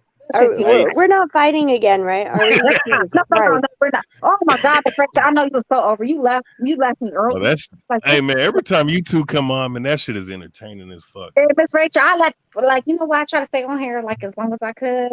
I kept trying to tell you like this. I try to tell you like you know what it would have made both those men stop is if you flashed the camera, they would all stop arguing. Hell no. Camera. You know what? That's crazy. Hey, hold on. So that hold the fuck on. Booby Every man like boobies. No, Nito stops whenever he sees boobs. Well, hell yeah. I'm like a deer in the headlights. I'm like, Since I have Miss Rachel, honestly, outside the cameras that you can see, I'm 5'4", and I actually got the weight scale, my brother's weight scale, like yesterday, and I'm only like 143.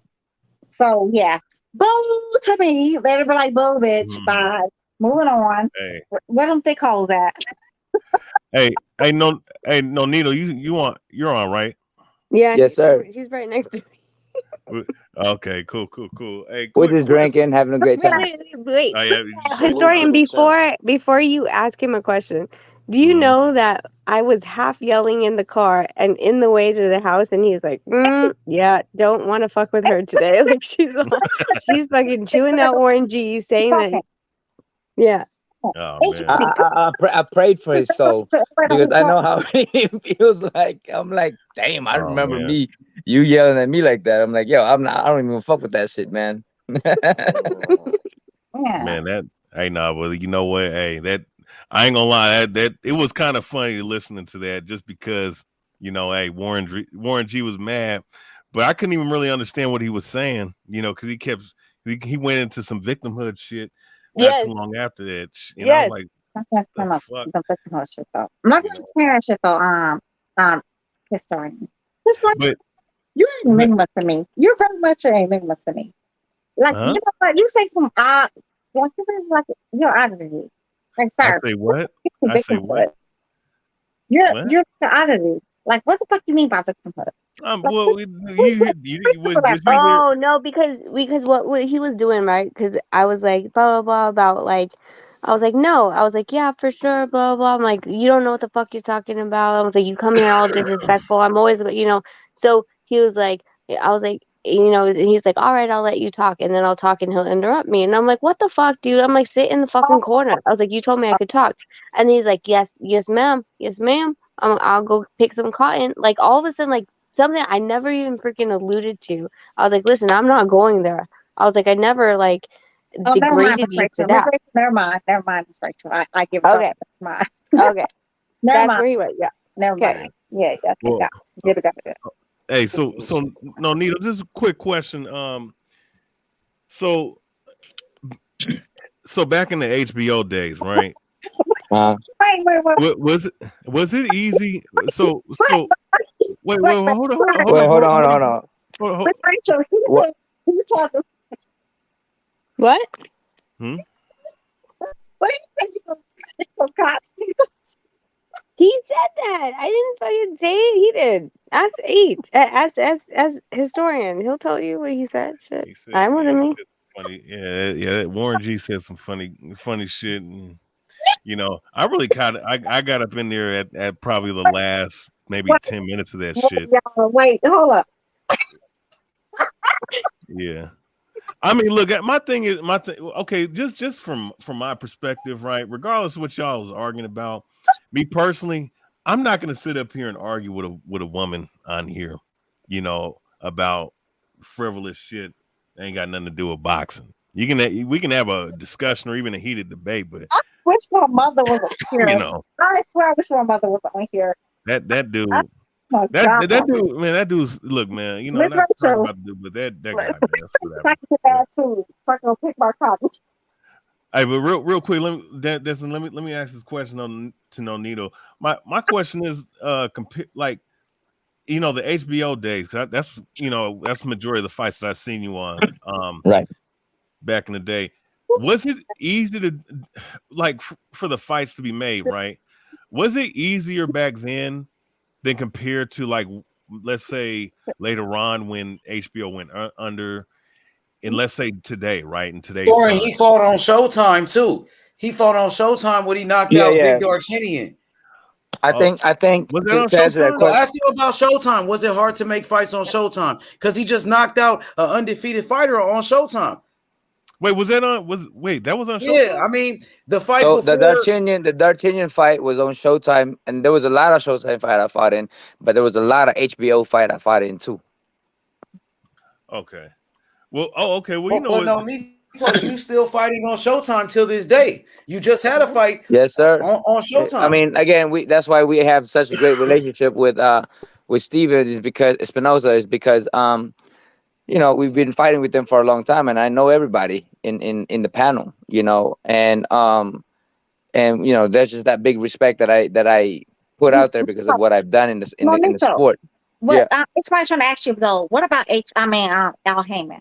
Everybody's always drag down Al Heyman. What about him? Well, my experience with Al started in 2000. So Al was so interested in me back in the days because when I sparred at Wild Card, Vernon Forrest, may rest his soul, he's a great man. Vernon Forrest saw me spar and I was whooping everybody, and he was like, you gotta talk to Al. I'm like, who's Al? At that time, I went and tried to meet up with them, and they put me into Destiny's Child concert and all this other concert and all. It was fun, it was great, and and I really wanted to stand with Al back in the days. But the thing was, my dad wanted me to go back to the Philippines with him, so I ended up going back to the Philippines, and that's how me and Al kind of separated our ways. But it would have been a different story if he was a to me, he was a gentleman and a really nice person that I met. I didn't meet him personally, but from all what he took care of, because he was Vernon Forrest. Look at this. They're behind the same kind of all the people that was close with Al, he really took care of him. Vernon Forrest, what's his name? The Mexican kid. Leo Santa Cruz. Santa Cruz. Yeah. Santa Cruz, even Mars, like all these guys, and that's what Al was. He was good to people that was good with him. So have you interacted with him? Have you interacted with him since then? Or no? I do. What? Do you have interaction with him? No, I deal with him.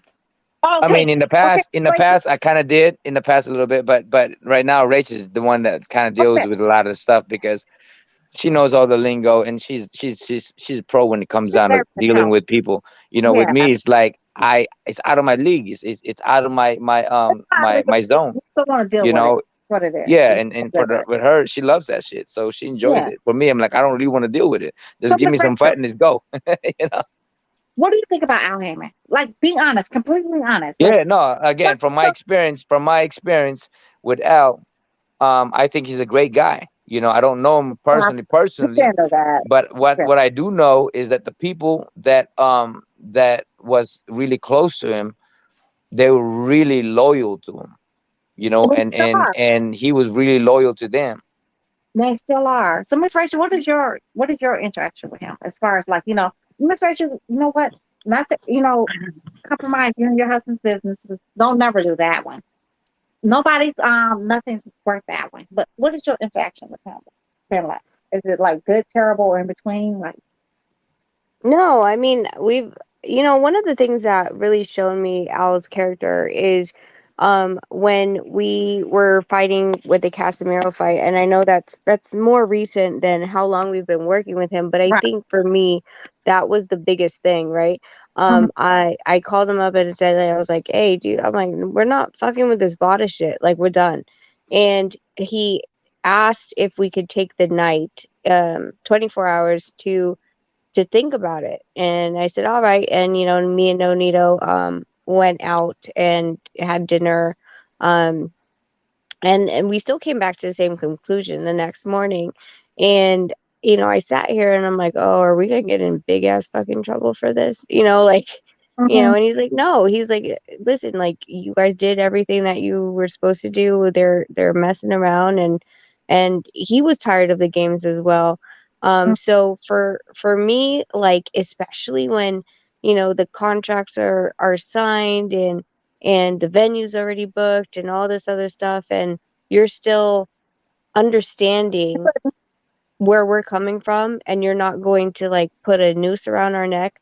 For me, that was that meant compassion to me. That meant that you were really looking out for us, and you understood that we wanted drug testing because we had heard that there was some rumors going around, and we wanted to be protected. And he could have easily tried to shove that fight down our throat and be like, you don't have an option, you know what I mean? And he didn't, and I respected that.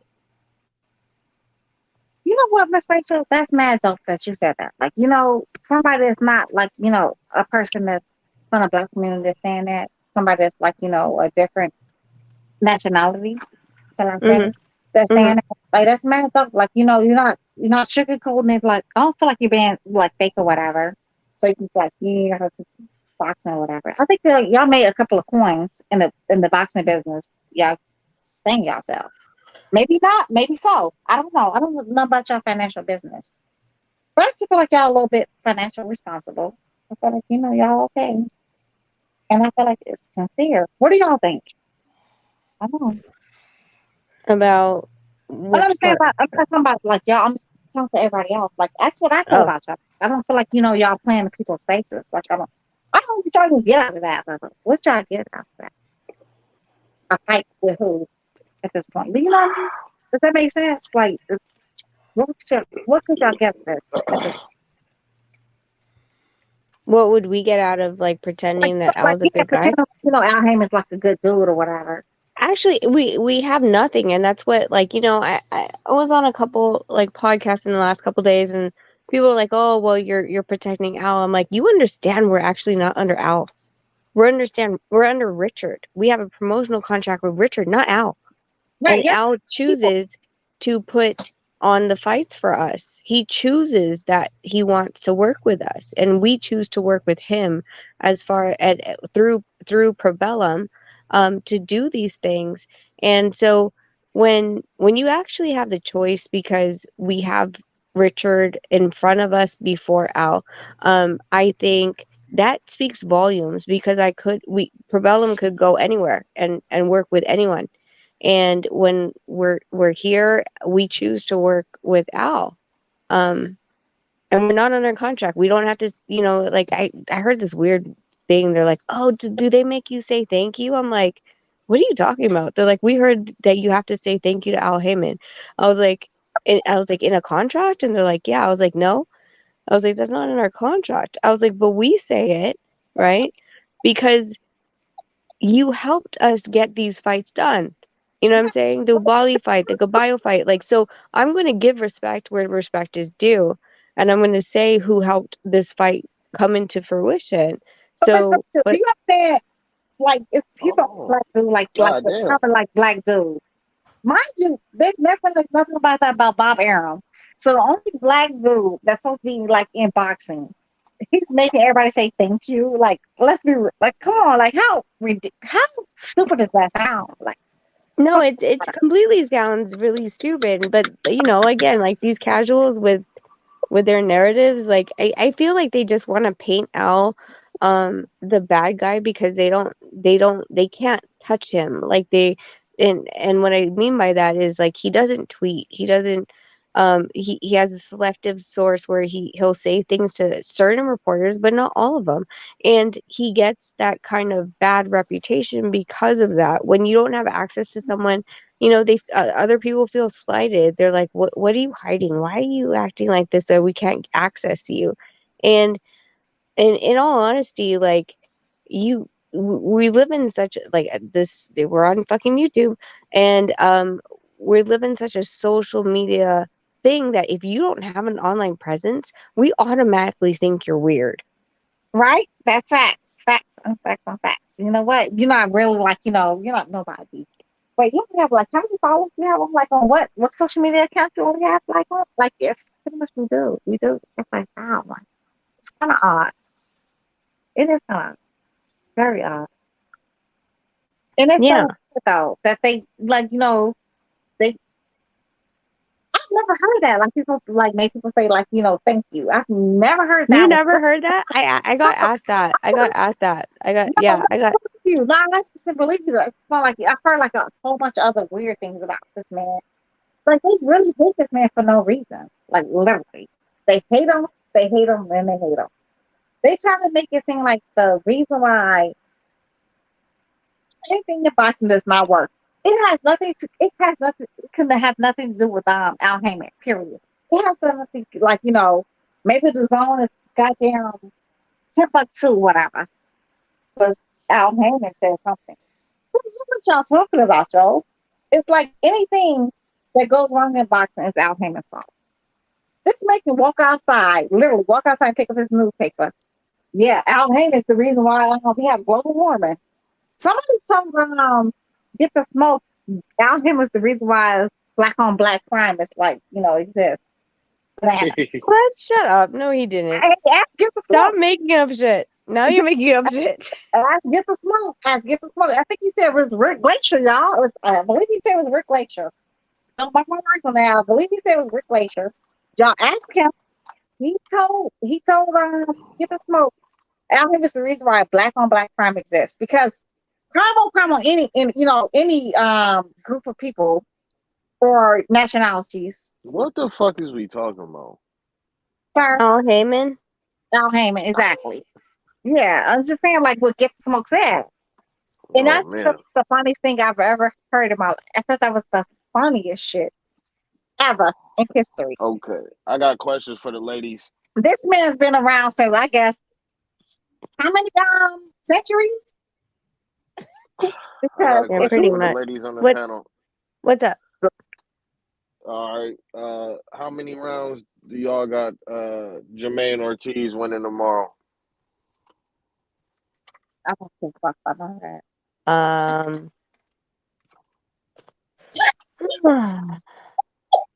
I mean, at his best.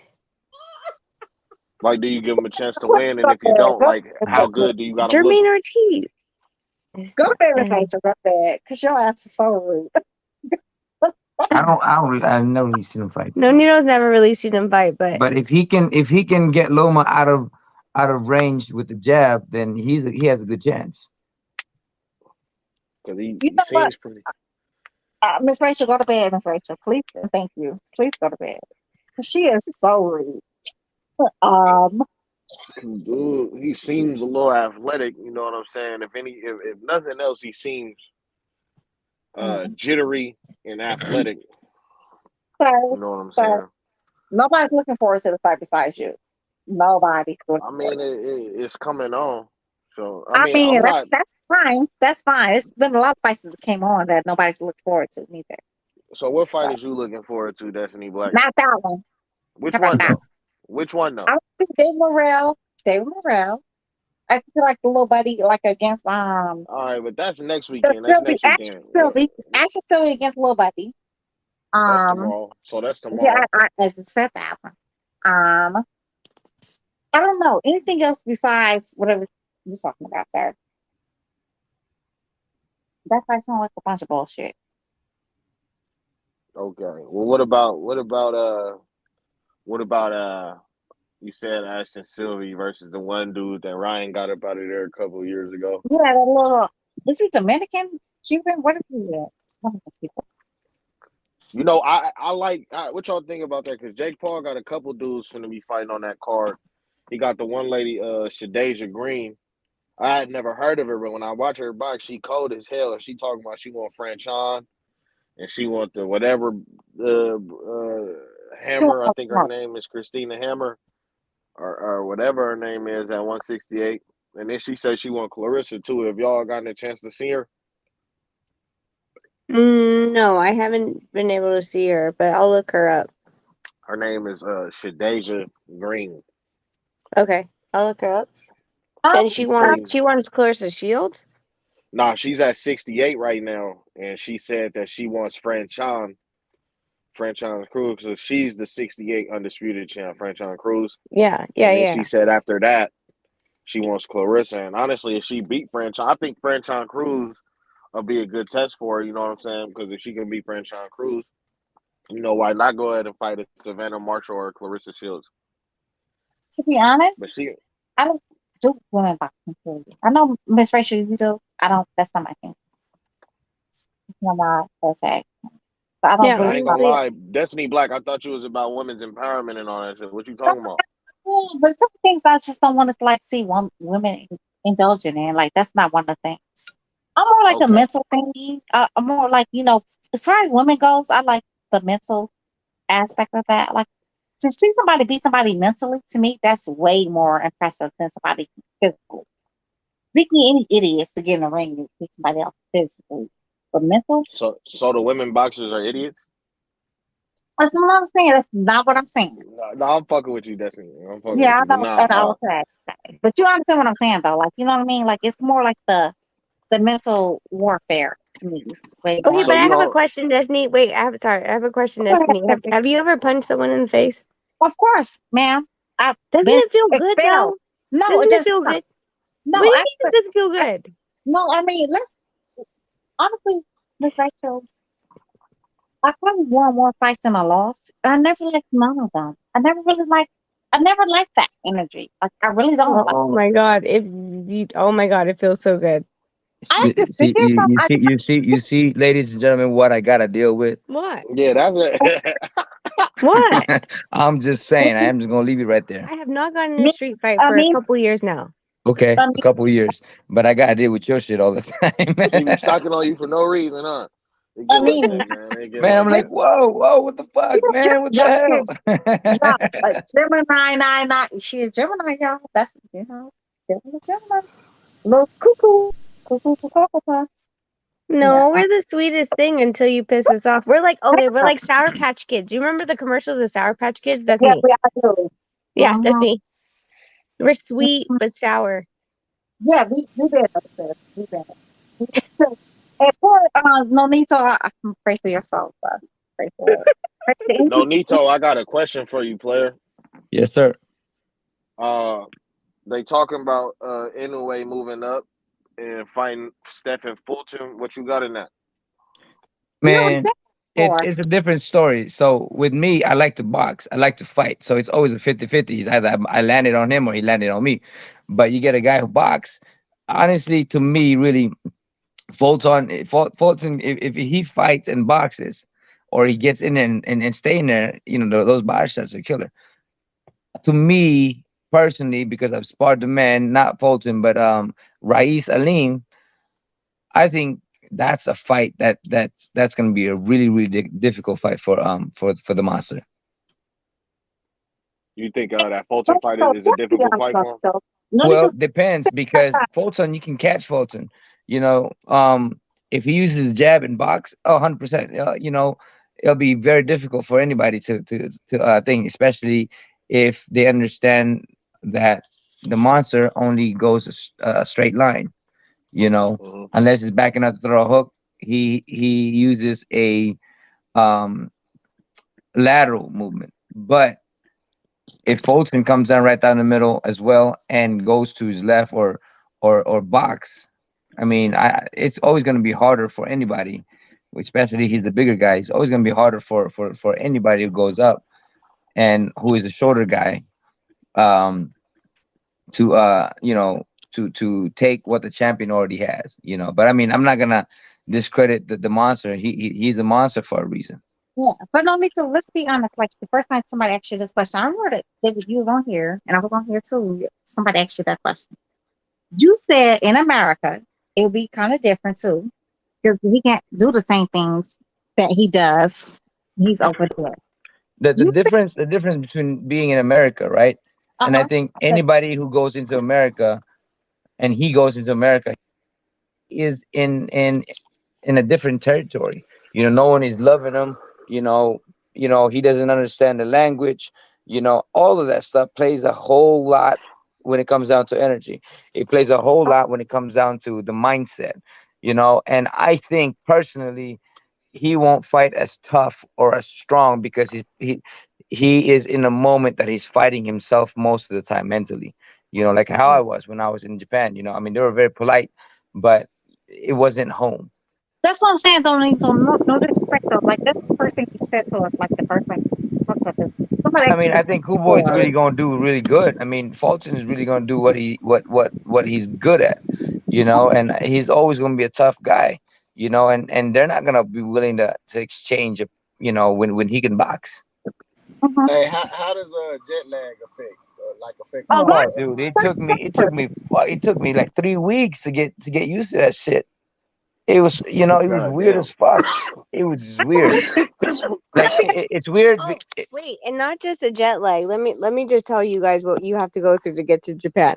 Okay. First of all, at that time we had to have a business visa, so we had to do all this stuff with the consulate and shit like that.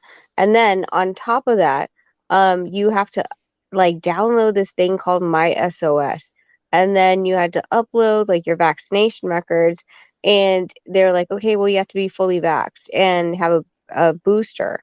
And the translation error here was like, okay, well, we did Johnson & Johnson, so literally one is worth 2 of Moderna or Pfizer, right? and your second is considered your booster. But no, they wanted 2 Johnson & Johnson plus a Moderna, which we didn't have the Wow. Moderna on the back. So now they added a different thing, and we were like, what the fuck?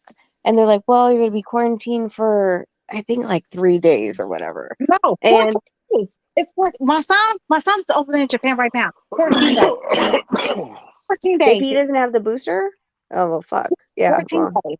yeah.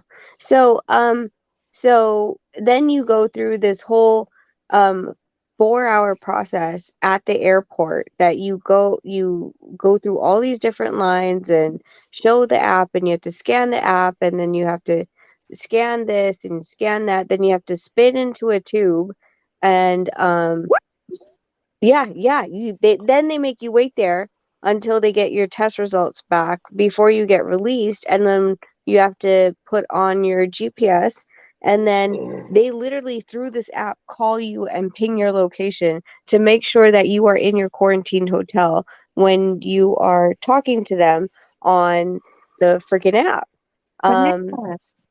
Yeah, it's a lot. And then on the third day, you have to go to, I think it was the third day, but you have to go to a PCR accredited doctor to get another PCR test, and you have to wait for your results. That's the only time that you'll be released. You know what? So, you know what, Miss Rachel? I can back up everything Miss Rachel's saying according to my child that's actually stationed over there, y'all. He's in the airport. He's stationed over there. He's saying the exact same thing. Like, you know what? Because Japan initially, when the vaccine is dropped, they didn't give it to all that like their citizens. Like they didn't believe, like, you know, in the vaccine period. Like so they're barely getting on to the vaccine thingy. So when he like came back home to America, and then he went back over there, whatever. It's like a 14-day like waiting period. Maybe like, you know, expedite because y'all some boxers, like some fighters. But him being like a soldier, it's like a 14-day waiting. Like he had to like stay in like isolation 14 days. I know exactly what she's saying. Everything she's saying, I could like call my son right now on WhatsApp. I can guarantee you can tell y'all pretty much everything she's saying. So if y'all think she's lying, I can call my son and he can pretty much tell y'all everything he's saying. What she's saying. Well, and then you had to like, so we shut down Tekken, right? Like, so when we were in Tekken, then we can, like, there was no one in there. We didn't have to wear a mask, but everywhere else you did. So when Nonito would wake up in the middle of the night to go and run on the treads on the hotel gym, like, you had to fucking wear a mask where, like, running on the treadmill. Right. And I can't even go over there right now. Like, I was trying to get over there to go see my child, whatever. But now they're barely like letting us go over there. But he has to like sponsor me. And the only way he can sponsor me is like, because I'm ex-military, thankfully, or like I'm his mother. But anybody else, like a good friend or anything else, if I'm not like a parent, I believe he said it's a parent, wife, or child. I believe that's the only 3 people. It's like it has to be like parents, wife, and child. Don't mark me on that one though. It's something odd though going on over there. Like I can go over there and see my child, but everybody else cannot. Like no, it's really difficult to get in. Yeah. It's extremely difficult to get over there. So yeah, for y'all to go over there to take that fight on, like, you know, kind of last and minute. I'll do it again. Oh my God. Stop it. Sit your ass down on them. No, that's just how I am though. Yeah, you know I know what happened? Wait, you know what happened though, Destiny? Did you know that I actually went to the hospital when we were in Japan before the fight? No, what happened? So it's not funny. It is funny now. It wasn't funny then. So because like I got used to not wearing a mask, right? They made us wear masks on the Japan Airlines flight all the way to Japan, and like literally even while I'm sleeping. And I'm like, okay, fine. So I normally, like, when I get on a flight, especially a long flight, I like wash my face and I put on moisturizer and then I go to sleep. So I did all this and then I put on the mask and then I went to sleep. And then during this time, and we're out of freaking quarantine, and my nose is freaking it's like I look like an elephant. And I'm like, what the fuck? And they're like, oh, you must have had an allergic reaction to the mask that they gave you on the plane. And so I had to actually get a drip antibiotic in the hospital, in the emergency room, because I had like a complete infection in my face from the fucking mask. So when you see the press conference photos, huh? It could have killed you pretty much was saying.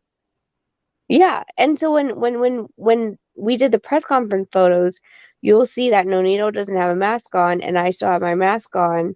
And a couple of the team members have it off. And they're like, "Oh, take off your mask." I'm like, "Yeah, no." I was like, my face was swollen. And I was on like I said, I had the drip antibiotic that they had me in the hospital for, and then I had to take oral antibiotics after that. It luckily fucking went down before the fight, but I mean it was not fun. Y'all some troopers. I swear y'all some troopers. Because I can guarantee you this one. Had that been my ex-husband, I would have acted such a fool. He would want to get back on the plane, just go back and just, you know what, never mind. Just go back. Yeah, I would have like, Nonito, you better shout out Rachel every time you get it. Every time you can get it, you better shout her out. That is bananas. Complete. Your wifey almost died. You almost died too. Like it's complete bananas over there. Just Destiny, listen, we almost die every day. You never really fucking know, so you gotta live the moment. Levels to these things, though. I mean, every time you wake up in the morning, it's a chance of dying, but it's levels to these things. Nah, I mean, when I said what an accident, complete asshole. My accident, he can tell you, yeah. You better shout out Miss Rachel every day you can. That's it. Yeah, she's the greatest. This lady went over there like she's like the elephant, not the elephant lady, bro. You know how mad I would have been.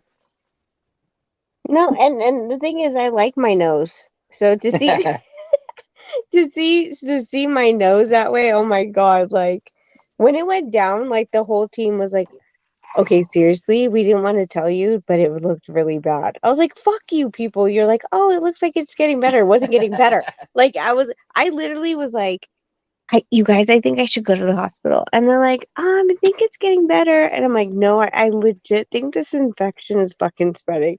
And they're like, and then it came to a point where I was like, okay, after he spars, I was like, I'm going to the hospital. And you know him, he wasn't going to sleep until I came home. And so it was fucking madness. And then that whole glove fucking situation of like bringing gloves that weren't wrapped or weren't sealed. It was just, and I didn't know what they were saying, and they were probably calling me a bitch. But and it's okay, I've been the biggest bitch and the proudest bitch. There's no problem. Who the fuck cares? You know what? Yeah. What's been called bitches forever? You know what? Who the fuck cares? Okay, you're right. I'm a bitch, but I'm your mama's bitch too. I'm her big mama.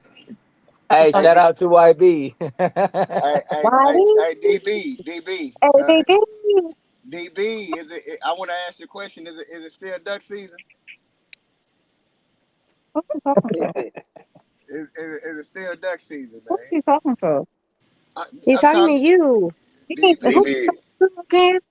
Destiny Black. It's your initials. Yeah, I don't know what the fuck you're talking to. I don't know who you're talking to. Is it still Move on, duck? Miss Rachel. Miss Rachel, back to you. Back to reality, Miss Rachel. Back to you, Miss Rachel. I was gonna tell you, like you somebody, the doctors, like they said, like they put you on that thingy. What you was just talking about it? Damn, I just forgot about it. When they you have to the whole allergic reaction. Are you talking about Errol Spence? That's to me, Miss Rachel, when I was in Germany, right? So remember the lowlights things, like everybody had like the highlights and the lowlights was underneath. So you had like the light on top and then the dark on bottom. I'm highly allergic to Clairol's dye for whatever reasons, I don't fucking know. Girl, my head swole up. I look like, I don't know if you know what Hey Arnold is. You know, girl, I look like Hey Arnold, like literally like the football head. That's how allergic I was to it. I was oh shit. Yes, Hey Arnold, right? So I was a German doctor, and I'm like trying to tell him like I'm allergic to this shit. He don't understand English. I don't understand German like that. So we're like trying to communicate. This nigga just gave me some saline injections. She gave me my IV, and then sent me on my way. But mind you, it got worse overnight. So finally, like the American, little clinic we have. He realized I had like a real allergic reaction. So he gave me like, the Benadryl and everything else I need. So I know what you mean, like, so you walk around, girl had to walk around like for a week with the hate Arnold had with this whole allergic reaction. Fucking Clairol died in my head. So I had like the little what do they call it? Like the pulse, you know what I'm saying? Like the little Destiny Black. Destiny Black. pulse like little beads all in my head, girl. It was winter. Yeah, Yeah. hey, DB, I'm allergic to ducks. Okay, anyways. What you saying, Miss Rachel? That's Destiny Black. Destiny Black. Did you watch the I'm Clarissa not talking Shields to. I'm and not going to entertain Alicia? nobody. I don't know who I'm talking to, so I'm not going to talk to you. I'm It's talking to Miss rich. Rachel. I've been talking to Miss Rachel the whole time. So I ain't let's gonna keep lie, it's talking to her. rich. It's Okay, rich. I'm still talking to Miss Rachel. So I Why don't know you who doing you're that, talking to. bro? Because I don't know who you're talking to.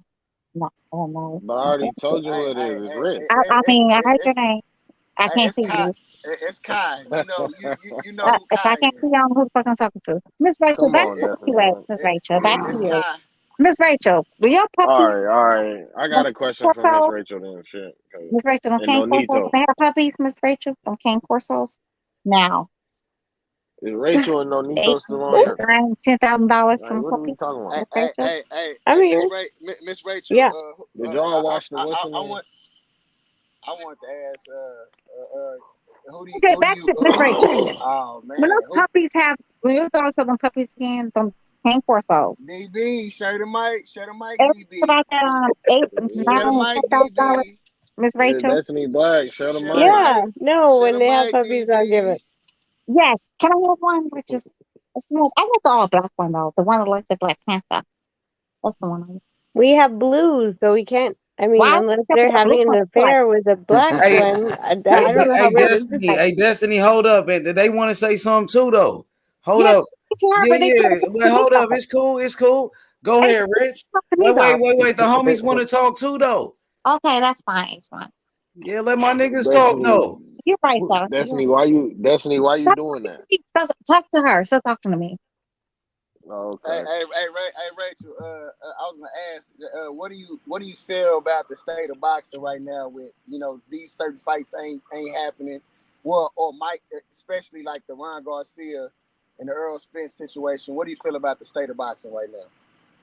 I mean, I think that we've seen this throughout the years. It's nothing that we're not used to. I think that it's just the fact that with social media, it's being shared a lot more. A lot of insider information is being shared a lot more. The frustrations of boxers, of what we have to go through when these guys just want to get in the ring. It's just being more I wouldn't say transparent, but more vocalized, and people are understanding what we've had to go through for so many years before social media. When it comes to that, I think that there is a way for people to put down their goddamn egos and work together. But a lot of people like to measure out their dicks and who has the bigger purse, right? And who has the bigger the money backing and all this stuff.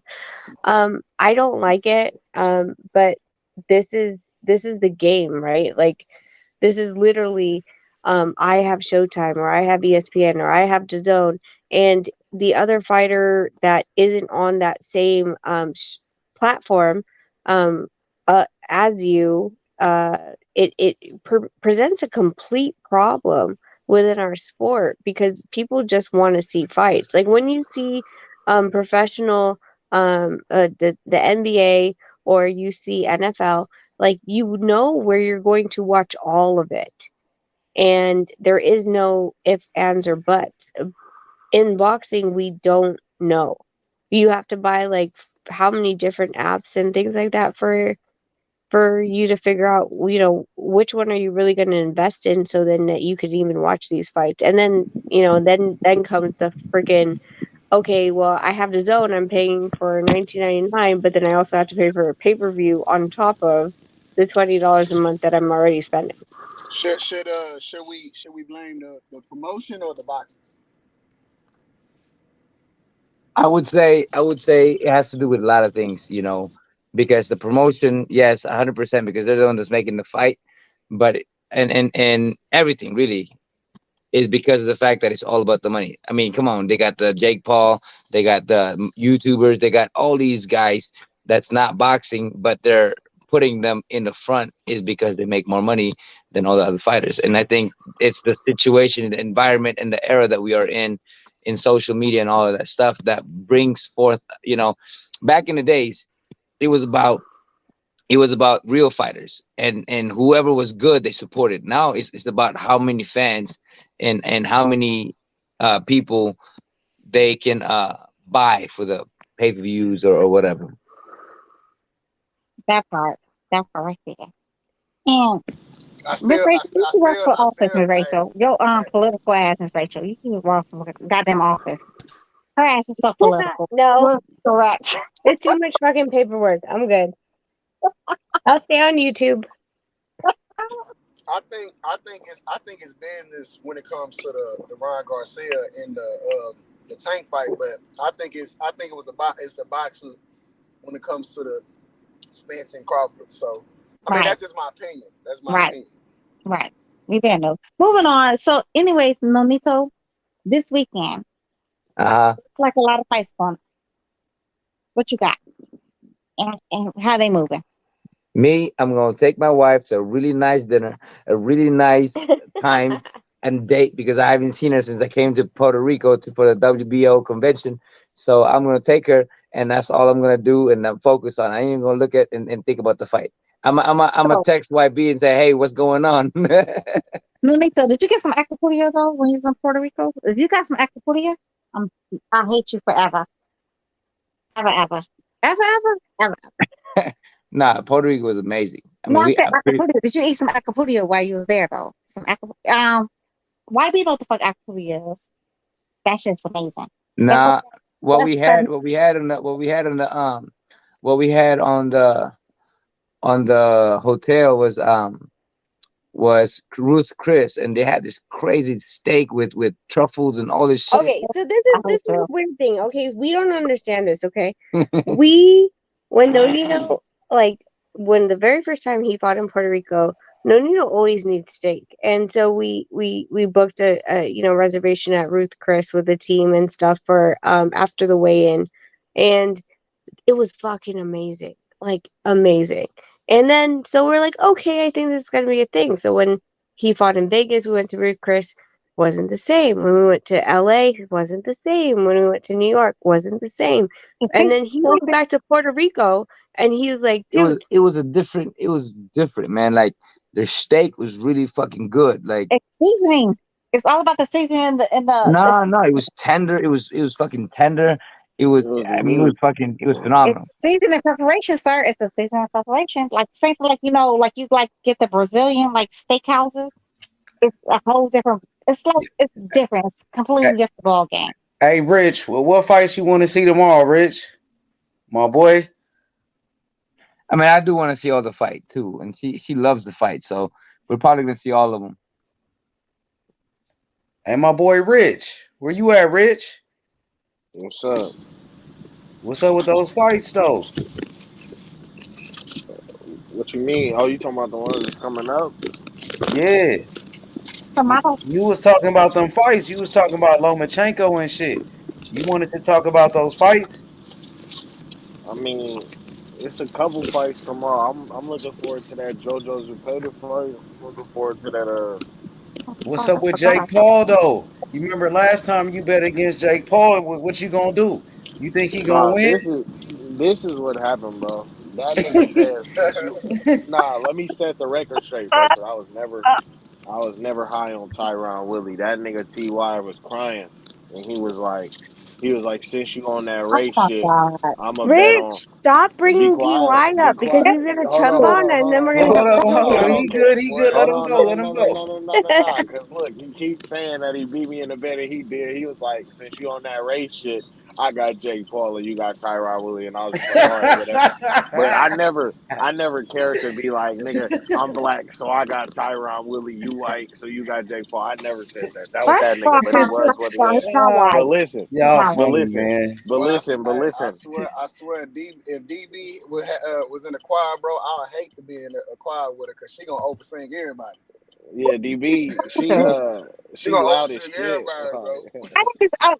I did not overtalk nobody. I just saying like I agree. Miss Rachel said something first. What the fuck you But talking about? Why you but big that mad? whole Cause you be What? why I didn't why say it was anything. but that why whole what's the name? Nah, that's why I was trying to ask him about But the that whole fights Jake before. Paul though, that Jake Yeah, Paul shit Yeah, though, I was like just asking about the fights, yo. No, but H, no, did that you hear Jake what I said about I don't know if you were here earlier when we were talking about it and they were asking my opinion about the Anderson Silva. And I said, well, I mean, considering that he was asking about the 2 knockouts during his sparring sessions, maybe he's practicing to make sure that it looks realistic.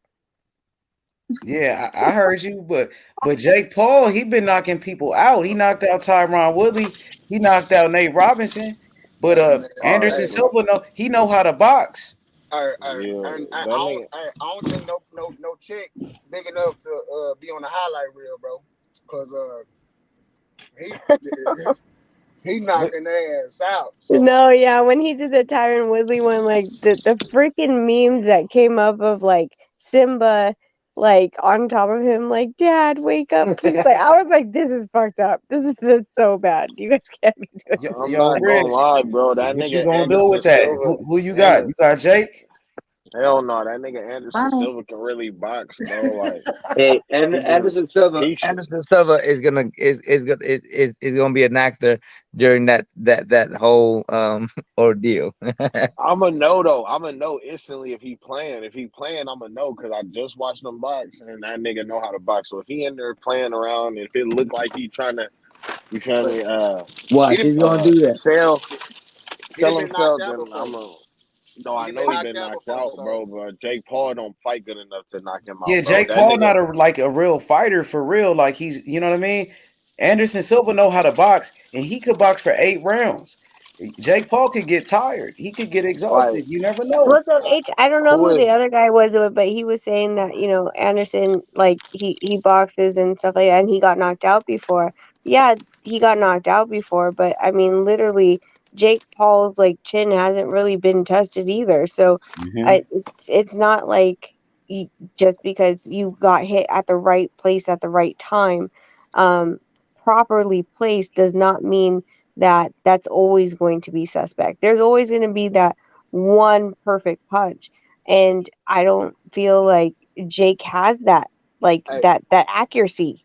but Silva, like you gotta realize that Silva, he's known for knocking niggas out with kicks, not Yep. with just I punches. want to be arguing with you, Yeah, sir. I want to be arguing with you, sir. What? man, see, You gonna talk over me? You gonna talk over me? goddamn, you see, you The fuck talking out of over me. here! I Fuck ain't out of even here, sir! finished, Fuck man. out of here! The God fuck out of Why here! you What doing happened? Look at that? my fucking face! The fuck out of here, What? little bitch! Damn, What man. happened? So goofy ass the fuck out of here! Hey, He look, talks to my fucking face like, oh yeah, that's me over talking everybody else. But Rachel I and I just started been talking. talking. She been talking. She Bro, been talking. You have hold the on, same energy, but you have the same fucking energy, Why do you She stopped. bitch. I You waited till she bitch. stopped Why you got talking. energy for her? Why DB, you I got waited. energy for her? You a You can bitch ass ask nigga. her. That's why. You a bitch Listen, ass nigga. Hey, Why look, you I got waited. energy for her? Why you Let's Hey, look, doing go. that, I bro? waited. You know what Like you what say? happened? Y'all like for real? Nigga, you a bitch ass nigga. I Suck waited the till dick she I stopped don't got. talking. Suck I the dick waited I till she don't got, Nah, stopped nigga. come talking, on, bro. Suck What Destiny. the Nah, fuck? stop with all of that, The Destiny. hell is going I'm on? I wait, Nah, come wait, on now. bro. I waited. I What? waited till different energy. He's Come a different, on now. bro. I he waited has a till she different stopped energy. talking. I waited till she Somebody stopped had a Oh talking. different energy. man, He had a different Come energy. on now. Different energy. He Nobody has a different interrupted energy. nobody A but different energy. you. I hate that like Destiny, but Miss Rachel was able to say everything she wanted to say. But when it came down I to me, didn't interrupt her. I didn't interrupt her. sir, I literally you waited get till the she fuck, stopped but you talking. You not the only person on the you panel. Stop, interrupted me. DB. You You interrupted me, interrupt and she DB. You interrupted your interrupted ass. me. She oh man, interrupted this your nigga black Destiny, ass. No, she chill. Destiny, come didn't. on now. Hey, God somebody don't do that to dang. me. I'm nigga saying though, chill. like he ain't said nothing to you right there. Yeah, Somebody, he You did. just was talking about the fight No, though. somebody he did. He said something like, "Oh, I hate to be like, something with Destiny." He said something with my no, name. I didn't. I did not Yes. say nothing. Oh my Ain't, God. I ain't said nobody. Come on Silver. now. Oh Ain't my nobody God. said. Yes, he Hey, did. Please Fiend. rewind it. Please rewind it. Yes, he did. Bruh, I was talking about Silver. I Oh literally my. No, responded you to said, what she said. I wasn't talking to Nah, you. oh he my ain't God. I said wasn't nothing to talking to you right you. there. He was No, talking about the fight. no, not We right talking about the fight. now. H money, you talking We We past talking that. about the fight. We ain't H talking money. about you. H money, right? Not right now though. He said something way Yeah, before let's that. talk about the fight. That's all we talking about. No, no, Dang. no. Before the fight though. look, before Miss Rachel started talking, he started saying something about her name. Come on, And then Miss Destiny. Rachel interjected and she started saying what the fuck she wanted to say, whatever. His energy is different, so it's different. Niggas is fake. Niggas be God fake. They damn. don't say we gonna die Oh fight. my god, bro. Hey, she can have Bitch, this, you fake. but Hey, like I'm saying, Miss Rachel, my line, Miss Yeah, Rachel, my line. we just want to talk about the fight. We ain't want to talk about none of that other stuff. Go ahead, bro. Yeah, he ain't Go ahead, talking bro. to you. Money. okay, wait, Go It's hold on. money. ahead, bro. He did. He addressed me first, I'm though. sorry. He did. No, God Miss damn. Rachel, my line, Miss who Rachel. was I talking to just a minute ago? I Miss forgot. Rachel, my line. Who was I just talking to? Who just said something before I said But something? sorry. Because I'm talking to them. Nobody said something about my name. Who was I talking to? He said something about my name way before you started talking, right? He said something about right before you started talking, That Rachel. was way before. Yeah, I mean, you still Way on before. that though? We moved past that. No, I did not. You know what? Everybody We else talking did about the though, fight. bro. We was just talking about the fight. Nobody said nothing about that. No, because he mentioned my Yeah, let's talk about the fight. Okay, so Come on now. let me finish what I God was saying. damn. Let me finish what I was saying. God damn. So Silva's known for knocking niggas out with his foot. You know what I'm saying? It's a boxing match. He ain't really known in the UFC or nothing for knocking people out with his hands. So I don't think that Jake Paul got a big risk of getting knocked out. I think he can get punished, but it's not. He not gonna get hit with a kick. So I mean, I think that. Have you seen the size of his foot? Yeah, you're gonna get knocked out by his foot. Yeah, but I'm just saying. So, but Anderson Silva, Just cut you off. Just cut you off. Where's the same energy? Damn, Destiny, you still on that shit? You still on that? Like, God damn, we trying to talk about the fight. And I'm not gonna lie though. So look, it's like this. It's pretty much like this, bro.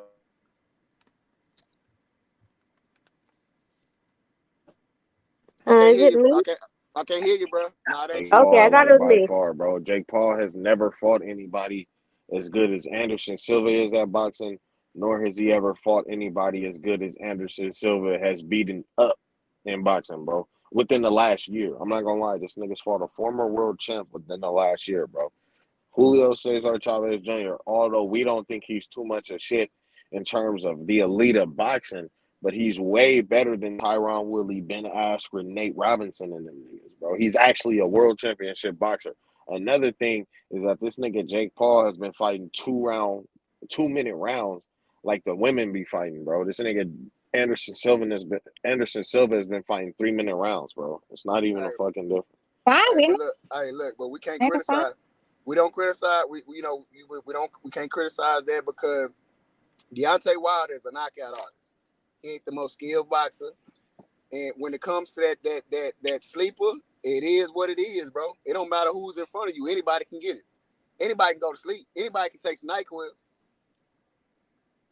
My whole thing is, bro, like I don't like. Did you see when he fought Julio Cesar Chavez Jr.? I didn't, but can I ask you a question? Who would? Because they were saying that he was supposed to fight Tommy Fury. So who? And people keep asking me this question, so I want to throw it back. Who do you feel like he should fight that would solidify that? Oh, okay, you actually are serious in fighting professional boxers. I think Fury, but Fury backed out the fight. I think that the Fury brother, whatever his name is.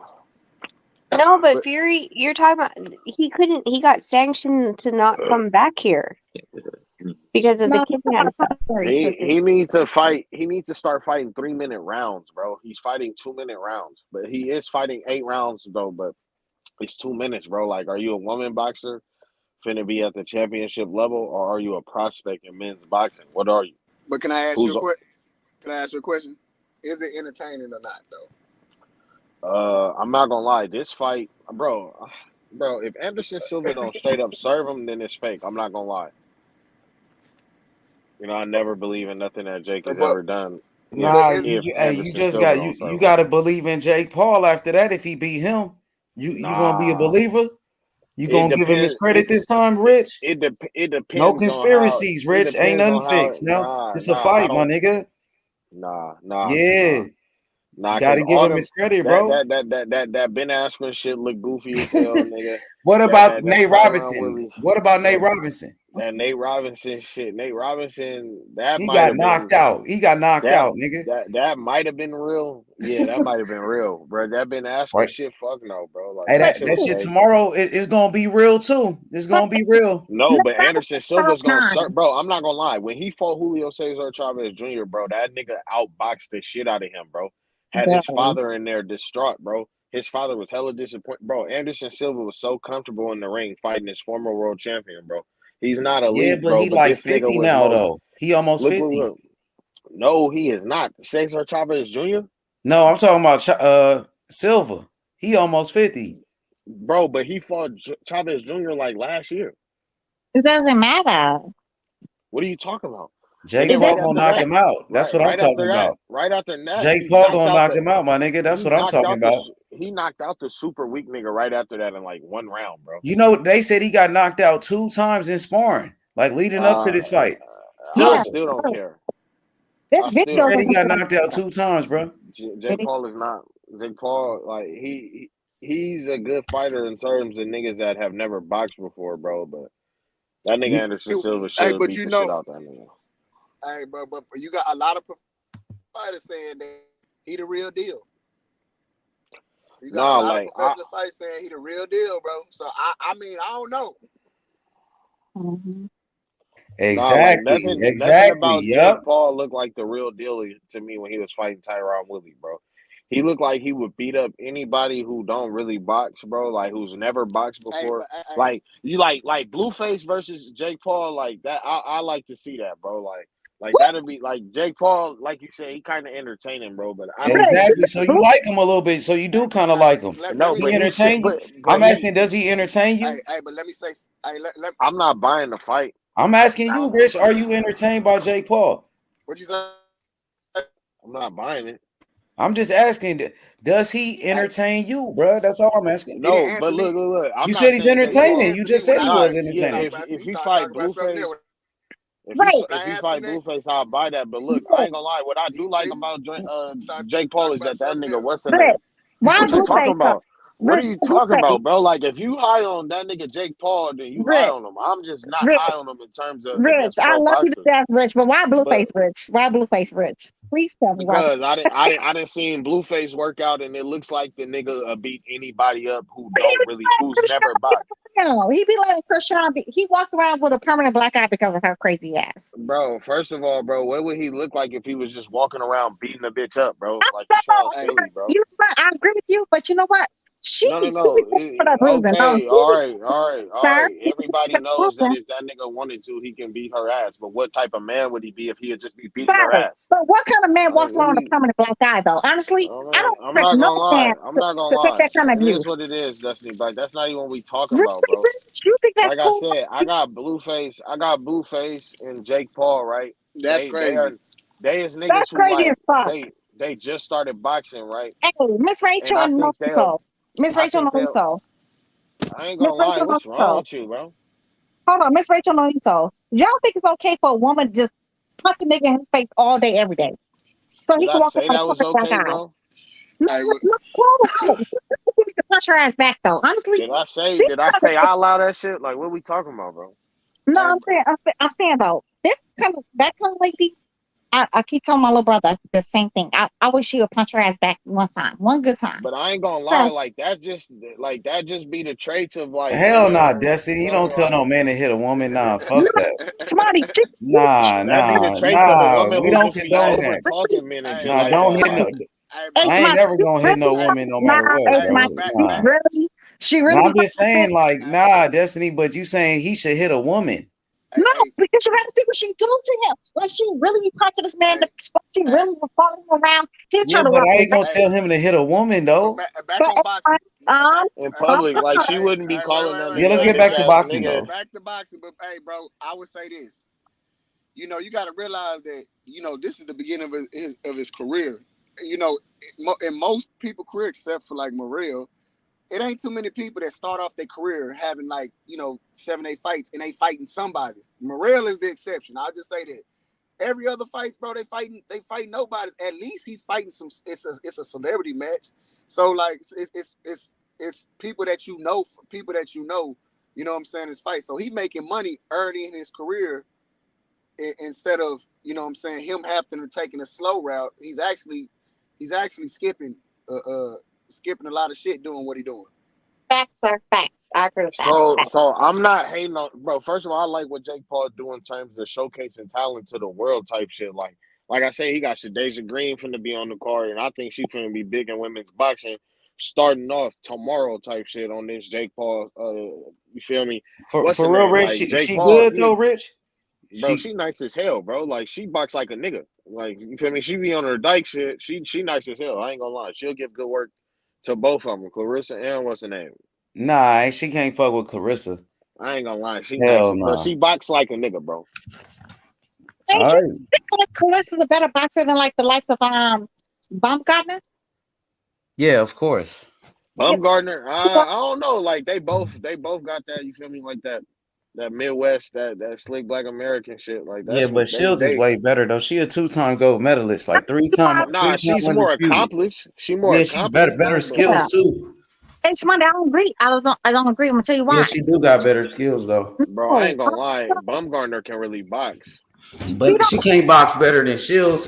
Shields the GOAT. Shields can really box too, though. I ain't gonna lie. Shields can't is the fuck best. with I ain't Shields. gonna lie. Ain't nobody fuck with Shields.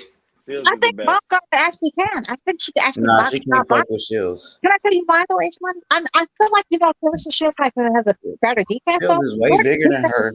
She way better than her too. Her defense is tight as fuck And though. she, like Baumgartner is good though, but she does got a loss. She got beat. Shields ain't never lost. Yeah, I agree with that one though. But I'm just saying Yeah, though, like. stuff, she don't know how to. She don't So, hey, she didn't like what you And she saw barely from beat Baumgartner? the Michaela Meyer girl. She barely What? beat I her. ain't gonna lie. I ain't gonna Shields lie. beat the shit out of Marshall.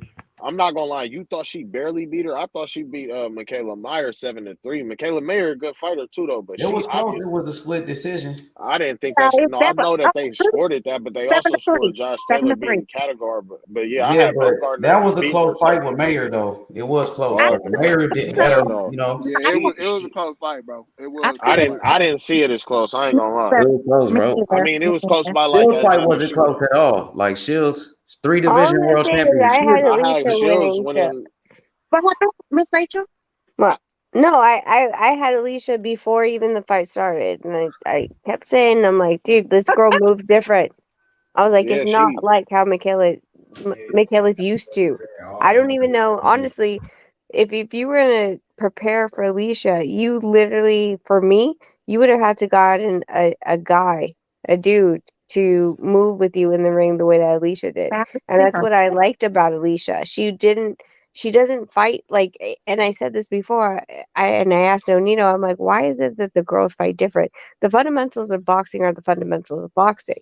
And I feel like there are a lot of these women that don't utilize it. And that's why I fell in love with Alicia. I'm like, dude, she's fucking moving. She's moving her head. She's utilizing the fundamentals. So why don't more women do that? And I feel like if you were going to prepare yourself against her, you literally had to get a male in there with you. Miss Rachel, I agree with everything you're trying to say though, but with Miss Baumgartner though, she dropped her hands a lot. Like literally, she's a little too cocky in the ring for me. Like her hands is down a lot versus Clarissa Shields. Clarissa Shields actually used like the shoulder roll on Shorty. So Clarissa Shields is tighter. Defense is way more tighter. Yeah, no, I completely agree. I'm not saying that I think that, that she doesn't have flaws. I think that she's trying to bait, but I mean, just her head movement alone. For example, when I saw, before Amanda Serrano was going to fight Katie Taylor, and she had moved up the weight and she was proud of that win. Of course, be proud of that win, but I felt like, like there's so much like chin up in the air, not really trying to evade punches at all. Like I look at what the science of boxing is supposed to be is hit and don't get hit.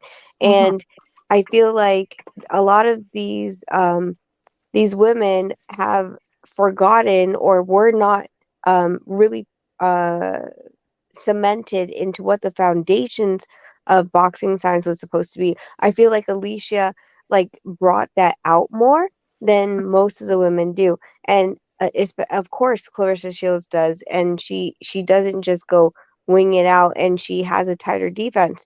But that's what I'm saying. When I look at these things, like, and I look at like even a Katie Taylor, I'm like, what upbringing did you have that other women weren't privy to because they're moving different? Were you given the same opportunity and the same time to develop your skills? Did the coaches give the same amount of time that they gave the male fighters for you to be able to accomplish what you were supposed to in that ring? Yeah, but No, that's exactly what it is. They was fighting with niggas. They was fighting with dudes. But see, Taylor, And I don't know, bro. I don't see I what don't know everybody about else that say. lady. Never heard of her. I feel like Taylor lost that fight, the last I fight. don't know about no Taylor. I don't know nothing about that lady. against Serrano. Yeah, I feel like she lost that fight, bro. She beat her. I ain't gonna lie. Nah, I think that lady not to me. And that fight to me, that was the fight of the year. it was a good fight too. Yeah, but I had her winning 6-4. Hell no, boy. Bro, that means if she would have lost one more round, it would have been a draw. If she would have, and then if Serrano, you feel me? Like, nah, it was a good fight, but I had her winning. She had, I had her winning. Bro, listen. The only reason, the reason why I thought the judge gave it to her is because she kept on fighting, bro. At one point in time, it looked like the fight was gonna get called out, bro. Yeah, that's when Amanda Serrano did good after round 4 until like round 8, and then she lost the last 2 rounds, bro. Like, I mean, see, I don't know, bro. But you know what I realized? I kind of can see what you're saying though, but the difference between Alicia and Clarissa Shields, Alicia knows how to place a punch and sit down on her punch, whereas Clarissa Shields, she just throws punches and bunches. It has no rhyme or reason, like literally. That's why she only has like 2 knockouts. Yes and no. Like, I see exactly what you're talking about. Alicia, most definitely, I like the way she punched and the way she for surely sit down on her shit. She throw a crazy slip into the overhand right. That shit is nice as hell. She get Alicia lot, nice. though, bro. She doesn't. I ain't gonna lie. Like, she doesn't. She just fought another good fighter, and that's what's gonna happen. Sit down on at the time when she's like the time she wants to make the punch count. She knows how to sit down on it. Not saying like she stays like stay put, but at the time like she's throwing like a meaningful punch, she sits down on it. Whereas Clarissa Shields does not do that. She just throws like a lot of arm punches. But I ain't gonna lie, Clarissa, body that'll never be a. But that's a fact. But that'll never be a problem for her because you just seen what she did with the stronger lady. Like, that ain't gonna never be a problem.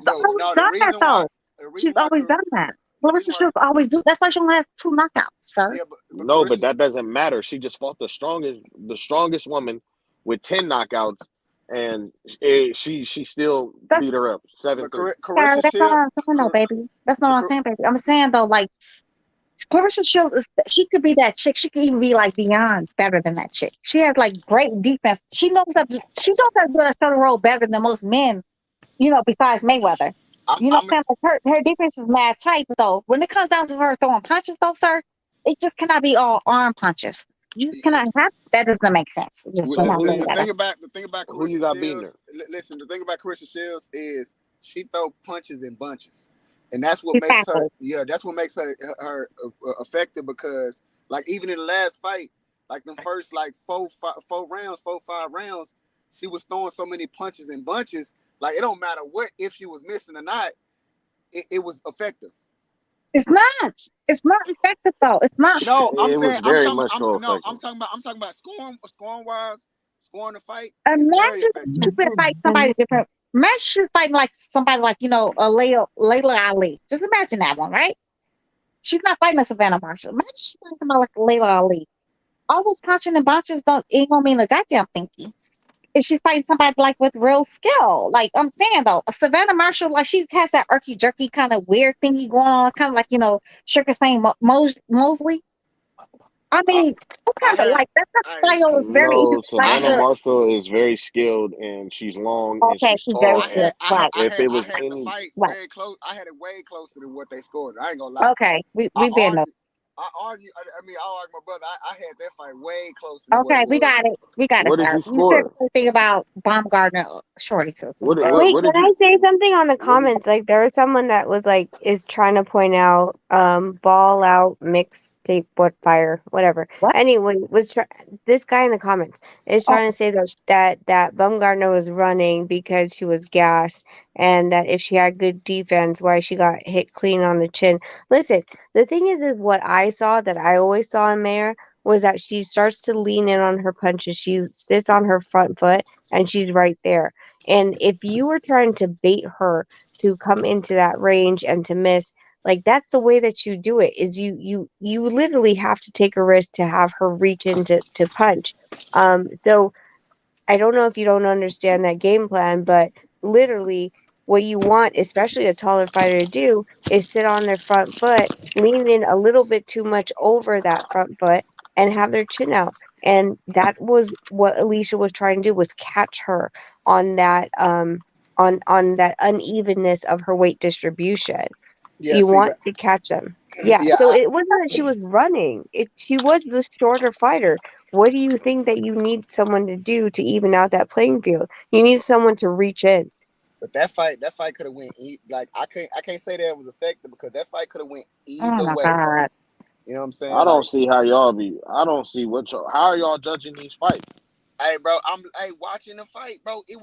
That fight was very close. That Okay, it was very fight close. was. We got it, sir. God It was very damn, close. DB, Very what is close. your We got it. problem? You ain't the Sir, only one it's very close. talking. It's very close. God It's very dang. close. It's very close. Hey, Bullshit. I hate DB. a cone. I hate a fucking cone. I'm just saying it was very close. You're right. I ain't gonna lie, bro. Destiny, why you doing that, bro? Like, you I'm playing sorry, but on he's some cooning. other shit. You How was playing that cooning? no. Hey, look, He's how was that cooning. cooning? Hey, look, I was right where the judges were. The judge Okay. what hey, look, Okay. it was a split decision. It wasn't a walk away. It was literally a split decision. That fight could have went either way. Okay. Got it. Well, I agree. not really though. I'm not gonna lie. Like Michaela Mayer looked good in the middle rounds, bro. Just like in that Amanda Serrano fight. Like she was already fighting from behind after round 4, round 5. She had some good rounds in her middle rounds, and then after that, you feel me? She let it go at the end, pretty much, bro. And that's just what it He's is. And trying to steal Michaela the Mayer, rounds. you said Yeah, what but happened? well, Trying to steal the rounds, like when you rally at the end of the Mm. last 10 seconds, trying to steal the round. You Golden said who Boy is was very doing good that? for that. What? Who Golden was Boy is doing very that? good for that. Escadilla play. He used to always do that shit. Yeah. Sugar No, Ray. Mayer was doing that, trying to like rally at the end. Yeah, she it, was just getting outboxed, bro, soundly, and it was all right. It was nice to see, bro. it, wa- it, wa- Bumgummer can really fight. it was some toss up rounds. That's the reason why I'm saying what I'm saying, because it was a couple toss up rounds in that fight, and it's just however you see it. And I've Were they learned later uh or were they earlier? Because it I was didn't see. it, it I saw the earlier rounds being pretty easy to score. yeah. No, I'm not talking about the early rounds. I'm talking about the middle rounds. Them are like toss up rounds, like from round 4 up. You know what I'm saying? Like it was a lot of it was I ain't gonna say a lot. It was a few toss up rounds that you could score anyway. But I've learned, bro, that people, bro, no matter what, we gonna see the fight completely different, and we gotta no matter we gonna have a bias, regardless if we don't even like the fighters. Go there before we got it. Moving I'm on. not gonna lie. I'm not gonna lie, bro. That with that look. So if you saw the early rounds going one way and the rest of them was toss ups, you feel what I'm saying? How you know the judges didn't see that way and they say, well, shit, if the rest of the fight was even, then the beginning was pretty one sided. Then obviously the person who was winning the beginning, you feel me, won the fight. Like that's pretty That easy don't to even make see. I sense. ain't gonna lie. I can't. I'm gonna tell you why. Clifford don't make sense. I'm gonna tell you why that don't apply, because that's how almost all Floyd fights were, except for the one with Canelo. The early round, he loses the first 3 rounds, like almost every fight. Like, That's actually not true. I ain't bro, gonna lie. Thank you. Thank you. Floyd loses. He usually loses the first 3 rounds, and after the first 3 rounds, it's Name a one walk. fight where he did that. I ain't gonna lie. Zab Judah. Zab Judah, he did not lose the first 3 rounds, but Bro, that's cap. I ain't gonna lie. You got the I ain't first gonna four. lie. I ain't gonna You lie. got the That's first one fight four. though. I'm not gonna lie. That was one fight though. Yeah, That was one fight versus hey, a lot of other fights, but he didn't lose the first Zab four. Gito, Chino 1 and 2. Chino 1 Chino and 2. Maidana. Yeah, 1 and 2. Chino One into Maidana, yes. he most definitely won the first 4 of the first 5, but I wouldn't say he won all. What's the name? I had my Mayweather win in the second round in that first fight. The second I fight agree. was not the exact same, but it is what it is. But you naming like 2 out of 50 and shit like that, and I'm Hey, Okay, saying let me just Mayweather no, rarely was hey, down on the cards. but hey, let me just give a perspective because I think there I was is a about to say difference Moses. though. Like when you're saying that you were there, right? So Who was there? who was there? I thought someone said that they were there. Was someone there? Were you there next to No, Somebody referee? said that I like the wasn't. Clarissa Fields fight. I wasn't Somebody Okay. there. said that. So okay, so yeah, I thought that someone said that they were there. But anyway, even if you Yellow were shirt there, on. if you were on the red corner, the blue corner, neutral corner, 3 rows back in the stands, whatever. All these perspectives are different, and that's why they try to have the 3 judges to have the best view. But at the same time, like as TV fans, we see the best perspective because of the camera angles that we're given. So when, for example, if you try to roll your shoulder and it looks like from ringside on the other angle that it hit, but from the TV angle we're seeing it didn't hit. Like so things like that, like I do want to point out, like we get the best fucking perspective. We're pretty much the 4th person in the goddamn ring with them. You better go off Facts. this. You better go off this. You better go off. That part right there. That whole part. Nah, Hey, Smoke, I've what's going on, Smoke? What's going on with you, baby? Smoke? I'm here. Smokey. I'm here. Hey, what's up? What's up? What's up? How you doing? How you doing, Destiny Black? What's up, panel? What's What's up, up, chat? baby? What's I'm good? chilling. Smoke. I'm chilling. What I you woke smoking? up from my nap. I was like, I was on earlier, but I was hungry and tired, like snapping at everybody. Yeah, I'm good. What's going on? Ask Smoke how he scored that fight. Which one? We can The ask them all of them. How you scored that Amanda Serrano and Katie Taylor shit? I thought Katie Taylor won that fight, a close one. I never saw that fight. Exactly. Okay. Never heard of All this. right. That's just it. That's just it, Smoke. You had them running close one. All right. The next one. Bumgardner and Michaela Mayer. I thought Bumgarner won that fairly handily, although Mayer did make it like kind of competitive middle towards the end, but she got bookended. She got bookended, and Fairly that's handily. Fairly yeah. handily. All right. Thank you. Clarissa Shields and Savannah Marshall. Oh, that was Clarissa Shields. That's easy. Fairly handily. Fairly handily. Just like I said, I'm not gonna lie, bro. I don't see how you could have seen any of those fights differently, bro. That part, Rich. Rich, that whole part, Rich. Hey, look. I'm judging round by round, and Facts. the Shields fight. I ain't gonna lie. The first like 4 rounds, she handled her like it was Handily. complete. She it was a wash. The first 4 rounds. That 5th First round. 6. Nah, it was the first 4, bro. And then First then 6. I'm gonna tell you, the reason why I Fuck, don't you missed disagree. it. I don't disagree with the Rachel was judgment. talking about her dogs, her king I torsos. don't You missed I it, Smoke. You was I talking don't about the doggies. I don't You disagree missed with it. the judgment because the simple fact is round 5 and 6 were toss up rounds. You know what I'm saying? Like it's either or because it was spurts where Marshall was doing her thing, and then like I said, the deadly thing about Shields, why she's so effective is she throw punches in bunches. Right. So when she throw them punches in bunches, it makes the round look completely different. She throwing 6, 7, 8 of them in a fury. Pop, pop, pop, pop, pop, pop, pop. All over the place. So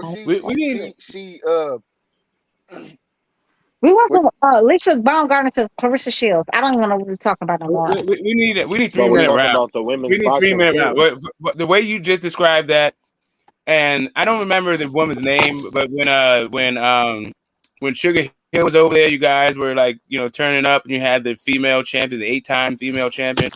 I didn't catch her name, but she made a very good point about how right when you're feeling out your opponent, the round is over. And like this like artificial like this time limit where they have to pack in a whole bunch of action. I don't know. I'm not feeling it. We need 3 minute rounds. I agree. I Thank you. think it'll be Thank you. sloppy. I think it'll be a sloppy fight, but I do agree. We get sloppy fights anyway. Yeah. You talking about Jelena? Is that her name? I didn't catch her Yeah. name. You just said eight. You just said 8-time champion. Yeah, Jelena Mr. Genovich. I can never. What you say her name? Mergenovich. Okay, Jelena Mergenovich. Jelena Merjanovic. Jelena. Okay, let me look her up right now. So She's a Canadian fighter. Yeah. But I she's picked like up Canadian. or No, like but Russia. when was she active? Is she active now? Yep. Is she like from Poland or Russia, Miss Rachel? Like which country is she like originally from? Canada. Yeah, but her Poland? heritage or You her said Poland? culture is from Poland or something. Yeah, Okay, her okay. culture's from Poland, but she lives in Canada. But I thought it was like Poland along with I that. Yeah, that name. I agree with you, Smoke, because I just remember amateur fighting, and bro, like it don't even matter how technique you is, as long as you out there swinging, you most likely gonna win a fight. You know what I'm saying? How technique you is. What? Smoke. Smoke. Yeah, I'm sorry on the mute. I'm trying to spell Jelena What though you been too. How do you smoking spell that tonight, though, Smoke? Smoke, what you been smoking tonight? Tell us. Juliet Echo Lima Echo November Alpha. Okay, hold on. I'm not smoking just yet. I got it twisted up, but I got the cookies out. What? So sorry. You said January He said what? I got the cookies out. You already know it is. Juliet Echo Lima Echo November Alpha. Girl, he Okay, ain't gotcha. even Thank you. military. Are stuck up? No, that's not it. Jelena what? Oh, here we go. Merjagovic. Oh shit. MRDJ. Yeah, see, that's why I name. can't pronounce the fucking thing. Okay, I got it. Thanks. Yeah, I got it twisted up, but I haven't put it in the air just yet. What's it Destiny called Black. tonight? What's it called Hey, tonight? but nobody Cookies. ever wondered, bro. Burners cookies. How you fight 16 to 17 That's times exactly what and I'm smoking on. how you fight 16, 17 times and you Baby. unified 3 divisions? That's crazy. She didn't unify 3 divisions. She unified the same division twice. She unified 2 divisions, but the same. She did middleweight twice. Nah, she was unified at 168 too though. She just didn't go undisputed. No, but she did unify 3. She went undisputed at 54 too. Undisputed in 3 different divisions. She's undisputed. It's been 3 times 2 divisions. No, Yeah. She's Yes, it undisputed is. in 3 different divisions. Smoke. No, she's not. Okay, so I know she was. I know it's 2 middleweight and super middleweight. What's the other division? No. Division. I don't understand how the women boxing. I don't really do women boxing. Listen, I know what it is. It's 154. She's an undisputed champ at 154, 2-time undisputed champ at 160, and the unified champ at 168. And I'm saying I said she unified 3 times. I didn't say undisputed. I said unified. I said she unified in 3 different divisions. Okay, there you go. Yeah. There we go. We're on the same page. I think we're on the same page. Yeah. So, like, I'm saying in 17 fights, that's crazy. Like, how is that even possible? No, she did that in 12 fights. Well, 13 fights. No, but I'm just saying, though, like, but just think about that. And, like, that's crazy. In 12 fights. Yeah, I don't know, bro. She got good wins, too. She beat the current undisputed champ at 168. They're saying she the GOAT in 10 fights. 10 fights in, bro. And but in men's boxing, and it's not no comparison, but it's just crazy because in men's boxing, you're gonna have to be like, 20, 25, 26 fights in to get them type of numbers. I mean, if you really wanted to go faster in your career, you can and not be babysat. Yeah, that's a fact. I mean, the only fighter I know that's doing that and I can name is Maria. That's it. Anybody else? Lomachenko did it. Lomachenko was the first one to freaking do it, and I know he took a loss doing it, but he was one of the fastest that was like, I believe in myself to do it and not have a freaking padded ass record. Because he started, but he was old as hell. He started late. That's what I'm about to say. He started late. He been boxing for a long time. He started late. Yes. Yeah. But, so he got a head start.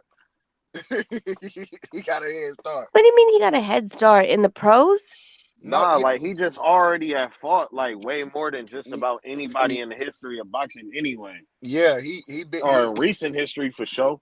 Like 400 amateur fights, that's hella. Like, yep.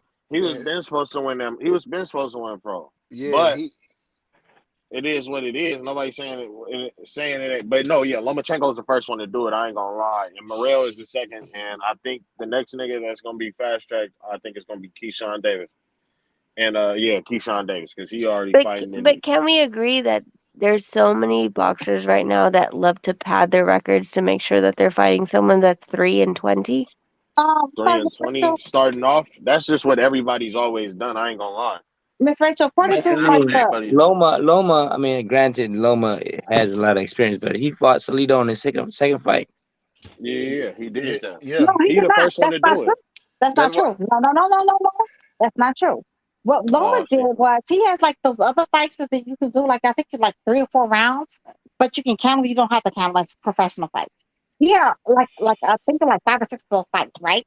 You talking But about them World Series boxing fights? Yeah, I know what you're whatever talking they about. call them, yeah, whatever those are called, whatever. You can kind of, towards Yeah, your they right, the you don't have to count them. He but had he had like 5 or 6 of those, right? But then he yeah. went in and fought like with Salido. They like took those fights away and they made like seem like it was the second fight. But Yeah, I did hear that.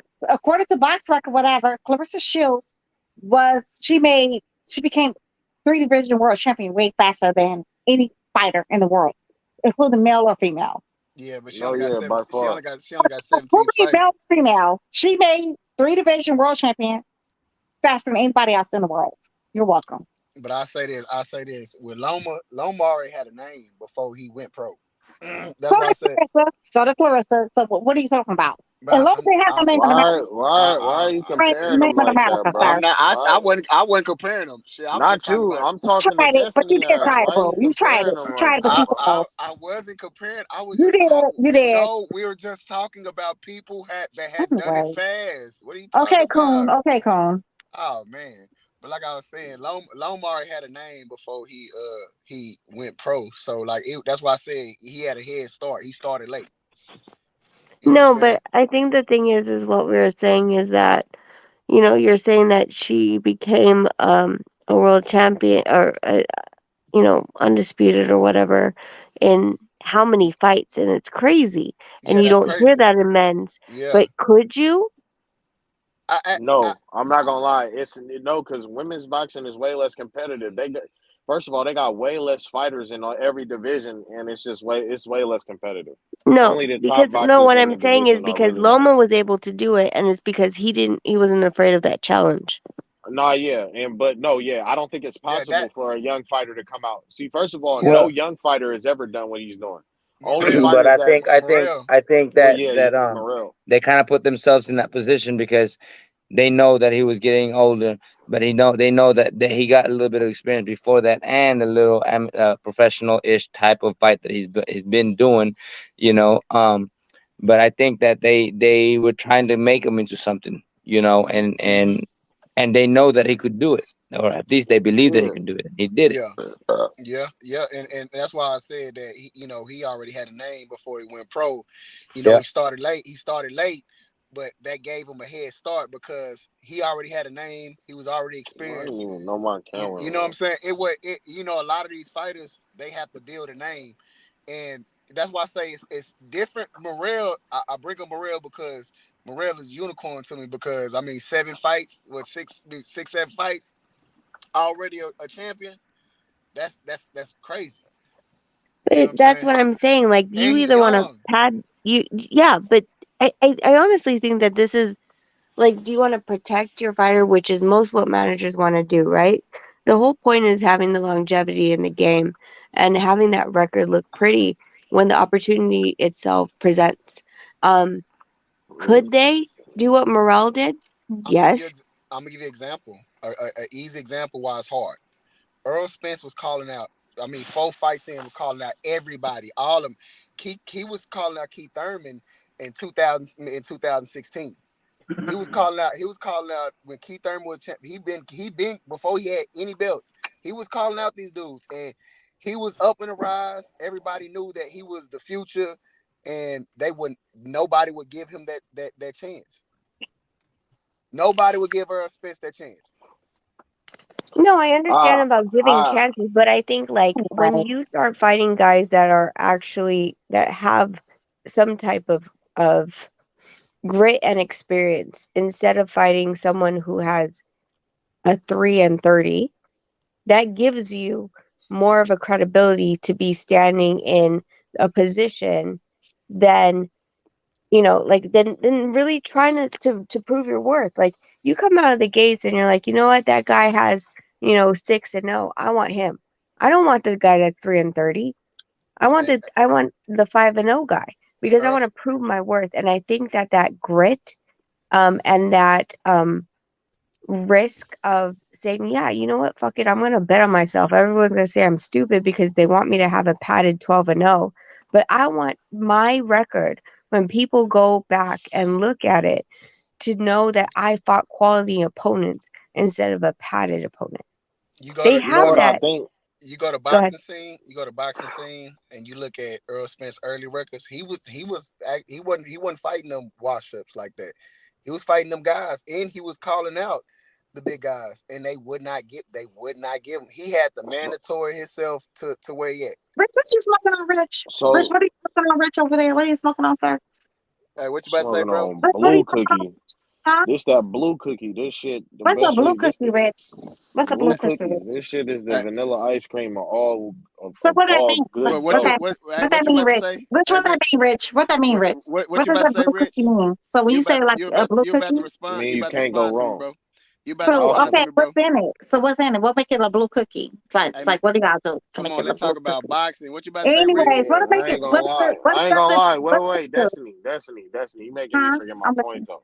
So look, Go ahead. what was your point, dude? You No, said He has 0 points, sir. He has 0 I points. said Back Earl to your blue Spence. cookie. Come in, he 0 points. responded. He has 0 God points. Destiny, what you dang, doing, DB, bro? what's going He has on? 0 points. I said that it was hard for Spence. Spence had the 0 mandatory points. Again, 0 points. itself to where he at. You about to say something 0 Oh about points. that? yeah, I was finna say something about that whole the way that they move people.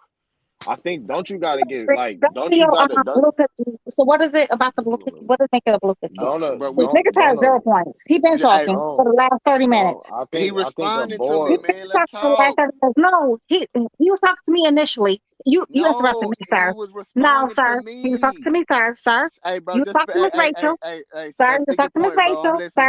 Sir, you was talking to Miss Rachel. You was not even asking Rich. No I'm question. listening, bro. Period.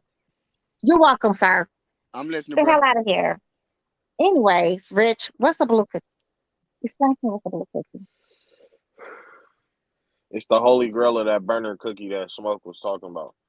Okay, so what's in it to make It's it a that blue simple. cookie? But I don't get it. Cookie Back Bring is to a blue is cookie. hold on, let me just say it, bro. Cookie is a good ass strain. Blue cookie is the best, you feel me, sub strain of that shit, bro. Like just period. It's that shit. Okay, whatever that means. Got it. It's And not that's even all you wouldn't figure even it out. understand. Like you from out of town and y'all smoke like Nigga, sour fuck you. diesel and y'all Yeah. smoke sour diesel and green crack Nigga, and shit I'll like smoke that. period. I'll smoke period. All right, I understand. But listen, back on boxing. Let me. What you about to say, Anyway, bro? anyway, with that being said though, I think anyways. you gotta get like certified to be able to fight in certain round fights. And I think it goes based off of like um your age as well as the experience that you had in the No. amateurs type shit. Yeah, I Or mean, the experience that you bring type Oh, shit. the Yeah, I amateurs? think that's what it In the is. amateurs, yeah. that nigga Spencer Olympia, man. I mean, Olympian. I mean, with the Olympics, you know what I'm saying? He was already up there, ranked Yeah, he everything. lost, though. He lost. He didn't even make it to the finals. He lost. We got it. Moving on. Anyway, moving on. The boy lost. He took an L. Took a big L. Moving on. Oh man. Smoke. Is he asleep? Don't Yeah, come here to go to sleep. Why did you come on? Just come on He's like in the that? chat. He's not So why asleep. can I just take a second Oh, before okay. I go off? Oh, okay, Smoke's talking shit Do to you. I Okay. sound like I'm about to go to sleep to you? Smoke, okay. Chill. Forgive me. Chill. Yeah, forgive me, Smoke. Come back alive. YB. What you got to say, Smoke? Nah, but Burner, yeah, like we smoke the best out here. What there's nothing to say about that. Like, of course. Smoking the best. Shut your black ass up. Yeah, Tomorrow, the yeah. fight I mean, tomorrow. the fight's tomorrow. I'm looking for the 250-50 fights on the calendar for me are Zerto, Bivol, and JoJo versus Zepeda. Those are fights I'm looking forward to. Everything else, whatever. Okay, so JoJo Hey, is versus Bivol Zepeda. and Zerto, is that pay-per-view or is that just regular DAZN? I got Regular. I got Regular Bivol. regular.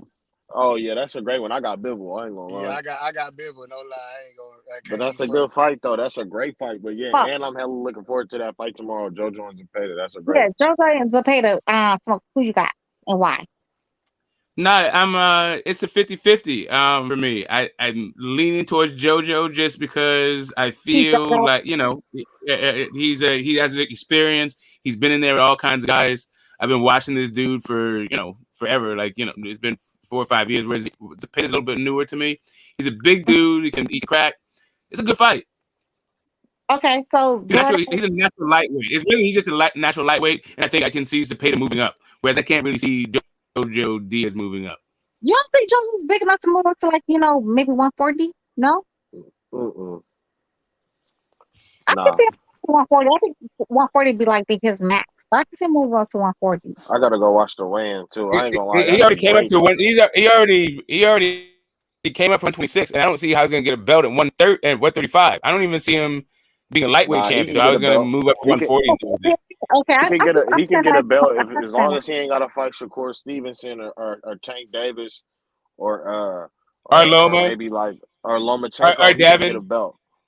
or maybe Ryan Garcia. I'm saying no.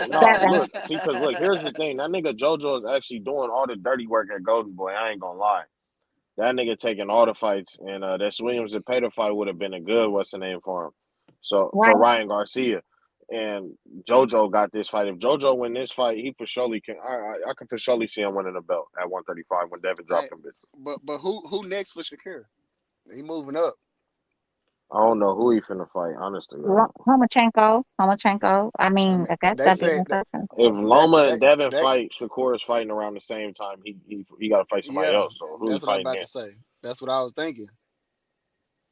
I don't think Devin's gonna fight the Lomachenko boy. I hope not. No, he already said it. He already said that. I know he's been wanting him. I know he's been wanting him just because everybody keeps like putting like, you know, that Dell thingy, you know, Devin's always like, you know, prove everybody wrong. But he's down if he do, he's down if he don't. At this point, Devin needs to understand, nigga, just go on about your business. You're never gonna be a fan favorite. It's just it is what it is. I want him to fight like 5 fights at 140 and just go ahead jump to 147, man. He's never gonna be a fan favorite. Jump to 147. I said 5 fights at 140 and then jump to 147. That to me, he got the size for it. That's his walk around. That he walk around like 150 something.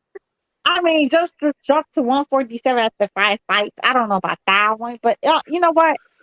Who am I to judge? Whatever he feels comfortable at, that's not my business. If he feels comfortable fighting at 147, let his ass go to 147. That's not my business. It's between him and his trainer and his daddy, you know, his whole like team. So whatever they feel like, it is what it is. So okay, so you said that one. So Zordo and the boy Bivol, Smoke.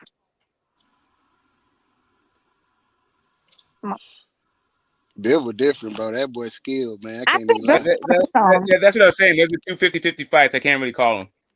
So you don't have no dog in the fight, period. Well, it's not even dog.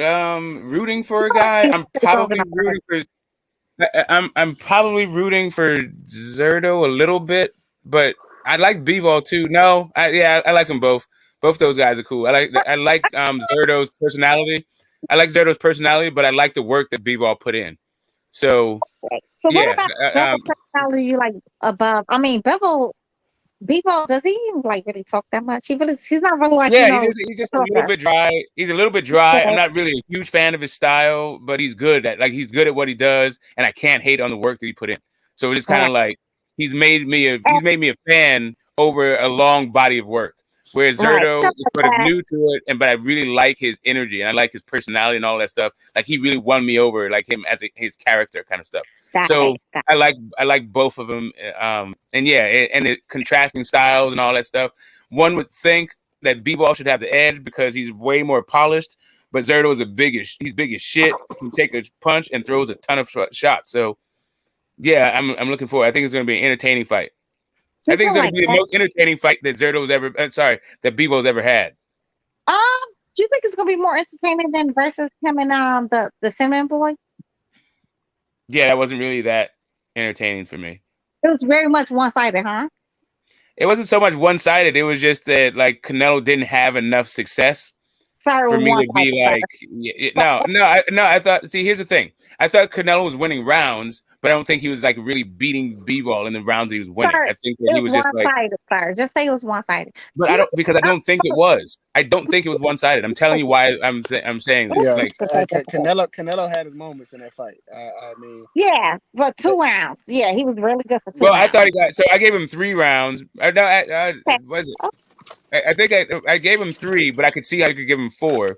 But even in the round that I was giving him in, it wasn't like those were like entertaining round. It wasn't entertaining to watch. Sorry, like I think Zerto and Bivol, I think is going to be a way more entertaining fight. 4 rounds. So what 4th round could you find for him? I don't remember. Like I don't, I'm not. But I don't even know why we argue each other's like scorecards for real. Like do you think judges? You think judges like go into the dressing room and be like, "Oh, how could you? What the fight? What fight were you watching?" Like, yes, they do. They do. I don't think they do. I think they realize what Rachel was just saying. Like the different vantage points. What the fuck they do? I'm just playing with you. I don't think they do. Yeah, Come on.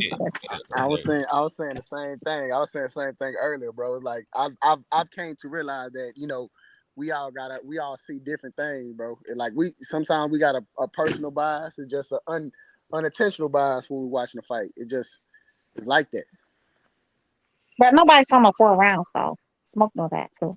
Smoke ain't seen I ain't no gonna lie. I ain't got no bias when I'm scoring fights. I score it off of the criteria. Oh my God. It's a criteria you supposed to follow, man. Like my brother, man, we was judging that Garcia versus Benavidez fight, and he had it 7. I think he said 7-4. I said what? No 7. No, it was some 5. I forgot. I'm like, you had him winning 5. You had Benavidez winning 5 rounds. No, 4 rounds. I'm like, what? What's Rachel now? They left it.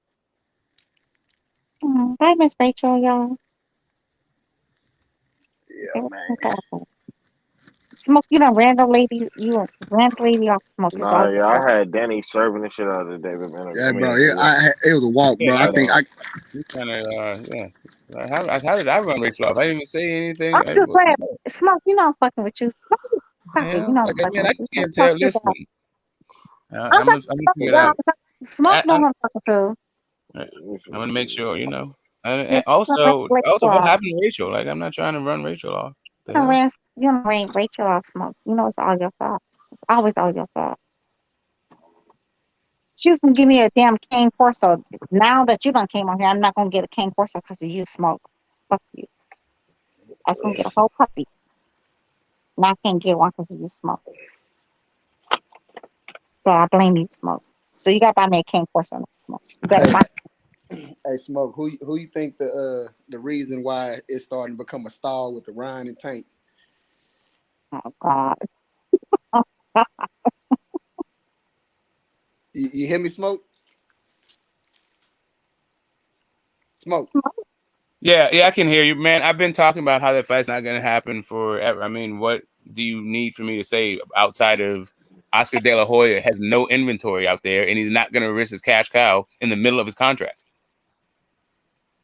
You think it's the only reason, though? What other reason would you need? Your boy with the Twitter fingers, Mr. Twitter fingers. Yeah, and then he's like trying to blame. He's feeling like another Adrian Broner.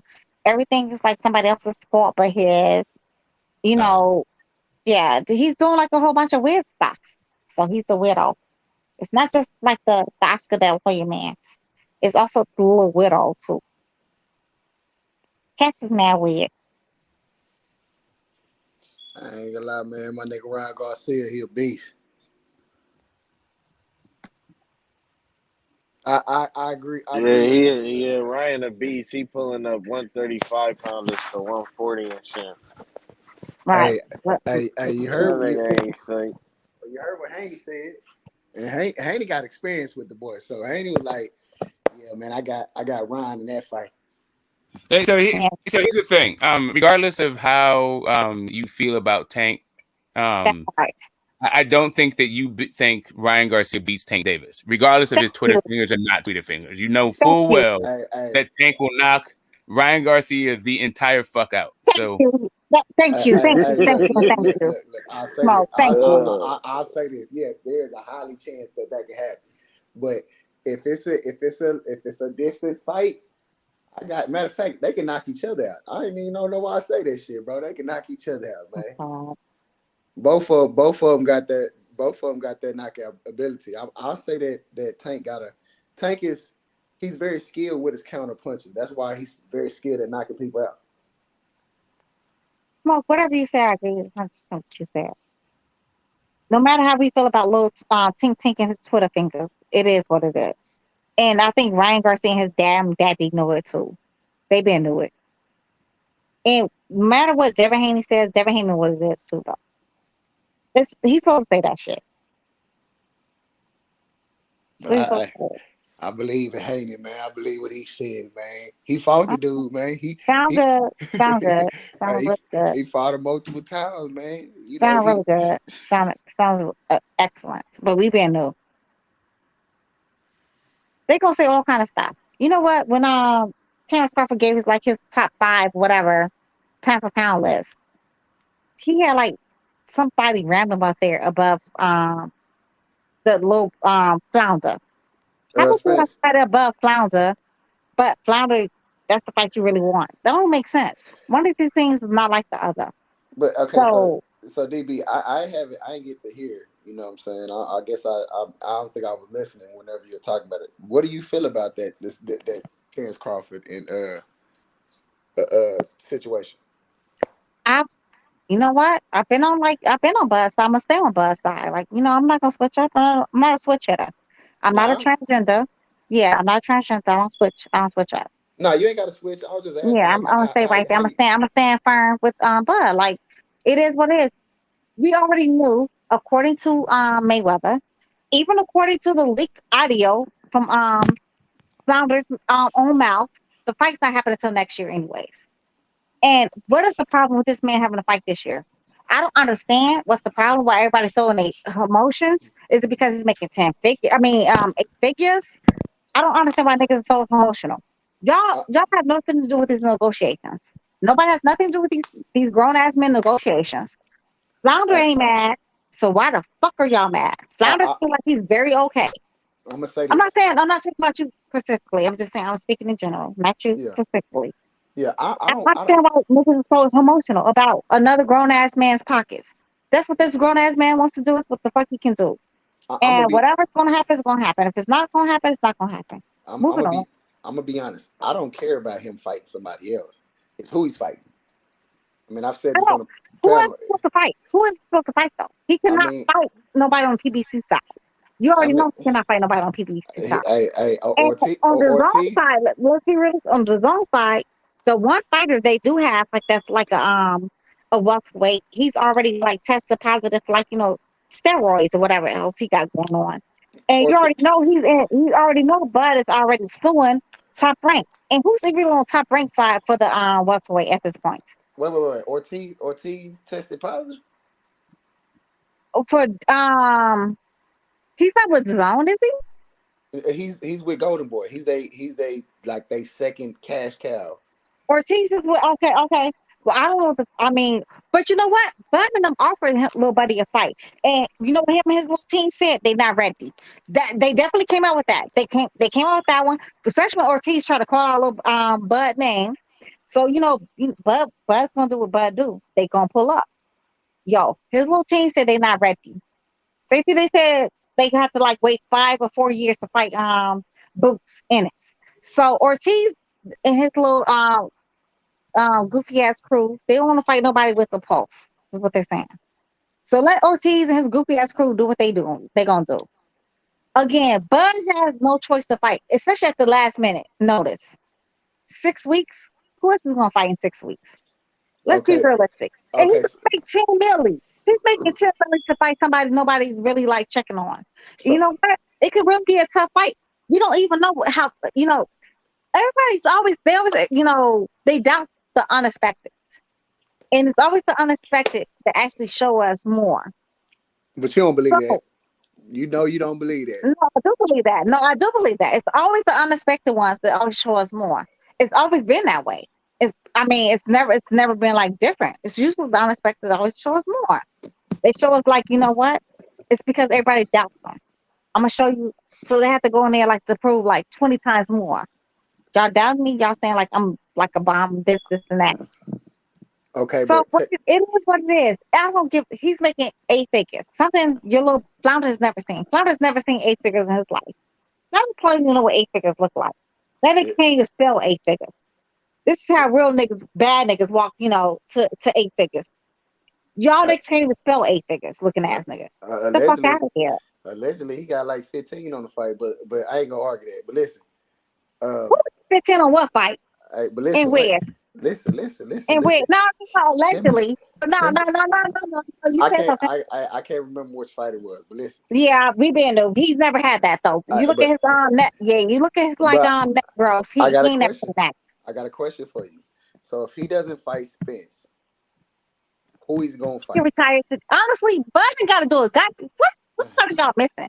Bud ain't got to do shit but say black and die at this point. Man, Bud is already solidified. Bud is solidified. Bud is already going to the Hall of Fame. His hands already been casted. The boy Flounder needs Bud. Bud don't need Flounder. But Bud Big is EJ. solidified. But that Big Bud is EJ. solidified. Yes, sir. Bud is solidified. You're fucking Hey, welcome. Big EJ. What's up, DB? YB. DB. He's already solidified. Bud is He is. solidified. Yeah, Bud's the Hall of Famer. No doubt about it. Yeah, but Bro, better find the motherfucking Little Mermaid. You know who the fucking Little Mermaid is right now? It's fucking Bud. He better get his shit together. He better get his shit together. Or he's gonna go down as like one of those fighters that was kind of good, but never had that. Hey, but Kingpin EJ. Hey, What's up with you, Kyle? Talk to me. I guess I'm different, bro, because I really don't care about niggas going in the Hall Okay, of Fame. maybe you're different, but you're not a boxer though. You're not a boxer though. But you're not a boxer. So most boxers care about that damn most of them care about that damn Hall of Fame. Hey, but so you're not boxers, you ain't gotta give a fuck about none of that. But for the boxers, they do care. How about that? But for what matters is for the fans. Okay, but you know what? But what matters for them is the Hall of Fame. But what matters for them is the Hall of Fame. So you're welcome, sir. Moving on. Moving on, sir. Moving on, sir. And sir, moving on. Because you ain't got no points. When you get a point, come back and talk to me. Talk to me, champ. What's up with you, Kyle? What you about to ask me? Nah, I was saying that. Shit. Shut your light skin ass up. I said, hey, DB, Kyle, I had a conversation. What's up, Kyle? Talk to me, big champ. What was your question? Shit. What was your statement, my brother? Hey, DB! So good to Hey, what's up with your big legs? Shut up, Whitey. What's up, my nigga Beans, man? What's up with your rib? DB, talk to me. Hey, Kyle, talk to me, champ. What was you about to say? Nah, I was saying that I guess I'm different because honestly, I don't care about a fighter being in the Hall of Fame. I do. I definitely care. I care about the Hall of Fame, champ. I'm not gonna lie. He does too. I'm with DB on that one. I do care about it. I feel you, bro, but it's some chumps that's in the Hall of Fame. Okay, whatever. How you feel? Hey, look, I think about this, right? It's like I put boxing and like basketball. You got like who's your Mount Rushmore? Who's your top 5? Like, and that's how I look at it because the Hall of Fame ain't got a top 5. The Hall of Fame ain't got a ranking. It's just Hall of Fame. But you know what though, Kyle, like in boxing, that shit is hard because you almost got to do that for each weight class because it's hard to compare. Like I guess that's what pound for pound is. Like when they say Ray Robinson's the best fighter ever or whatever, but it's hard to say because of different weight classes, and we'll never see some of those guys fight. So we have to see me. I feel like if you're gonna do it like that, then it would be like, all right, who's your top 5 140 pounders? Who's your top 5 147 pounders ever? You get what I'm saying? Does Bud Crawford crack those lists? Or does Errol Spence crack those lists? You get what I'm saying? And then I agree with you. Then I'll say that, yeah, y'all understand. Because but then, you know what, YB? A lot of the boxing history has been erased. We can only go back to I believe the late 1960s. because you know a lot of those boxing tapes, we're very like lucky, if like just like something from 1959. You know how many boxing tapes have been erased because of when they actually started letting black boxers like start fighting. Like Yeah, that's there's a lot of Jack Jones boxers you'll never see. I mean, hey, Jack Johnson boxing match you'll never see. A lot of black boxers you'll never see. They erased all of those. They got rid of them. So it's a rarity. Like you can see, like maybe even a glimpse of something. So Yeah, YB, you already know how that goes. YB, you know how yeah, that and goes. DB and DB, they did have that Black Murderers Row too. A lot of those Yeah, fighters, we don't exactly. really have no film on. They got avoided. A lot of fighters didn't get title shots in those eras because of their skin color. So it was Even definitely if they tough. won, even if the black fighter won, they would have said like a white dude won just because they didn't want to see Yeah, like you know what it was. So and they don't have enough it tapes was of it. ran by the So mob, okay, all type of shit. yeah, Hell yeah. I agree. Hey, But look, like, okay, so when we do this, okay, when you do your modern era, round Mount Rushmore. But like you said, like my boy Kush asked in the chat, he said, "What chumps are in the Hall of Fame?" And in your opinion, when you say there's a lot of chumps in the Hall of Fame, Kyle, who you like? Give me a couple of examples. they always want to say Arturo Gotti. They always go to that one. That's the only one they can go to. Is Arturo Gotti. I ain't gonna lie. I ain't gonna lie. The simple fact that Rocky is in the Hall of Fame My is boy, like hey, it's Rich, like some kind of like. I'm waiting for somebody to bring up Rocky. Say what you want about Arturo Gotti. Arturo Gotti was nobody's chump. That guy was not a chump. Not any way, shape, or form was he a chump. What's up, Big Smoke? My bad, I forgot. What's So up? I swear I've always agreed with that Smoke. I always thought he was never like no joke to be played with. I thought he deserved to be in there.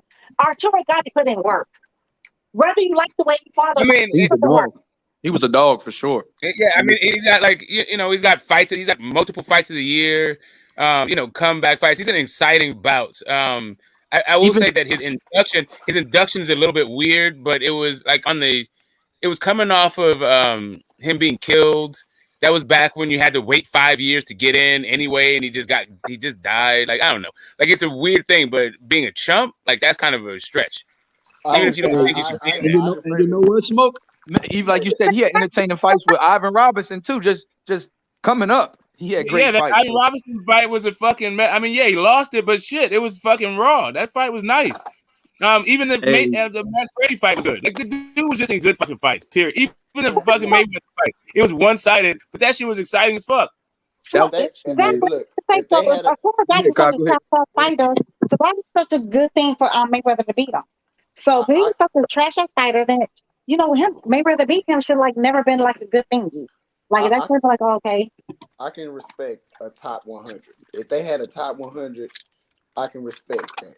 Like that type of list. You know what I'm saying? Because to me, that's vibe. Like it's not hard, bro. You win two championships. You can win a belt, one belt, and whatever, and still get inducted to the Hall of Fame. You know what I'm saying? So like what I'm looking at is like the fan vote, fanfare, in boxing, boxers too involved, top 100. Now that I can respect, bro, but the Hall of Fame, bro, is no ranking in that. But like what you said, I can agree if you do like division by division, then I'll be like, yeah, you're right. But it ain't like that. You know what I'm saying? There's never gonna be a way we can say like the top 100 because so much of boxing has been lost or lied to us about because they told us like certain black fighters lost, although they even knocked out their white opponent. So we don't even have like the tapes or nothing like no more. So we don't really know. But There's no way in the world to tell what's the top 100. Yeah, but we go by what's up to date. We go by what's up to date. But you know what? History is still being written. So how can we say this was top 100 when history is still being written? I mean, they did it in the NBA. I ain't really disagree with. I've never agreed with that though. I always like joke with H Money then when I say like I believe Michael Jordan, Allen Iverson is the best basketball player ever. I don't really. I just say that because it's funny. It's funny to to get people bickering or whatever. I don't truly believe that because history is still being written as we speak. Right now, somebody can break anybody's record. But see, I wouldn't be mad at that because I'm pretty sure that if you was to have everybody vote on basketball, Allen Iverson probably gonna be on your top on the top 10. He's gonna be somebody list. I see what you're saying. He's gonna be somebody list somewhere. Yes, and see that's what I'm saying. That's why I don't care about. That's why I don't care about the Hall of Fame. See what I care about with boxing, like I would love to see Crawford have that legacy fight. I can think about the greatest fighters of all time. I don't like Sugar Ray Leonard, but he got like a couple of legacy fights. He got a couple of fights. He got a couple of legacy fights, but you can't really say the same thing for Crawford. His accomplishments are there. I'm not taking nothing away. Well, you can say the same thing for your boy either. Flounder. Flounder has the same thing either. Hey, bro, he fought. He been his whole career. He been fighting them guys. No, it's not a legacy fight, though, sir. It's not a legacy fight. I mean, I agree, but I can argue and say that Porter fight was more of a legacy fight. Nah, but see, I agree with DB on this one too, though. Kai, man, I wanted this Spence and Bud fight for both of them. It wasn't just because I wanted. You get what I mean? Because like I feel like the winner. I feel like the winner, even though DB called him Flounder, I do feel like that was a huge legacy fight for Bud, even though he has the accolades already that he can go into the Hall of Fame and he could retire today. I just felt like Errol Spence needed that fight more than Bud because of the fact that he's still building his legacy. Like Bud could retire today. I don't know if Errol could retire today and be cemented. You get what I'm saying? People, it's gonna be a lot of what ifs. Just like for both of them, this fight is gonna be a what if on both of them, even though Bud is more accomplished. Hey, YB, What's who up, BB? you want to win this fight, YB? Please say who your favorite fighter is at this point. It's not Bud no more. Please tell him. Tell him who it is. Who's my favorite fighter? Yeah, EJ ain't my favorite fighter though. I feel like EJ gonna win. Exactly. That's what he feels like. And that has nothing to do with he's not a Bud fan. Nothing. He's a Bud. He's definitely Bro, the fight isn't happening, He dude. used to think Bud The was gonna fight win. Though. isn't happening. Why are we still talking about it? Why are we still talking about it? Hey, Kazi, whatever you have you say name. We Oh, ain't now talking about That's Hasbro, but you kind of brought it up though. Hasbro. Why are we still talking about Because it it? looks Bud a duck. That's Can we why we're move talking on? about it. Hey, no, we can't move on. We're talking about how Bud is a duck. We're stuck here on Bud being a duck. I'm sorry. Yeah, Bud. Smoke. Yeah. I know We you can like move to on as soon argue as you shit say to Bud's the a end duck. of time. We can move on as soon as Yeah. you say Bud's a duck. Bud is a Yeah, what? okay. All right. We can move Smoke. on as soon as you We say can Bud is move a on duck. right Afro. now. Yeah, okay. That's why you move on because your boy's a duck and you're bro. mad that we call him a duck. We No, we talking about can him talk ducking. about something that's actually happening instead of Yeah, something that what's isn't. actually happening is Bud is ducking. He's in the middle of You're ducking right. right now. According to you. According to so I'm sorry. Have you ever called anybody a duck? Hey, Smoke. Have I? Yes. Yes. Have you? So if you called anybody a duck ever, then how did you call that person a duck and not Bud? Well, you're falling for the art of ducking. No, I just want to know. So without even asking you who it is, We've you talked called about this many times, Smoke. It's duck season. It's the art of ducking.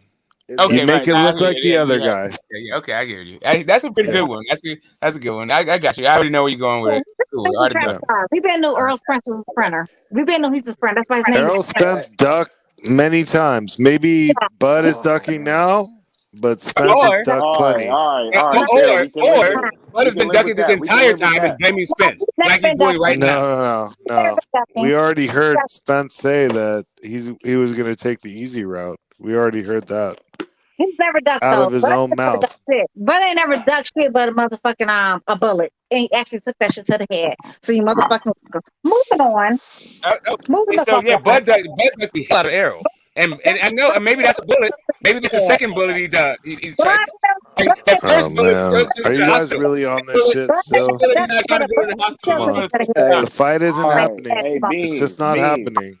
Beans. No, but we're talking about Bud ducking. We're not talking about the happening. fight not happening. We're talking about why the fight's not happening. Because Bud's a duck. Oh, it's just not happening. So who cares why? It's just not happening. Smoke is in emotions right now. We're boxing fans. I'm in my emotion. My emotion right now, I'm in full on troll. I'm in like full on fucking with Yes, you're being a full-on troll. And that's where I'm at. You are being a full-on troll. Trying to respond to the question. But I am not. But I do think Bud is ducking. How about we talk about the fights that are happening? Okay, he's ducking. You're right. He's ducking. You're right. Whatever you say, All Smoke. right, bro. All right, He's not ducking. Like, this is all bullshit. And that's that, bro. Whatever. Let's be great. Bud is not ducking. No, I don't think so. Let him be great. I Okay, don't think yeah. so. So for me, if you when I call somebody duck, Why it's is because it? Hang on, Smoke. Yeah. Why is it that you think Bud is ducking? Yo, Please what's explain hard that to for me. him? That's his opinion. My all right. Earl Spence been No, done. I just want to hear your methodology Right. on that. So for me, a guy is a duck if they take a fight, if they have a fight in front of them and they take a fight that is either a lesser opponent or for lesser money or for lesser legacy, right? And in this case, it's all three. Okay. Lesser money. Lesser money? Are you sure? Hang on, Destiny. Are you? Wait, Okay, so he's answering my question. Yes, I'm sure. I'm Destiny, positive. I got you. I Hold don't on. live in a world where David Avenesian No. makes more money for Bud Crawford than Errol Spence in No. fucking Nebraska. Yes, I'm No, sure. Smoke. He'll make it 10 Lord. million. It's less Yes, I'm money. sure. Without seeing either fucking purse, without How either is projection, wait, I'm sure. Smoke? Can I ask you a quick question? Yeah. Smoke, Go ahead. just real quick. Yeah. How is $10 million less money than zero? 20. Right. He would have. Right. If I thought that he was 10 getting zero million money is to fight, less than zero. no, It's so less than. if I thought that he was getting zero money to fight Errol Spence, I would Well, understand. But zero for a fight that isn't happening. right, the reason why it's not happening is because he's fighting David Avenesian. Right. That's exactly right. No. They were negotiating the fight, Sir, and they were stalling it out. Okay, so They were stalling him out. Sir, stop yeah, arguing yes, with I'm me. Hang too on, dumb. Yes, Destiny. so help me out. Explain it to me like I'm a 5-year-old because I'm too dumb to understand what you guys are talking about right now. I'm the dummy right now. So let me be the dummy and Well, please help me if there's a persuade from fight, being dumb to hang smart. on. If there's a fight that's not happening, They've been then in you're gonna make negotiations. $0. Right. Damn, So Destiny, do you hang on. think they were Let me help negotiating you for out, Bud to make Destiny. $0? Do you think that's what the Yes. negotiation was? No, that wasn't the negotiation. I'm saying if the Okay, fight's what do you not think the happening, negotiation was he's for David getting Avenesian? nothing. So what do you think that So the if he negotiation has was a for David fight Avenesian? that's worth $10 million, isn't that better than nothing? Do you think that the Errol Spence fight was worth more than $10 million or less than $10 million? The fight isn't happening, Smoke. I got it. The reason why it's not happening is because Bud pulled out. No, I mean it's been years that the fight we've been talking about this. This Avenesian thing is the entire new, time Bud has been fighting on fucking bro. Tarmac, This not fighting Avenesian, PBC on the PBC. Avenesian thing is new.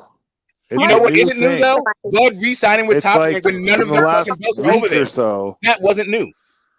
Bro, even before that, they were negotiating and nothing was happening. They weren't getting Who anywhere. they were negotiating? Like, listen, Bob Arum. First off, Bro, neither you nor I know what they were talking about.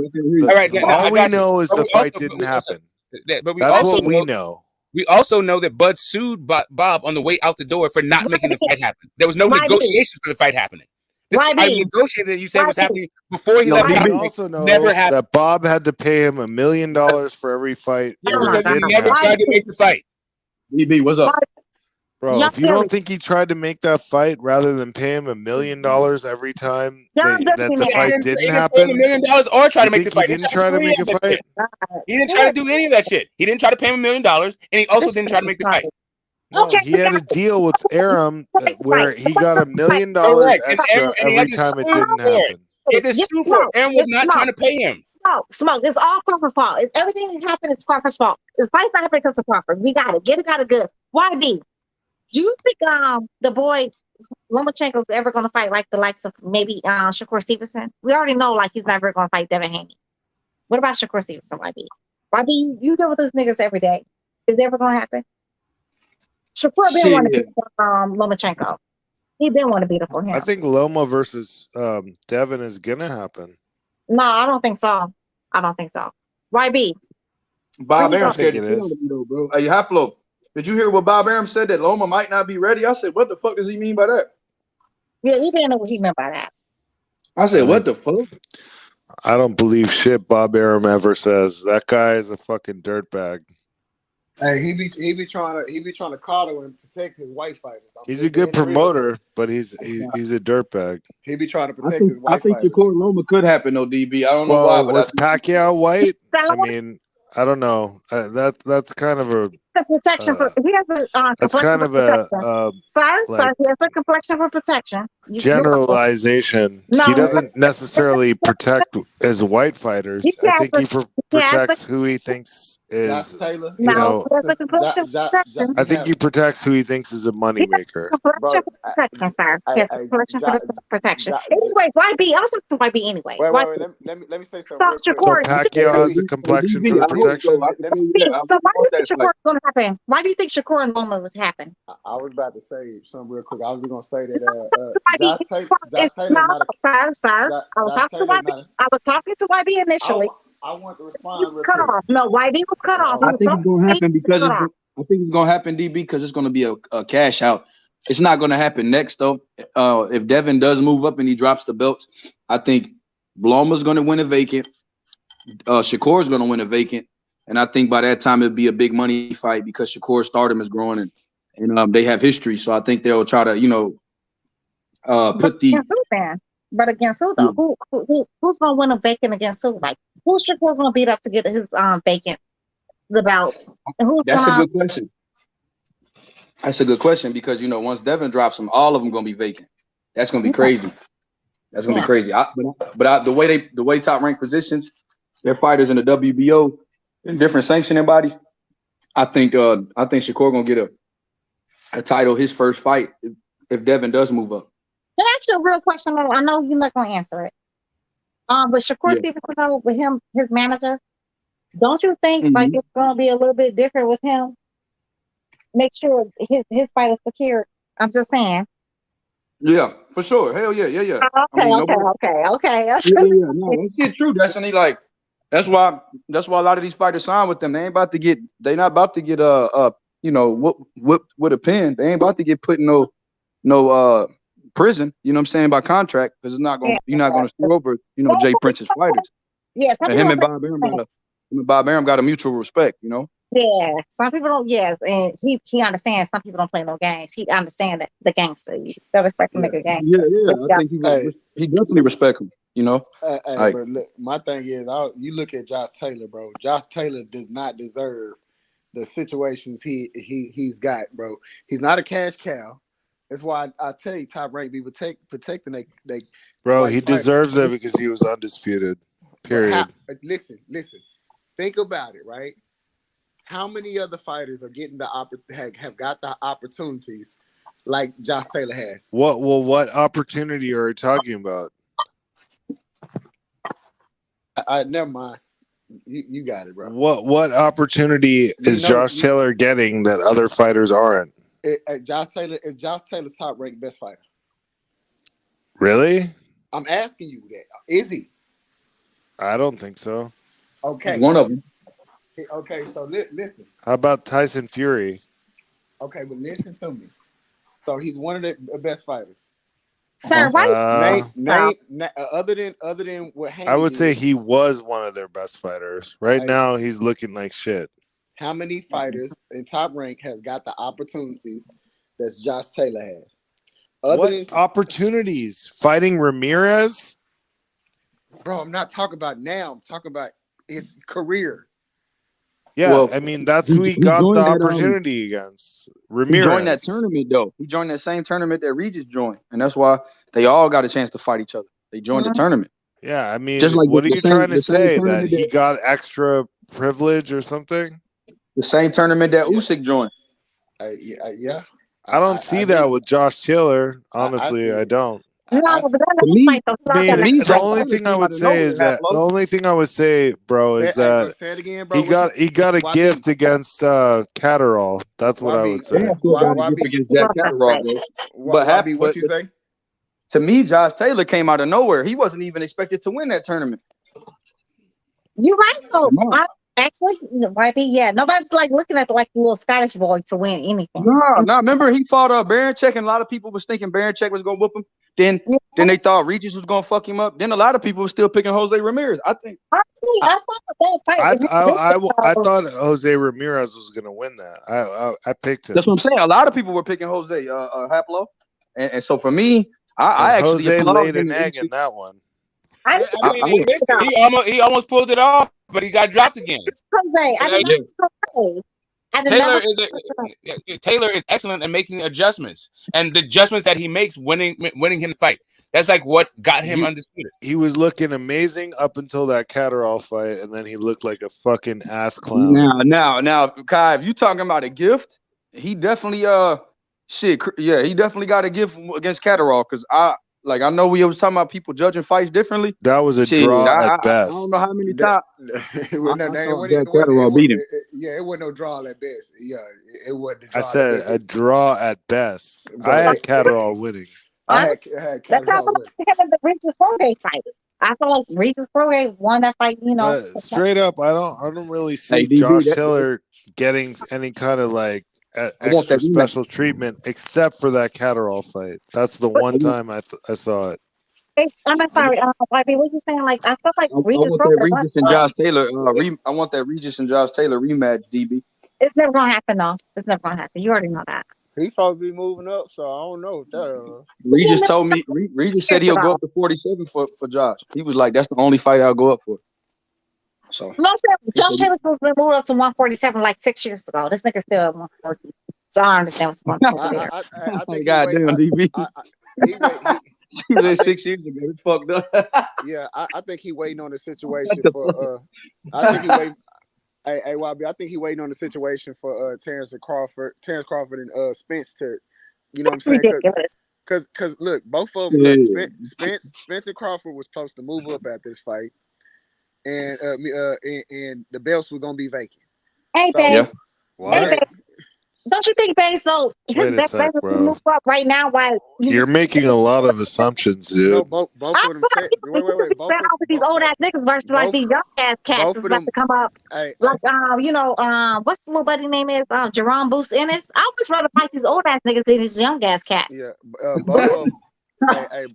Both of them said there's gonna move. Both of them said there's gonna move up. Both of them said they was gonna move up after this fight.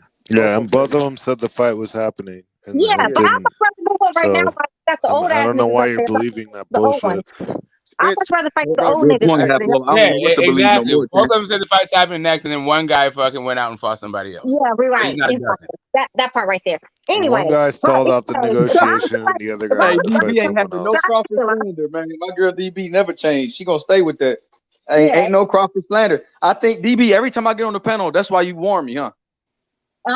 Yeah, don't come up with that You bullshit. warn me, like I think it's the warning. You send the warning sign because you don't know what I'm gonna say about Terence Bud Crawford. Yeah, I'm gonna come with the heat though, because I always come with facts too, like you come with facts. So we got facts on facts. You know, I ain't got nothing to say. I respect Terence Crawford, man. He's a good dude, man. I like Bud. YB.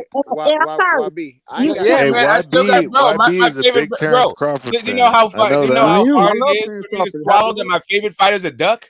That shit fucking sucks. Okay, yeah, your favorite fighter is a duck. Anyway, it's a straight fucking duck. My favorite fucking fighter is a duck. Back to reality, YB.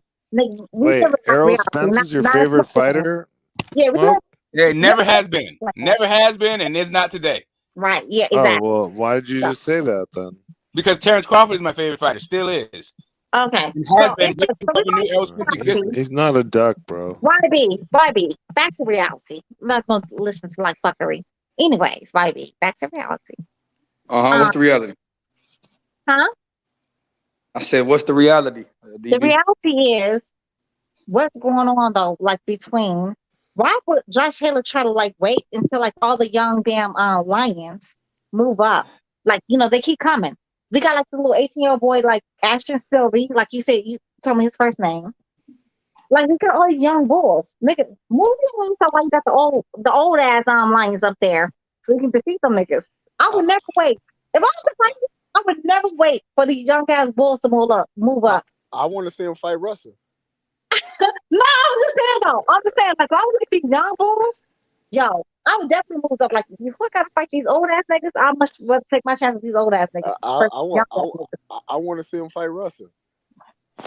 He ain't gonna fight though. He's not even gonna fight these old ass niggas. He don't fight the old ass niggas. Yo, Terence Crawford done pulled up on a little buddy already. The little, what's the little buddy name is? The Ortiz boy. They pulled up on him already. I don't know what Josh Taylor going through in life. Period. First of all, DB, you know them Texas boy different, man. I don't think he want that smoke. He don't want none of that. I He want no parts. I don't think he want that smoke, man. I don't want none of that because I fucking hate Texas. I would burn this bitch down if I could. Like, Man, DB, I live here. DB, why you trying to burn down where I live at? I think your ass up out of here, but everything else in this motherfucking burn the fuck down, including that fucking house I own. I would love to burn that. You gonna burn it down? Kyle live in Texas. See, John G. Burn that fucking house. Hey, you're like right now. You're like the insurance adjuster is listening to you. Yeah. I cannot burn don't leave a candle on and leave the house. Don't have an accidental like hey. You're fucking up your check right now. I'm already like 12 hours away from my house. So no, they already know I'm not gonna be able to. I would love to burn it down though. I'm just being honest. I would love to burn the bitch down. I wish I could.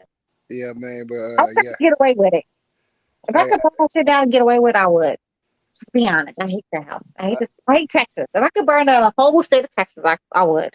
I like Ortiz though, man. I still think he need a little work. He can get burned too. He can get burned this motherfucker too. I like Ortiz.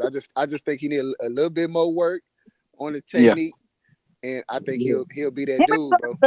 Ortiz, you know what though?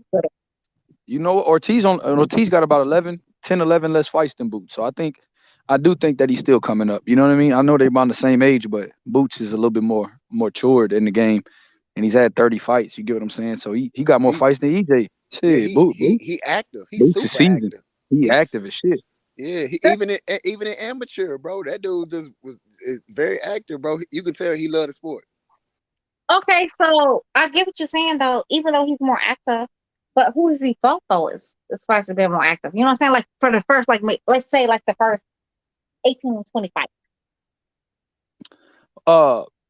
Boots? Shit. Yeah. A bunch of guys that you don't know, DB. A bunch of guys that I don't know, DB. For real. That's what I'm saying though. That's what I'm saying though. When I look at his box record, I was like, man, he fought a lot of guys that I don't really know. But you know what though? I know people give Virgil a lot of problems, but he does have a good win over Mauricio Herrera and Antonio Orozco, Maurice Hooker. I feel like in Mean Machine, I give him credit for that Mean Machine win. So I do think he has some names on there. Don't forget McKinson. Yeah, McKinson was undefeated. The pillow-fisted motherfucker that he was. Hey, Heppo, you're a fucking sarcastic asshole sometimes, bro. I thought you were really about to go with me. Like, yeah, YP. Don't forget McKinson. I was like, yeah. Fuck no. McKinson was a fucking pound cake. Hey, 2 KOs in like 20-something fights. Hey, No, hey, right. Mauricio, he broke his hand, his arm. He broke something in that fight against Ortiz. Hey, bro, but he had to drop out of a fight against McKinson. Let's not forget that he had that fucking blood shit going on. Yeah, that rhabdo. Yeah. He was gonna move up, wasn't he? But what happened to that? Somehow he made weight the next fight and knocked out McKinson. Like that wasn't always the plan, but McKinson is shit, bro. That was like the worst win ever. Yeah.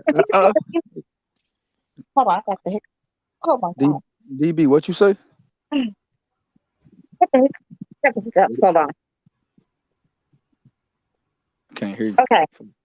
So, with Victor Ortiz against damn, what's nobody name? That's had his name in my damn head. Boots? No. Somebody else. Maurice Hooker. Oh, yeah. Hooker hurt his hand in that fight. He did. He was landing good shots. Yeah. Yeah, but that's what I'm saying. Like, I don't count that. That fight, a win-win for little buddy. Victor. Hey. Yeah. DB, what you think about that shit, that damn Blair Cobbs and Maurice Hooker? That right there was I couldn't believe, and you know what? It's not the diss to Blair Cobbs, but I couldn't believe that Maurice Hooker came in that flat, and then he came overweight 3 pounds too. That shit threw me off. I feel like I don't know how much Maurice Hooker got left. He looked like he drank a 40 before the fight. And Mo Hooker looked pregnant. Now come on, man. He was on that Deontay Wilder shit. Like he's on that Conor Ben. He's like I don't know what that was. He's not into boxing no more, period. I think he's just here for a check at this point. Yeah, he's been checked out of boxing. I feel like Maurice Hooker checked out of boxing his first loss. Yeah, I mean, the telling thing about that fight, like the most telling thing about that was when Maurice Hook was not listening to Bo Mac at all and was just taking instruction from Bud. I was like, damn, what the hell's going on in that corner? What's going on in that stable? He's been checked out. He's been checked out. Like, I always talking to like Nonito on there earlier, and he said like, yeah, a lot of fighters do. And Nonito the nerd, he did not say he did it, but I felt like he did too. Love. He lost like a lot of himself when he lost his first fight. Fighters they just like lose something, I guess, when you lose. And I don't know, like, some fighters are able to gain it back, some fighters are not. Some fighters never the same as they lose. And Maurice Hook is like one of those fighters. Like, once he took that L, it is what it is. He just lost. And he's like, he's okay with like losing at this point, I guess. I don't know. Yeah, he has like a name because he was like that dude at one point. So he's he's kind of like a gatekeeper, kind of, in a weird way, but not really. Dang. Like Danny Garcia, right? Had Danny Garcia stayed at 147, he took another L. That would have been a gatekeeper. His best bet was to move to 154 and fight like a nobody, like the Benavidez boy. But if he fights anybody like with real talent 157, Brown's on his way to be a gatekeeper. Seriously. It's over for him. Over. Say it one more time, DB. Danny Garcia. Danny Garcia takes like he moves to 154, right? Yeah. He beat up the Jose Benavidez boy, but he took the L at 154. He took another L after that fight. There's really no place for him to go. No. He's on his way to being a gatekeeper. And that's why Sean Porter said, like, he always knew, like, what Sean Porter said. If you ever watch anything Sean Porter ever said, right before, like, even before him and Terence Crawford got in the ring, he said this. It was like somebody's interview that he never wants to be nobody's gatekeeper. So if he lost his fight against Terence Crawford, he always said, like, he pretty much always hinted like he was going to so-called retire. I think Sean Porter thought he could have beat Terence Crawford. For whatever reason, he was delusional. He really thought he could beat Terence Crawford. And he pretty much said, like, you know what? If I lose, I don't want to be nobody's gatekeeper. And he was going to retire. That's exactly what he said. And everybody said, oh, yeah, he beat up an old ass Sean. No, it had nothing to do with nothing. Sean Porter knew at this point, 4 losses on your record. He's never going to be able to rebound at this point, I think. I think Sean Porter knew that. Like, it is what it is. I don't think you want to be like, Manny Pacquiao, like, you have like 5 and 9 and 8 losses on your damn record with only like, whatever, how many fights he had. Nobody wants to go through that. So when you take an L, you take like a big L, especially when he got knocked out. His daddy stopped that fight. Had his daddy not stopped that fight, the referee would have stopped that fight. Or he just would have been done. Let's be realistic. The fight was going to be over one way or the other. Sean Porter knew he needs to retire. Like, his career was over at this point. Nigga. You're never going to be like the likes of the elite boxers. Yeah, man. Yeah, I mean, shout out to Philly, but like, there's some Philly guys out there that get their entire ass whooped. Like Hank Lundy. I like Hank Lundy. I like Hank shit. I like J-Rock. I like a lot of guys. But that Houston boy beat the Philly out of J-Rock. He got his ass. He got his team cranked. You mean that Lafayette nigga from Louisiana? Yeah, that one. Got it. Hey, that Houston boy, DB. That Lafayette. Yeah, Lafayette. Got it. We been know about Lafayette. Yeah, but shout out to Philly. They're a real good boxing town. But shout out to Lafayette. They got to break a little bit. Shout out to Lafayette too. I mean, listen. I heard somebody else. I heard somebody hating on Rocky, right? Like, listen, Rocky is still putting down major hat in boxing today. We still talk about Rocky today. But anyway, but that's a different thing. But like, shout out to Philly. I'm not saying that Philly ain't fucking raw. Shout out to Rocky. But yeah, some of those guys get their fucking entire ass whooped. Meldrew Taylor. And Meldrew Taylor is a great fighter, but he took some shots, got punished in a lot of fights. Yeah, I mean, hey, Tony Harrison's a good fighter. I mean, isn't he Detroit? He's a Detroit guy. Yep. Yeah, right, what about that? The Tevin Farmer? What about B-Hop? Kevin Farmer get his ass whooped too sometimes, but that's my boy. I like him. Like him a lot. Yeah, Pedraza stopped him. JoJo beat his ass, but I like him. Very slick. Yeah. B-Hop got knocked out of the ring too. What you say, Hoplo, about B-Hop? I said B-Hop got knocked out of the ring. Oh yeah. Oh yeah. You got smooth. Yeah, jeez. But you know Frazier. That cream cheese though. Like I don't think anywhere in the world would have come up with cream cheese. Like shout out to Philly. They came up with cream cheese. Yeah, they did. Yeah. Did they? I didn't know that. Man, great place. Putting me up on game. You know, I mean, I just assumed, right? No, that's true. That's true. Yeah, I mean, it stands to reason. Kind of feel like cream cheese existed before that, but it might have Hoplo, but ain't nothing like there's very few things existed before fucking cream cheese, bro. Like I mean, Philadelphia specifically. Like Philly's been around for a minute. That's we're talking like 300 something. But you know what? This is the thing with boxing though. Are we gonna? So are the Charlos from Lafayette and is Joe Frazier from South Carolina? They're from Lafayette. I said what I said. I'm a fan of them. You're welcome. Joe Frazier ain't a Philly fighter. He from South Carolina. But again, Joe Frazier is straight up Philly all day. He's from South Carolina. He's born in Carolina. He's from South Carolina. Okay, well. He said what he said. How come you're not from Cuba? He's not from Cuba. Sorry. If he was Smoke, don't start that shit. Won't you ask YB about Cuba? Ain't he half Cuban or Puerto Rican or some shit? Yeah, ain't you half Puerto Rican, just like me. I'm a Negro. Is the half Puerto Rican crew up in here? I'm a Negro. I'm all Negro over here. All Negro. Hey, where's your dad? Negro. From where? From Negro. Then I know Negro was a country. There's a country called Niger. Yeah. Is he from Niger? He's from Negro. He's a Negro. All Negro. Shout out to the country called Negro. Yeah, that's the country he's from right there. Hey, DB, I'm gonna front your ass. You know I know. Okay,